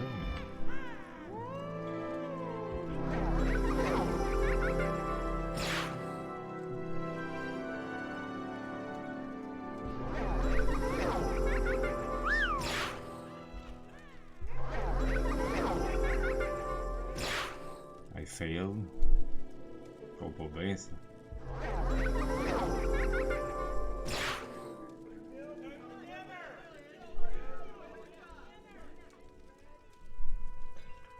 What was that? Oh, c'était rien ça, cher. C'est vraiment rien, là. C'est. Non, c'est juste un. C'est un briquet. Et je m'allumais Je m'allumais une cigarette de tumbleweed. Puis, ouais, non, j'espère que ça te dérange pas la fumée de tumbleweed. Hein? Non? J'espère que non.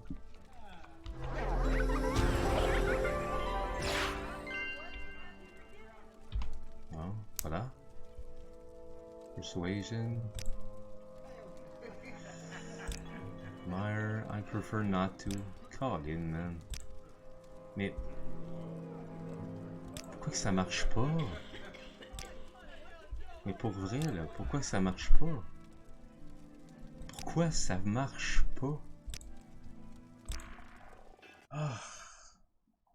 Pourquoi ça fonctionne pas? Je comprends pas. Il y a rien qui marche.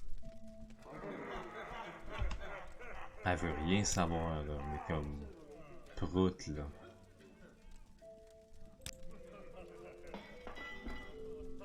And no teeth at all.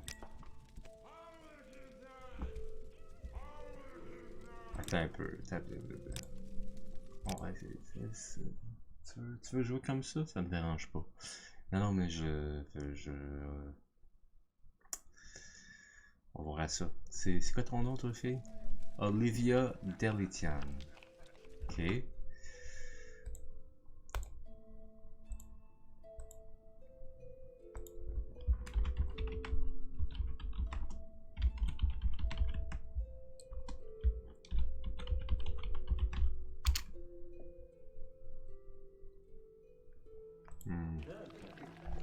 Ah, il n'y a pas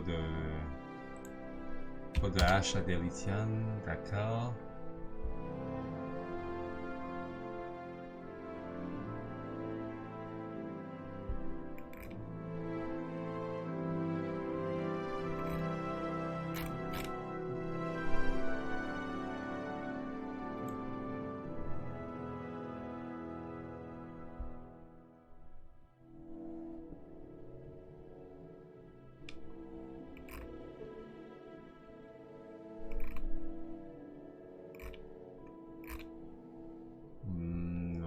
Trouve absolument rien, malheureusement.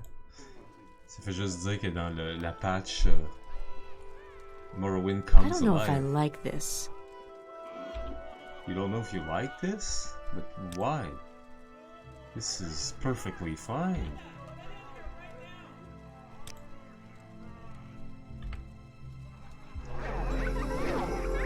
Strange.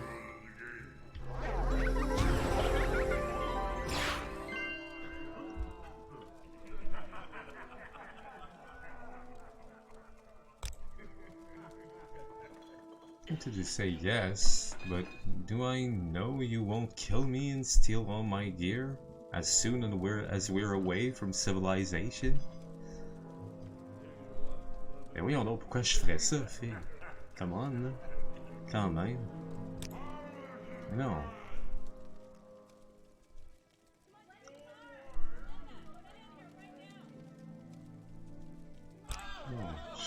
I prefer not to. Come on, fille. Non, mais c'est... Non, fille. Come on. Non, mais c'est... Mais non. Mais non. Admire. Mais non. Brighton Gold. We can talk more. Okay. A bribe? What do you think I am? Pourquoi ça marche pas? I'm not talking to your money. Get lost. Get lost now. Mais pourquoi? Pourquoi ça fonctionne pas? Ben voyons donc. Ok, là, il y a quelque chose que je comprends pas au niveau du fonctionnement du bribe pis tout là, dans ce jeu-là.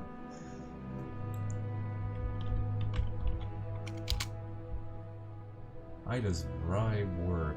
Yes. Disposition.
Il fait juste dire comme c'est... Ben écoute, tu peux dépenser de l'argent, mais... C'est quoi? C'est parce que c'est pas... C'est pas assez, genre? 10? T'as un peu, là. Faire Charming Touch. Ok. Alors, t'as peu. Ça...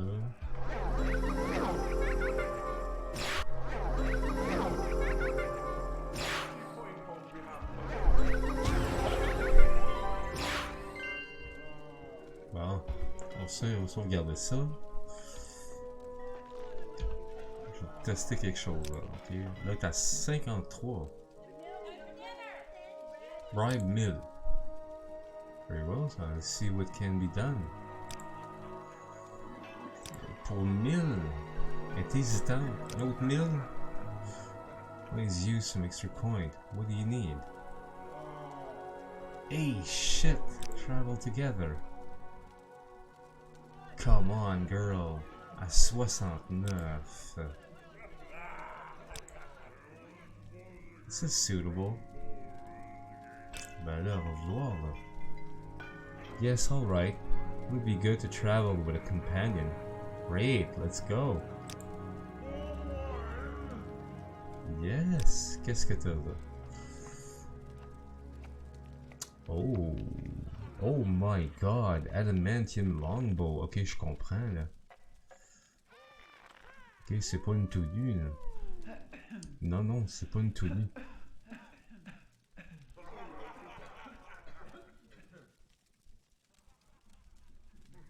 Un scarf. Shaft of imprisonment. Paralyze lightning shield.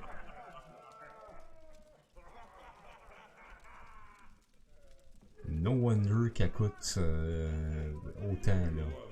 Mais pour vrai, là, elle coûte cher. Mais comme cher. Mais fille, je vais te donner des Iron Arrow normales là, parce que, ouais, quand même.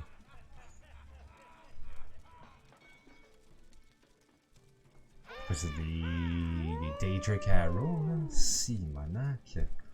Adamantium Longbow. Tabarnak. Wow, j'ai pu une Christie de scène. Mais, J'ai elle qui me suit maintenant. Et j'ai... Speak freely, friend.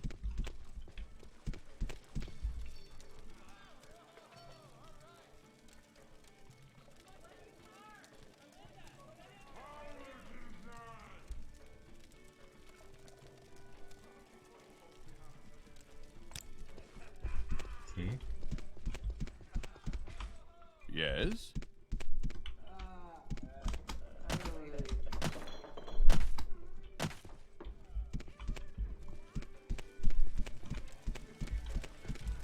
Oh, Outlander, did you want something?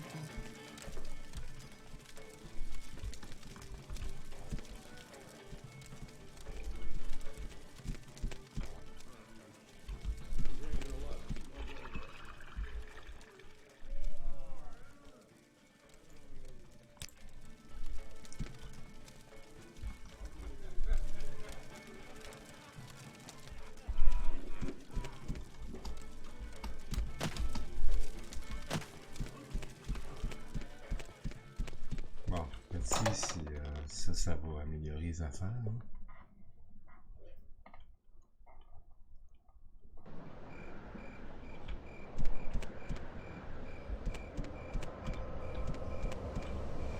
C'est plein de skins? C'est ça l'affaire? Non? Ok. Non. Bon, c'est bon.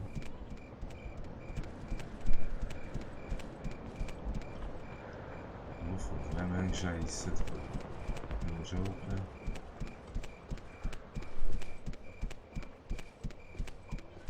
Là, ça, j'en ai un petit gros party. Bon. Olivia. Wait here. Oh no. Ready to go? Oh, not yet. Not yet. Sam, time to go? Not yet.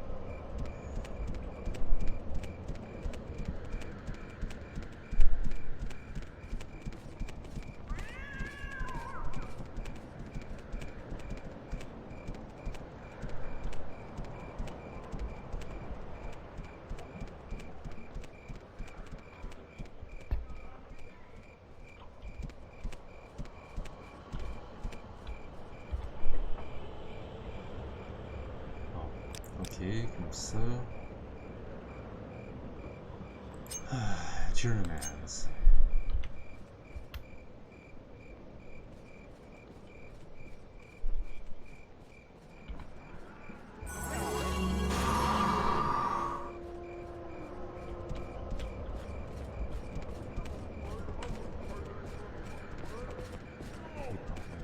Ah, c'est cool lui.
Common shirt, crate, whatever, metal plate, gem. t'as des sauts de gemme, toi.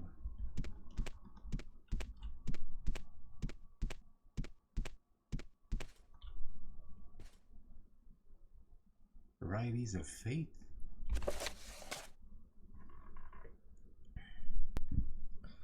This is my best attempt as a listing of the pantheons and associated divine spirits of Tamriel dominant cultures.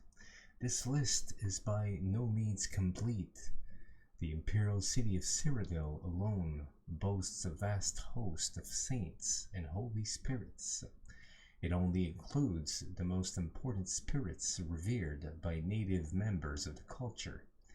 Other et Ada, especially Daedra, are often familiar known to many cultures. Those specific names are included here only when they possess a particular cultural significance. The omission of any reference to the worship of the Argonians of Black Marsh is a result of my complete inadequacy in reconciling the obscure and contradictory accounts available to me on that subject. The 8 pantheons: Cyrodiil, Akatosh, Dibella, Arkay, Zenithar, Mara, Stendarr, Kinneret, Julianos, Shazar, Tiber Septim, Morrowind, and Remen. Skyrim, Alduin, Dibella, Arkay, Tsun, Mara, Stun, Kain, Junal, Shor, Ismir, Ermamora, and Malak. Altmer, Oriel, Tirinimak, Magnus, Siraban, Ifre, Xarxes, Mara, Stendarr, Lorkhan, and Finaster. Bosmer, Oriel, Ifre, Arkay, Zen, Xarxes, Bandar, Mara, Stendarr, Lorkhan, Ermamora, Jolne, et Jode.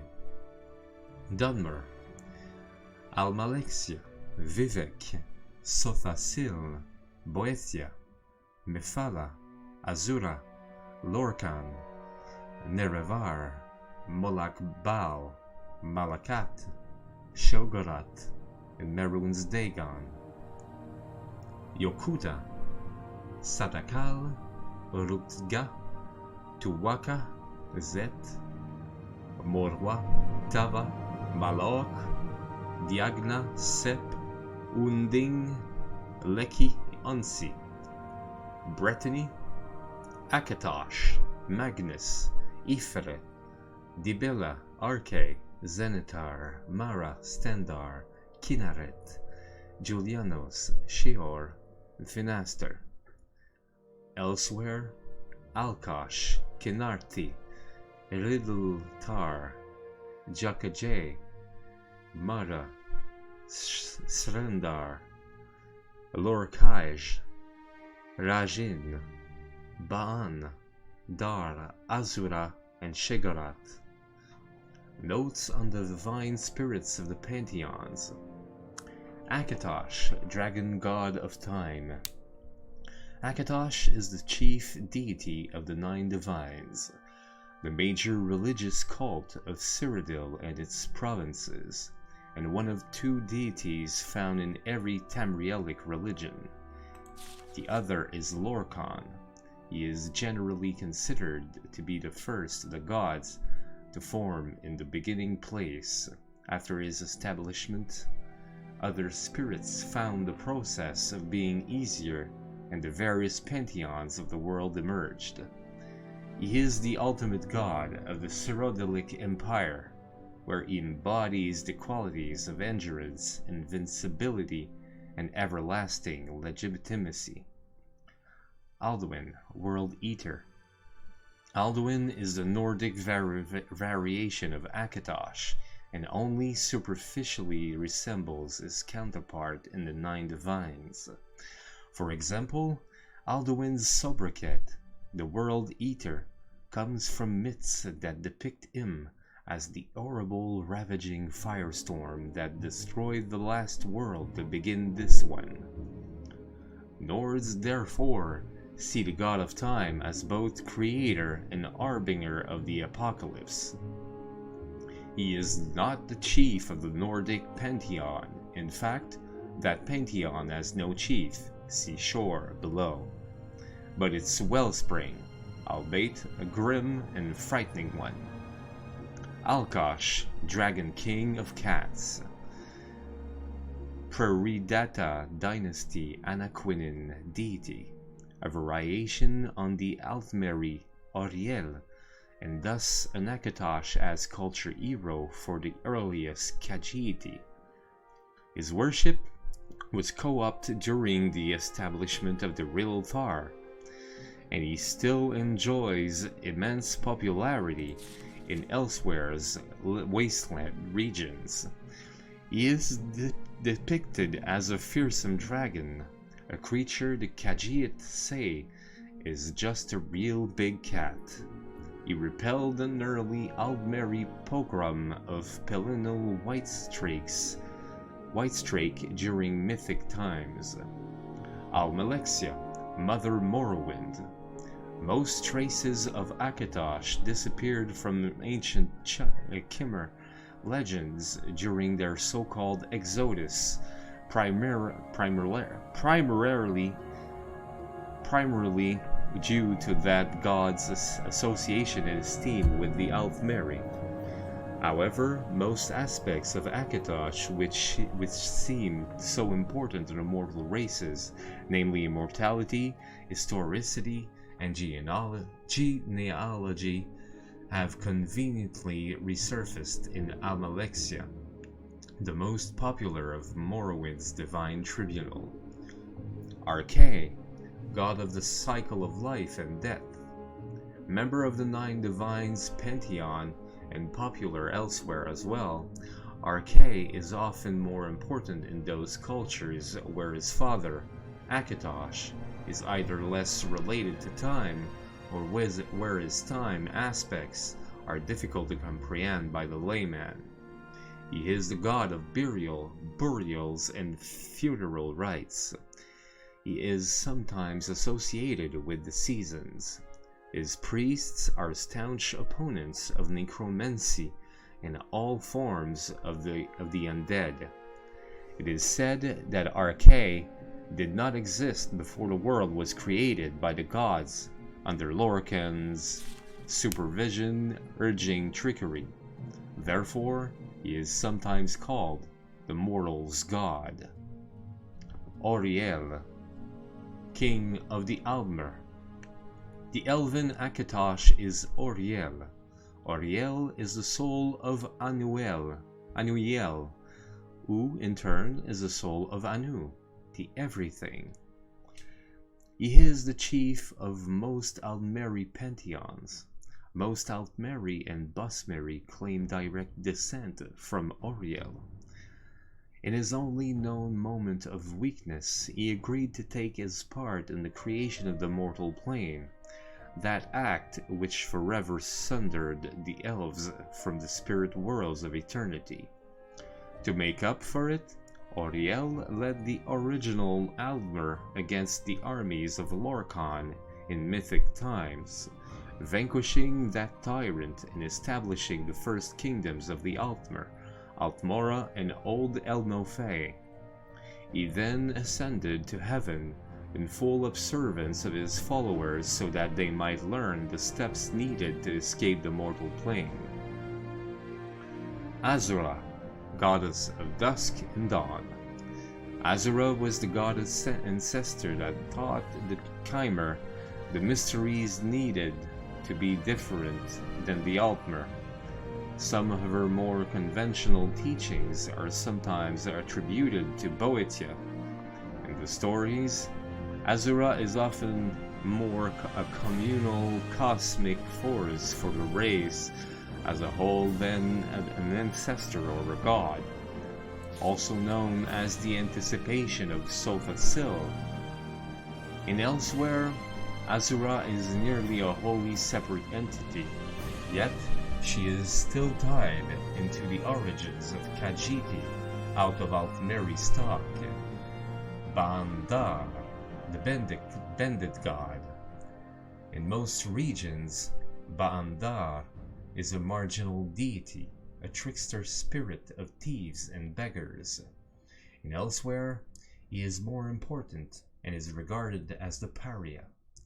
In this aspect, Ba'andar becomes the cleverness or desperate genius of the long-suffering Khajiit, whose last-minute plans always upset the machination of their enemies, elven or human. Boetia, Prince of Plots. Heralded by the prophet Velith, Boetia is the original god and sister of the Dark Elves. Through his illuminations, the eventual Chimer, or changed folk, renounced all ties to the Aldmer and founded a new nation based on Daedric principles.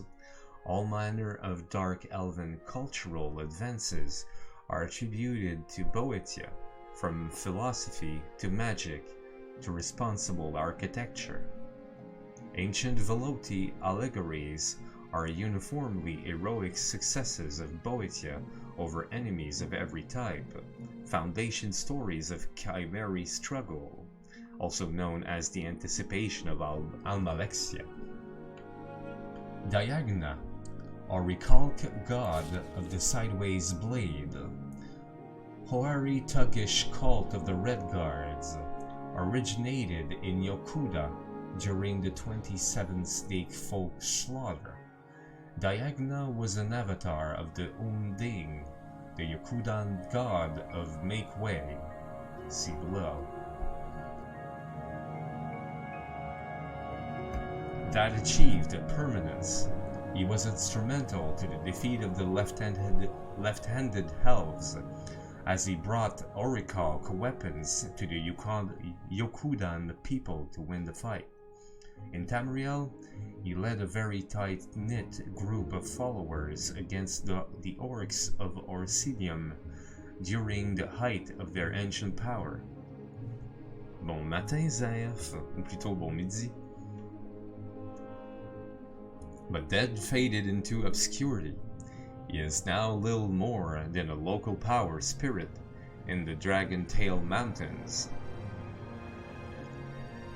Dibella, goddess of beauty, popular god of the 9 divines.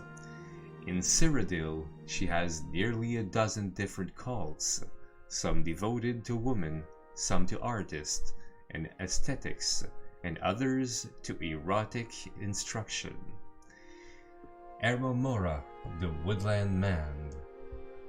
Ancient Atmoran demon who, at one time, nearly seduced the Nords into becoming Aldmer. Most Isgramor myths are about escaping the wiles of old Ermomora. Also called the Demon of Knowledge, he is vaguely related to the cult origins of the Morag Tong, Forester's Guild, if only by association with his brother-sister Mephala. Un Ding, the Make-Way God, Yokudan spirit of perseverance over infidels. The Hunding has historically materialized whenever the Red Guards need to make way for their people. In Tamrielic history, this has only happened 3 times, twice in the First Era during the Ragada invasion, and once during the Tiber War. In this last incarnation, the Unding was said to have been either a sword or a crown, or both. Junal, the Rune God, the Nordic god of hermetic orders.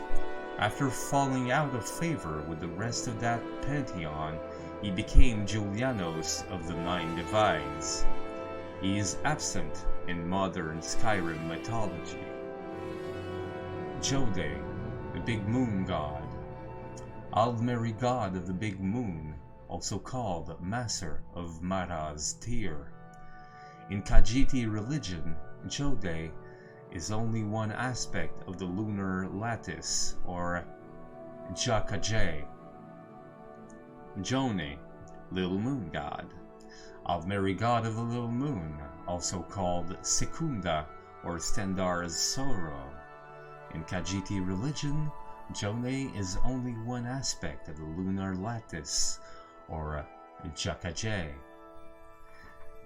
Julianos, god of wisdom and logic, often associated with Juno, the Nordic father of language and mathematics.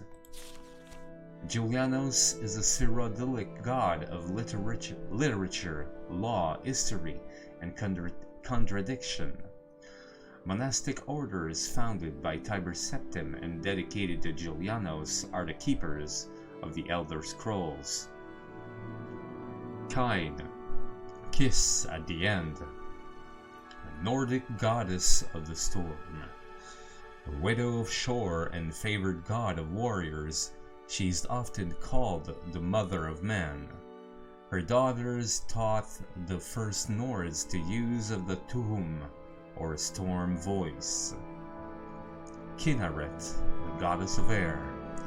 Kinneret is a member of the 9 Divines, the strongest of the sky spirits. In some legends, she is the first to agree to Lorkhan's plan to invent the mortal plane, and provides the space for its creation in the void. She is also associated with rain, a phenomenon said not to occur before the removal of Lorkhan's divine spark. Leki, saint of the spirit sword. Goddess daughter of Tal Papa. Leki is the goddess of aberrant swordmanship. The Na Totambu of Yokuda warred to a standstill during the Mythic era to decide who would lead the charge against the left-handed elves. Their sword masters, though, were so skilled in the best-known cuts as to be matched evenly. Leki introduced the ephemeral feint. Afterwards, a victor emerged, and the war with the Aldmer began. Lorkhan, the missing god. This creator, trickster, tester deity is in every Tabrielic mythic tradition. His most popular name is the Aldmeri Lorkhan, or Doom Drum. He convinced or contrived the original spirits to bring about the creation of the mortal plane, upsetting the status quo, much like his father, Padme, had introduced instability into the universe in the beginning place. After a world is materialized, Lorkhan is separated from his divine center, sometimes involuntarily, and wonders the creation of the Et-Ada. He and his metaphysical placement in the scheme of things is interpreted as a variety of ways. In Morrowind, for example, he is a being related to the psychic endeavor, a process by which mortals are charged with transcending the gods that created them. To the High Hells, he is the most unholy of all higher powers, as he forever broke their connection to the spirit plane. In the legends, he is almost always an enemy of the Aldmer, and therefore a hero of early mankind. Lorkhaj, the moon beast. Pre-Ridata dynasty Anaquinine deity, easily identified with the missing god, Lorkhan. Magnus, or Magus, the god of sorcery. Magnus withdrew with the creation of the world at the last second, though it cost him dearly. What is left of him on the world is felt and controlled by mortals as magic. One story says that while the idea was thought up by 𝓐𝓙, it was Magnus who created schematics and diagrams needed to construct the mortal plane. He is sometimes represented by an astrolabe, a telescope, or more commonly, a staff. 𝓐𝓢𝓜𝓚 legends say he can inhabit the bodies of powerful magicians and lend them his power. Associated with Zurin Arctus, the Underking. Malakat, the god of curses. Malakat is the reanimated dung that was Trinimach, a somewhat weak but vengeful 𝓐𝓙𝓜. The Dark Elves say he is also Malak, the god king of the orcs. He always tests the Dunmer for physical weakness. Malaok, Horde King, an enemy god of the Ragada, led the goblins against the Red Guards during the First Era, fled east when the army of the Unding overtook his goblin hordes. Mawlok, or Malakat, an orcish god, Mawlok troubled their heirs of King Harald for a long time, fled east after his defeat at the Battle of Dragon Wall, ca. 1e 660.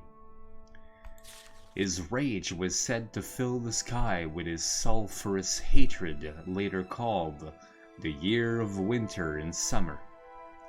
Mara, the goddess of love, nearly universal goddess. Origins started in mythic times as a fertility goddess. In Skyrim, Mara is a handmaiden of Kine. In the Empire, she is mother goddess. She is sometimes associated with Nyr of the Anuad, the female principle of the cosmos that gave birth to creation. Depending on the religion, she is either married to Akatosh or 𝓐𝓙, or the concubine of both. Mehrunes Dagon, god of destruction. Popular 𝓐𝓙𝓜𝓚 power. He is associated with natural dangers like fire, earthquakes, and floods.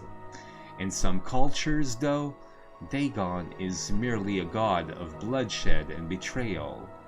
He is an especially important deity in Morrowind, where he represents its near inhospitable terrain. Mephala, androgyne. Mephala is the web spinner, or the spider god. In Morrowind, she was the ancestor that taught the Chimer the skills they would need to evade their enemies or to kill them with secret murder. Enemies were numerous in those days since the Chimer were a small faction.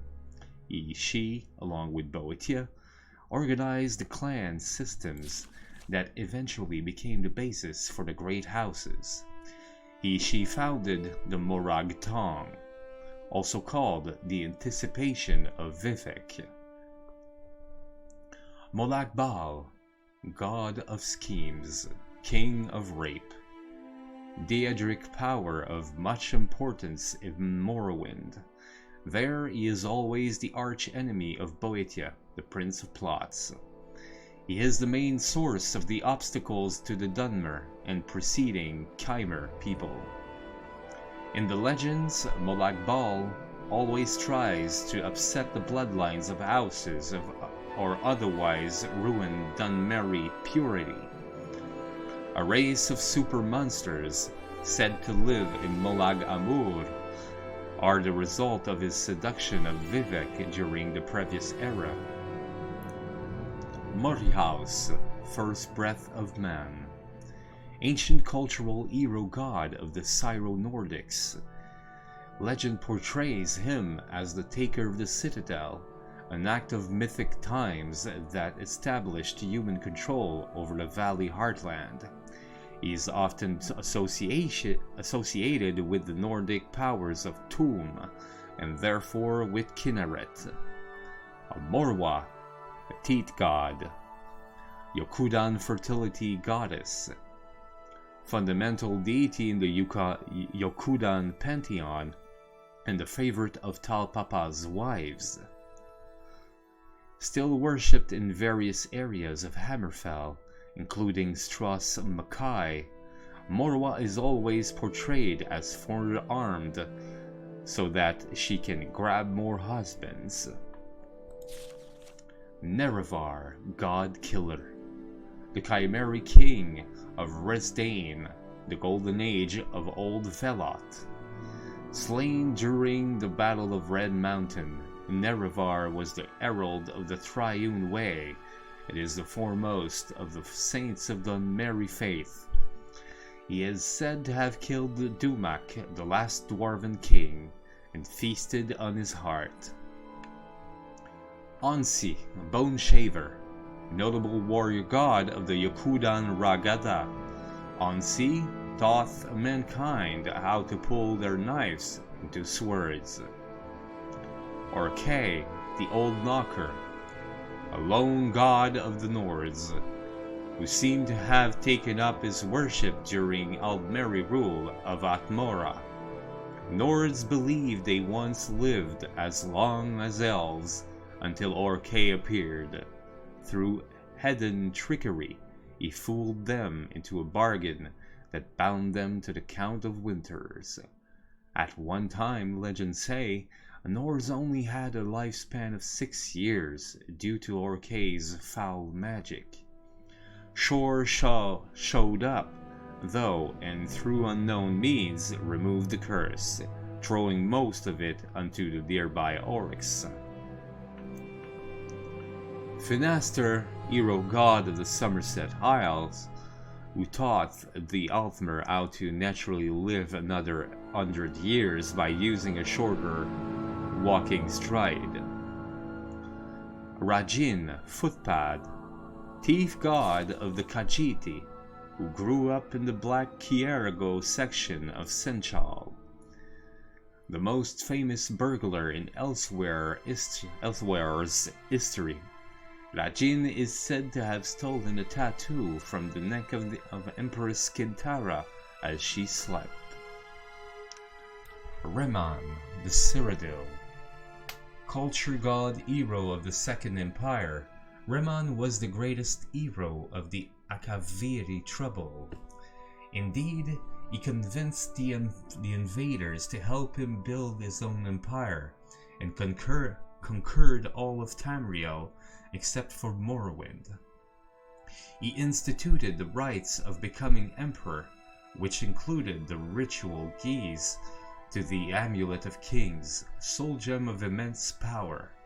His dynasty was ended by the Dunmeri Morag Tong at the end of the First Era, also called the Worldly God. Rinaltar, Two Moons Dance, the cosmic order deity of the Khajiiti, the Rinaltar, was revealed to Elsewhere by the prophet 𝓐𝓢𝓜𝓚, the Main. The Rinaltar is more a set of guidelines by which to live than a single entity, but some of his avatars like to appear as humble messengers of the gods, also known as the Sugar God. 𝓐𝓢𝓚, or 𝓐𝓢𝓚, chief deity of the 𝓐𝓢𝓚 pantheon. 𝓐𝓢𝓚, more commonly 𝓐𝓢𝓚, was the first god to figure out how to survive the hunger of Satakal. Following his lead, the other gods learned the walkabout, or a process by which they can persist beyond one lifetime. 𝓐𝓢𝓚 set the stars in the sky to show lesser spirits how to do this too. When there were too many spirits to keep track of, though, 𝓐𝓢𝓚 created a helper out the dead skin of past worlds. This helper is Sep, see below, who later creates the worlds of mortals. Satakal, the world's kin, 𝓐𝓢𝓚 god of everything, a fusion of the concepts of Anu and Padome. Basically, 𝓤𝓸𝓻 is much like the Nordic Alduin, who destroys one world to begin the next. In 𝓐𝓢𝓜 mythology, 𝓤𝓸𝓻 had done and still does this many times over, a cycle which prompted the birth of spirits that could survive the transition.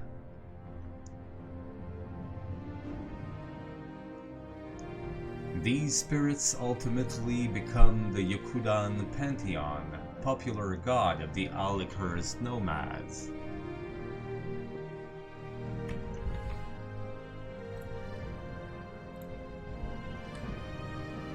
𝓐𝓢𝓜, the mad god. The fearful obeisance of 𝓐𝓢𝓜 is widespread and is found in most Tamrielic quarters. Contemporary sources indicate that his roots are in Aldmeri creation stories. Therein he is born. When Lorkhan's divine spark is removed, one crucial myth calls him the sitteth-shaped hole of the world.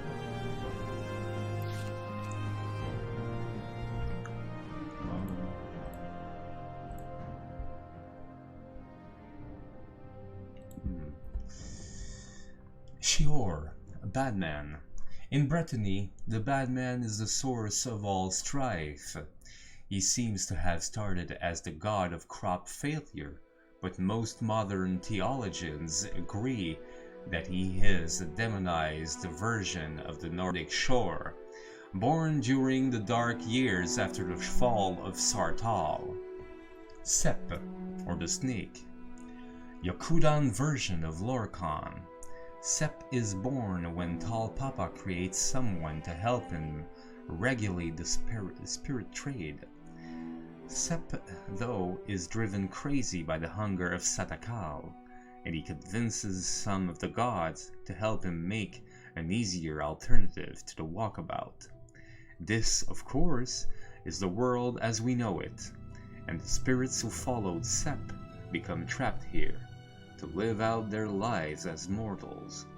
Sepp is punished by Tall Papa for his transgressions, but his hunger lives on as a void in the stars, a non-space that tries to upset the mortals' entry into the far shores. Shazar, the god of man. Cyrodiilic version of Lorkhan, whose importance suffers when Akatosh comes to the fore of Imperial, really Elysian, religion. Shazar was the spirit behind all human undertaking, especially against Aldmeri aggression.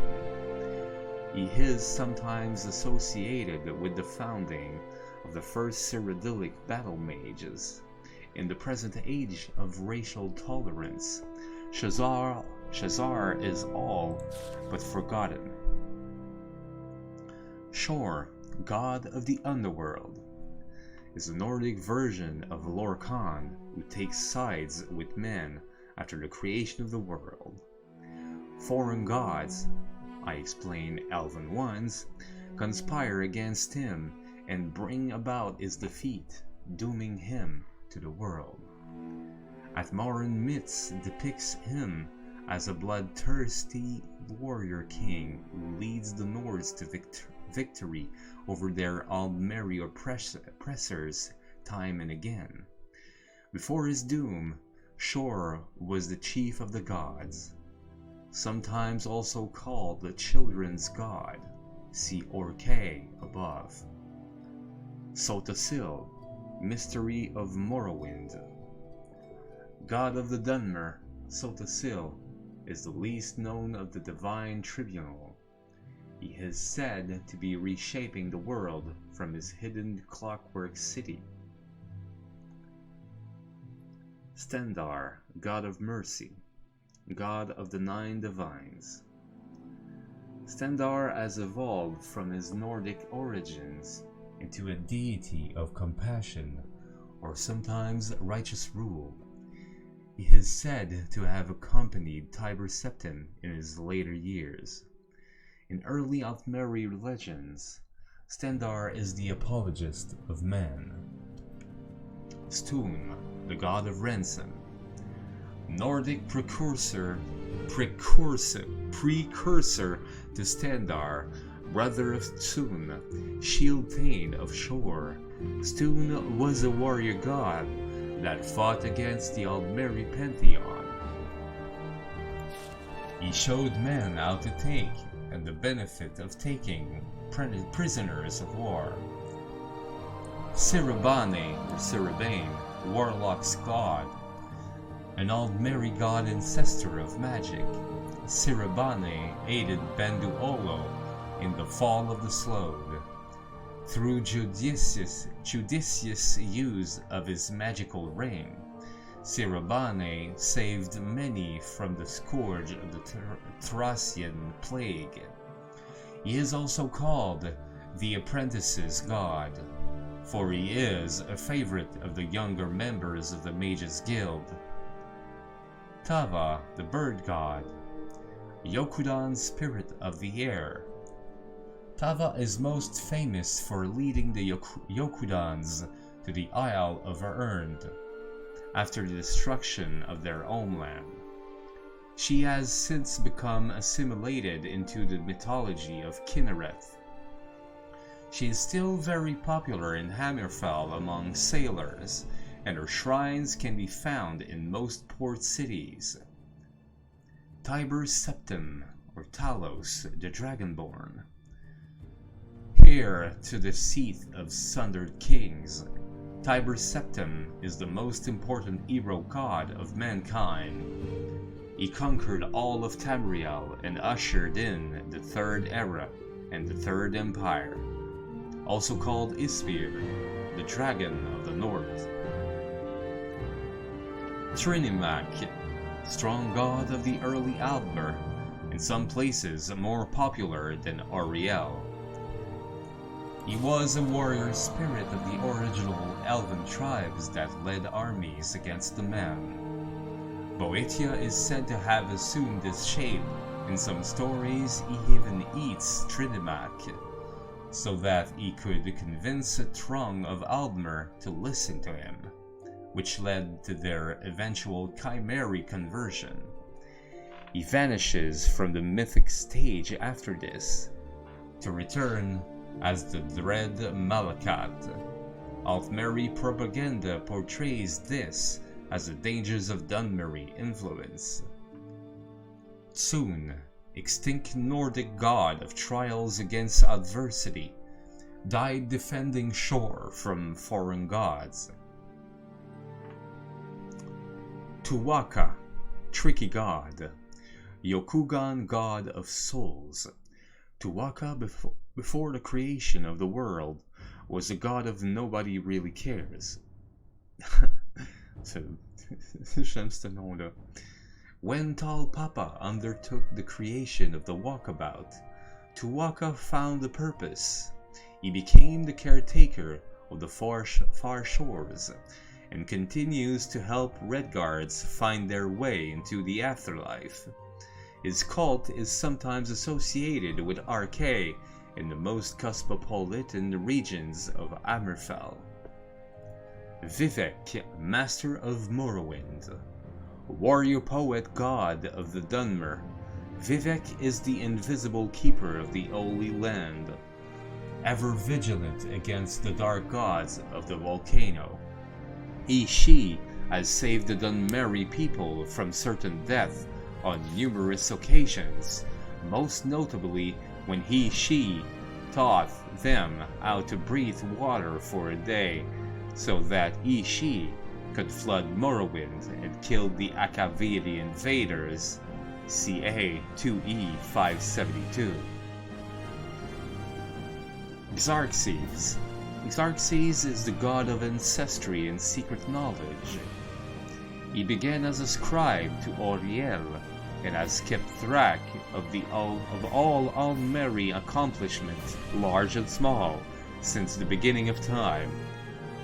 He created his wife, Ogma, from his favorite moments in history. Ifre, god of forest, most important deity of the Bosmeri pantheon. While Auriel, Time Dragon, might be the king of the gods, the Bosmer revere 𝓐𝓢𝓜 as the spirit of the now. According to the Wood Elves, after the creation of the mortal plane, everything was in chaos. The first mortals were turning into plants and animals and back again. Then 𝓐𝓢𝓜 transformed himself into the first of the Elnophe, or earth bones. After these laws of nature were established, mortals had a semblance of safety in the new world because they could finally understand it. 𝓐𝓢𝓜 is sometimes called the storyteller for the lessons he taught the first Bosmer. Some Bosmers still possess the knowledge of the chaos times, which they can use to great effect. The wild hunt. Ysmir, a dragon of the north. The Nordic aspect of Talos. He withstood the power of the Greybeard's voices long enough to hear their prophecy. Later, many Nords could not look on him without seeing a dragon. Zen, god of toil. A Bosmeri god of payment in kind. Studies indicate origins in both Argonian and Akaviri mythologies, perhaps introduced into Valenwood by Kotringi sailors. Ostensibly an agriculture deity, Zen sometimes proves to be an entity of much higher cosmic order. His worship died out shortly after the Knaten flew. Zeth, god of farms. A Yakudan god of agriculture, renounced his father after the world was created, which is why Talpapa makes it so hard to grow food. And finally, Zenithar, god of work and commerce, trader god. Member of the 9 divines, Zenithar is understandably associated with Zen in the Empire. However, he is a far more cultivated god of merchants and middle nobility. His worshippers say, despite his mysterious origins, Zenithar is the god that will always win.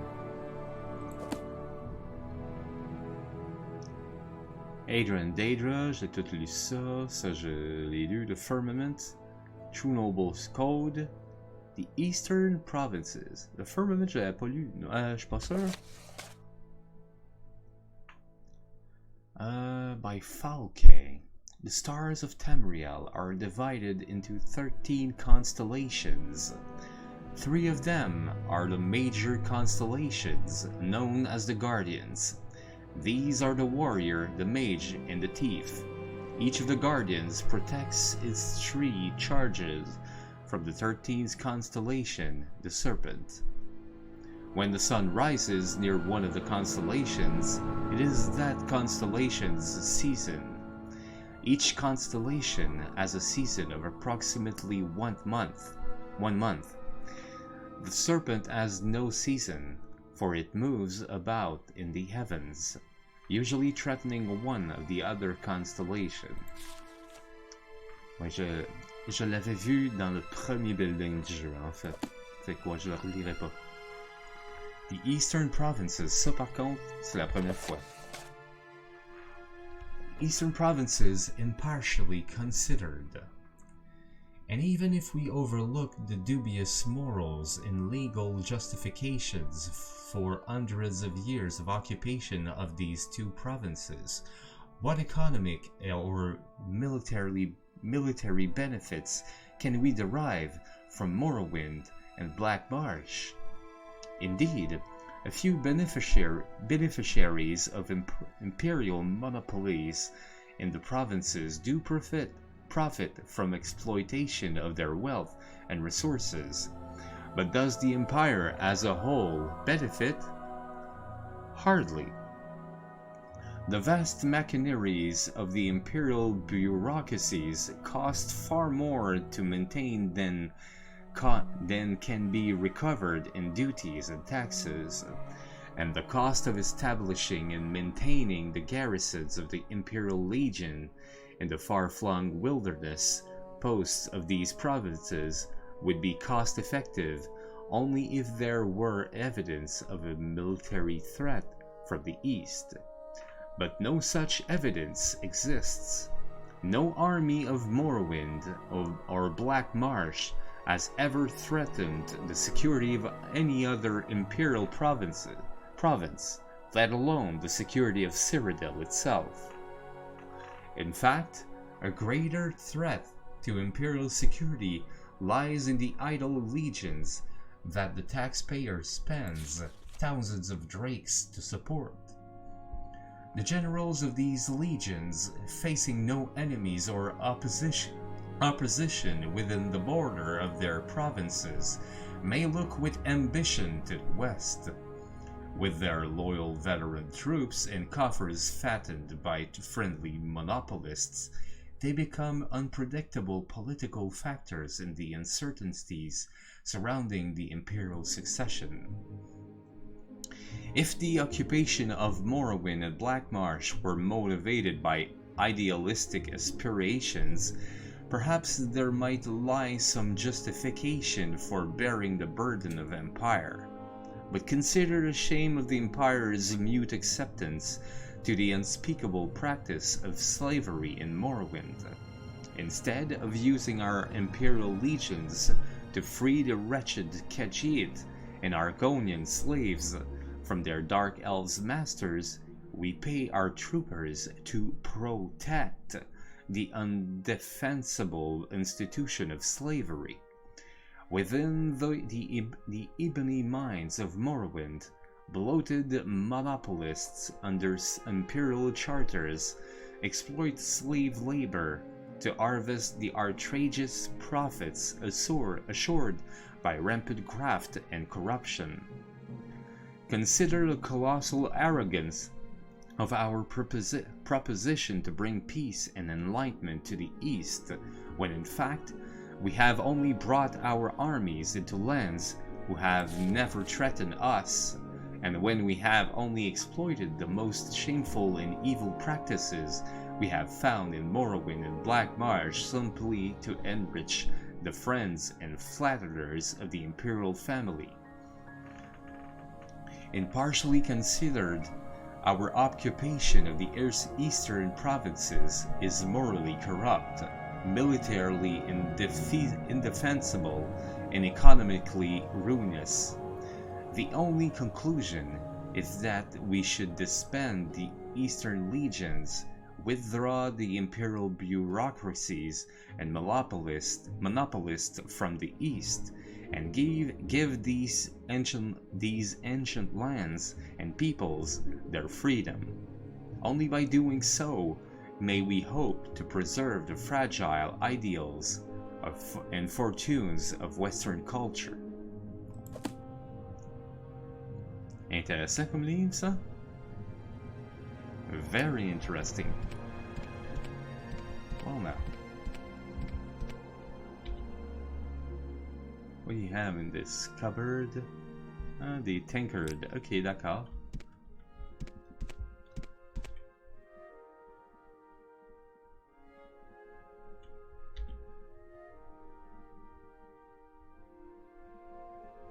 Expensive shirt.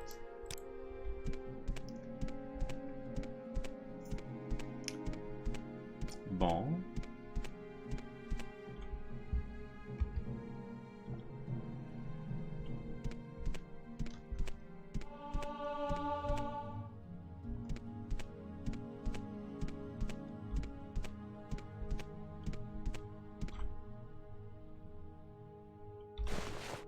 Merci.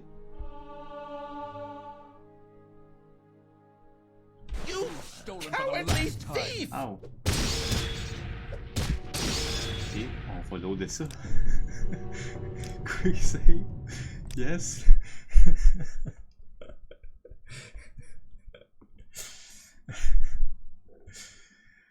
god. C'était probablement une question de secondes, là, tu sais, c'est comme...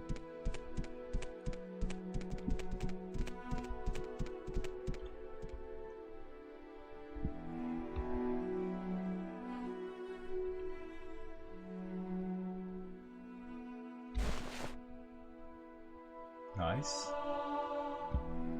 Okay. That's great, that's great. Now I have a shield. Thank you for the shield.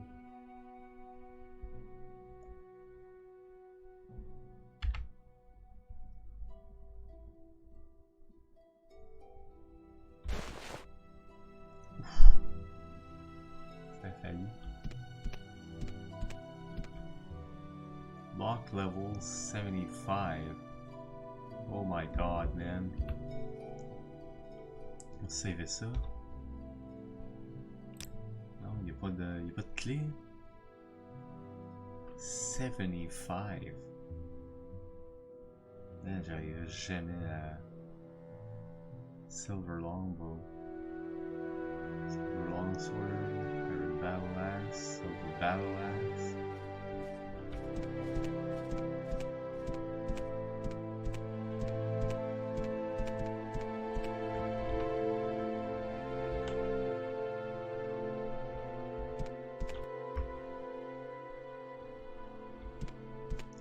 Merci pour le shield, c'est très apprécié en fait.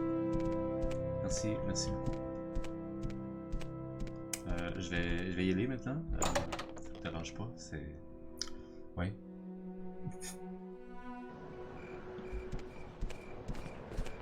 Parce que on m'attend. Fait que...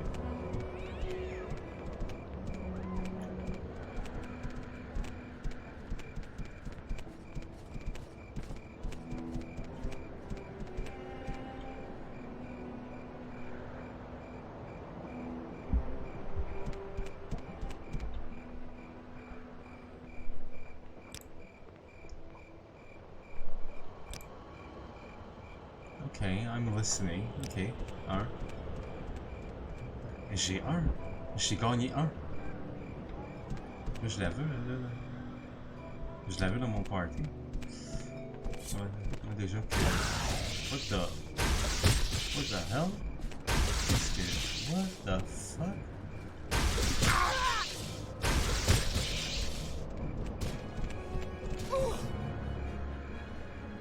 What? Follow me? Yes. Run while you can. Yes. Orders? Follow me? Qu'est-ce que c'est ça? I should have killed you sooner. Orders? Follow me? You want to stay in that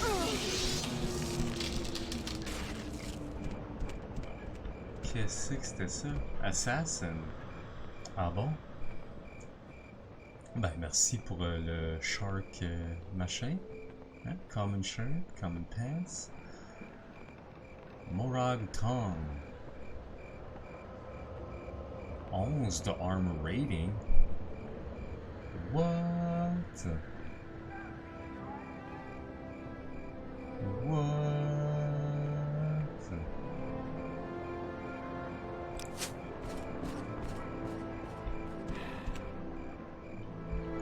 Merci guys, vraiment super apprécié, c'est là ouais, Vampire Dust.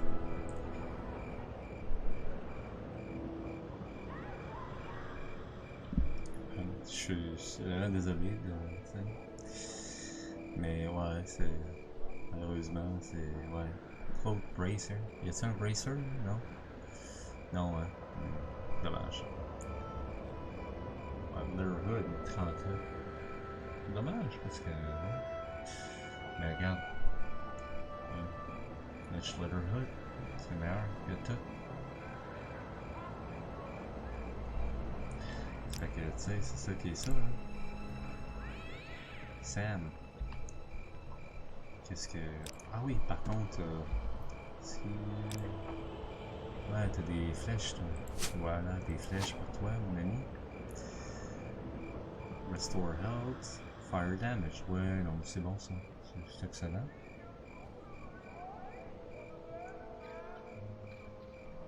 Regarde. Ben, je vais le vendre. Ça c'est Storm for oui, non, ça c'était ça vaut pour toi, ça, évidemment. Light Red-Aron Watchman's Helm. Tu vas lâcher le Red-Aron's Helm. Et qu'est-ce que ça a l'air avec ça, là? Ouais.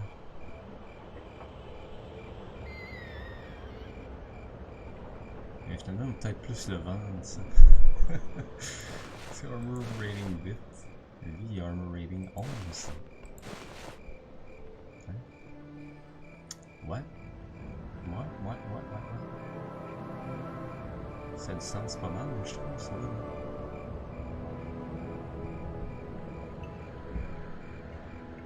Short blade, one-handed. Ah non. Ah bon. Ah, il y a le Stormforge, fait que ça va aller. Hein?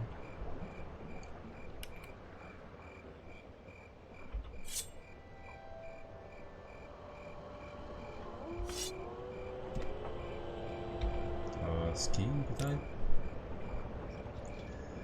Iron Flame Blade. One-handed. 2, 6, 4, 12, 6, 14, 1, 8. Ok. 2, 6, 4, 10, 6, 12, 1, 4. Ah non, ça c'est meilleur là. Non mais no joke, c'est meilleur ça là. Ah oui. C'est nettement meilleur. Donne-moi ça, on va vendre ça. Et finalement, ça m'étonnerait tout là, mais quand même.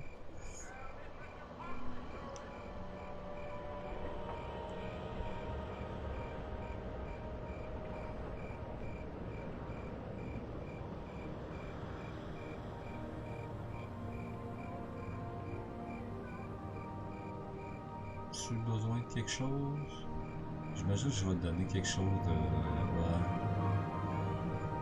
Common pants. You got common pants and common shirt.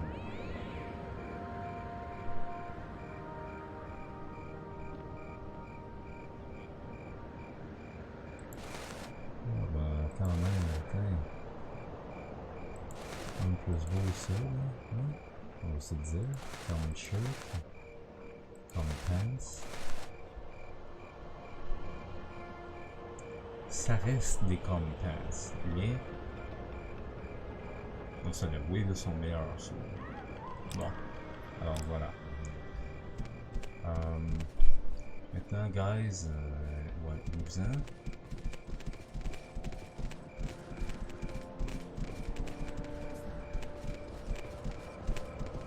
Ben, j'ai tout un armée, l'histoire. Une joke, là. Ouais, ça. Je vais devoir me guérir. Parce que, bien sûr, sinon on va mourir. C'est pas une bonne idée, là. Donc, voilà.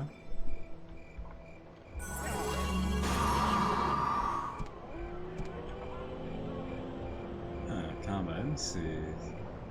Pas pire. Pas pire. Pas pire, pantin.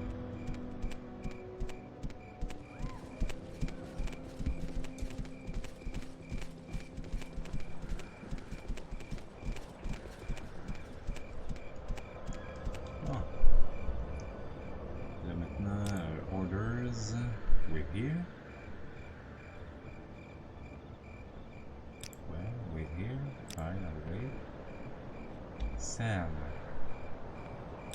Orders wait here. You seem to be doing all right for yourself. What can I do for you?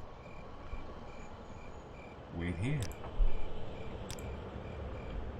Marianne de Castor. Ok. Comme ça. Et ensuite. Et Alors c'est vrai que escape, on va te donner des trucs là parce que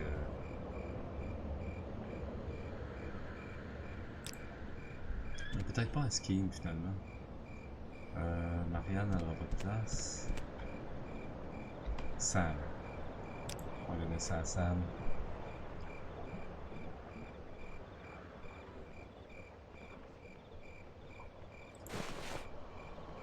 Ashlander Shield. Ça. Ça.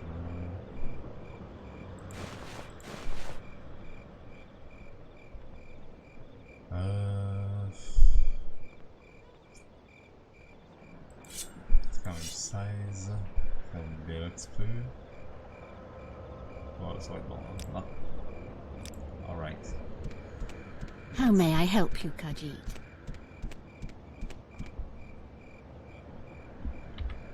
Comme ça. C'est quel niveau? 50. Donc c'est ouais, un journeyman, disons. J'ai pas le choix. Apprentice, apprentice, non. Journeyman. Comme ça.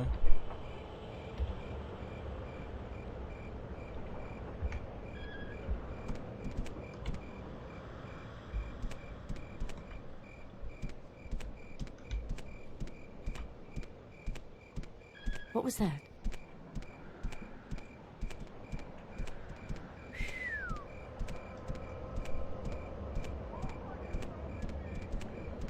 C'est dur de passer inaperçu. Voyons.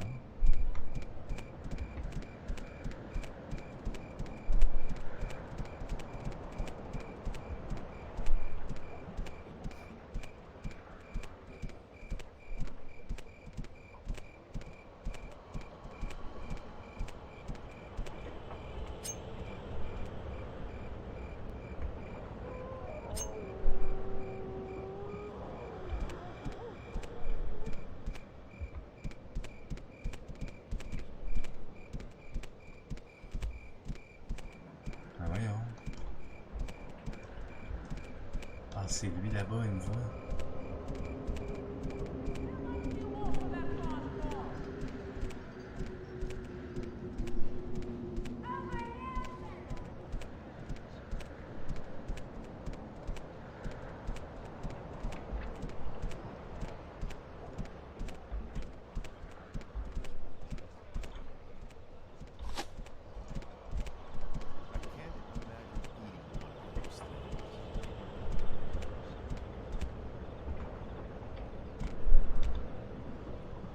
Il faut que je les mette un petit peu plus loin, je pense, parce que sinon, j'arriverai pas à rentrer.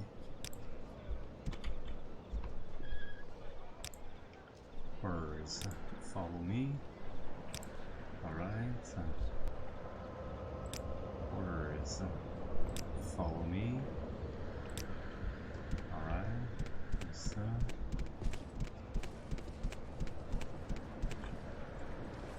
Là, ici.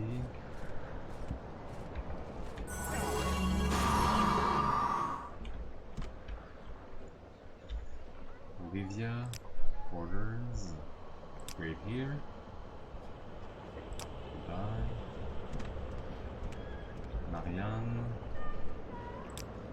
Orders. Right here. Goodbye. Sam. Orders. Right here. Goodbye. So strange What was this I place, thinking? far from the marsh.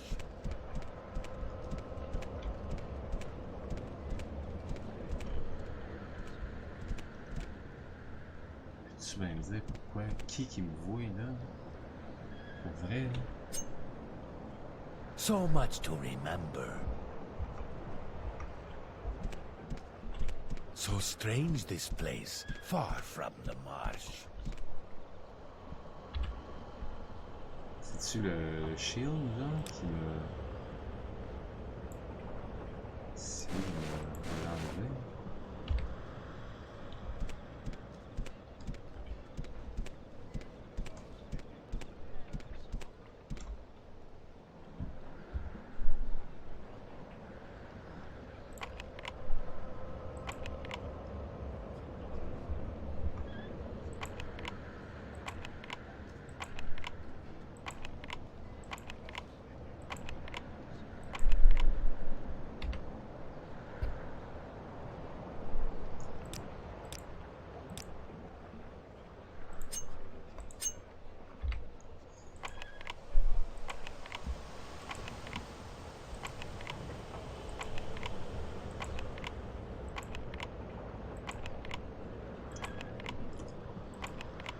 tough, là, c'est tough, c'est tough.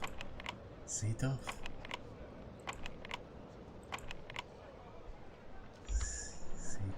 C'est tough en maudit, là. Je le lance. M'en respiro.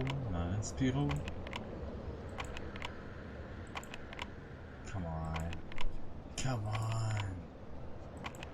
Vas-y.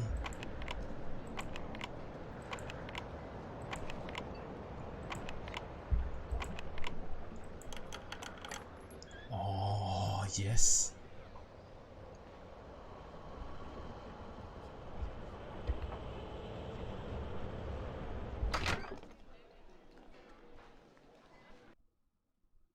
So strange this place, far from the marsh.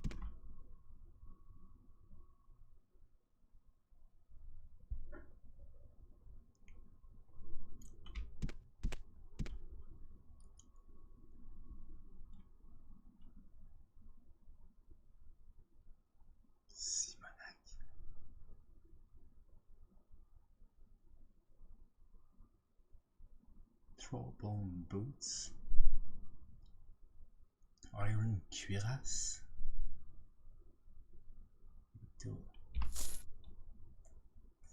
Vois qui n'a pas vu ça.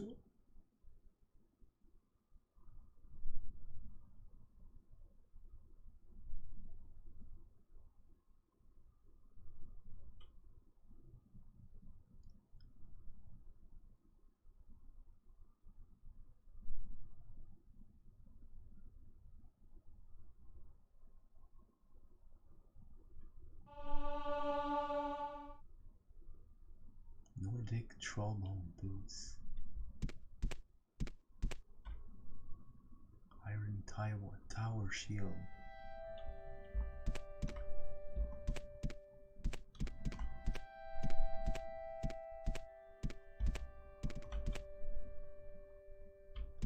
Adamantium boots.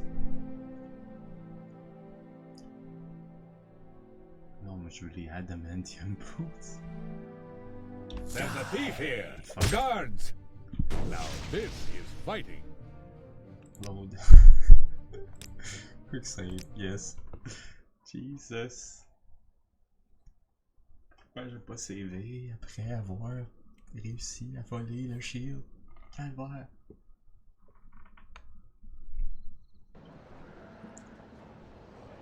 Mais c'est unlocked.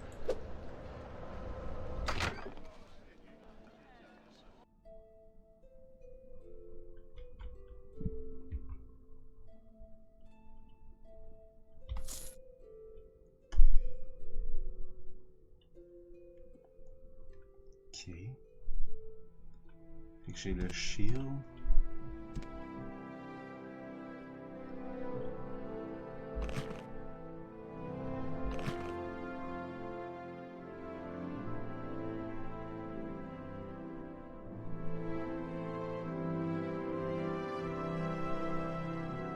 So clumsy, all my fault.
$6700.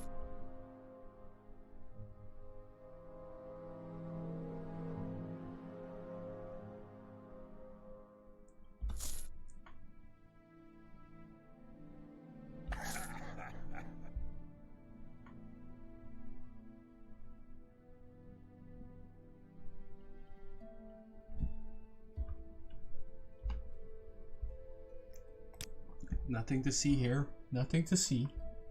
I swear.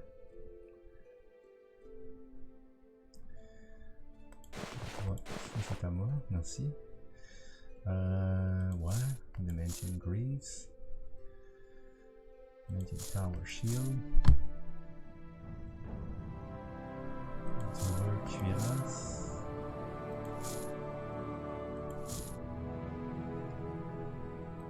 Ok, ouais.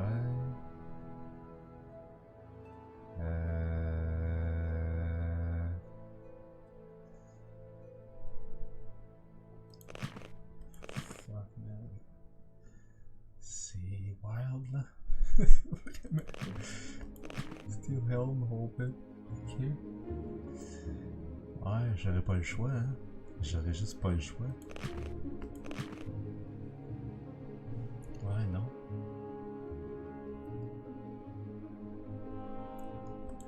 Faut que je note tout. Qu'est-ce que. Ben ouais, les Elemental Boots, ça va aller pour elle. Ça. Iron Bracers, non. Iron Bracers. Iron Helm, non. Iron Shield non plus. Non. Non.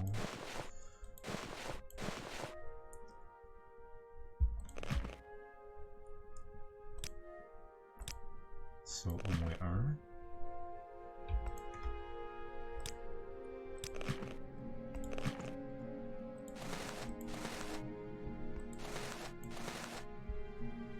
Ok, ensuite...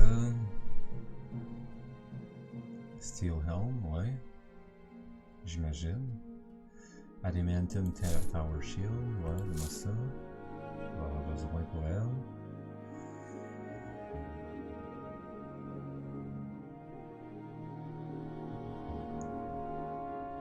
Steel Helm, ouais.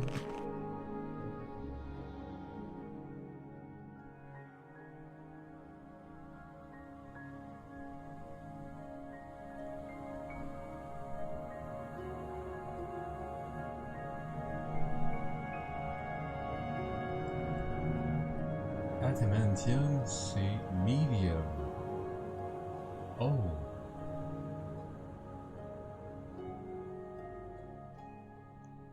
Adamantium, c'est medium. Ah bon?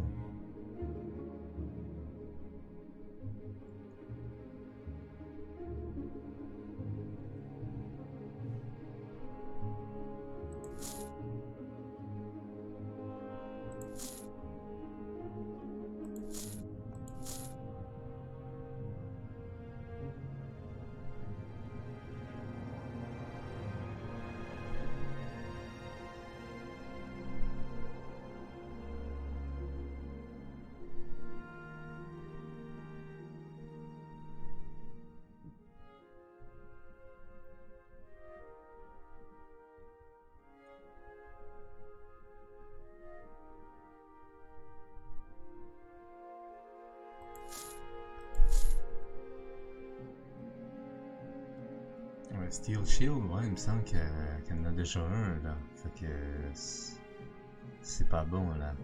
C'est pas bon du tout là, en fait. Non.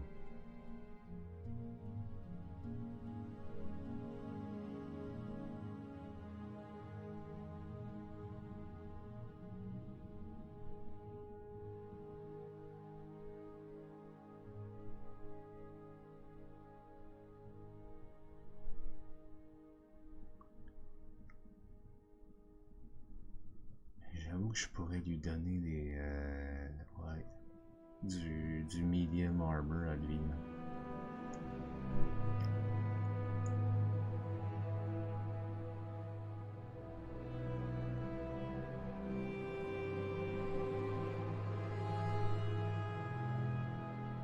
C'est quoi qu'il porte d'abord comme cuirasse?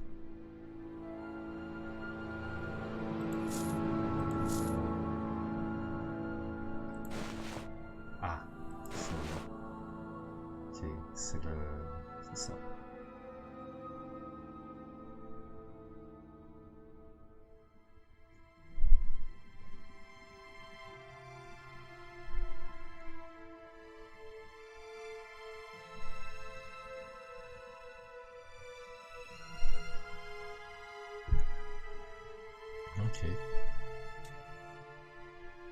Bah, t'es tout aussi bien avec ça, ouais. Mais, ouais, c'est parce que ça, c'est 6700 cette affaire-là, là. No joke, là. Adamantium boots. Alors, ça va prendre des steel boots.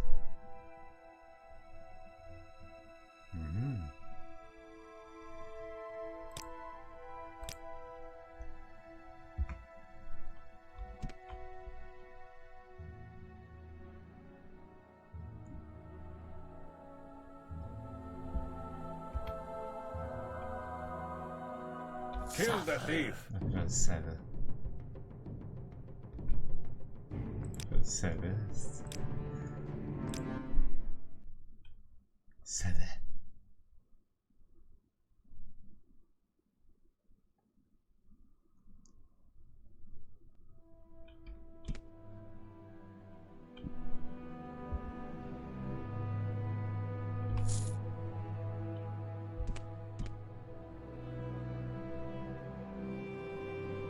What makes this smell?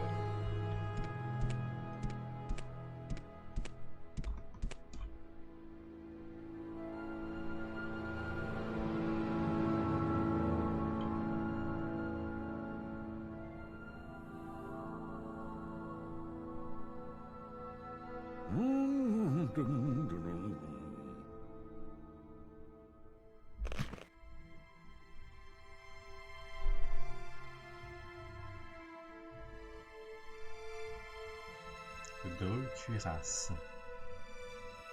Mais quand même, hein.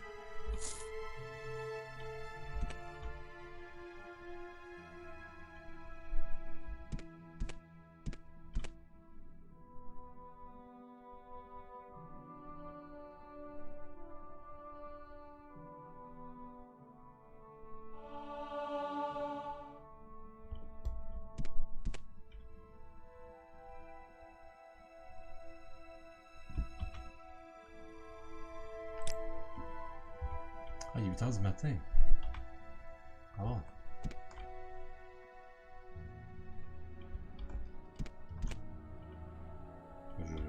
Ouais.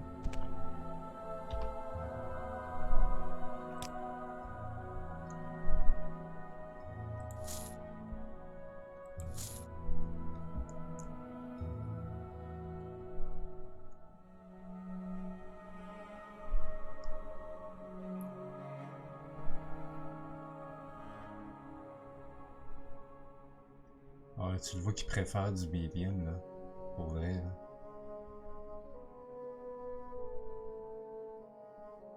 Fait que ouais, je pense que je vais...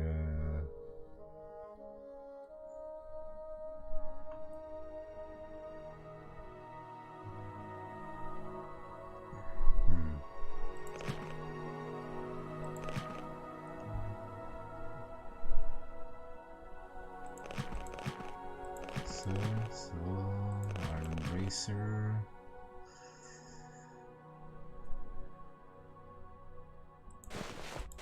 Ouais, ça... Bah, tiens, j'ai l'autre. Ça va. Ça, tu vas pouvoir me donner ça. Ça... Bracer.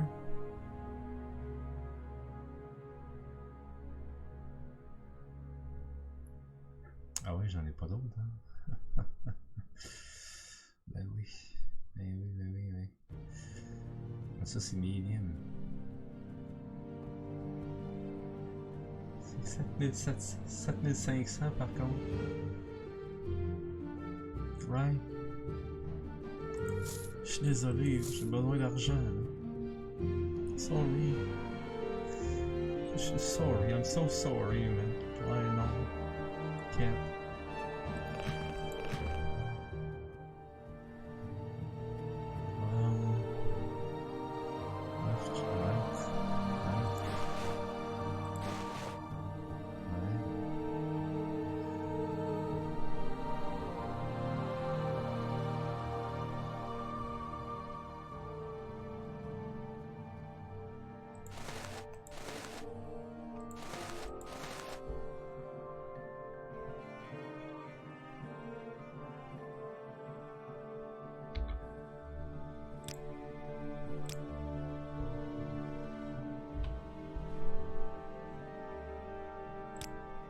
Yes, I need to barter with you.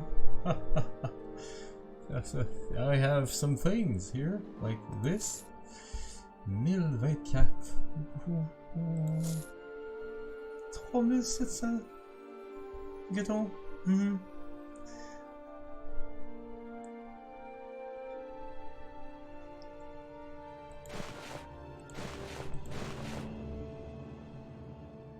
𝓐𝓢𝓜𝓡. Ah, il est là, 𝓐𝓢𝓜𝓡.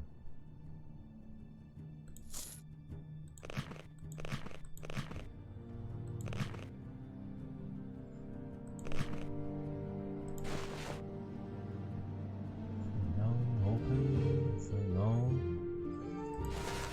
Ah, there's pas de compétence. Ah, d'accord. Ça va, ça va. Scimitar Cabal. Standard Cabal.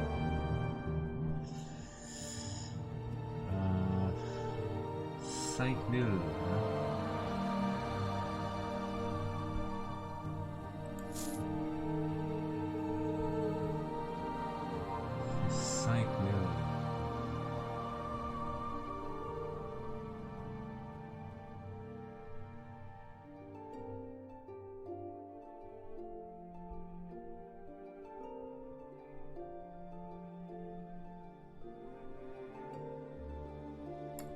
Ah, les steel boots. Ça tombe bien, j'en ai besoin justement, les steel boots.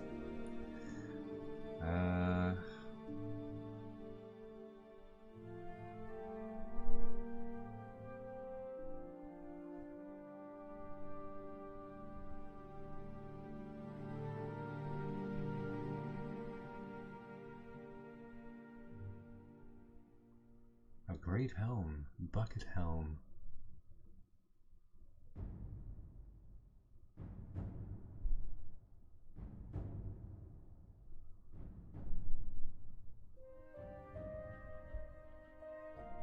Red and white tabard.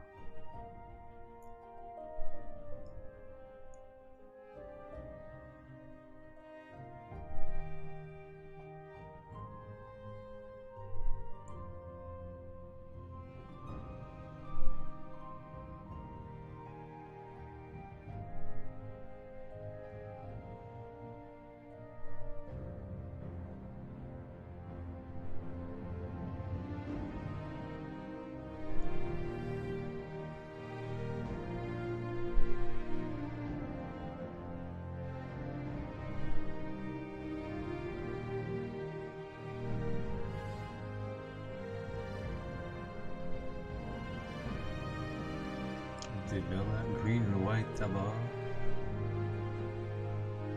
Julianos tabard. Kinneret et Mara. Ah ouais, Mara.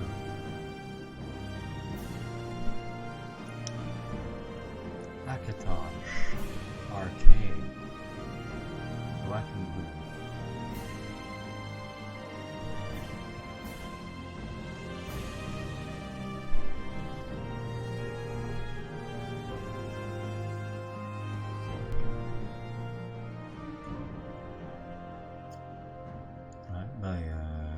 Si j'achète un Great Helm, mettons, je sais pas lequel par contre, là, mais quoique, ça, j'ai des Steel Helm, là, ici.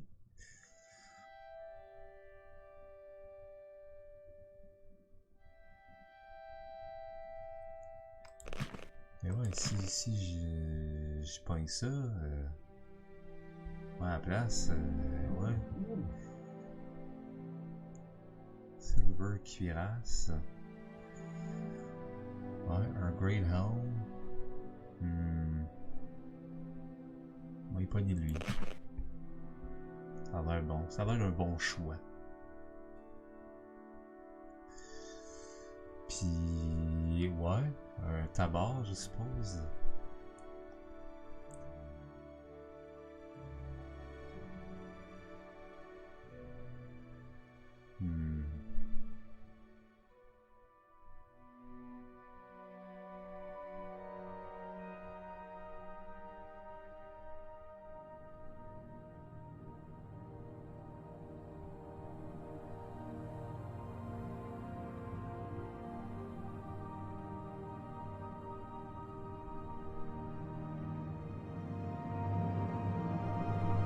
On y va avec The Goddess of Love, moi je pense. Mara. Ouais. Oh my god. Ça va coûter cher. Today, thief. Hein? Qu'est-ce que... You're Mais vested. pourquoi? Qu'est-ce qui se passe? Pourquoi? Qu'est-ce qui arrive? Qu'est-ce qui arrive là? Pourquoi ça va? C'est parce que j'ai...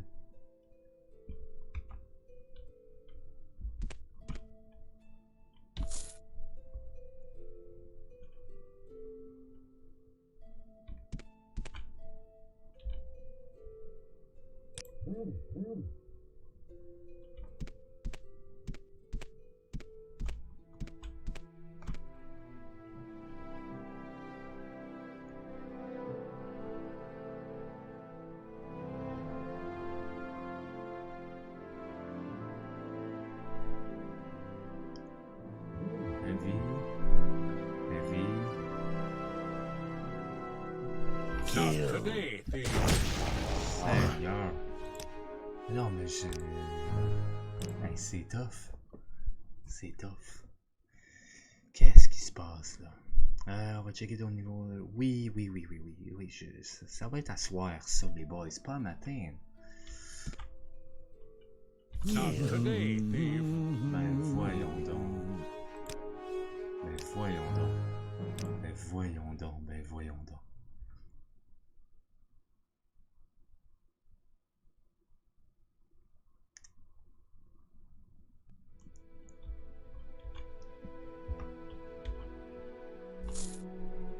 Bon.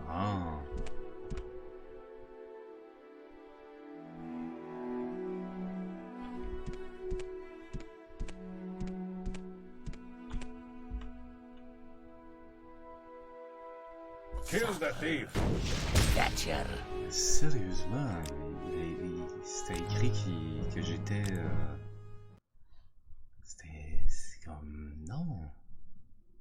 Non, c'était... Il y avait le petit icône qui me disait que j'étais... qui me regardait pas. Et regarde, comme là, c'est ça, là.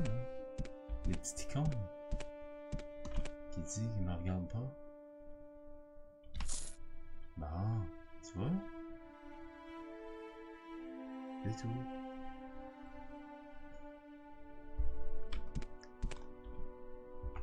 Bon. On va sortir, je pense.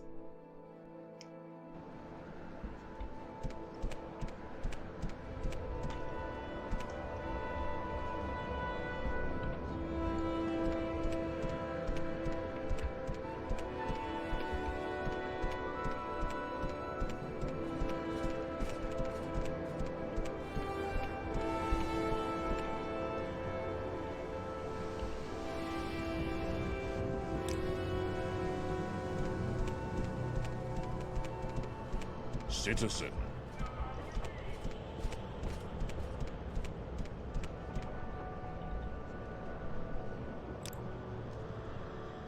Follow me. Alright. Orders. Follow me. Alright.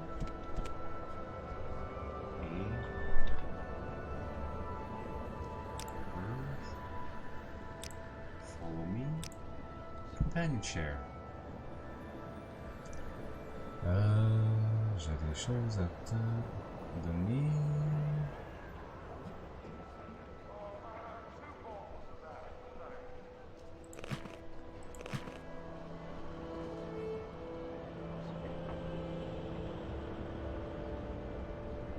Oh, le Nordic Iron Helm, c'est le meilleur.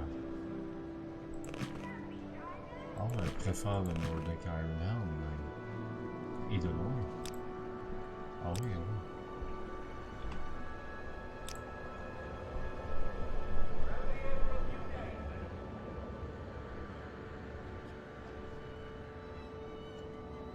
Y a-t-il des choses que... Ouais. Mais oui. Des choses chose qu'il fallait que je te donne.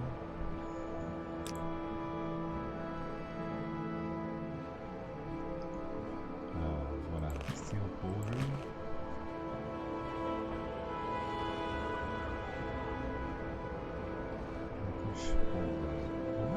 Orcish, c'est meilleur. Ben voyons donc, c'est impossible. Ah ouais, il préfère Orcish. Et de loin, pour ça. 350, 440. Ben voyons donc, autrement dit, c'est pourri cette affaire-là. Moi, j'ai volé ça pour rien. J'ai volé ça pour rien. Bon, toi, est-ce que tu préfères ça? Oui. Oh! Well, those are great news. Great news indeed. Par contre, ouais, là, c'est... ouais, non. Ça, c'est non. Et ça, ici, ah ouais. Ouais, ça, ça doit être ça, les chitans, ça aussi. Ouais, je suis désolé de le 20e shield, là, mais non.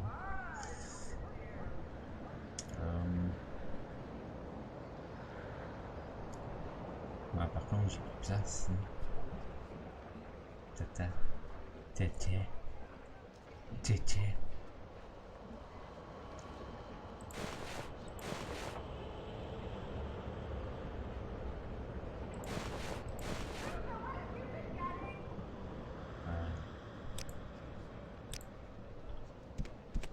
Espèce de tété. Lui, pour diable, il est comme pogné là.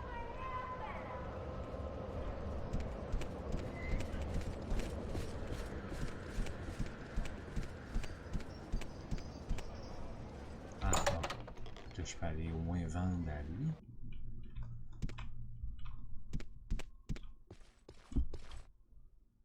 Là, je vais faire ça comme ça. Ok. Bonjour. Ouais, non, je suis un honnête vendeur qui a plus d'argent. Ah, c'est un peu triste ça. Ouais, et ça c'est dans le triste pas mal là. Ah, c'est dommage ça. Égalons ça, peut-être plus de cash. Oh, bordel. Master was right to discipline us. We are foolish.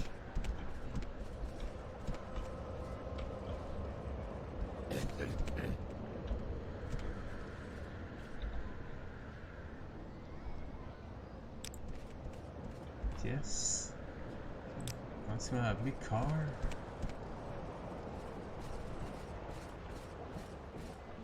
Ben, il suit quand même. Pour vrai, hein.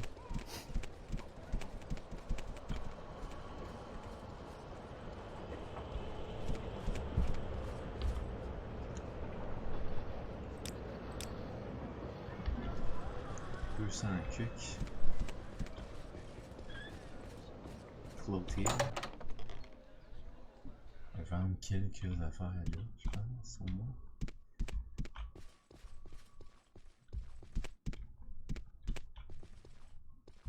Bon, ouais. Barger. 260 000. Pas beaucoup, mais ouais. Puis pas rien de ça, mais non. Ouais.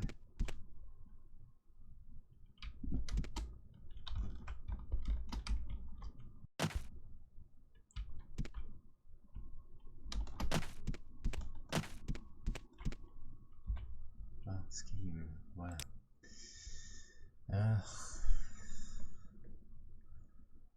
Ouais, bon. Compense. Enfin de moi aussi. Les common shots. Donc ça aussi. Oh putain. Non, ça. Ah. On va pouvoir te payer ça, hein? Parce que c'est ça qui est ça, là. Pas bien. Hein?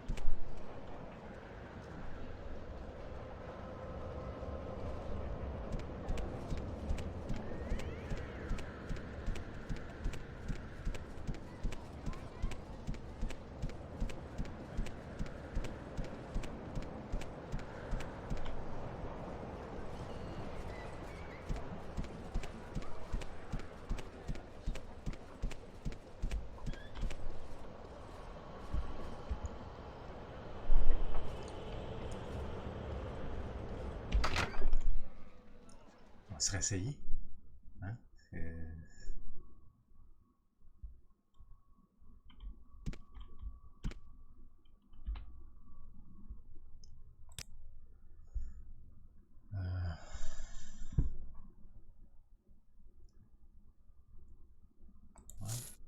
Ça, si j'essaie de te vendre ça. Oh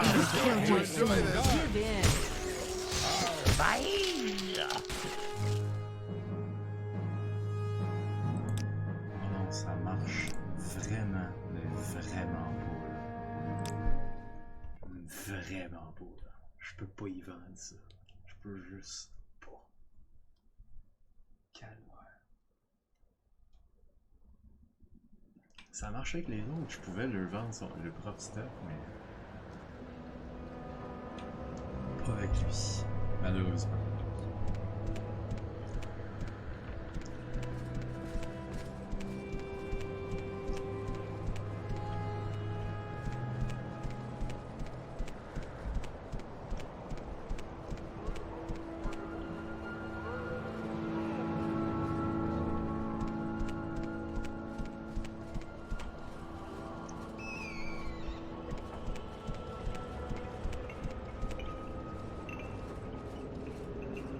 Ah, peut-être à Varric. Je vais peut-être lui vendre, lui. Bonjour, Varric. Who put that there?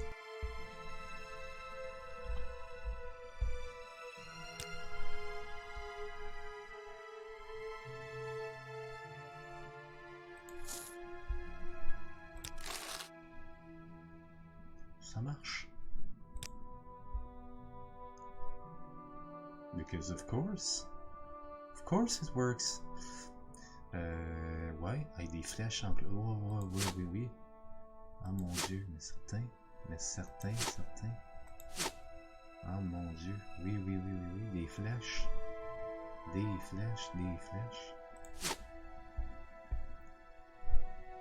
Oh oui, des flèches. Simonac.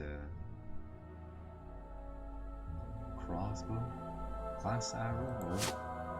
Oui, je suis d'accord avec ça.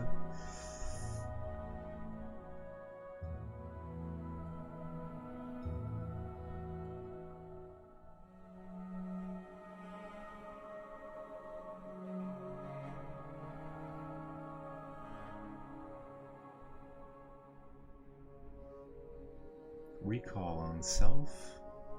Open 25 points on touch. Fortify strength. Ah bon? 175? Fortify strength? My god, okay. Ice water, resist frost. T'as un glass shield, toi? Ok. Invisibility for 15 seconds on self. Qu'est-ce que j'ai comme ring, là?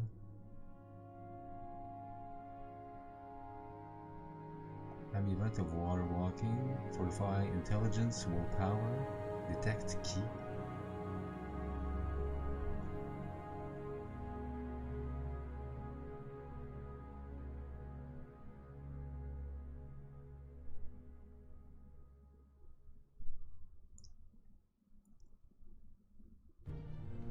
C'est tentant.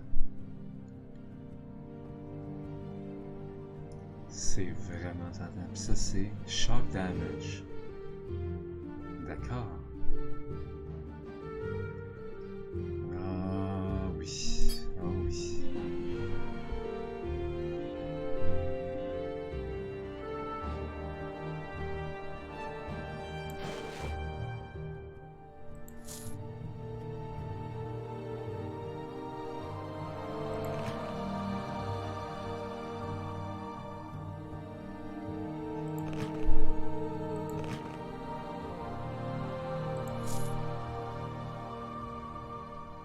Oh shit.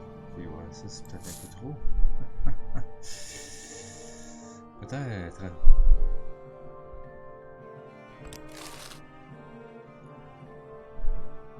Ok, barter. Il est rendu avec 1200.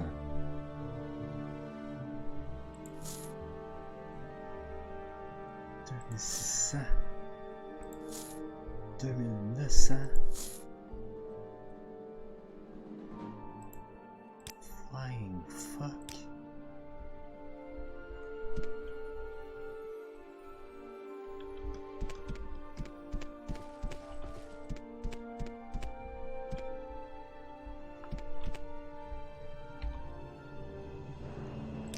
Ok. Bon. Hammer, oui. Thunder Shield, oui, ça va. Ça, on enlève ça, on enlève ça. Cloth Bracer. Right, left. Écoute, il n'y a pas d'autre bracer.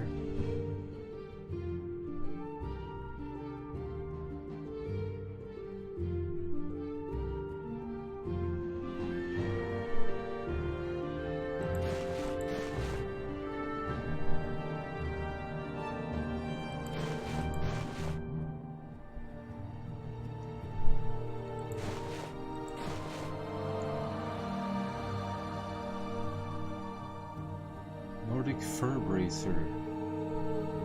Ah. Left, right. Ah, ben donne-moi les deux items. Les bottes, on va mettre ça. Ça, tu le portes plus. Ça, non. Iron Shield, non. Steel Shield, non.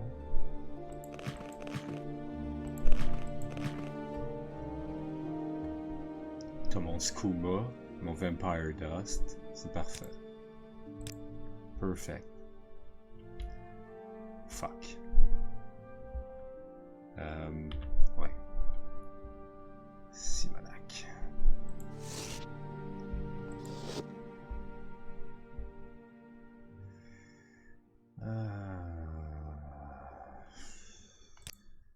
C'est 16, c'est vraiment pesant. 20, c'est vraiment pesant. Ok. C'est 10, 6, 10, 10, 14. Ouais, ok. De 27. Bon.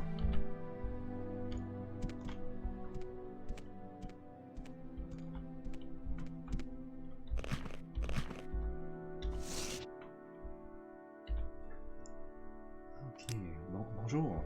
Oui. Je suis un honnête marchand. Oui. Seulement 23 cette affaire-là. My god, ok. Boots.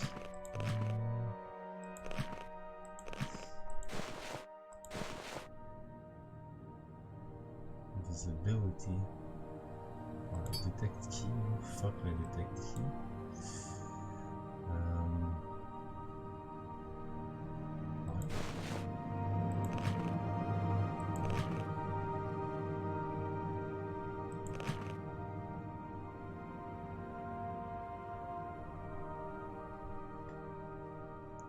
Et ça va être tout.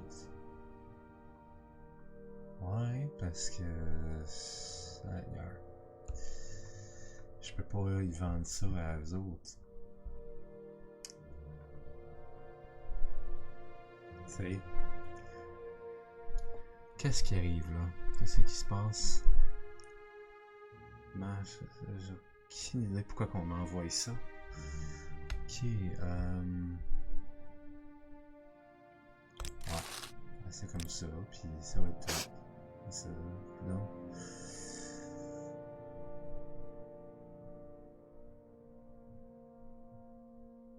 Solar boat. Ring of aversion, ouais. Je vais porter ça, mais certain. Invisibility.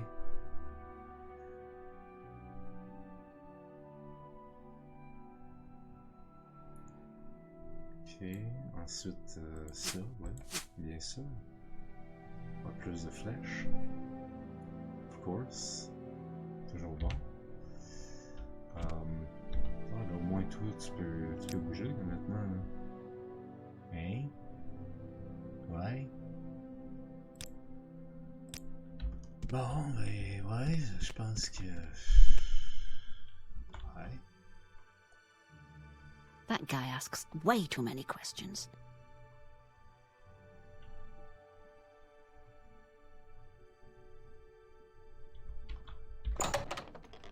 Et que je pensais avoir plus de... Mais plus de gold que ça. Hein.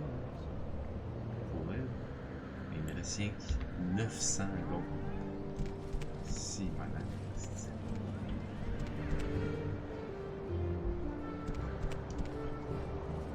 Probably nothing.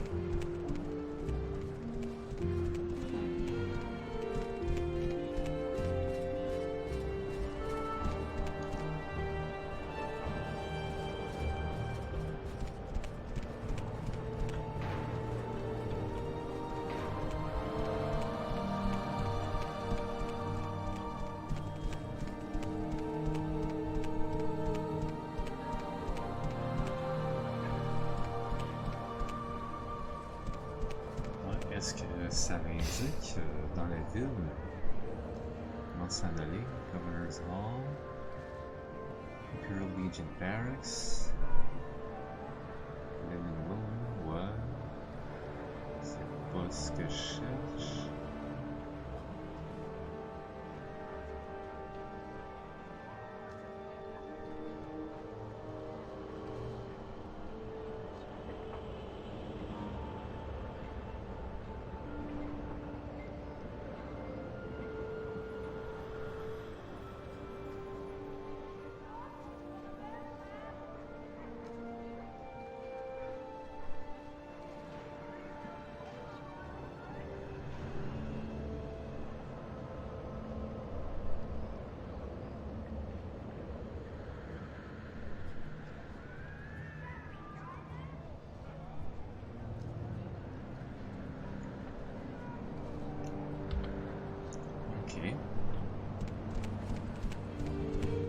Est-ce qu'il y a moyen de... Est-ce qu'il y a moyen de voyager, finalement?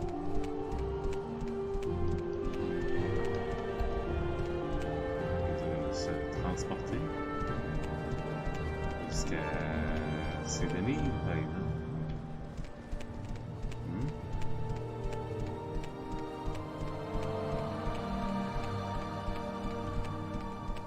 Y aurait-il moyen?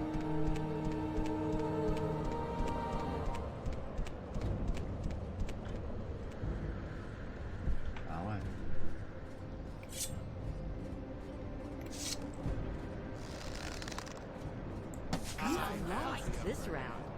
I should probably wash up before heading home.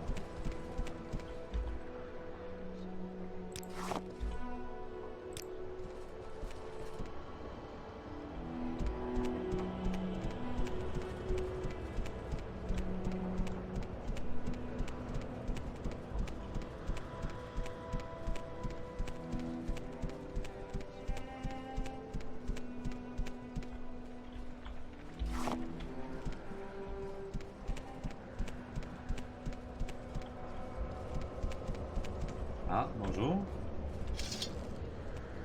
Aita Wave Breaker. Excuse me, can you help me? I've been robbed by some notorious thieves. Ah bon? Yes, just a few hours ago I was robbed. I'm certain I was the group who... It was the group led by the 𝓐𝓢𝓷𝓭. They stole all of my jewelry, but most importantly, they got 2 family heirlooms of mine. They've been in my family for years. If you can return them to me, I'd gladly pay you their weight in gold. 𝓐𝓢𝓷𝓭.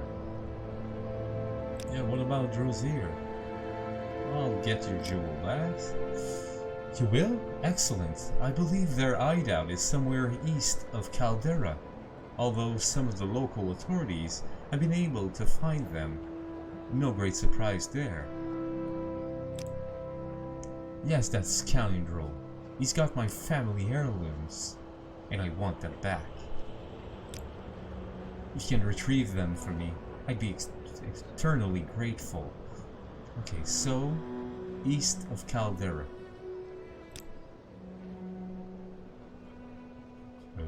Qu'est-ce qu'il y a là? Je vais quelque chose là.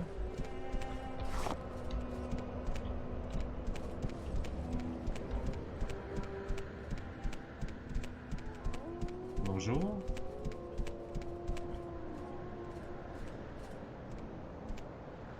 Charmer Grow Cave. Ah bon? Ah d'accord.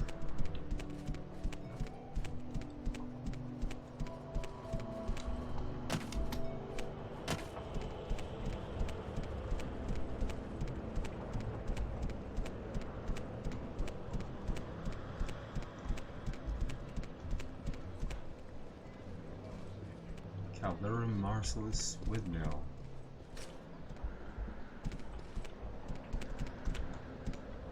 Est-ce qu'on a tout le monde? Oh. Il manque Olivia. Where's Olivia? Ok, non, elle est là, elle est là. C'est bon. Bon, c'est bon. Ah, bonjour Marcellus. I don't know you. What do you want? I'm a farmer. I grow crops, raise animals for food, gather animal products and vegetable products from the land for my own use or for sale at the markets. Worn-out weapons and armor work poorly. Repair them yourself if you have some skill, or take them to a smith for repair. Think it'll rain? I don't know. Maybe.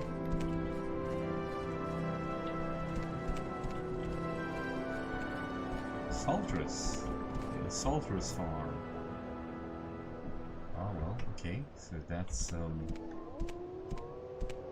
that's great.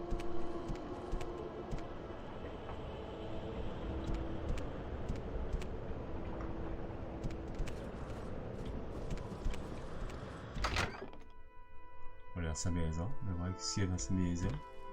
Oh, bonjour, comment? Ragnfid?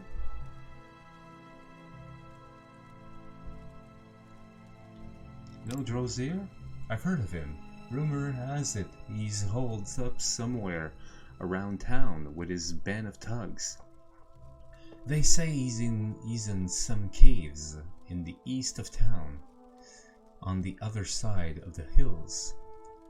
I'd just as soon avoid him myself. The east of town, on the other side of the hills. T'as des yeux bizarres, madame. Ah, le volume 4, because of course.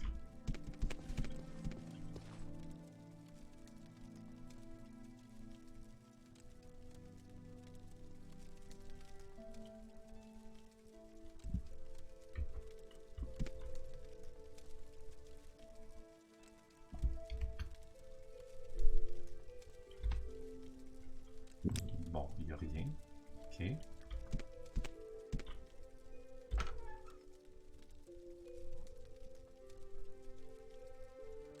Expensive amulet.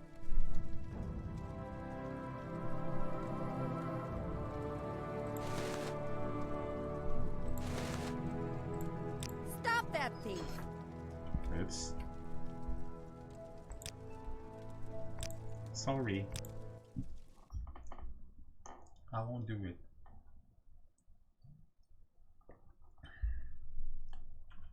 Too greedy. Head on. Imperial steel helmet. Oh shit. Lady, you got that. What the hell?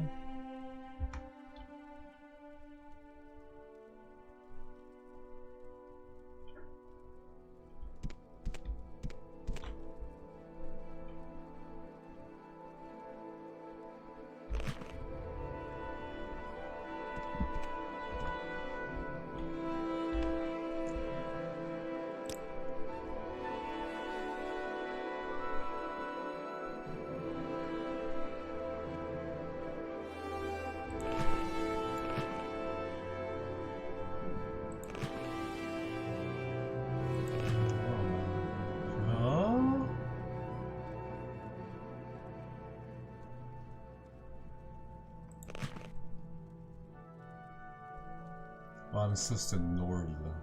Que c'est. Ouais. Ça vaut combien ça? 75. Ah, ça va rapporter un bon. Merci pour le casse. Je compte m'en servir. Comme faut, ouais. Bon,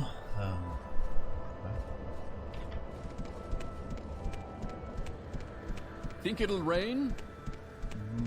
non.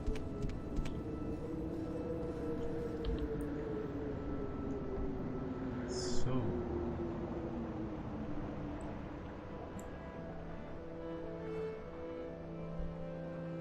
East.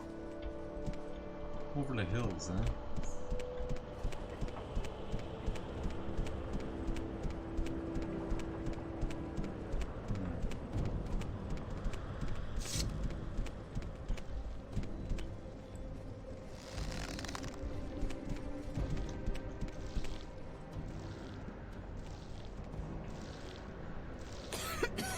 I can't imagine eating one. 𝓐𝓢𝓜𝓡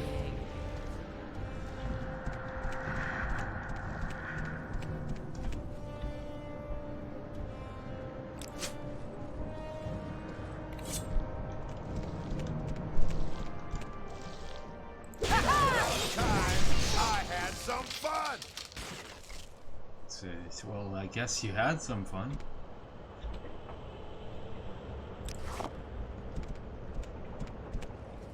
That's your idea of fun.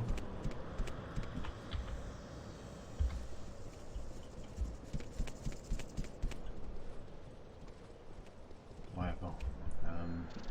C'est comme ça.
pointless. Sooner. Give in.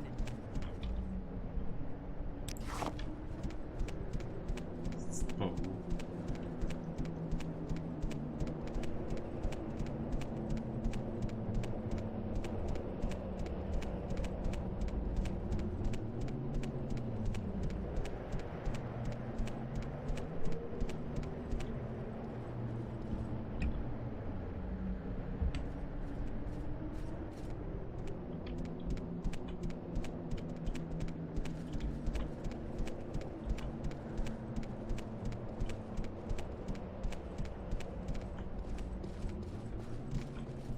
Sam s'est retrouvé, c'est bon. Ça a pris du temps, mais il s'est retrouvé.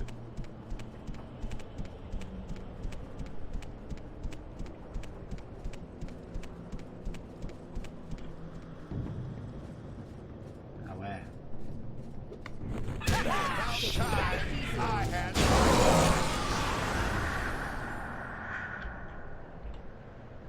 Ok. Ok.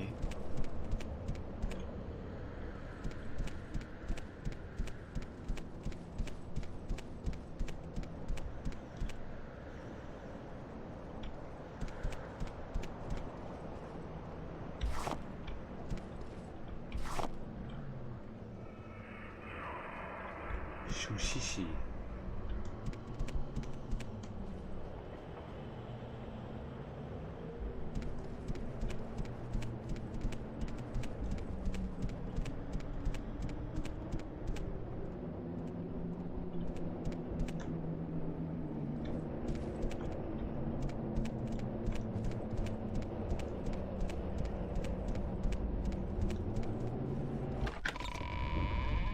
Ah, c'est genre ça.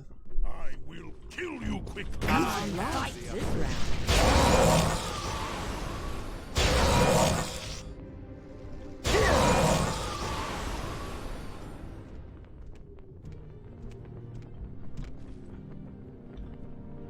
Bon. Ok.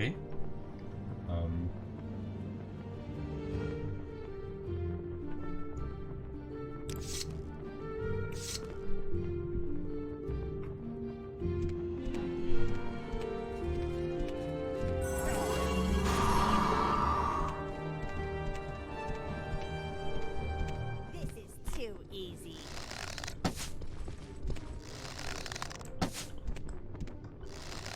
You can't escape me. Scoundrel. I have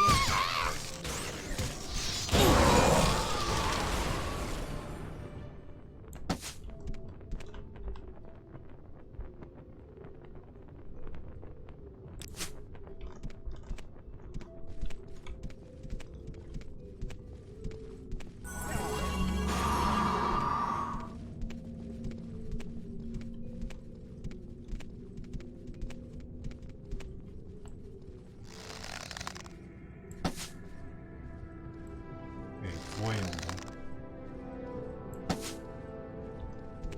How does it feel to know death?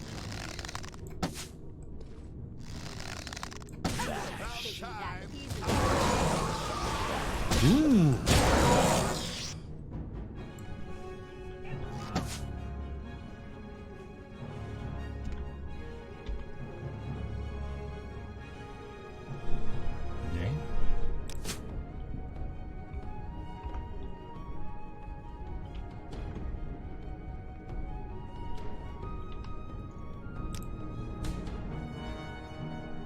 C'est ça qui est ça. Putain. Hey, salut Coco Hardier. Et bon, bonne journée à toi.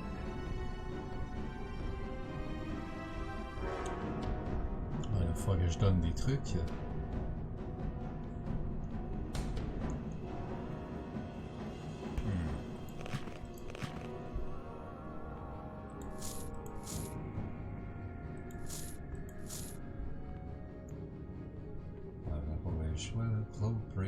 Oh! Ah, des bracers! Ah, ben ça c'est bon, ça c'est une excellente nouvelle. Finalement, on va en avoir des bracers.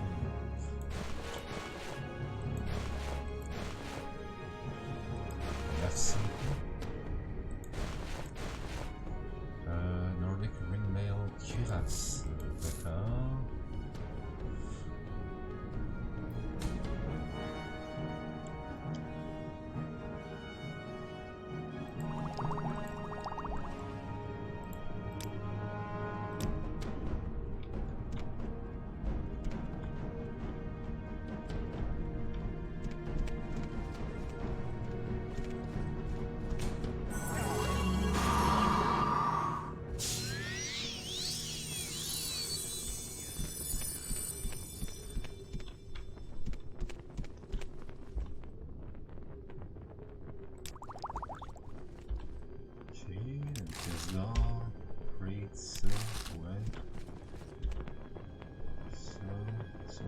Petit, frost resistance, parfait.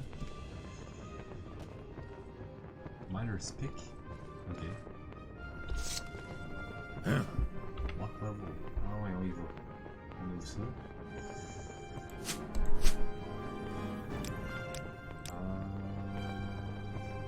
Lockpick, voilà.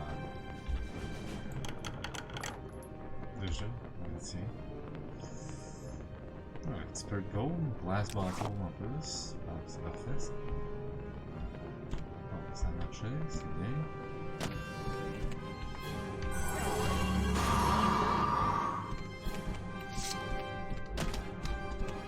That was the strangest book I've ever read.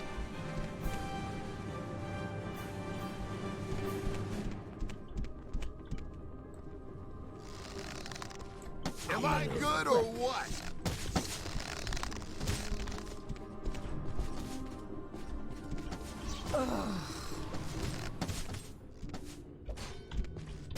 Soon you'll be reduced.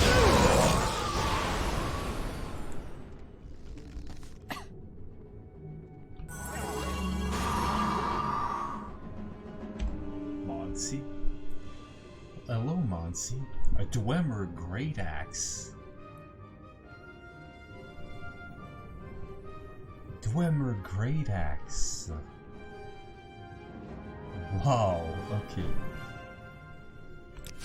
Yes, I shall take it all. I suppose, of course. Et ouais, donc là j'ai ben trop d'affaires. T'es où Sam? Sam est là. On va lui donner. Dwemer Great Axe.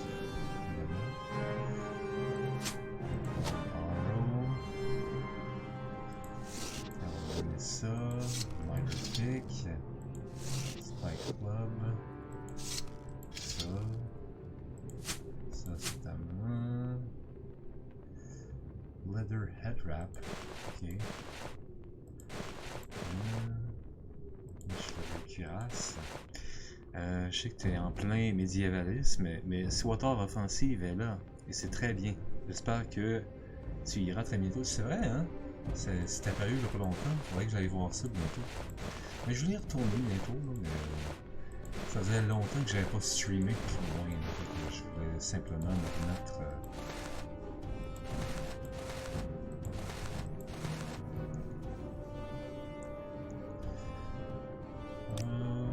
Ok, comme ça.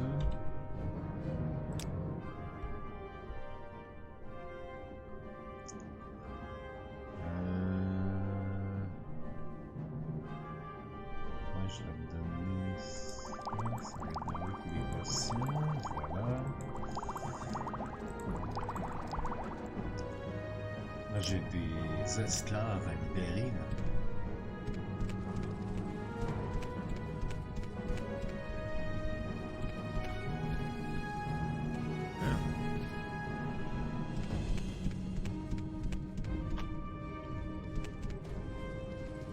Oh my god, de la lave.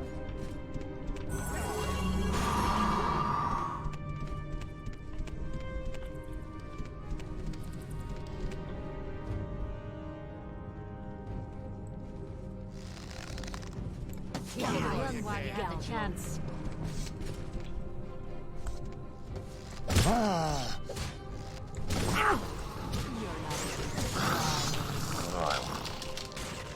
Ah ben le jeu de rosé, c'est lui ça. Demon Tanto. One-handed short blade. bound dagger for 60 seconds on self.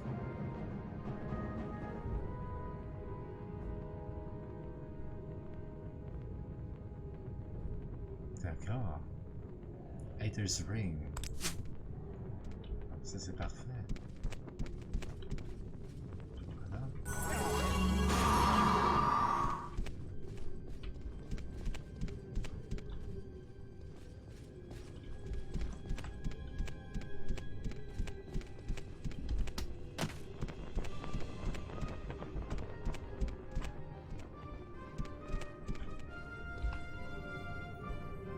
You have the key to those bracers. Will you let me go free? You have the key. Will you let me go free? Yes. Now I am free. Thank you, Charlot. Dreshmius. Same thing.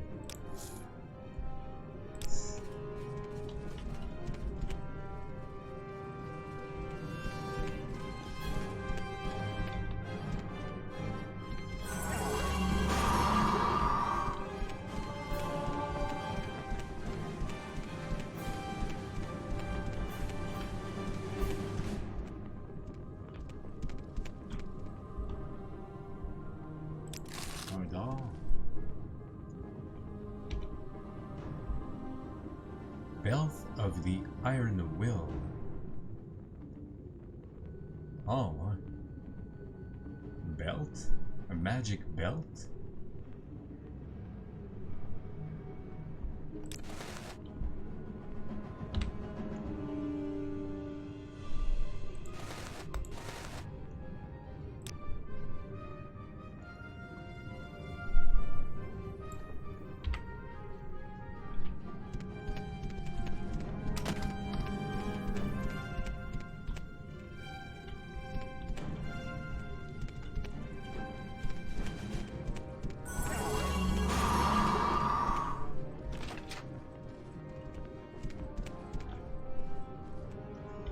Magitar, I will let you go free.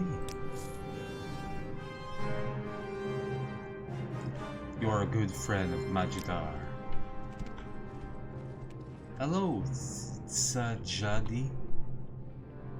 I shall let you go free too. I am a good friend of 𝓐𝓢𝓷𝓭 now. Yes. Well, that's fun.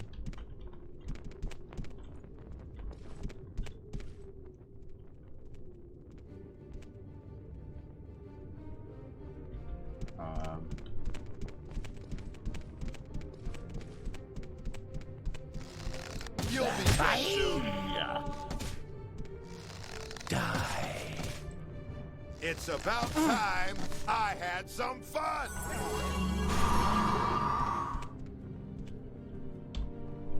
Wow, okay.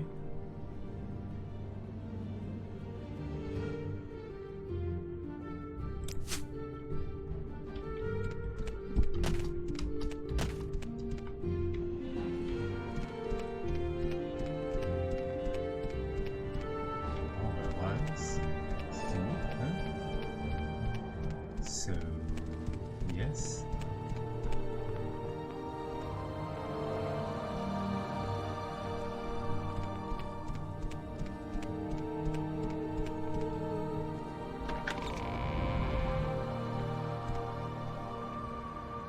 Oh, c'est ça part. Okay, Mount Marianne. Stay here. Wait here. Goodbye. Olivia.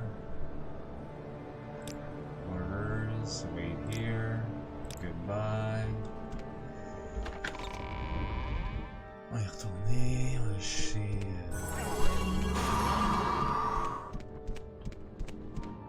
Where are you, Marianne?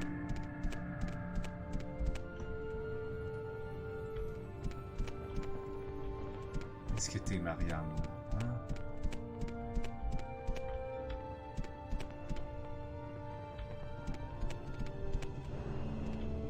Les autres sont partis. Come on, Scheme. S'il te plaît, là. Hein? C'est pas le temps de faire des jokes.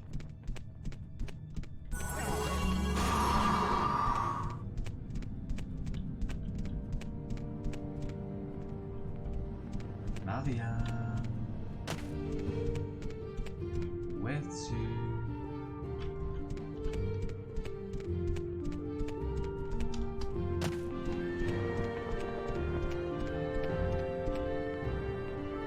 Mais où est-ce qu'elle est, elle, pour l'amour du Saint-Sion? Oh! Ok, t'es là.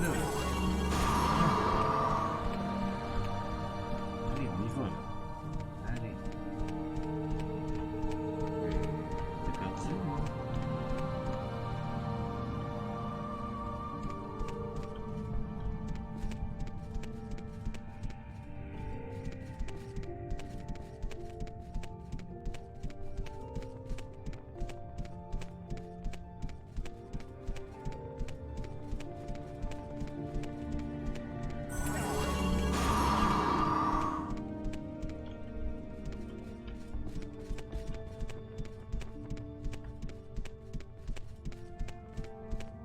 Et voilà.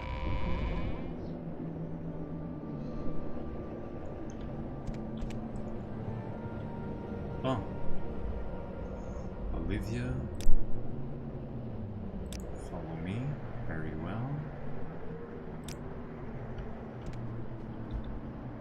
Sam orders. Follow me.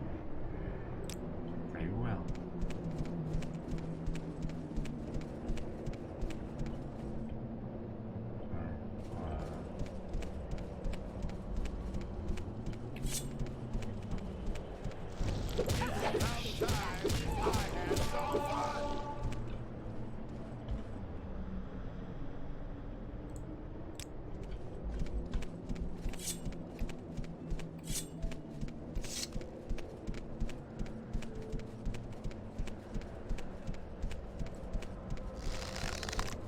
Bash.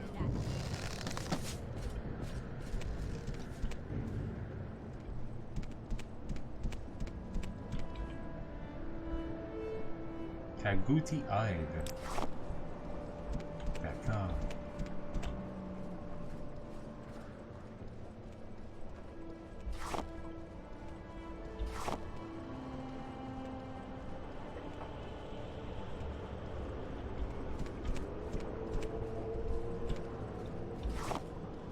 Fire fern.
Il m'en voulait, lui.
Well now, scoundrel.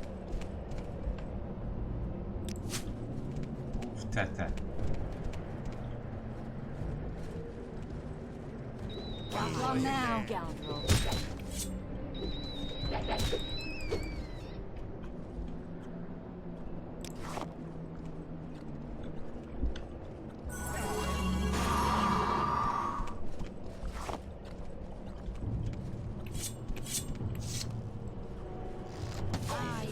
With you long enough.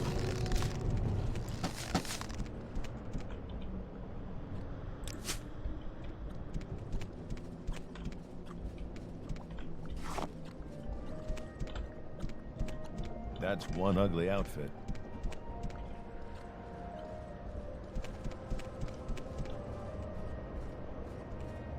So I said, where's the money in that?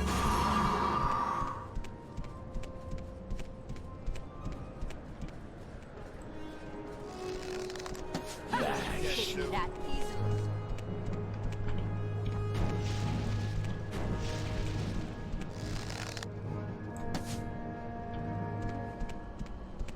C'est juste de tuer un flame atronach si facilement que ça. Wow!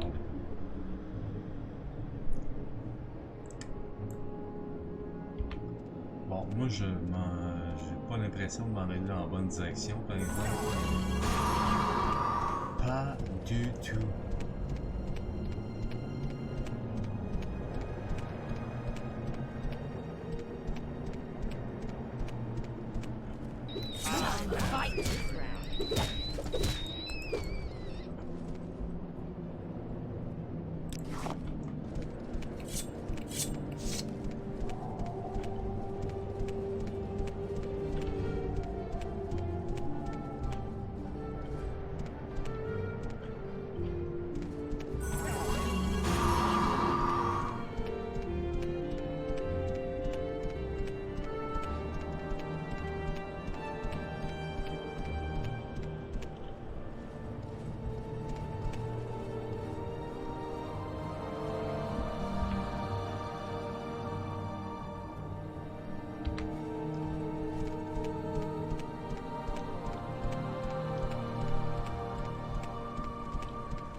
Oh, tata.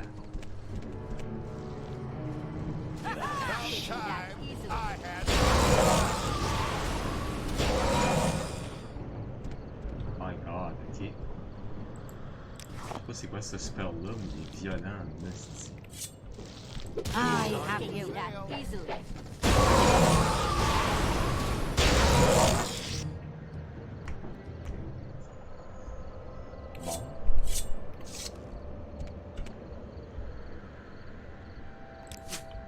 D'accord. �𝓸𝓻𝓻𝓸𝓀 Ancestral Tomb. Ah bon? First, il y a un Cure Common Disease, parce que là j'ai Drain Attribute, ça là. Ça marche pas pendant tout. Là. Oh, merci.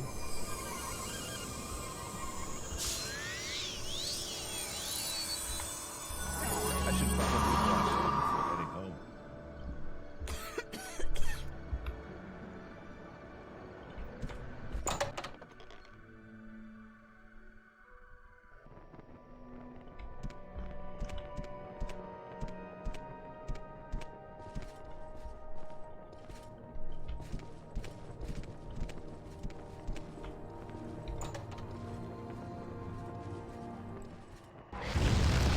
Run while you have the chance.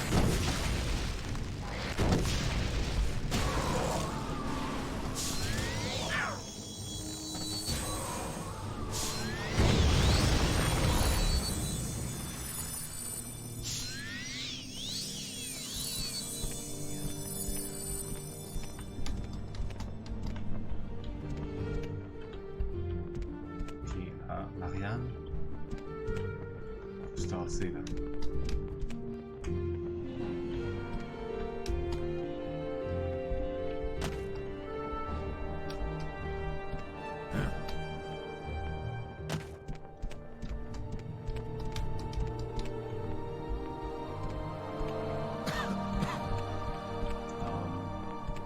Guys? Okay.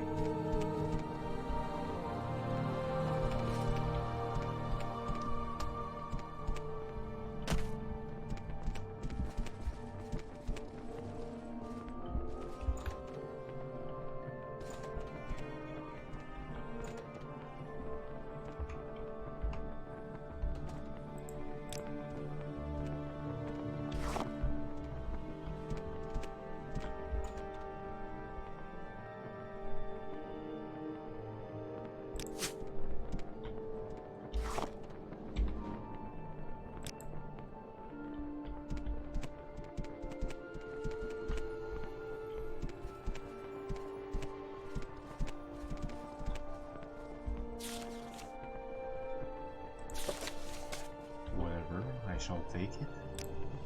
Thank you. Close.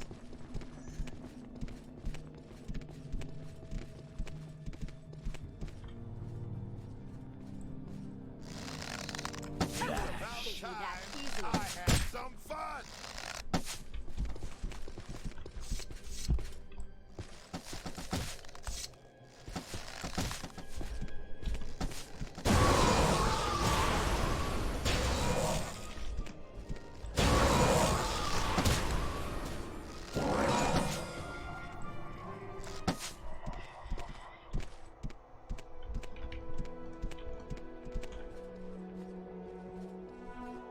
The Book of Dawn and Dusk. Let's go. Summons list. Okay, whatever. Let's see. 𝓐𝓢𝓜𝓡 ring. Shock damage. Okay, wait, yes, so. The Book of Dawn and Dusk is a collection of sayings and aphorisms attributed variously to the tribunals and to their saints and servants. Many of these sayings have become common cliches of everyday life in Morrowind. The following selection of slogans will illustrate maybe the simplest notion of the tribunal faithful. Speak none but good of the gods. We can have no opinions about truth. Rumors flow from the house of troubles. Count only the happy hours. No child has a sinner's heart. Let fate be your only law. Fear of the fool is the beginning of wisdom. 𝓐𝓢𝓜𝓡 in every hour. Walk always in the presence of your lords. Comfort is given, justice is taken. Learn by serving. From the heart, the light, from the head, the law. Blessed 𝓐𝓢𝓜𝓡, mercy, mastery, mystery. Forge a keen faith in the crucible of suffering. Engrave upon thy eye the image of injustice. Death does not diminish, the ghost gilds with glory. Fate conquers all. Let us yield to fate. Better to suffer a wrong than to do one. The heavens are in their glory. Applaud! Folly secures its power to harm, though forbidden to some, not to you. Oh, how rarely wisdom rules our hearts. Blessed are we who serve 𝓐𝓢𝓜𝓡. Three mouths sing mercy, mastery, mystery. Gather no seed in the fields of hell. The tri-sealed house withstands the storm. By breath and blood protects us all. Can ghosts and justice change with time? Consider your hand, mortal. Accept grace without limits. Enter the rhapsody of the god poet. Kneel before the teacher's chair. 3 hands, 3 hearts, 3 highs. Keep no secret from your judge's scale. Forge darkness into light. Refuse neither brother nor ghost. Blessed 𝓐𝓢𝓜𝓡 through birth, life, ghost. From glowing ashes the poet's wrath shall shine.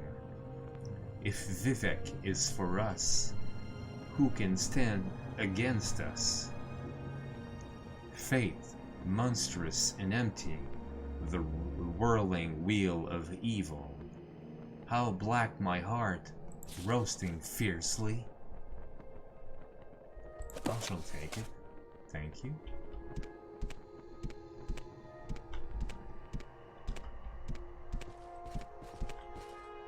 Grimoire Archer. Grimoire?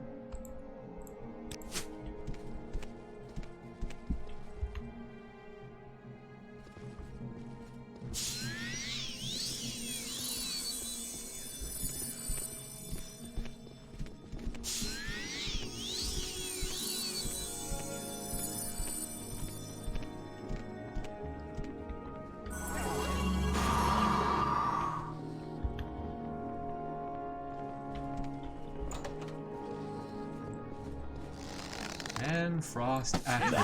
Taking that easily. I had some fun. Wow, that was too easy.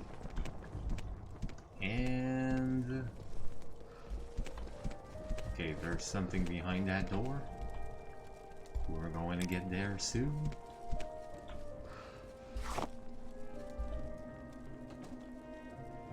Pearl? Nice, a pearl. Frost 𝓚𝓚𝓻𝓻𝓸𝓀𝓚.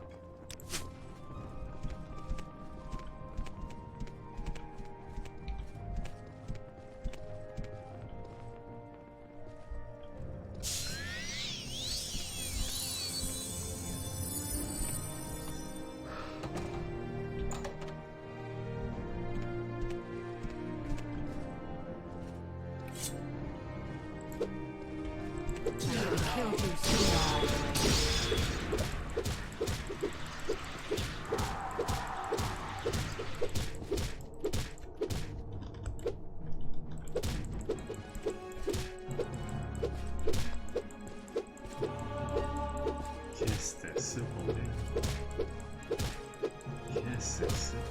No joke. Bye!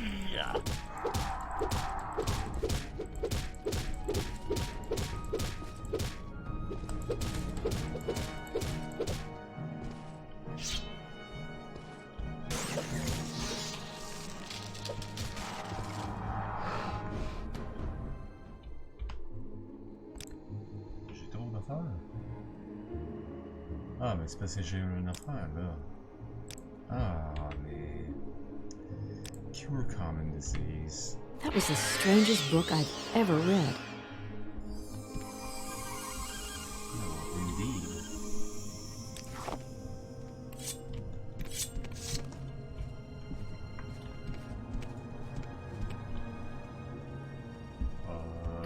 Hello there, 𝓐𝓢𝓜𝓚?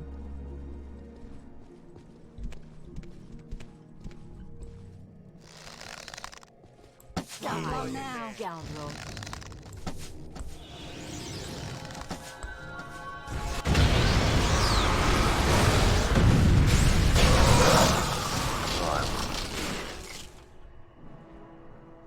Yes. Fuck. Ok. J'étais là, trop facile. Oui, oui, oui.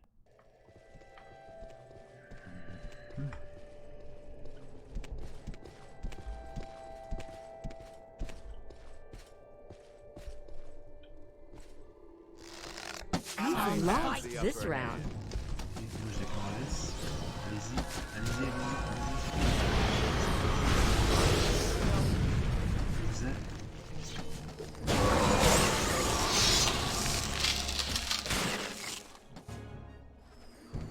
Not long now. I'm not giving up that easily. What?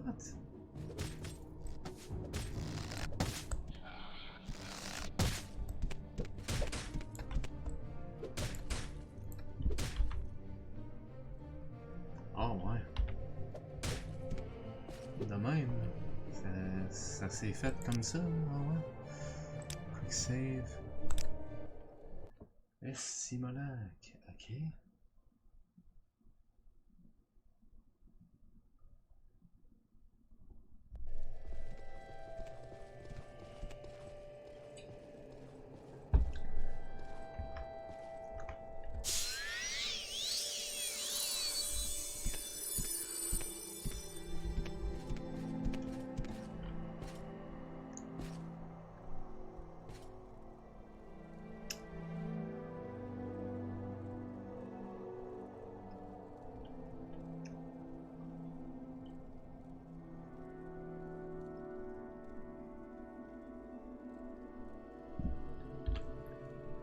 Ok. Donc, ce que tu es en train de me dire, c'est que là, il faut que je passe au grand moyen.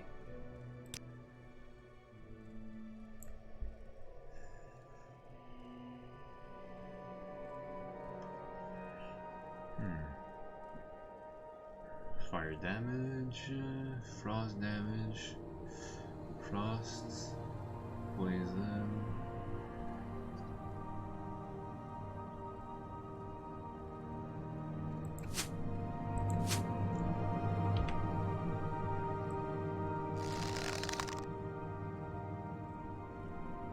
I had you with you long No enough. mercy. Run while you can! Death awaits you. Kill you soon. I have you. I have Oh, fire crap, ok. Non, ça a quand même été mon meilleur shot, là, je pense. C'est là parce que j'ai fait le plus de dégâts, là, mais quand même.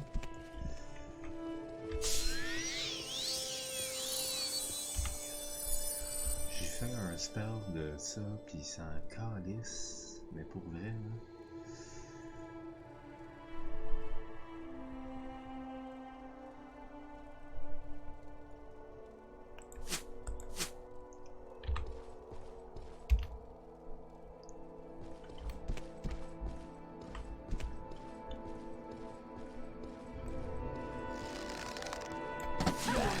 you that easily.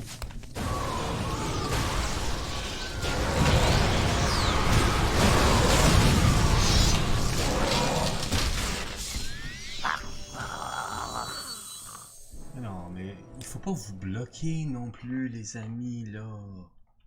Faut pas faire ça. Ben non. C'est pas correct, ça.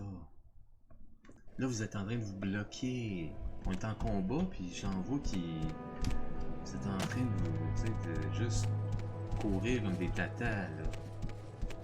Ça marche pas, ça, là. Bon. Ici, ok.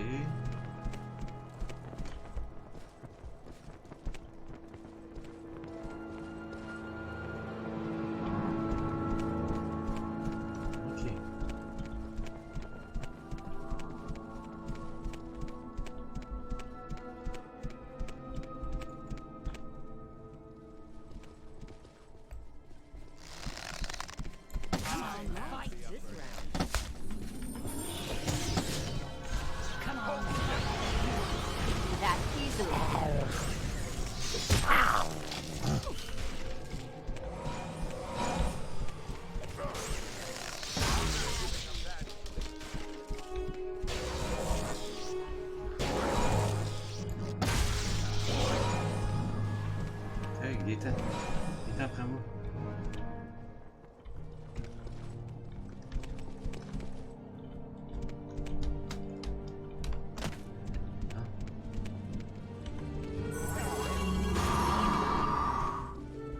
Oh non! Oh non! Marianne est morte.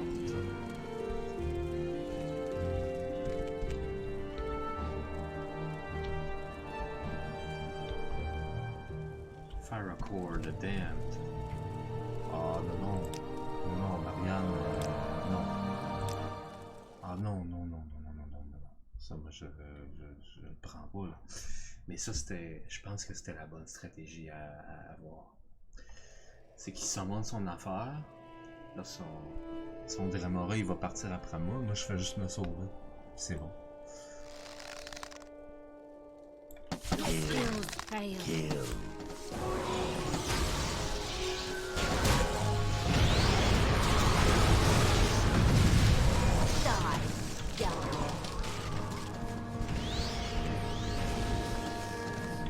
You've lost this round. Oh my god. J'ai pas été vite là-dessus. Là. Oui. Non, on finit par l'avoir. On finit par l'avoir. Il y a toujours un truc. Toujours une façon que... Puis, je l'avais presque. En fait, je l'ai eu. C'est pas ça l'affaire. C'est que... Là, ce qu'il faut que je fasse... C'est simplement...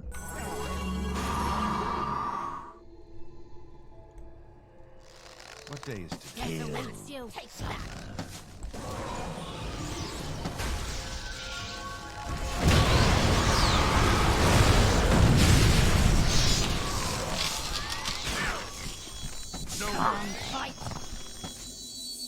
J'ai failé le spell. Tu sais, c'est sûr si tu fails ton spell de restauration. C'est ce que j'aime pas dans Morrowind. T'as une chance de failer ton spell, même rendu à un certain niveau. C'est vraiment poche ça.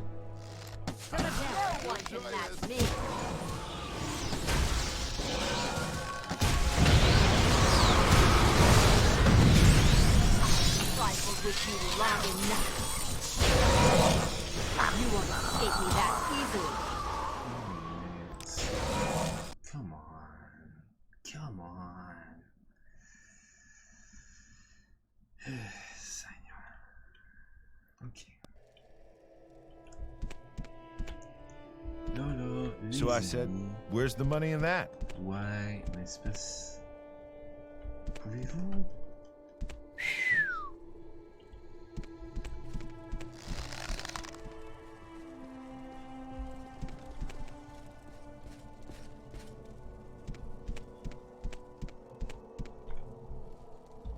Good, that's better.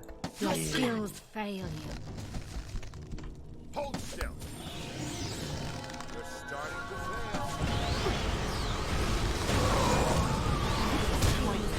Get in.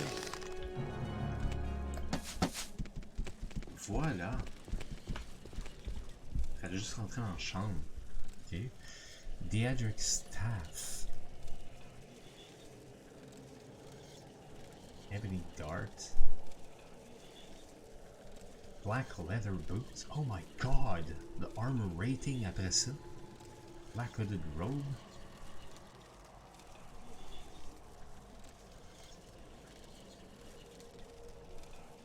Oh les boots, man. Fuck.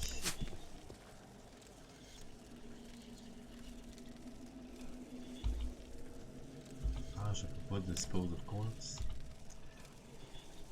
Ah, c'est dommage.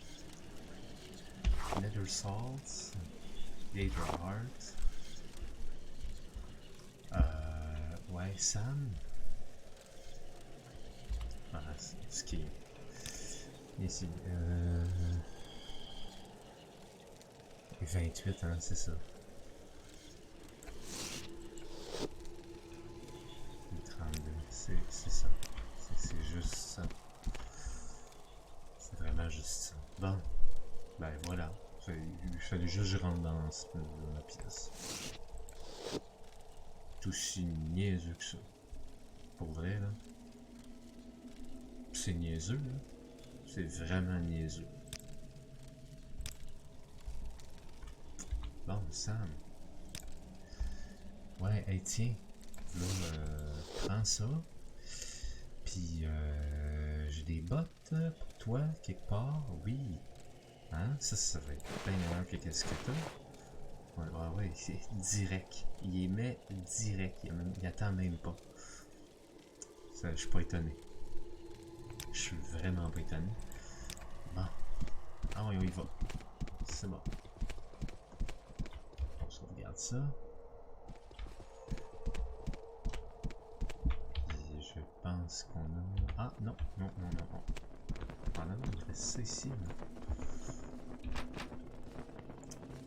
Pardon. Pardon. C'est là. Peu.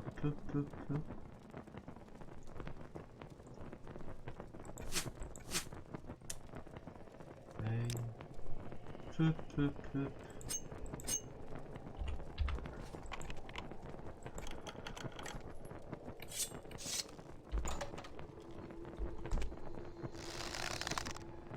Not long now.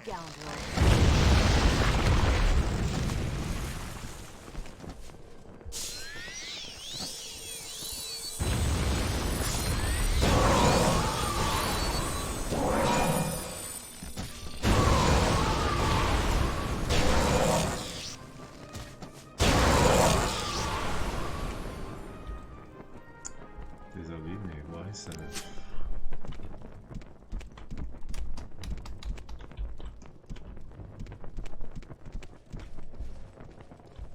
Ici, bon. Voilà. C'est bon.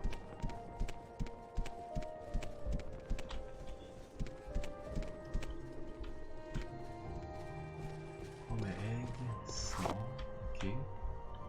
Ouais, est-ce qu'il y a quelque chose dans le... Oh, Ruby. Bonjour, toi. What was that? Ruby Tuesday.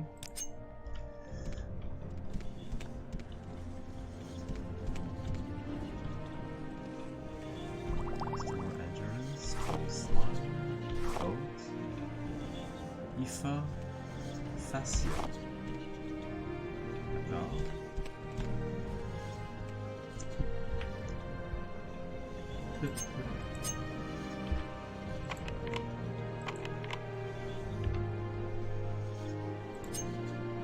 Je suis content d'avoir utilisé des petits.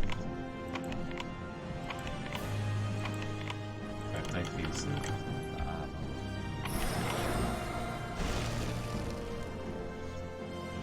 Soul Gem Greater. Greater Soul Gem.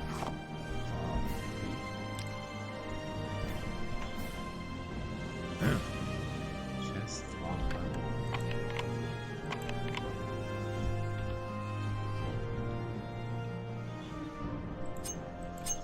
Practice. Direct. Expensive ring.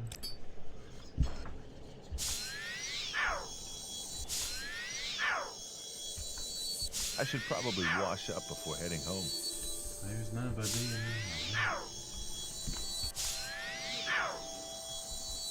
Mais t'es-tu sérieux? Bon.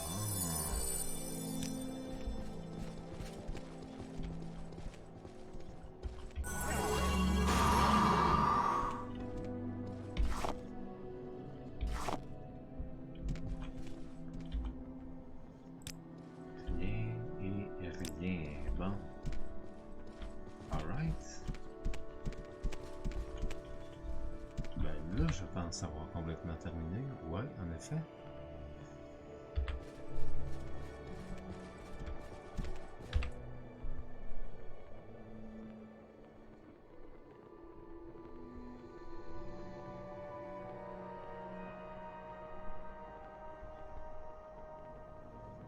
Fortify attack, full attack, 1000 points.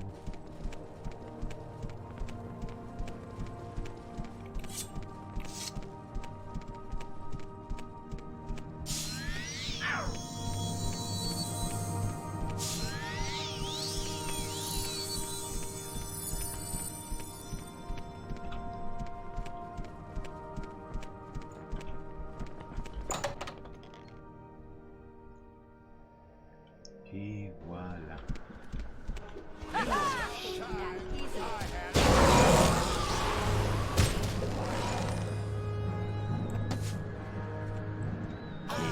trifled with you long enough. I'll get you back easily. I had some fun! Bon, d'accord. 𝓐𝓢𝓜𝓚. Because of course. He sees rat. Because of course. 𝓐𝓢𝓜. Because of course.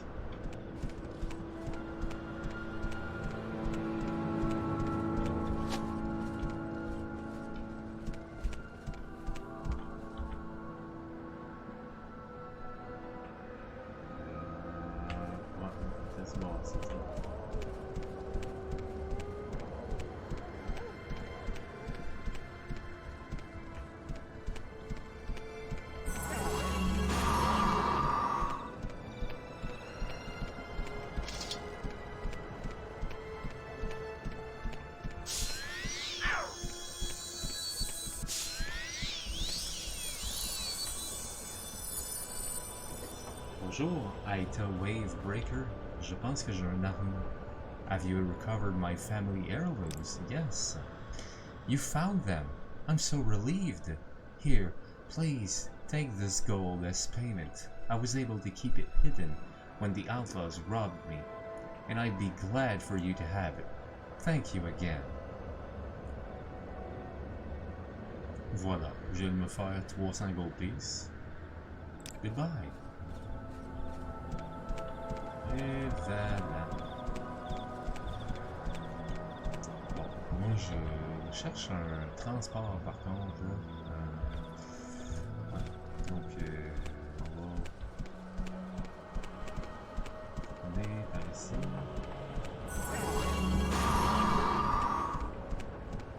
Donc il y a peut-être un Steel Strider quelque part.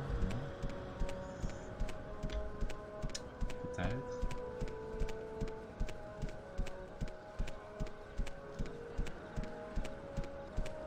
Jamais.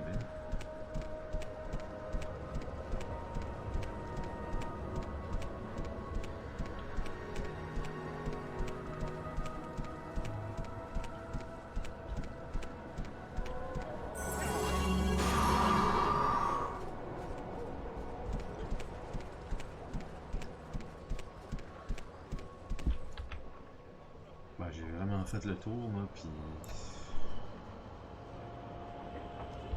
Peut-être. Il était par là, j'ai pas fait là.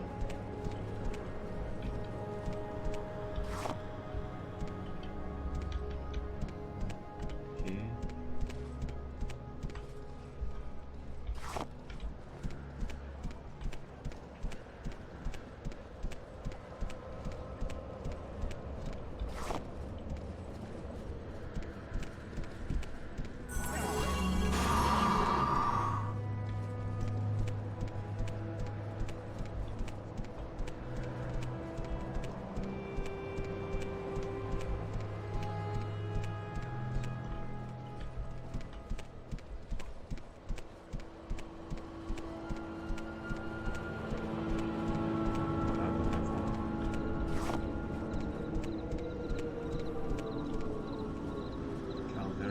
Merci d'indiquer que ça, c'est Caldera.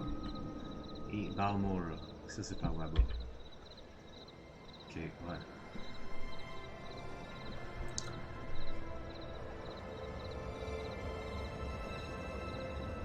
Ok, ouais, c'est...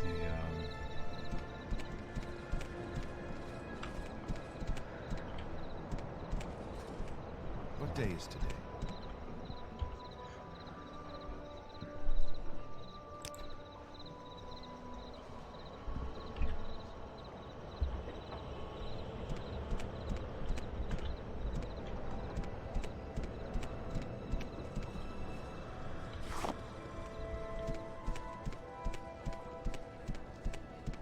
On va se parler là. Je peux pas prendre avec ça.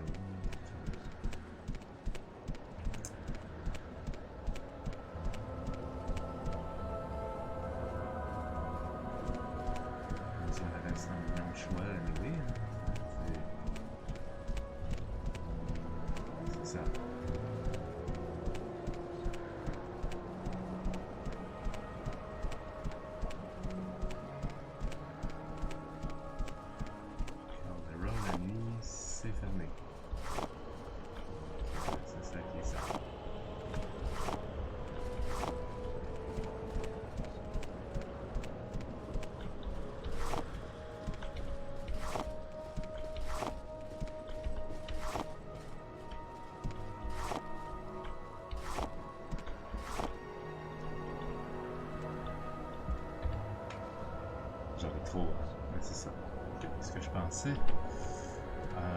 Sam.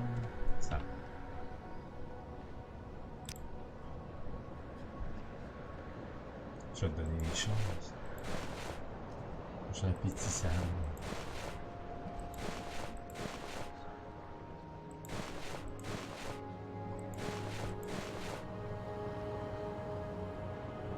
What would it roll?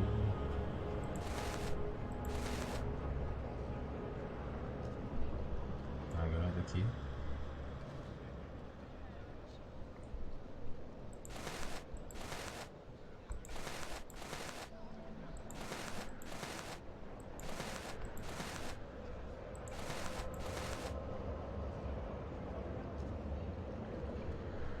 Shock damage, dire flame bolt ring, dire poison.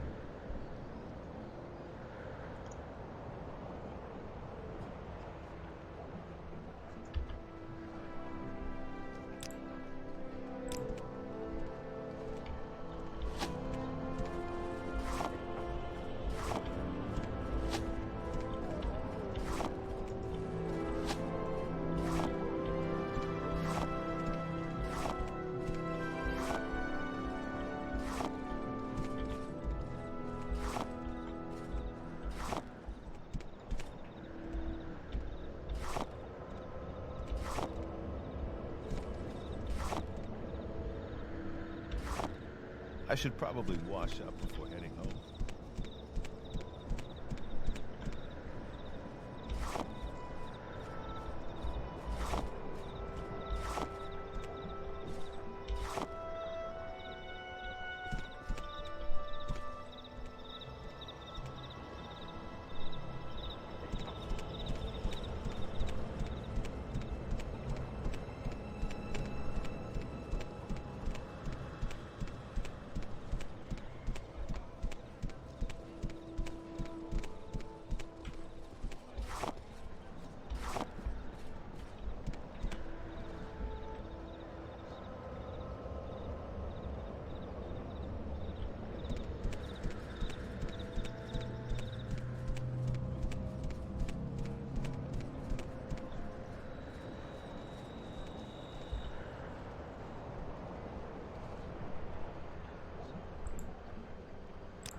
Dunmer people have all been slaves, sleeping in shame, serving the outland overlords like meek children. But now the sleepers awake, and shall be slaves no longer. Now we shall be Dunmer once again, free and proud, rulers, not ruled.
on now, 𝓐𝓢𝓜𝓡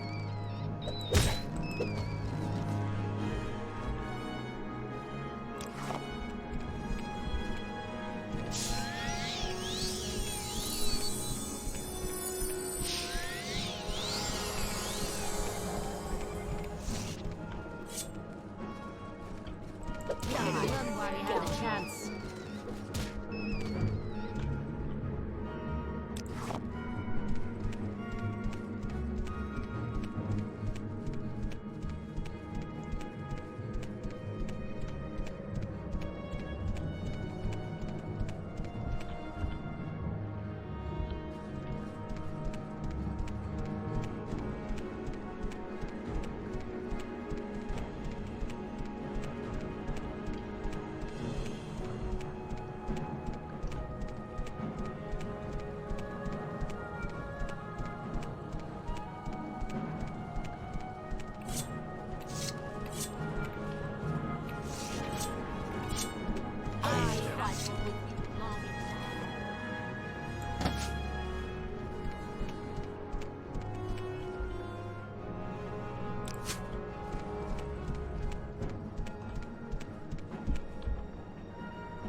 Restoration skill at 29. That's awesome.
Une bonne idée d'embarquer sur le relâche.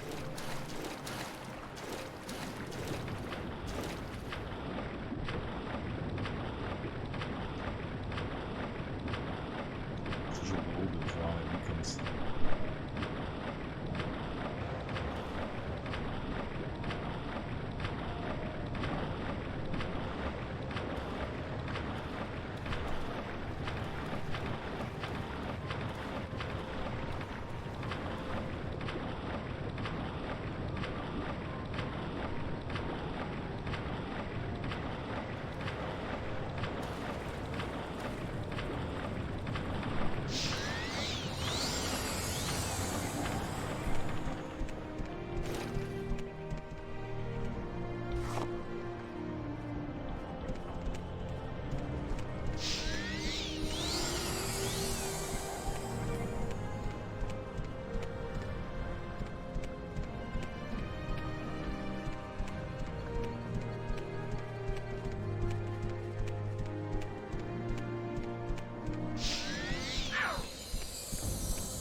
So much to remember. to him that easily.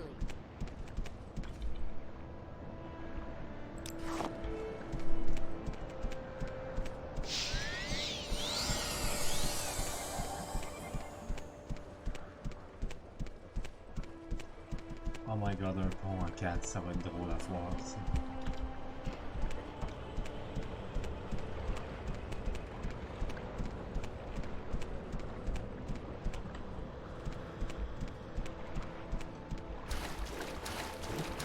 Ici.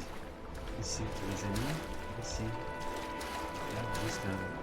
Oh, voilà. Il manque... Ah, Sam. Voilà. There you go.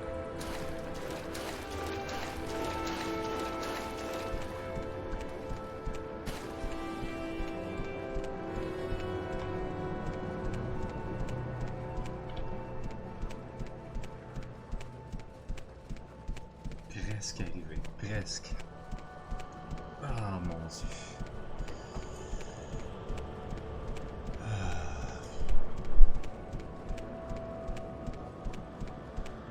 On est arrivé. On y est arrivé. On est là. Eh oui.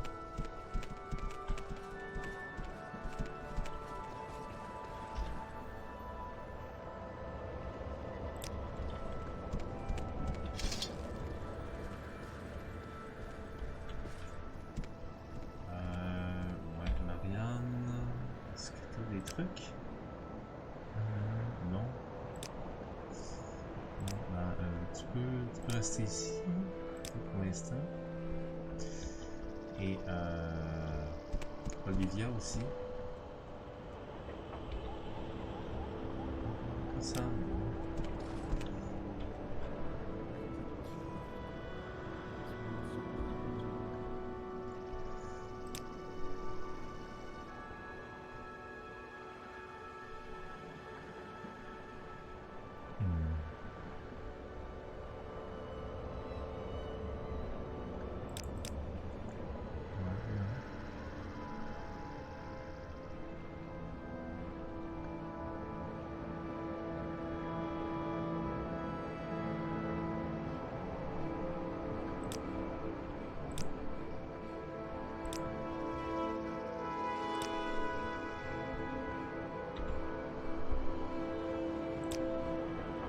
C'est une cuirasse,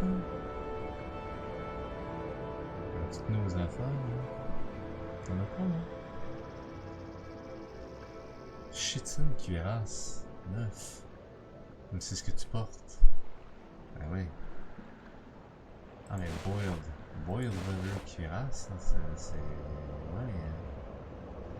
Pour le coup, là, c'est... Ouais. Oh, oui. Ah oui, ah oui.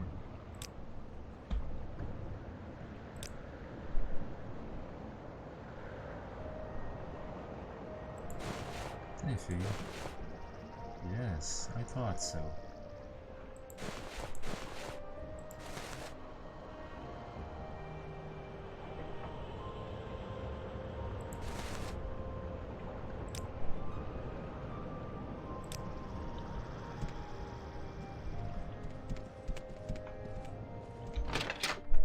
Oh, voilà.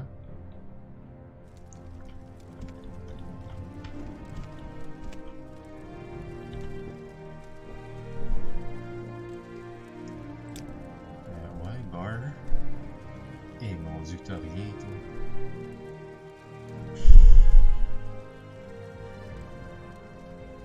Vraiment, ça n'a pas de sens. À quel point t'as rien.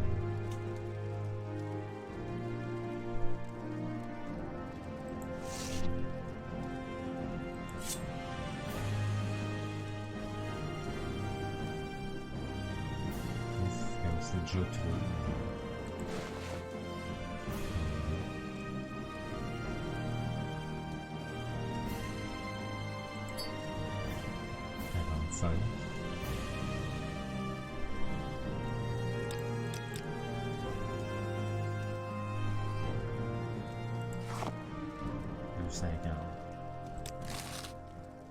Voilà.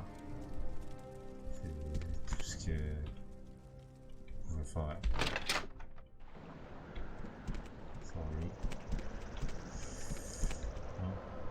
𝓐𝓢𝓜𝓡, orders, follow me. Orders, follow me. Alright. D'ailleurs, t'as pas de... t'as aucune... t'as rien là. Non. Pas de bague du tout, toi là. Shock damage, c'est bien. Je pense que tu vas aimer ça.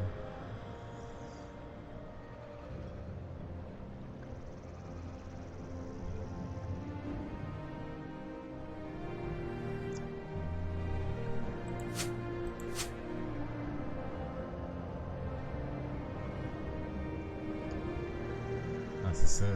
Paralyzed for 3 seconds in 10 foot. Lightning shield.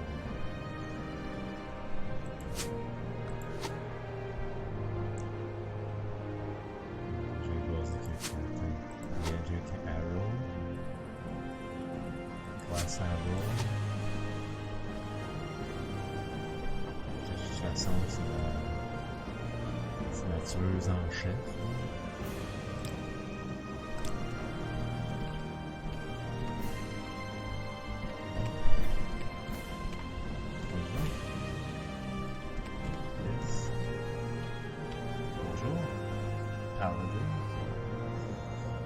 Welcome.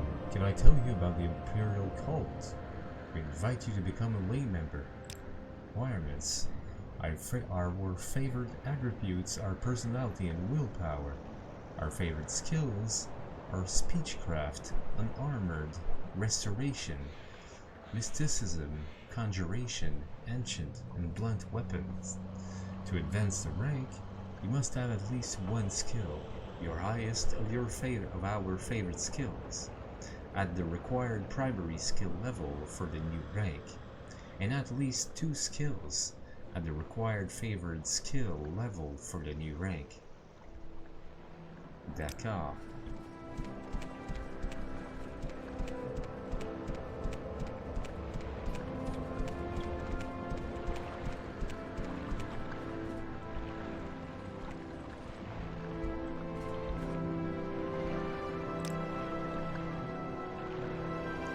Say the name.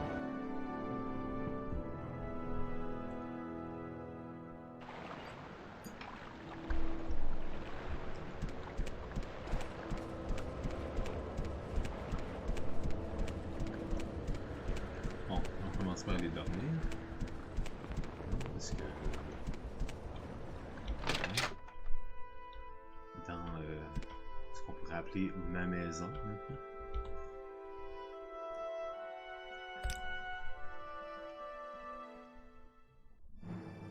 Ah yes, donc agilité, intelligence, puis l'autre ça va être...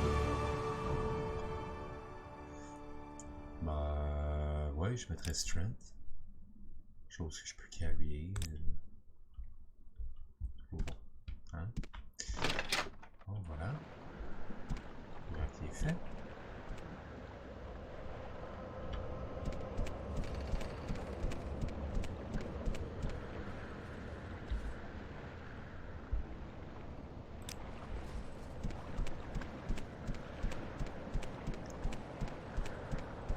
Imperial Archer, baby.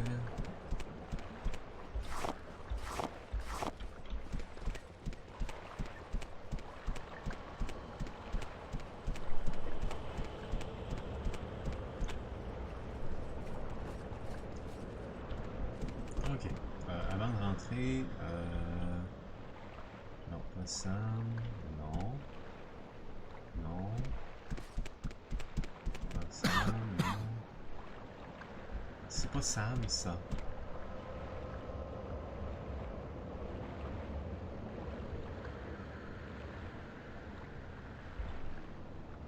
Non, pas Sam. Pas Sam. King. Non, mon Dieu Seigneur. Intervention spells. Divine intervention in Wolverine Hall. Shrine at 𝓐𝓢𝓜𝓡 from the temple in Balmora. Not too expensive. Aide.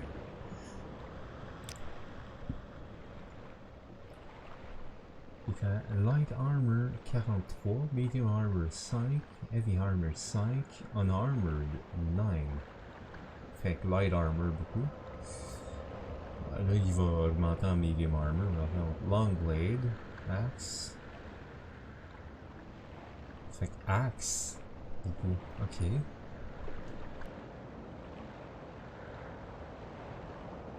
My current health is 70%. D'accord.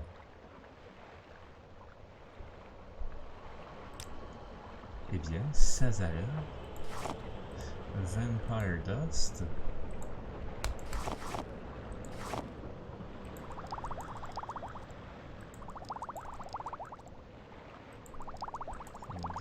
Brandy. Ça, ouais. Donne-moi ce coup-là, on va vendre ça. Spoil Cure Poison. Ok. Ça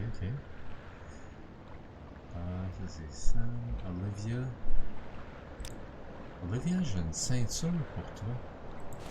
C'est fait. Ceinture, for you.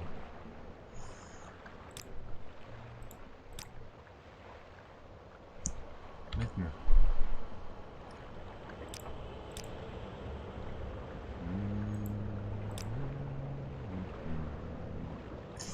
C'est vrai. Et tant qu'à être à Saint-Denis, on va... hein? Ah oui.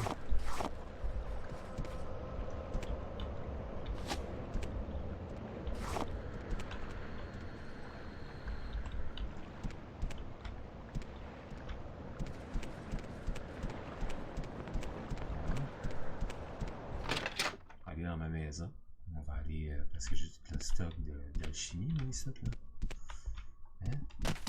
Là, les amis, il faut se tasser un petit peu, par contre, là. Oh, merci. Ok.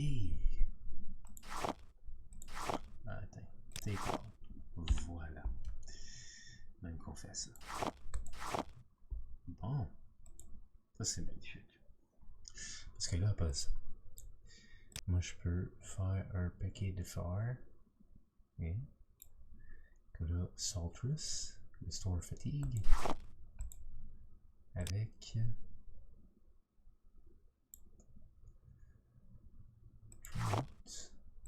non. Restore Agility, Drain Speed, Drain Luck, Restore Magicka, Fortify Strength, Resist Fire, Fortify Personality, Restore Fatigue, okay.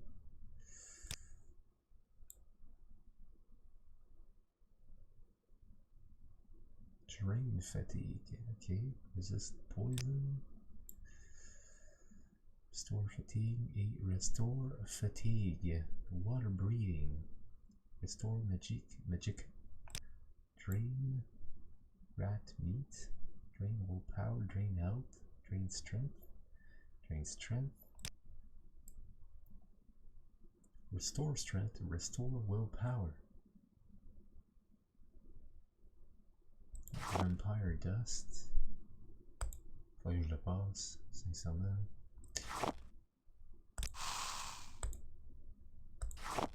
On s'en fout. Allez. Non, ok. Drain Magicka. Alright. Drain Strength, Drain Endurance. Ça marche. Drain Luck, Restore Fatigue. Rot Heart. Dangerous Skin. Cure Common Disease et Restore Fatigue. Et ben, Fire Petal. Lichen. Drain Strength. Drain Health. Drain Agility. Pas marché. Ça marche pas, c'est pas bon. Drain Fatigue. Et Restore Fatigue. Your alchemy skill increased to 24. Right. Restore fatigue.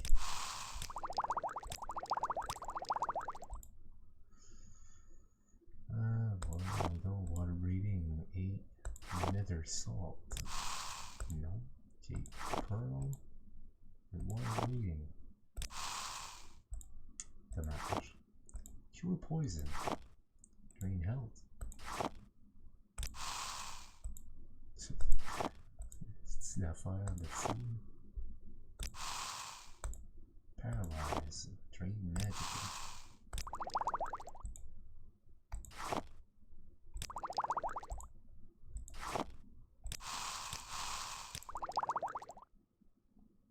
Et c'est tout ce que je peux faire, je pense.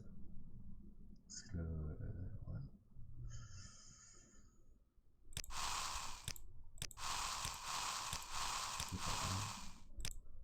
Ça fait des essais quand même. Bon. Et ça m'a fait quelques potions. C'est bon. C'est bien ça. Là, on va y vendre ça.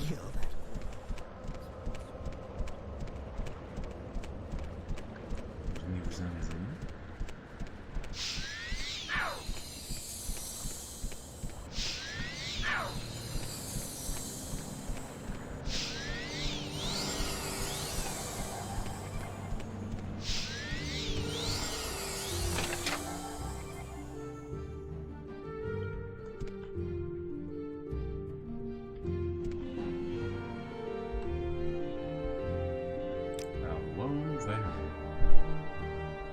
Première chose que je vais te vendre, c'est le skouma. Oh yes. Psychedelic brandy. Green magic one. Green magic glue. And strength. Fire frost resistance. Invisibility.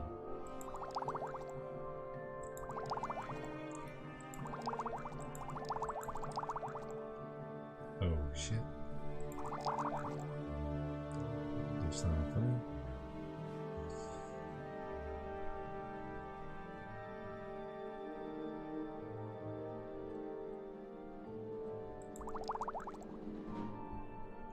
Ça va être tout ce que je vais pouvoir faire, je pense. Offer. Little bit of gold. A little bit. That's cool, that's cool.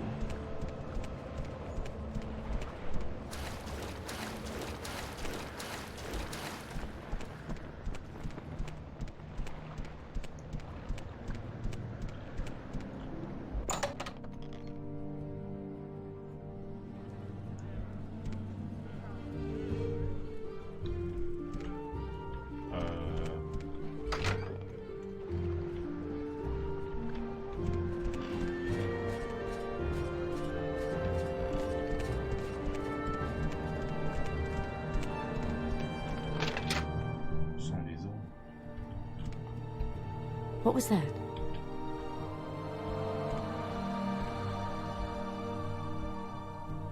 Okay.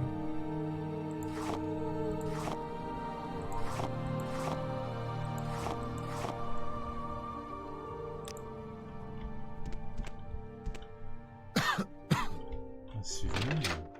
Bande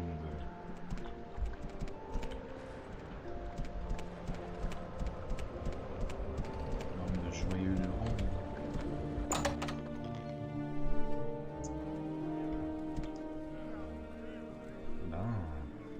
That's better. Hi there, commoner. Strange.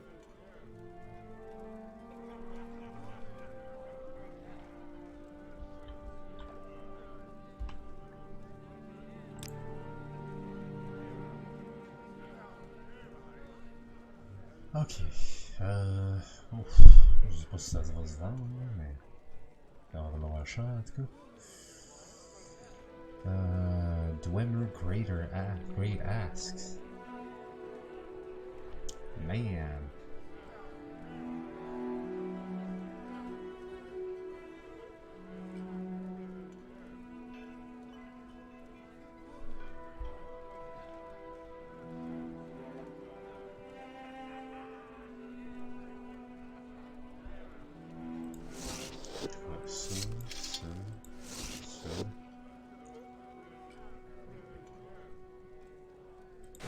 pas d'Ashen Under Shield. Ouais, non, pas de Shitting Boots non plus. Que je vais donner à. Ben oui. Ben on recycle, on recycle. Devil 𝓐𝓢𝓚 𝓚𝓙𝓚𝓻𝓻𝓸𝓀𝓲𝓷𝓭. Ouais, ça va être à vendre. Leather Hand Wrap. Aussi. Netch Leather Boots. Ouais, non, c'était ça. Ouais. Left.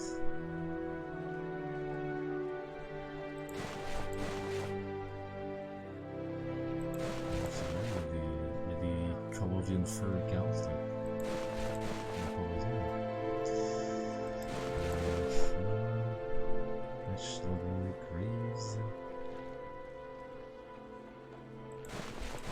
C'est sûr et ça, hein?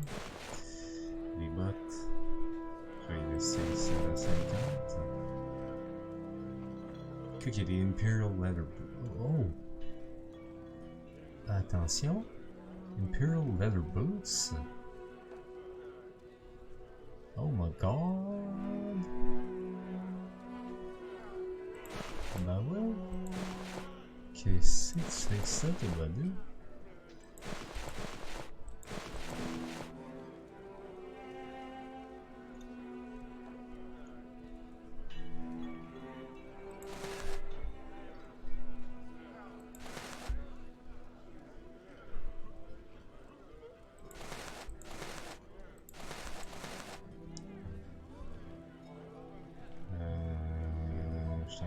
Acheter des expensive pants, ouais c'est ça, fait que ça va pas loin, ça non plus, besoin, ça ben, finalement je l'ai lu, donc oui.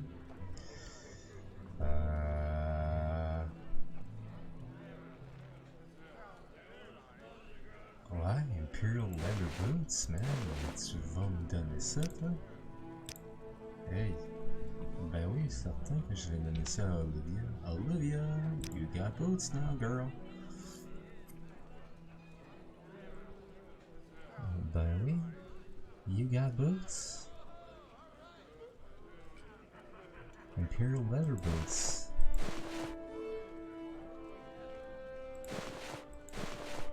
Tiens.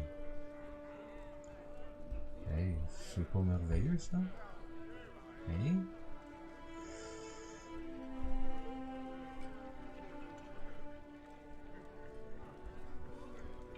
Ouais, j'ai un gain ici. Hey, on va voir tout bien qu'il y a des gains qui sont meilleurs que ça de toute façon. Ok, Sam, Olivia.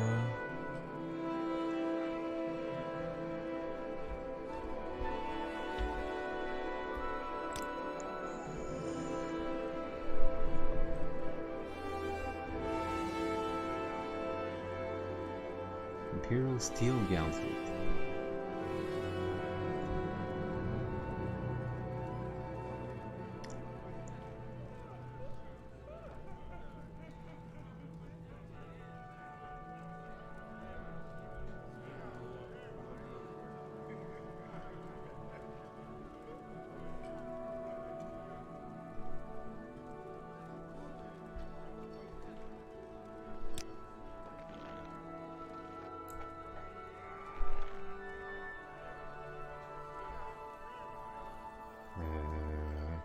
Extravagant robe, expensive shirt, expensive robe.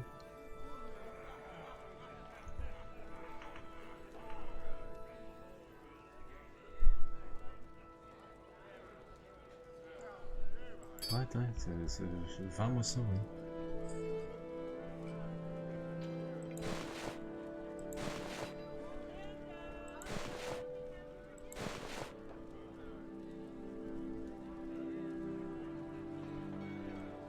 Je sais pas si on est capable de vendre ça.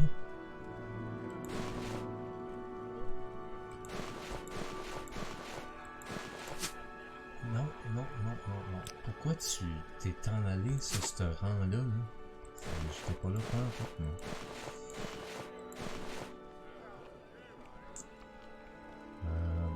Gilded Robe. 20. C'est ça.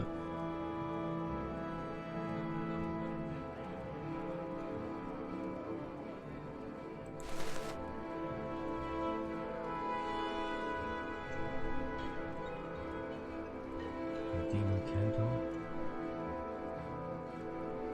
Oh ouais, le niveau de ça, ok. Shit. Ok.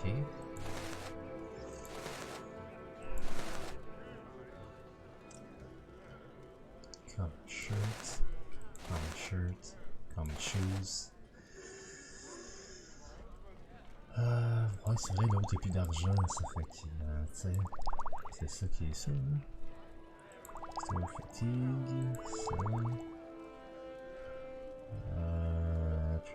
Non, ok, non. Scroll of Magikarap. Scroll of Sellen's Mist Slippers.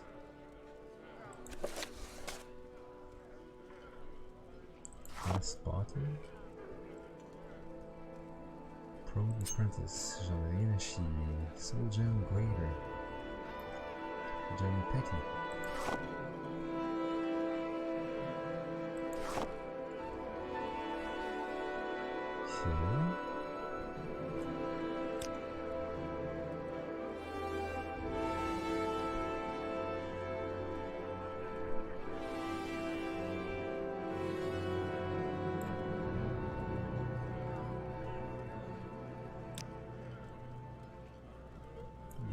Gain light, hein.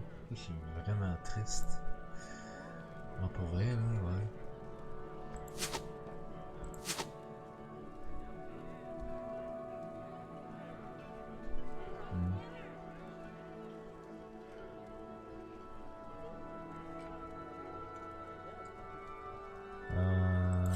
Essayons de voir. Ouais. Ça fait que c'est un gros nom, c'est ça? Malheureusement, non. Fait que ouais, si lui c'est un nom, oui à 2750, ça va être encore plus non. Malheureusement. Fait que ouais.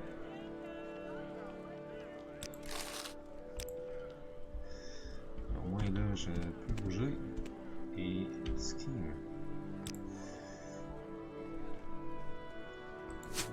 Il y a des flèches. Ouais, t'as des affaires là. Ça.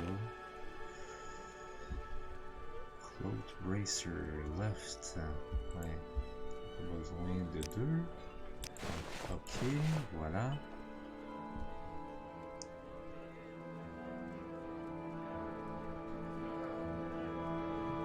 Square, ouais.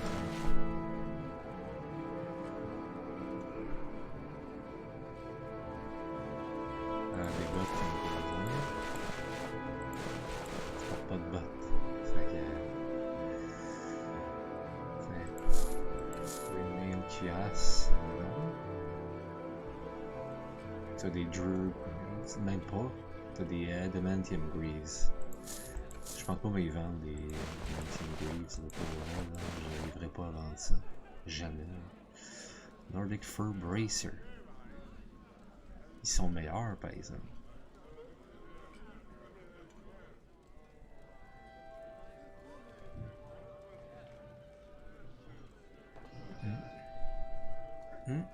Armor rating 3. 3, les autres sont 4. Eh, je suis désolé, mais ouais. C'est ok ça. Ok, comme ça, border. Donc, un Thunder Shield, Cloak Bracer, comme ça. Ouais, parce que j'ai des Adamantium. C'est moi, ok, c'est cher ça. Je vais pouvoir vendre ça.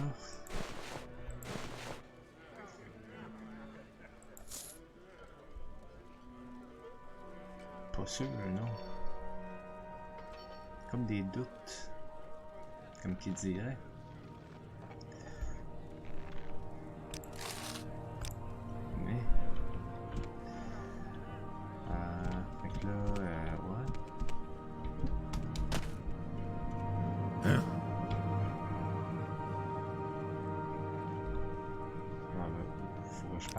viol, oui.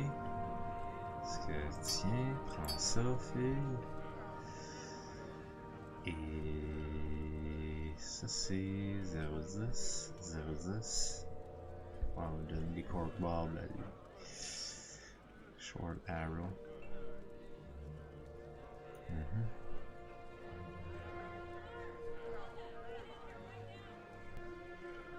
Je vais donner ça à toi.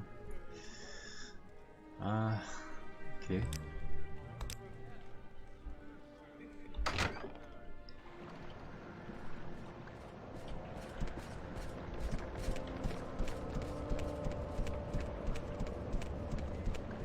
C'est mon dernier espoir pour vrai. Et après ça,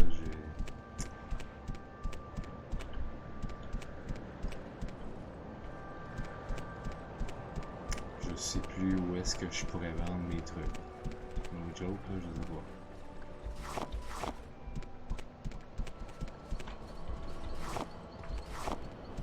Il va y avoir clairement quelqu'un qui va m'attendre.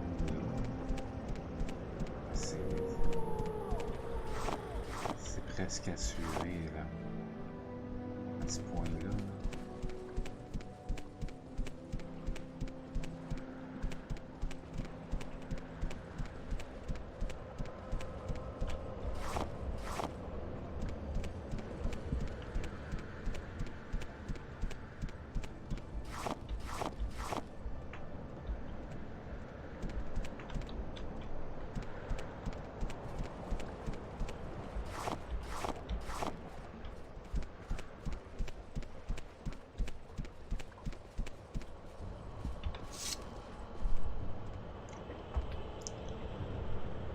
Je le vois là-bas, là.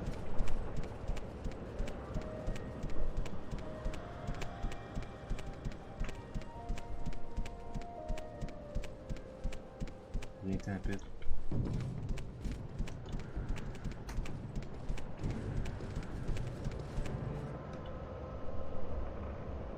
I'm not giving you anything at all.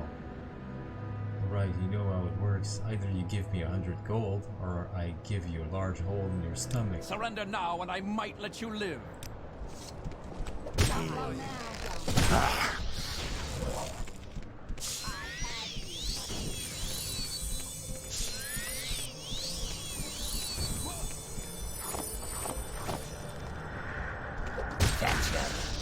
You're not dead?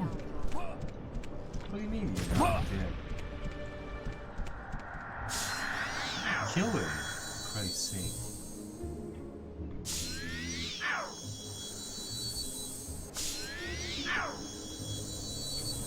Master was right to discipline us. We are foolish. You were not foolish at all. No. Steel battle axe. Oh, quand même. Black cape.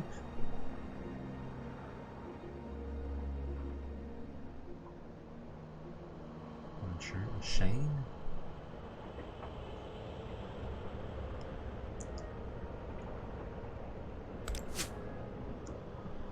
Ah, ok. Hey, j'ai une bonne nouvelle pour toi, Marianne. Pas Olivier. Maintenant, une black cape. Voilà. Yes. I knew you liked it.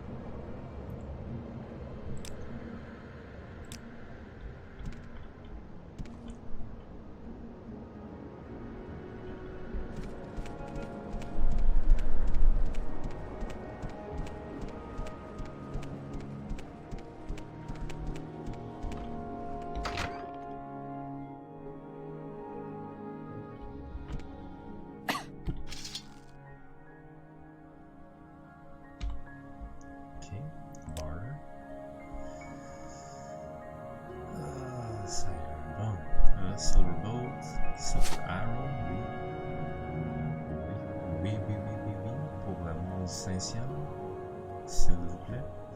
Oh, il est bon lui. Oh, il est vraiment bon lui, Fire Tip. Non mais je pense que je veux ça moi. Non, et ça là, 6,24, 4,18. Quoi que j'ai, moi? J'ai ça. Fuck that, man. Ah non, donne-moi ça. Ouais. Ah oui. Surtout que je vais pouvoir vendre ça, je pense. On ça, oui.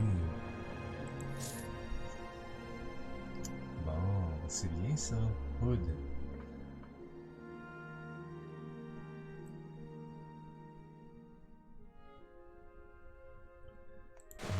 𝓐𝓢𝓜𝓚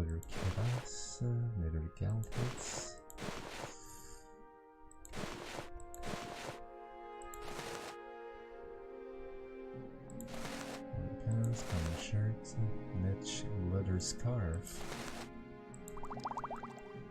Oh, on peut vendre ça à toi, ça? Eh ben, ok. Ça, non. Bon, et par contre, c'est comme... non.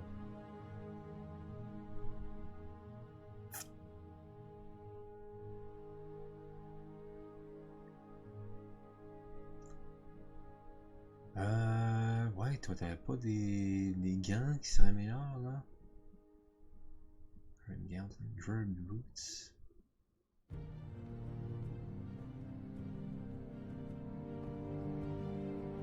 Nordic fur gowns, ça, sinon. C'est un peu à chier, là. Un peu. Oui.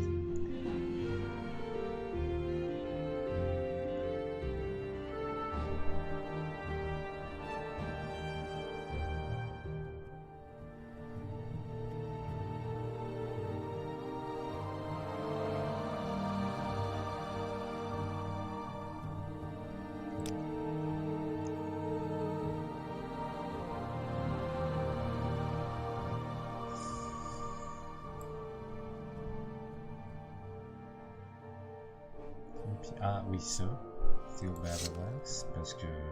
Pook, je suis désolé, mais ouais. Offer. Oh, alright. Alright. Ça...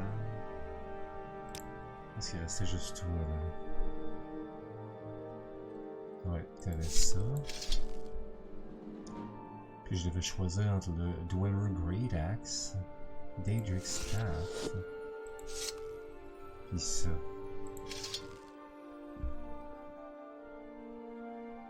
C'est quand même 11 à 42. Tu sais, c'est... Ouais. Je suis désolé, mais ouais, ça... Ouais, non, j'ai pas vraiment dit ça. Ça, c'est pour toi.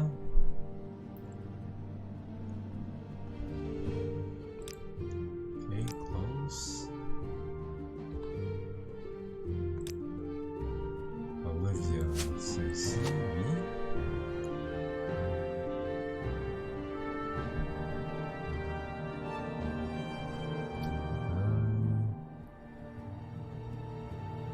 Flame Blade.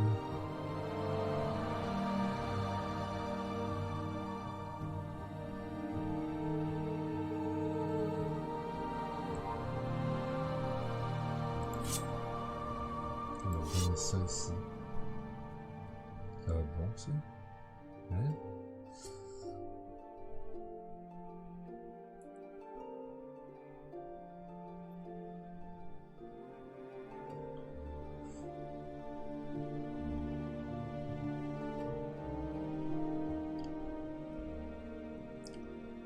Oh! Il y avait 2190 de gold. Elle a tout mon fucking gold, c'ti. Calice.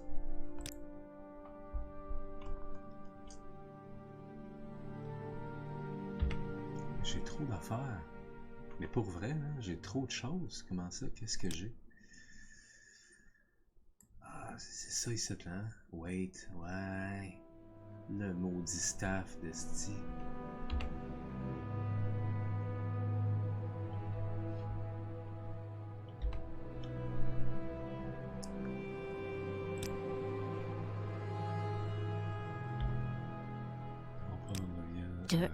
dirt, dirt, dirt. Everywhere, dirt. Oh, Marianne. Cesse donc s'il te plaît. Cela suffit.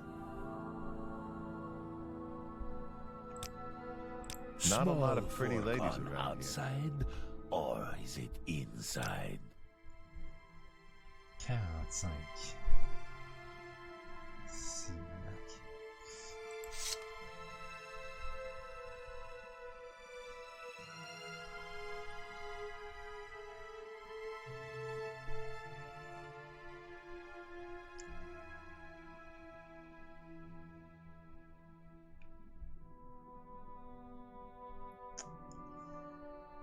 Si seulement elle avait des bons gants, là, j'y en achèterais.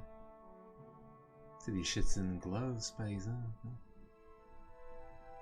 I would buy those fuckers, but you don't.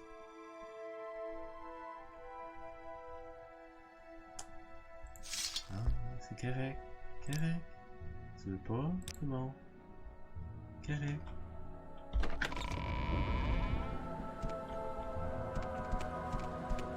Faire affaire avec l'autre monde, c'est pas grave. Ouais, c'est pas grave.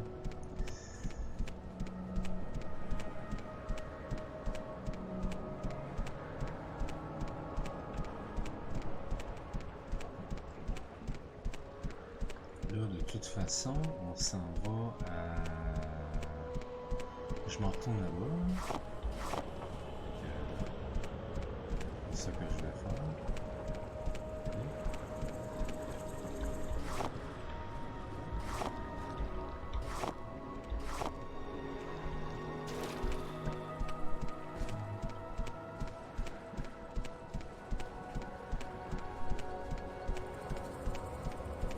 Donc, je m'en retourne à Caldera.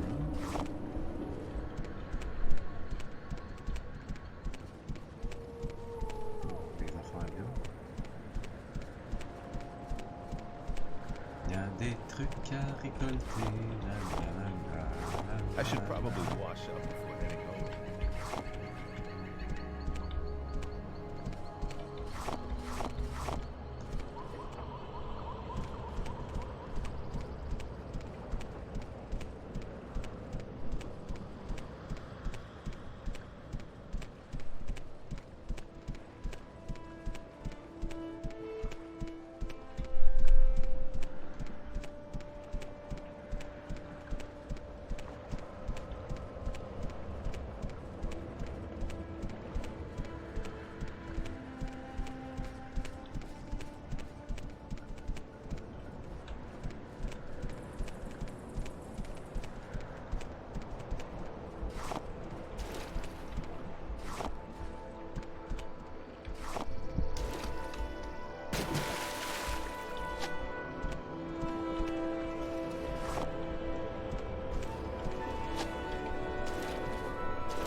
À la Hogue, évidemment.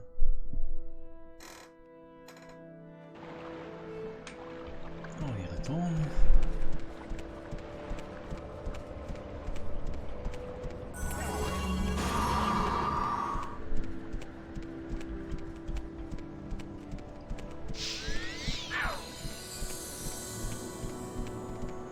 Hey, let's go.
Pauvre tata. That's one ugly outfit.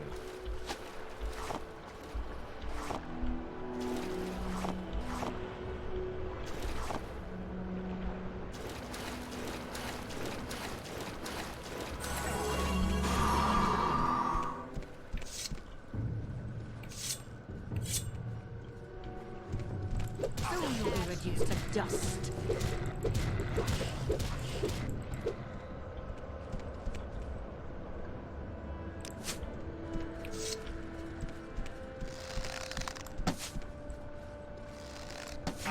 Fight this round.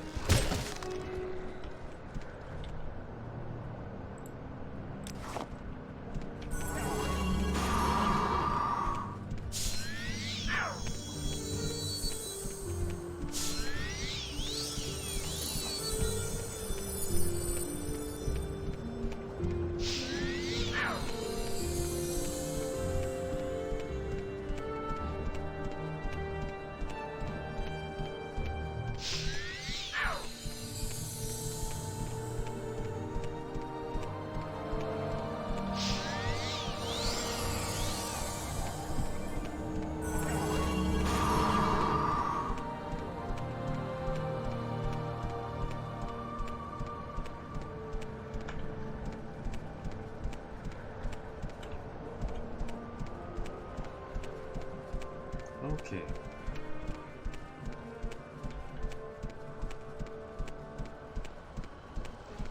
Reduced to dust. Pauvre tata.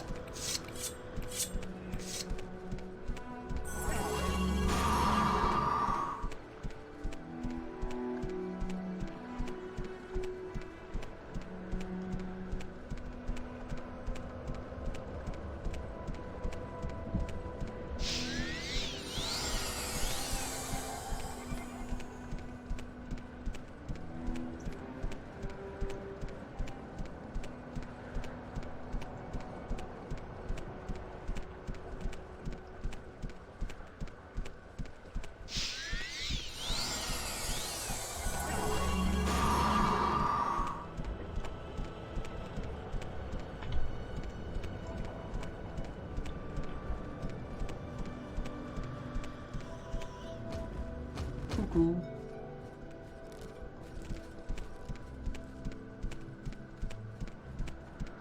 On s'en court, les sérieux. Ça sert à rien d'être sûr, de toute façon.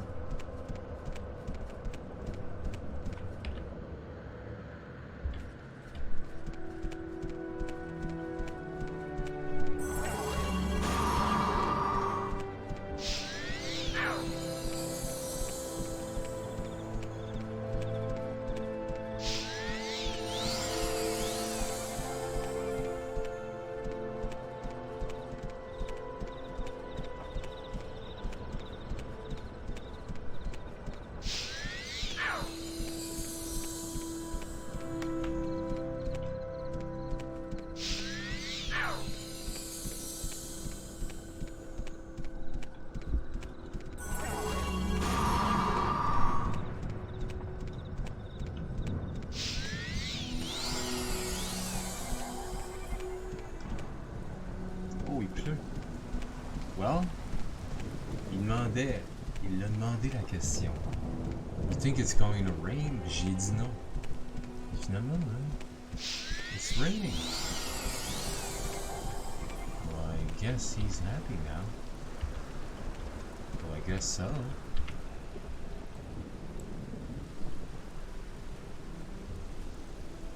Normalement, c'est ici hein, qu'il y a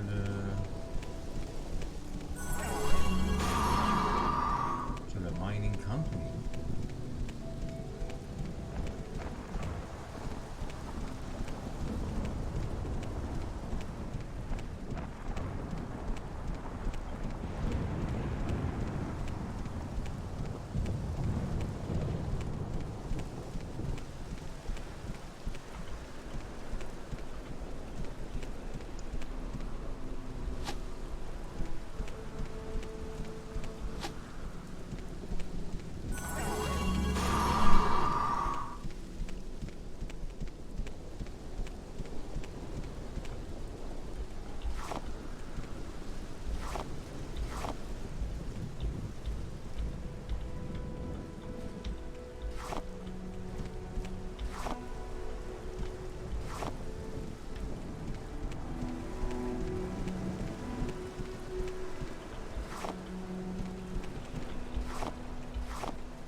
𝓐𝓢𝓜𝓡?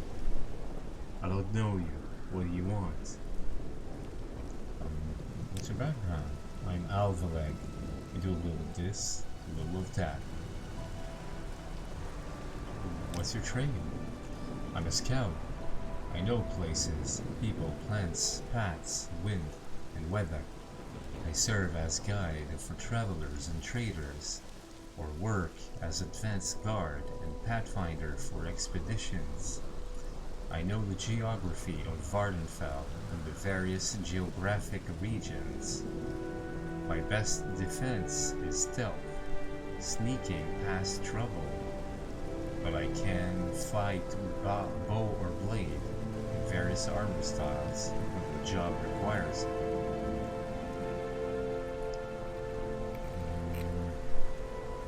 Okay. It's 𝓐𝓢𝓜𝓡. 𝓐𝓢𝓜𝓡 is a volcanic ravine that runs from the top of Red Mountain southwest to its end just below Balmora. An old Dwemer bridge crosses the 𝓐𝓢𝓜 near Fort Moonmoth. The best route to Ghostgate is to follow 𝓐𝓢𝓜𝓡 up from where the Pelagia de Balmora Road crosses the 𝓐𝓢𝓜 southeast of Fort Moonmoth. 𝓐𝓢𝓜 means fire river in the native Ashlander language. The deep ash-dark ravines which run down from the Red Mountain volcano are called 𝓐𝓢𝓜. The lava from Red Mountain is very fluid, and it runs almost like water. And during an eruption, fire rivers run down the mountain, clearing the ravines of vegetation. Because they have good footing, are clear of brush, and run long distances, we use them like roads when traveling over land. Okay.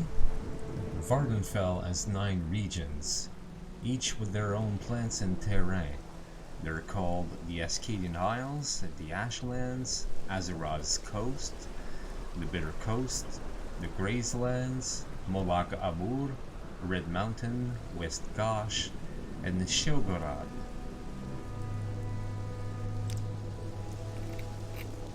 Why the great houses, latest rumors. At first, it seemed the fuss about the Nerevarine prophecy was just silly superstition. Then I learned that the Dunmer have been waiting for Lord Nerevar to come back for centuries. The incarnate, they call it. Every few years an Ashlander appears, and the tribes call him the incarnate. Then the temple goes out, hunts him down, and reveals him as a fake. Why does the temple worry so much about it? Why? Why does it? Well, advice. You're heading back country, restore health, other potions, law, talk to everyone. Morrowind is the northeastmost province of the Tamrielic Empire, bounded on the north and cast by the ocean, on the west by Skyrim, on the southwest by Cyrodiil, also known as the Imperial Province, and on the south by Black Marsh, also known as Argonia. Worn out weapon, oui, c'est bon. Siltstrider. Siltstriders carry passengers and cargo between settlement on Vvardenfell. Fares depend on distance to be traveled. Siltstriders are giant insects. A compartment for passengers and cargo is hollowed from the creature's shell. The driver directs the beast by directly manipulating exposed organs and tissues. Siltstriders travel between Ald'ruhn, Balmora, Satanin, Siran, Elysis, Kul, Molag Mar, Ma'argan, and North Landing near Vivec.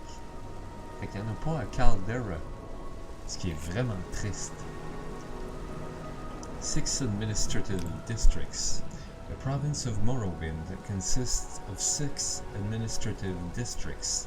These are Velotis District, Narcissus District, 𝓐𝓢𝓜 District, and Vardenfell District, 𝓐𝓢𝓜 District, and 𝓐𝓢𝓜 District. Each is ruled by an imperial duke and holds at least one major Dunmer city. Although not strictly divided into geographic regions, each tends to have its own distinctive terrain. Cool. I guess. Cool. Velotis District is one of the 6 administrative districts of the Imperial Province of Morrowind. The Velotis District consists of the mountainous northern and western reaches of Morrowind, bordering both Skyrim and Cyrodiil. Perhaps the key city of Velotis District is Dunmer. To the Dunmer is Ban Malur, the House Redoran capital, and the 𝓐𝓢𝓜 stronghold of 𝓚𝓚𝓻𝓻𝓸𝓀𝓚. Its dominant geographic feature is the towering Veloti mountain range. Narcissus District is one of the 6 administrative districts of the Imperial Province of Morrowind. Bordering both Cyrodiil and the Black Marsh, it is situated in the southwestern hills of Morrowind. While the towering Veloti mountains are still present along the Cyrodiilic border, they are not nearly as pronounced as in the Velotis District. Dominated by imperial-friendly House 𝓐𝓢𝓜, the key city of this region is Narcissus, the 𝓐𝓢𝓜 capital, and residency of the imperial proconsul. The 𝓐𝓢𝓜 District is one of the 6 administrative districts of the Imperial Province of Morrowind. Primarily owned by House 𝓚. This southernmost district holds the fertile 𝓚 plains and the treacherous Argonne jungle. Indeed, the proximity to Argonia and the much disputed border claims have provided the 𝓚 with a great influx of slaves to work their largely agrarian society. Vardenfell District is one of the 6 administrative districts of the Imperial Province of Morrowind. Vardenfell District consists of the island of Vardenfell with its great house and imperial settlements and the city of Vivec, surrounded by the island sea and dominated by the titanic volcano Red Mountain and its associated ash wastelands. 𝓐𝓢𝓜 District is one of the 6 administrative districts of the Imperial Province of Morrowind, occupying the heartland of Morrowind and housing the capital city of the entire province, 𝓐𝓢𝓜 Almalexia, which also serves as House Indoril capital. This is perhaps the most important of all the districts of Morrowind.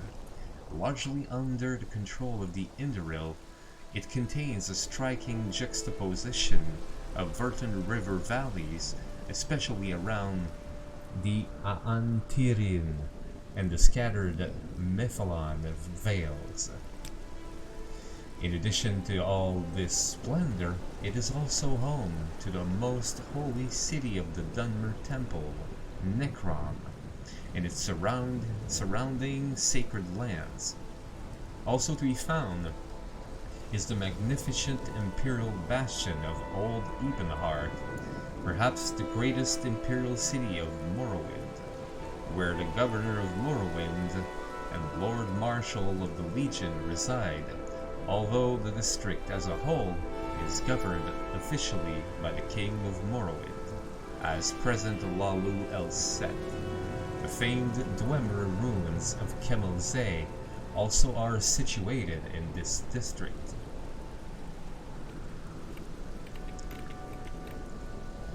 And finally, the 𝓐𝓢𝓜 District Telvannis district is one of the 6 administrative districts of the imperial province of Morrowind. The only district to consist solely of the holdings of one great house, the isolationist Telvanni. This district is to be found in the northeastern peninsula of Morrowind. It covers Boetia's Spine, the 𝓐𝓢𝓜𝓚 and Telvanni Isles. Its 𝓐𝓢𝓜𝓚 city is the majestic Port Telvannis, a masterwork of Telvanni architecture, but it is governed from the town of Firewatch by the Duchess Gendacia.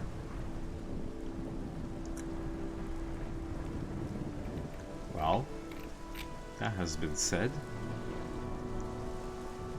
Well, thank you very much, 𝓐𝓢𝓜𝓚, for all this information.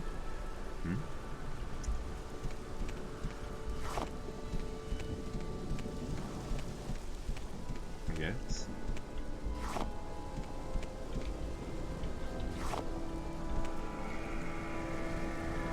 Un champ d'amour. Oh. Oh shit, c'est pas terminé. Il y a de la shit là-dedans, les boys.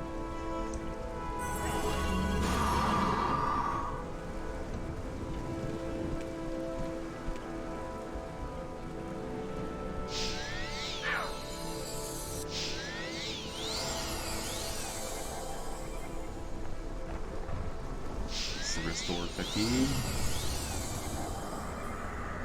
De restore fatigue et voilà.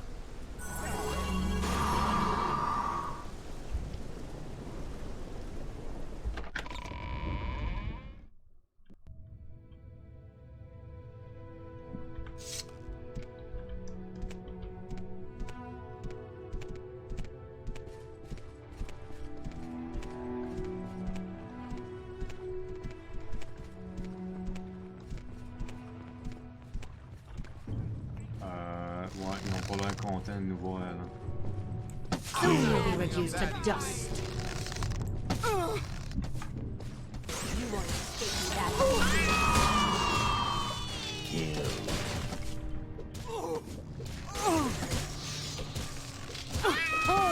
Kill. Run while you can.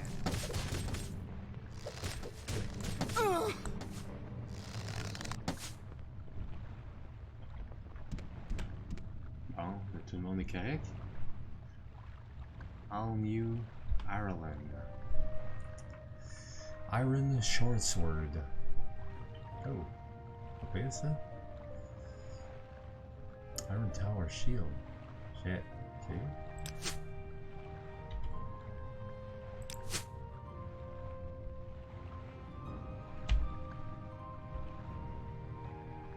Wooden Staff. C'est elle qui nous a attaqué pis tout là. Scroll Summon Skeleton. Pis elle l'a pas fait. Elle l'a pas utilisé. J'suis déjà... My god, man. Like, already? Yes, already. Jesus Christ.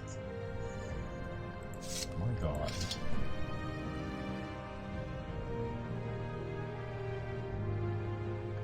Fire tip déjà? Man. What the hell, dude? For real?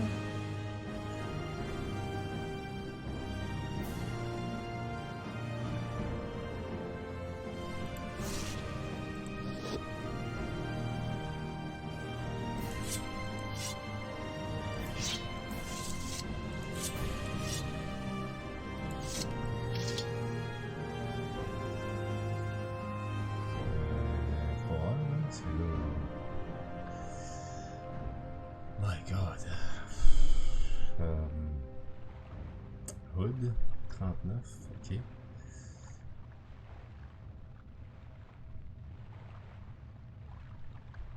Ouais, le hood il vaut plus.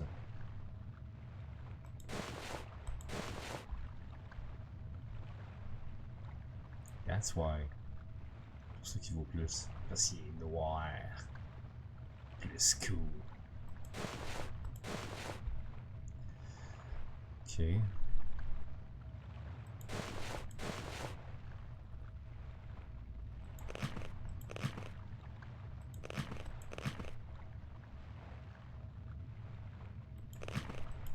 Ouais, tout est né, là. Ça, regarde, il y a des cils, là, regarde bien.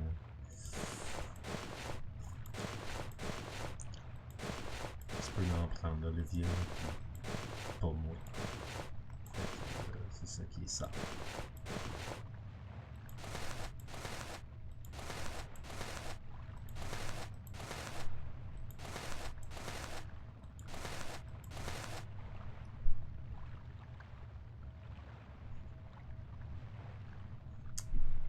Ok.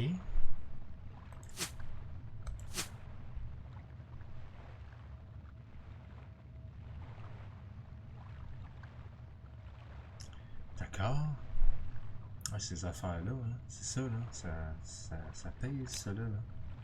Ça paraît pas, là, mais ouais. Comme ça. Il est où, là? Il est là. On va faire quelques potions, là, parce que... Si, voilà, que...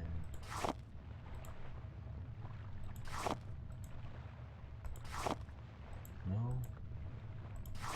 Brain fatigue. Good. Right. Water breathing et drain fatigue. Non. Comment? Non. Drain Magica et Paralyze. Yes. Restore fatigue, non. Drain strength, non.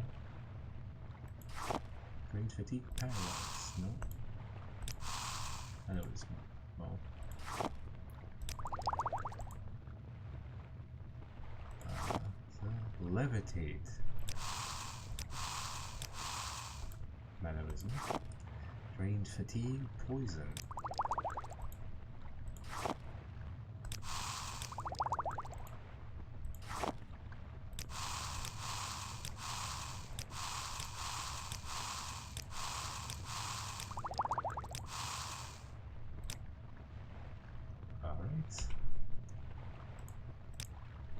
J'ai des potions à te donner, mon homme, là.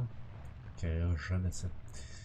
Ouais, Glass Jug, ça, ouais, je vais te donner ça, certain. The Book of Dawn and Dusk. Ouais.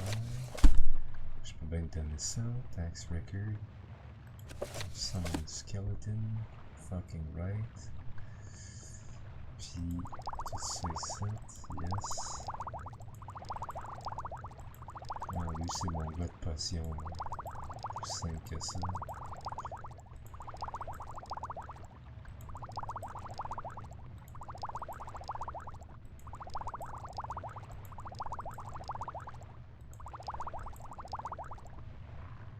Bon. Comment tu fais plus de sens?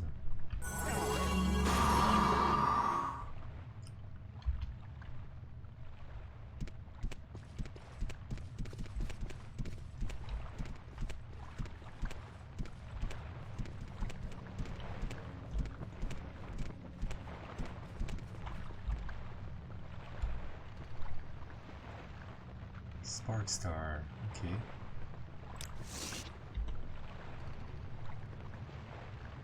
Wicker basket. Car. Arch chest.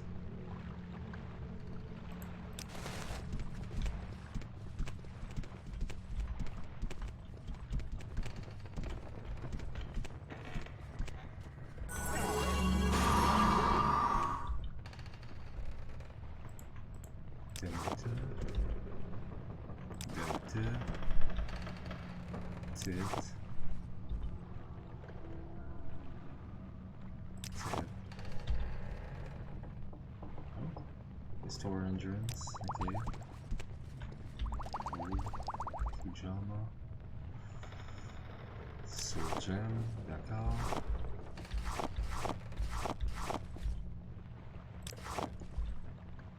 Je prends tout. C'est correct là-dessus. Tout. Oh, lock level 30. Ah bon?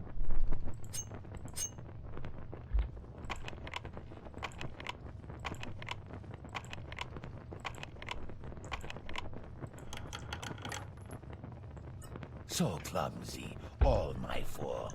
Mais non, c'est pas ta faute, on l'a lu. Oui.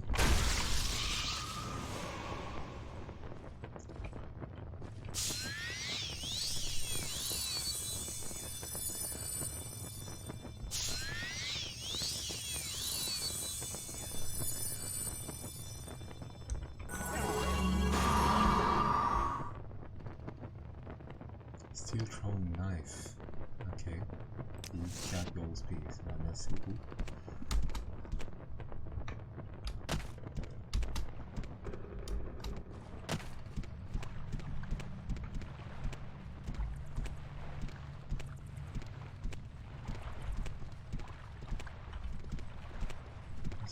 Il s'en vient. Ok, ok.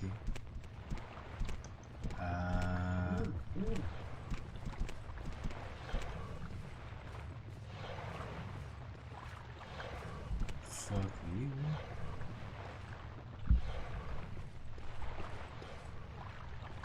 You're kidding me, right?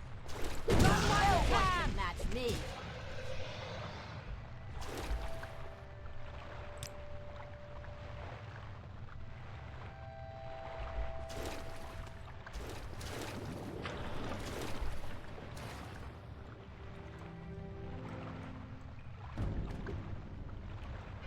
Trifled with you long enough.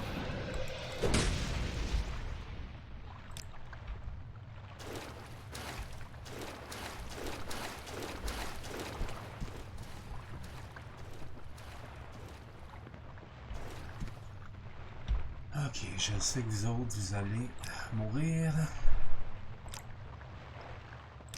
Goodbye. Brian, orders, wait here. Goodbye. Olivia, orders, wait here. Bye. Okay.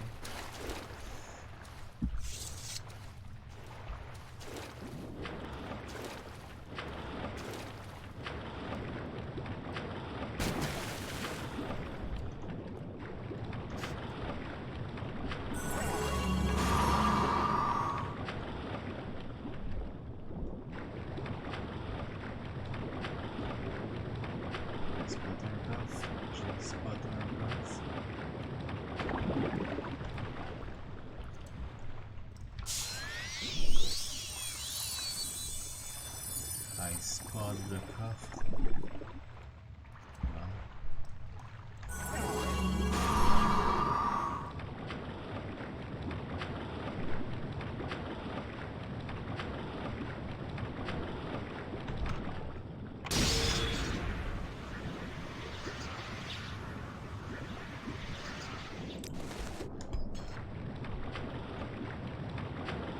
These gold please, come on.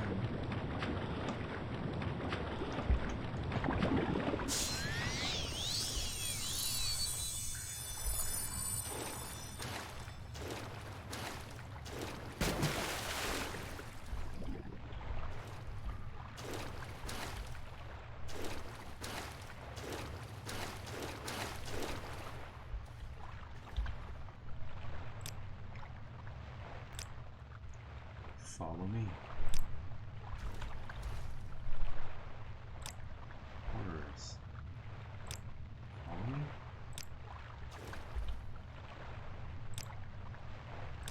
Follow me.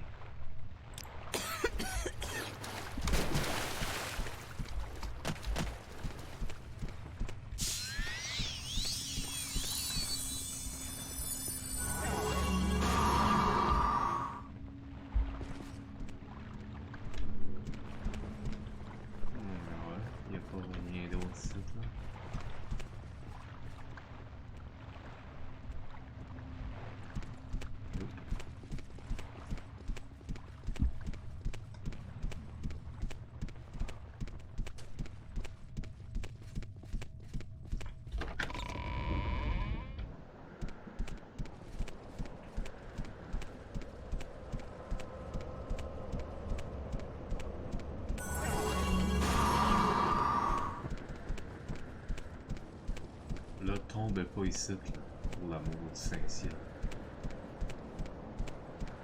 S'il vous plaît.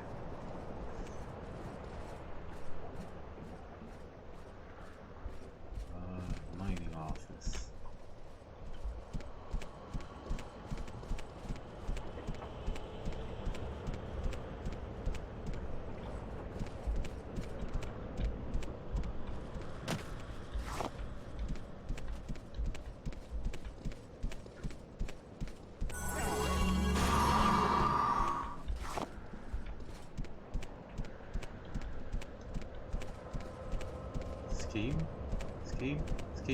Scheme.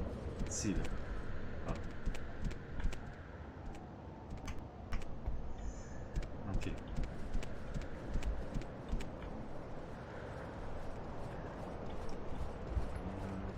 Comme ça.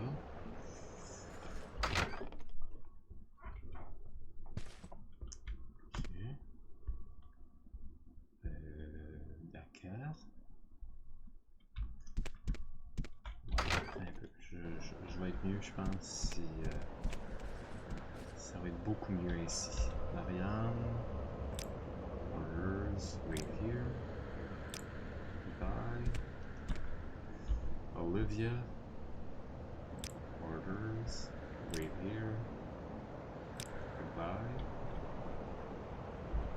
Sam, orders, wait here. Goodbye.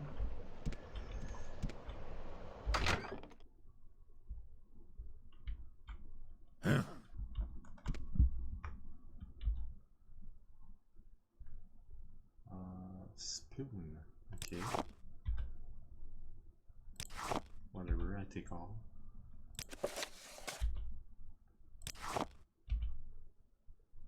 I take it all.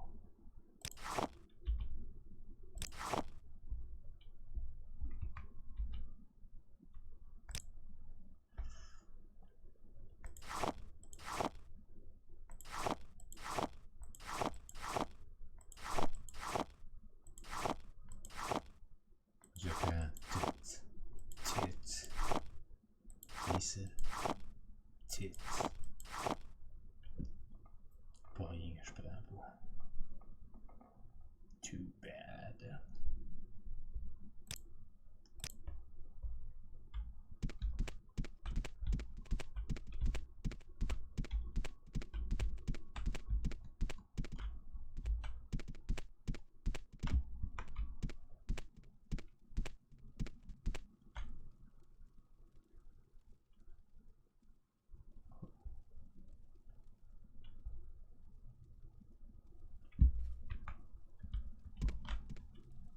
Sure.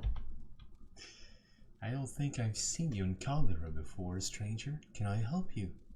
Are you looking for services? Because I can tell you where they are. Caldera Ebony Mines. Caldera Ebony Mines are southwest. Well, we are here. There's an office, a bunkhouse, a guard tower over near the mine entrance if you're thinking of taking a look while you're here. Head straight west from town. Then swing around south into the bowl of the mine through a gap in the mountains. Otherwise, you can try climbing straight over the ridge, but it is too steep a climb for most. Okay. What's your trade? I am a mage. My study is the destruction and alteration of the visible and invisible world. D'accord. Way, goodbye.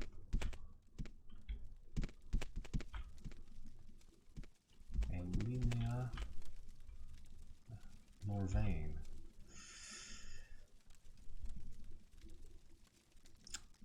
More.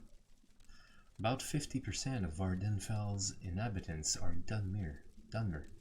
The other half are Redguard, Breton, Nord, Altmer, Bosmer, Imperial, Khajiit, Argonian, and Orc in roughly equal proportion. He's a pawnbroker. He hasn't been here in Caldera long. Okay. What about Caldera? Imperial Charter Town, part of the Caldera Mining Company Charter, which grants the company rights to mine ebony from the right deposits here. The Caldera ebony mines themselves lie to the southwest. The town has a real western flavor, makes Outlanders feel right at home. Caldera is rich and bound to get richer since the profits from the ebony exports continue to grow as the mine operations grow.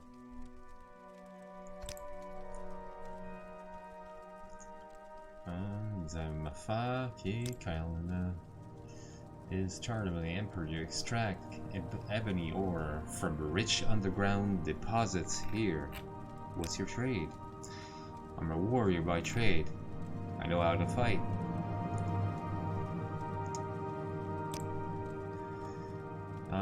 Well, little advice. If you were to ask me for the model of a warrior, I'd have to say Miles Gloriosus. He's at the Endless Trade House in Maragon right now, on a crusade to kill off all the monsters sneaking through the ghost fence. But he always has time to talk with an admirer. Muriel Septim is sick. Yes. Caldera Ledger. This book shows the ebony mined in and shipped from Caldera. You don't see anything suspicious in the figures. D'accord.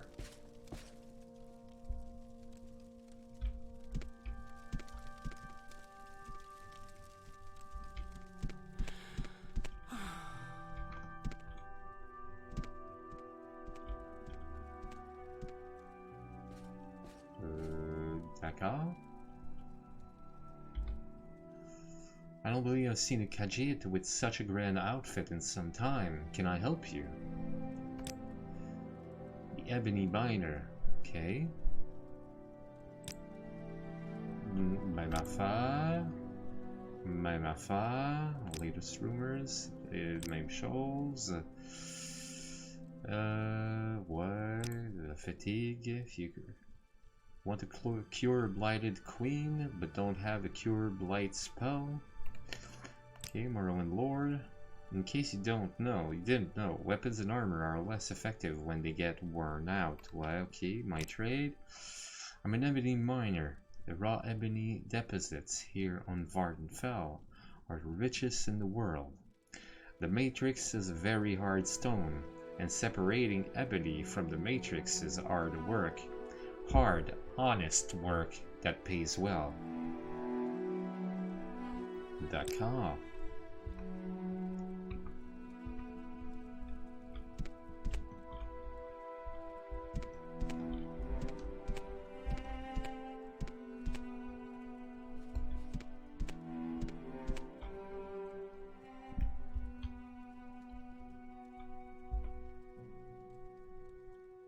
Key for Caldera Mine Slaves.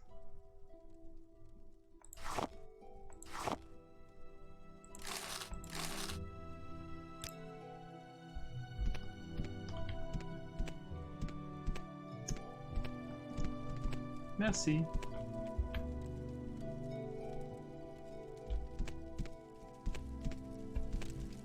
You don't see me at all. You don't see me at all.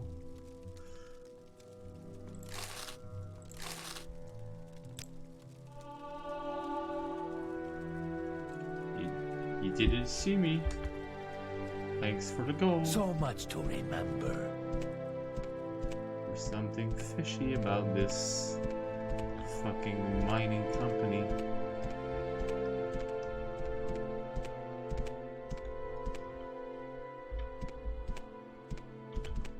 Come on, Scheme. Come on. This is no time for joking.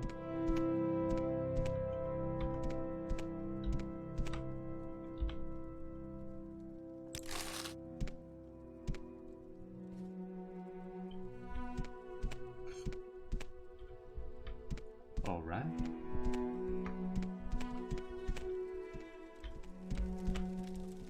Well, thank you very much, guys. Nice seeing you. You got a nice mining company and shit.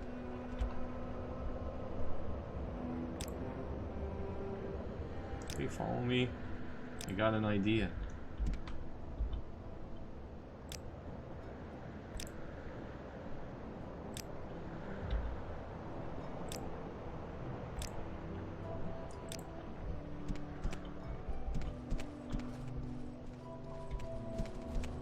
Let's free those fucking slaves.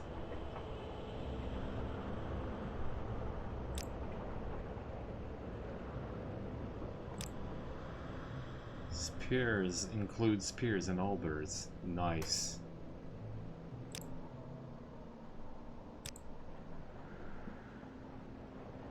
Yes, buying and selling dwarven artifacts without an imperial charter is illegal.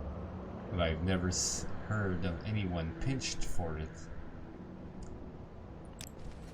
Dwarven... I don't have any dwarven, axe? But did I say axe? No, no. I swear to God.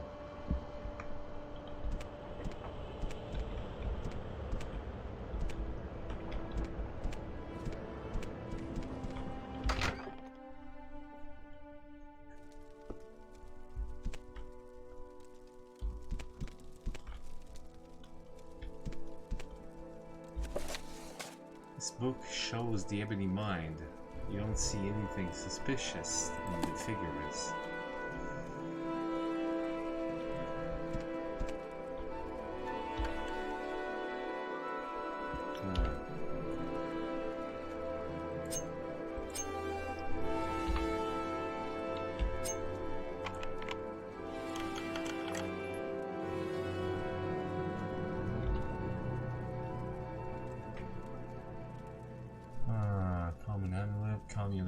Common robe, common skirt, common belt. Or whatever. What? Mining bunkhouse. Oh. I'll take all. Take all. Yes. Of course. I shall.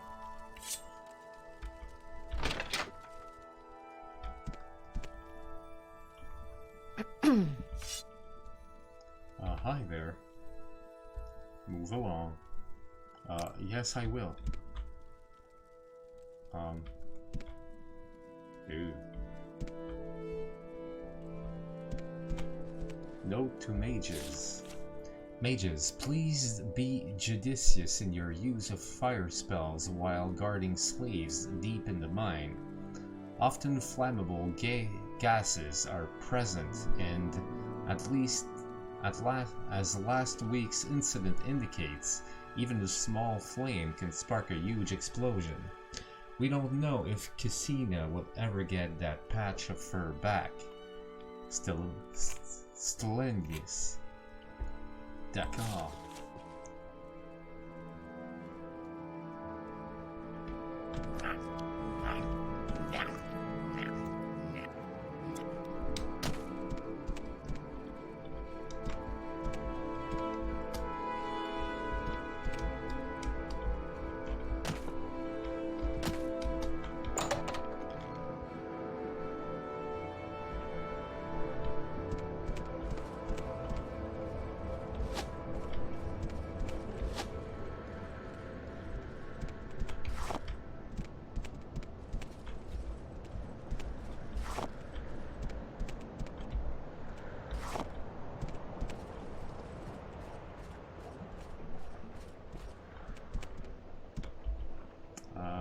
Vous allez m'attendre ici.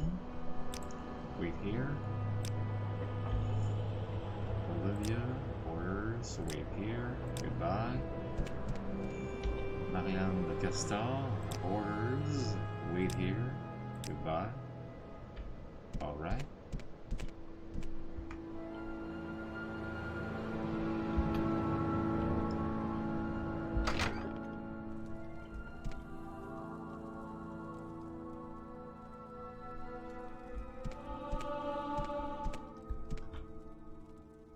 You're kidding me?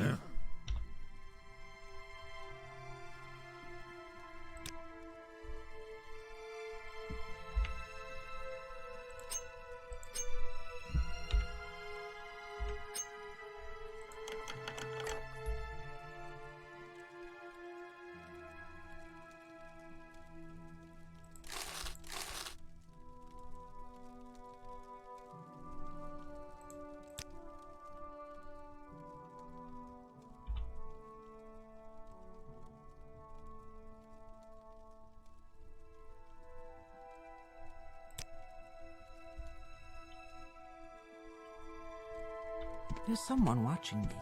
I can tell. You can tell? Fuck.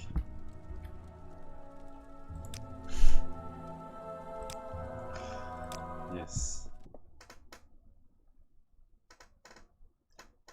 Ouais, ça n'a pas été très concluant, mettons.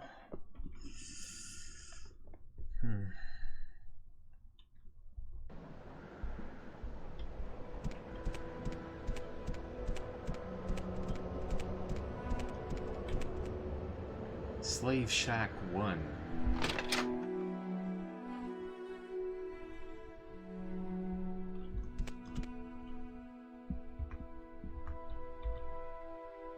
You have the key to these bracers? Will you let me go free?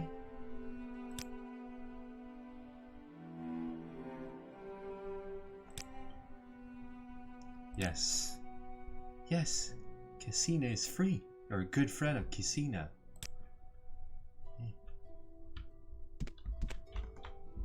Fuck yes.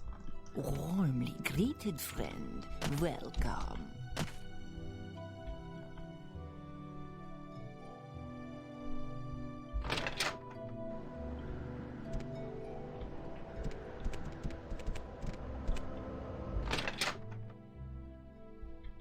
So strange this place, far from the marsh. Yes, go free.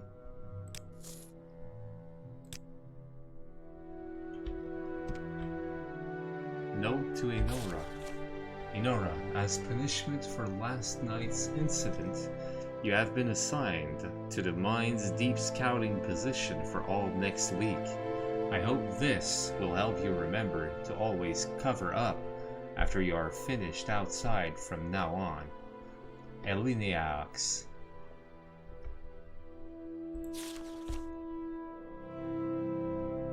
She's Dalina. Note to slaves. Rules. Damage to company property will not be tolerated. If any further scratch marks are found on the walls, all miners will be given double shifts for the rest of the month. No talking after sundown.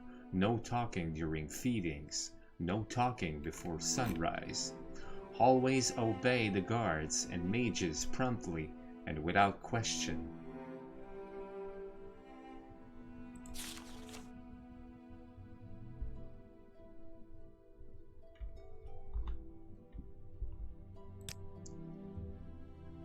Is a town and a mine. Slaves work in a mine. We know nothing about the town. Freed me, Charlot.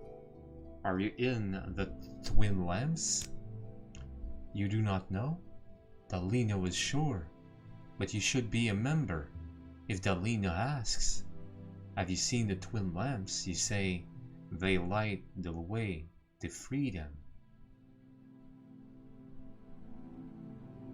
Okay. The Twin Lamps.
Okay,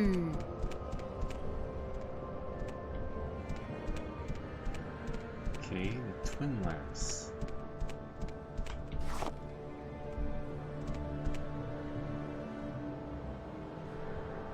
Guard tower.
See anything suspicious? Okay. I think all. Imperial chain pauldron. Steel pauldron. Imperial tower shield. Imperial, man. Holy flying crap. Imperial.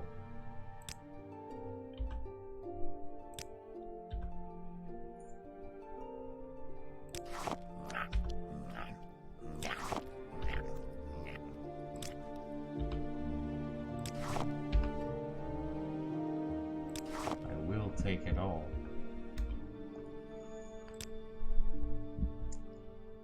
White Imperial Tower Shield.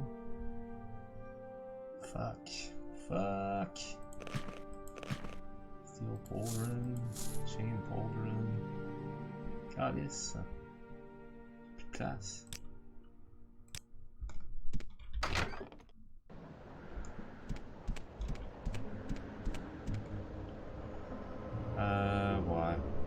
Ben c'est 𝓐𝓢𝓜𝓡 que tout, ouais. Fait que... Ouais, putain. Common belt. Common belt. Common pants.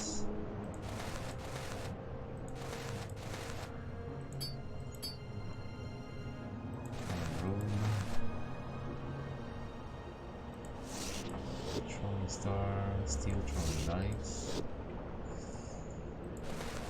Amulet, common shirt, common shirt, common shirt, common shoes, common skirt, expensive shirt,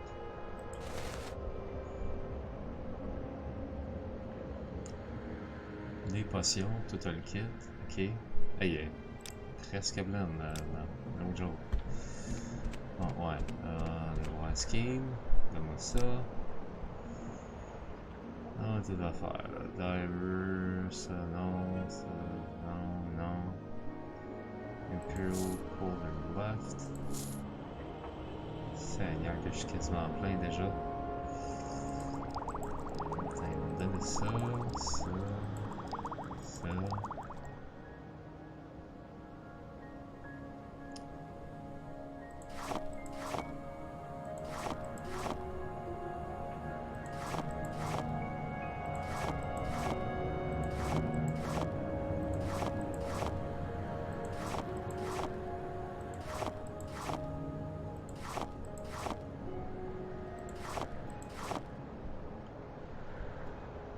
Okay.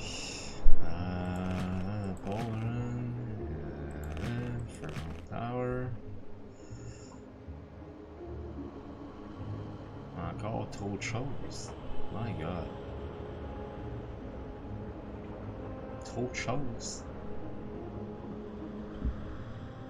Il y a juste trop d'affaires. C'est fou là.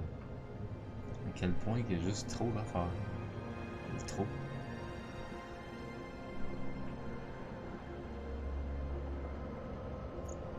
Bon, ok. Attends un peu. Là, Ouais, ce que je vais faire, c'est que je vais aller... Oh, tu dois décider, moi je mets une robe par-dessus ça. Ok. If you say so. Imperial Chain Pauldron. Imperial Steel Pauldron.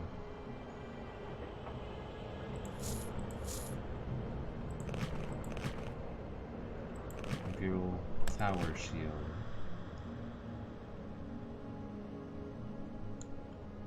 Ok, goodbye. Ouais. Oh, oh, tu me suis, Star. D'accord. Je pensais que tu pouvais plus me suivre, moi. Ok. Ben, je vais te donner ça, je vais te donner ça. Mais faut que je prenne des choses, là, si t'es plein. T'es vraiment juste trop plein, là. Fait que ouais. Prendre ça. Livre. Ça. Ça.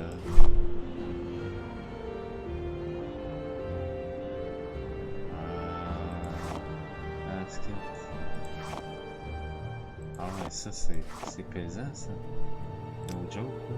C'est pesant le style. En fait.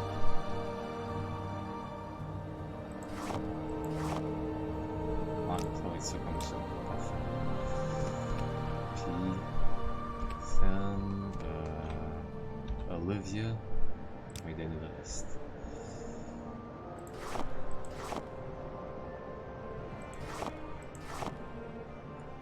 Ça serait pas compliqué, ça va être tout donner. Wow! Ah ouais, hein? Ah bah non. Ah bah non. Ah bah non. C'est quand même une 4 ça. Ah.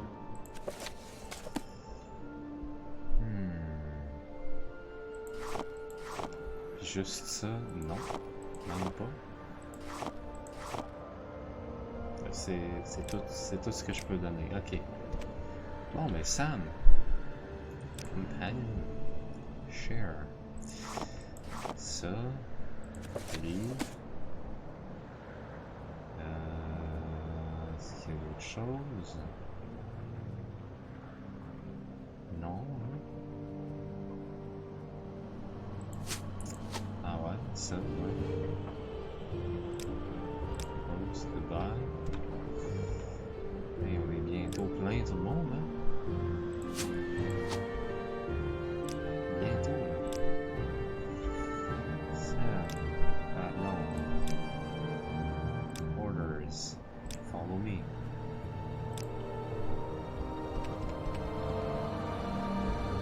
Marianne.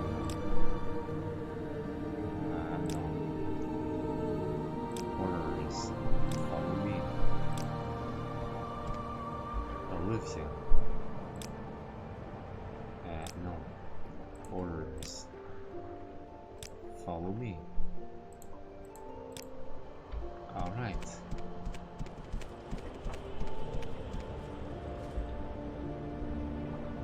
C'est plein de 𝓐𝓢𝓚. Plein. Pack.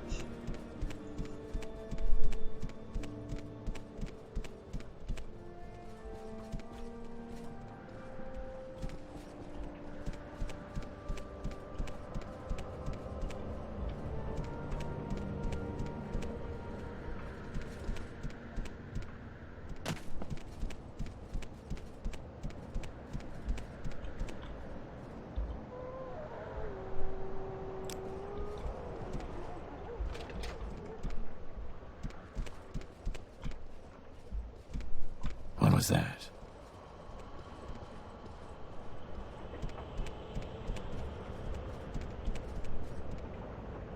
He's a slave. Outlander. I don't know you. What do you want? What's your background? I'm just an egg miner.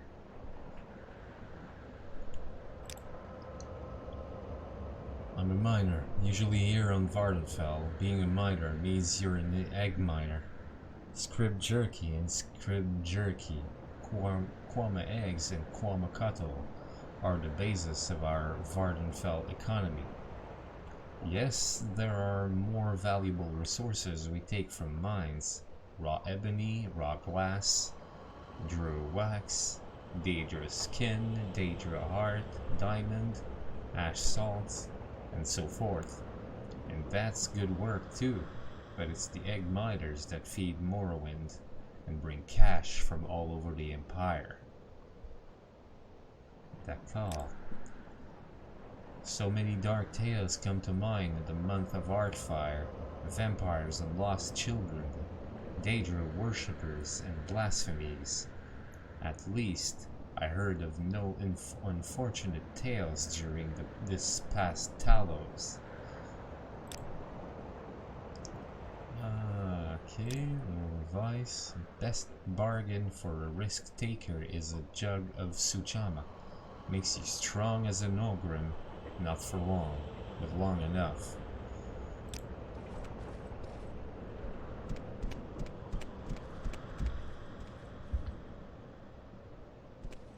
Voyons voir. I don't trust you enough to talk about that. Go free. We must find the key to these bracers before I can be freed. Oh.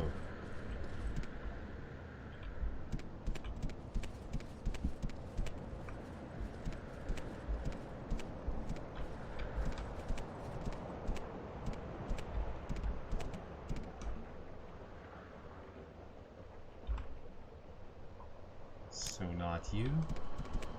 Wealth beyond measure, Outlander.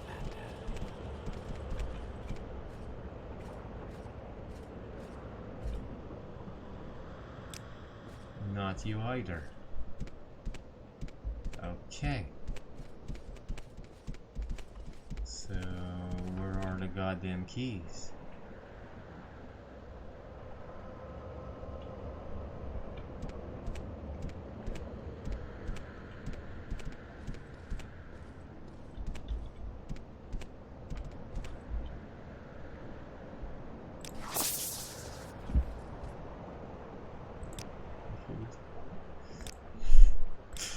My god, okay.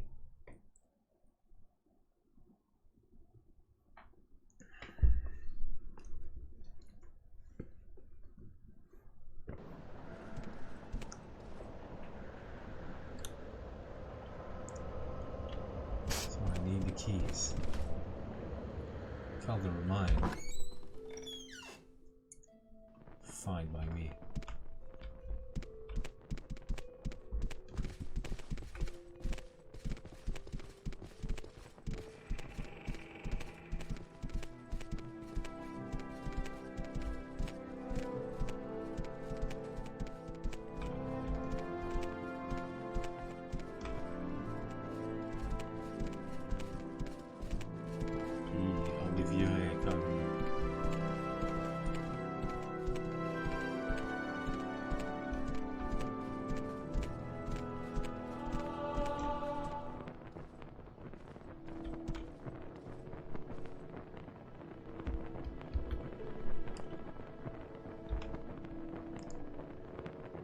Hollow guard shield. Medium armor. Really? Wretched thief. Let's say tout.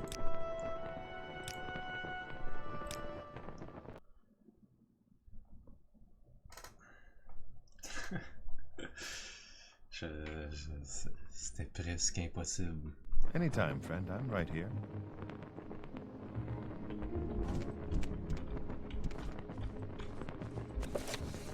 Nothing suspicious. Okay.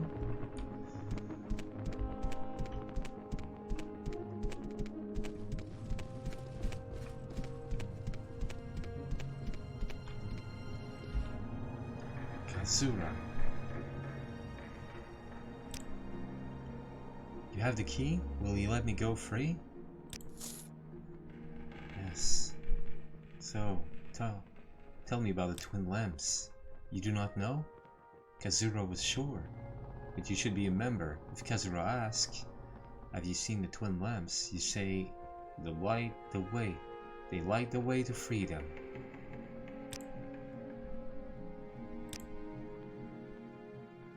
Like 𝓐𝓢𝓜 hunting stories, and where 𝓐𝓢𝓜 moved here, he brought us sweetmeats from. Okay. Because there works here.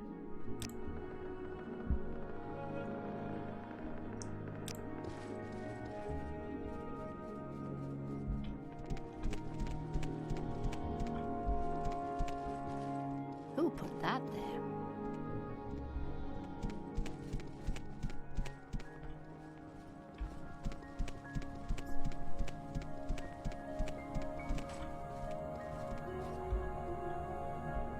I don't believe I've seen a 𝓐𝓢𝓜 with such a grand outfit in some time. Can I help you? Ebony miner. You're an ebony miner. Okay, good. You're probably the one with the key.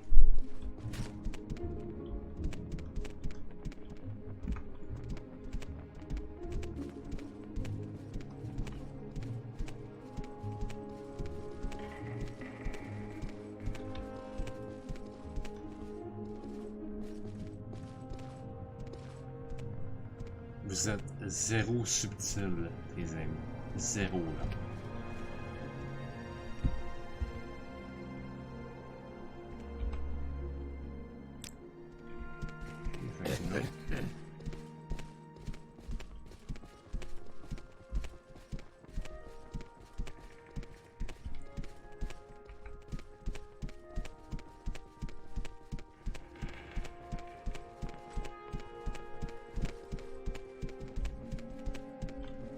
I could kill that guar. Those boots are ruined. Ebony mine. Ebony miner.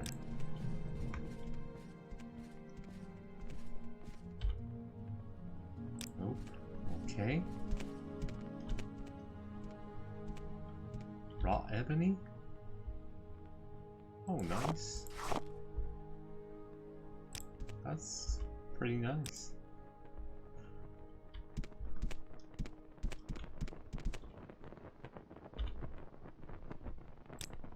Nope.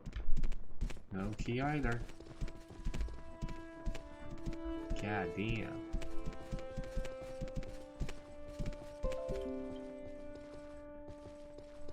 So strange this place, far from the marsh. Yes, Seigneur. I'm so là. Take all, okay.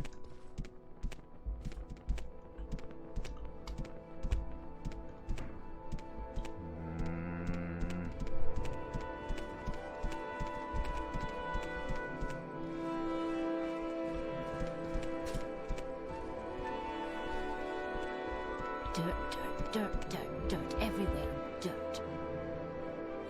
Ah, yeah.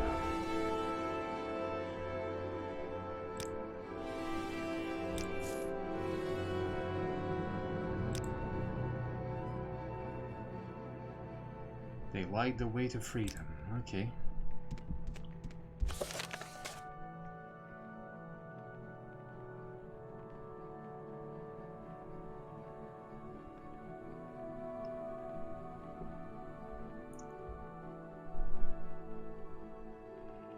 Have you seen the twin lamps? I should say they light the way to freedom.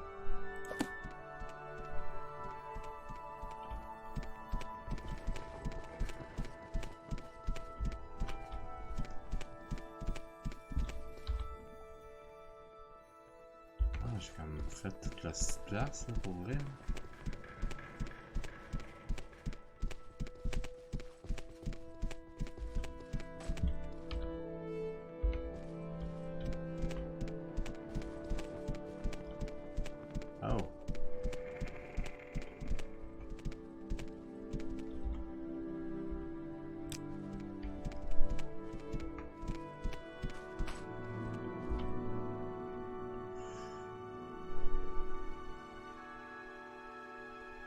Ah, no.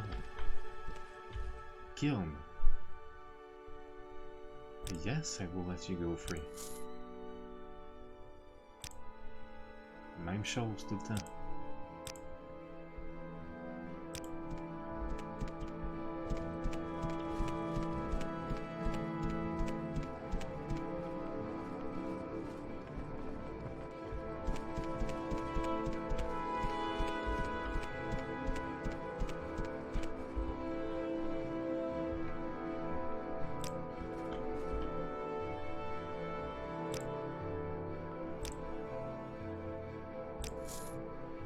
Yeah.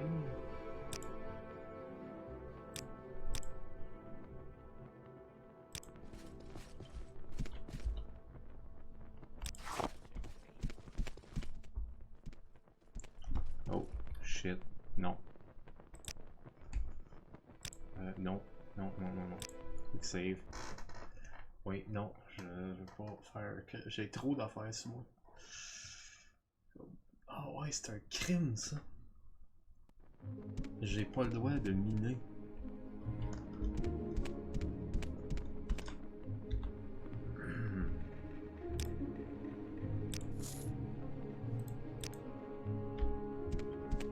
I could kill that one.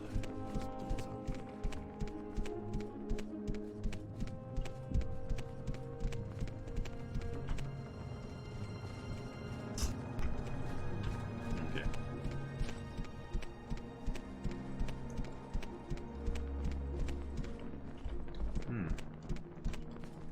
Qui pourrait peut-être être là-dedans. Dans un des crates.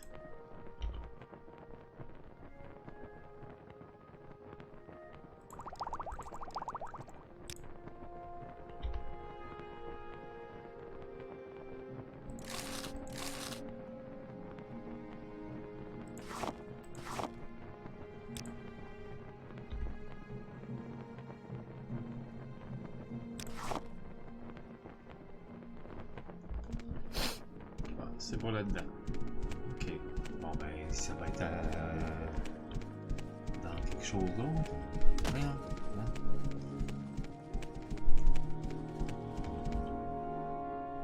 Yes, I will let you go free.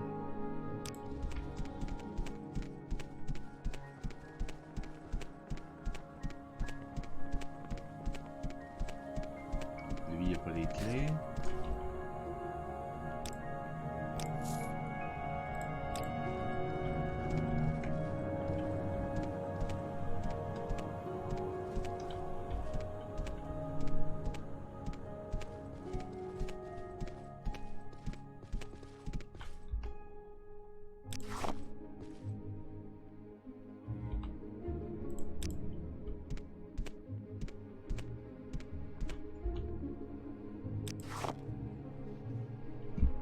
Fuck you. Fuck you, tu me voyais même pas. Tu me voyais pas. C'est injuste, ça. C'est injuste. C'est vraiment injuste. Ah non. Il me voyait pas.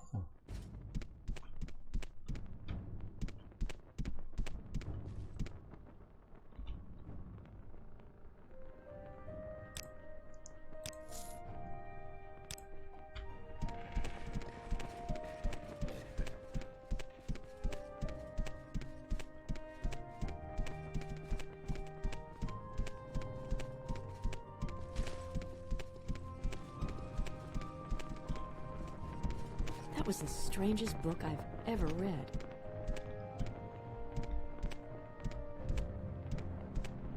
Guys, come on.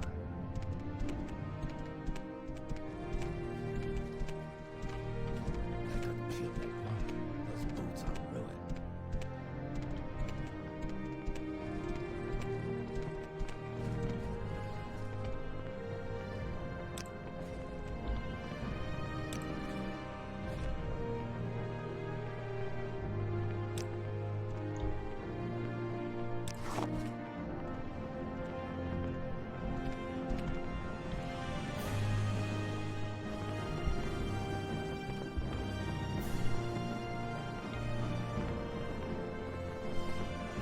You're finished.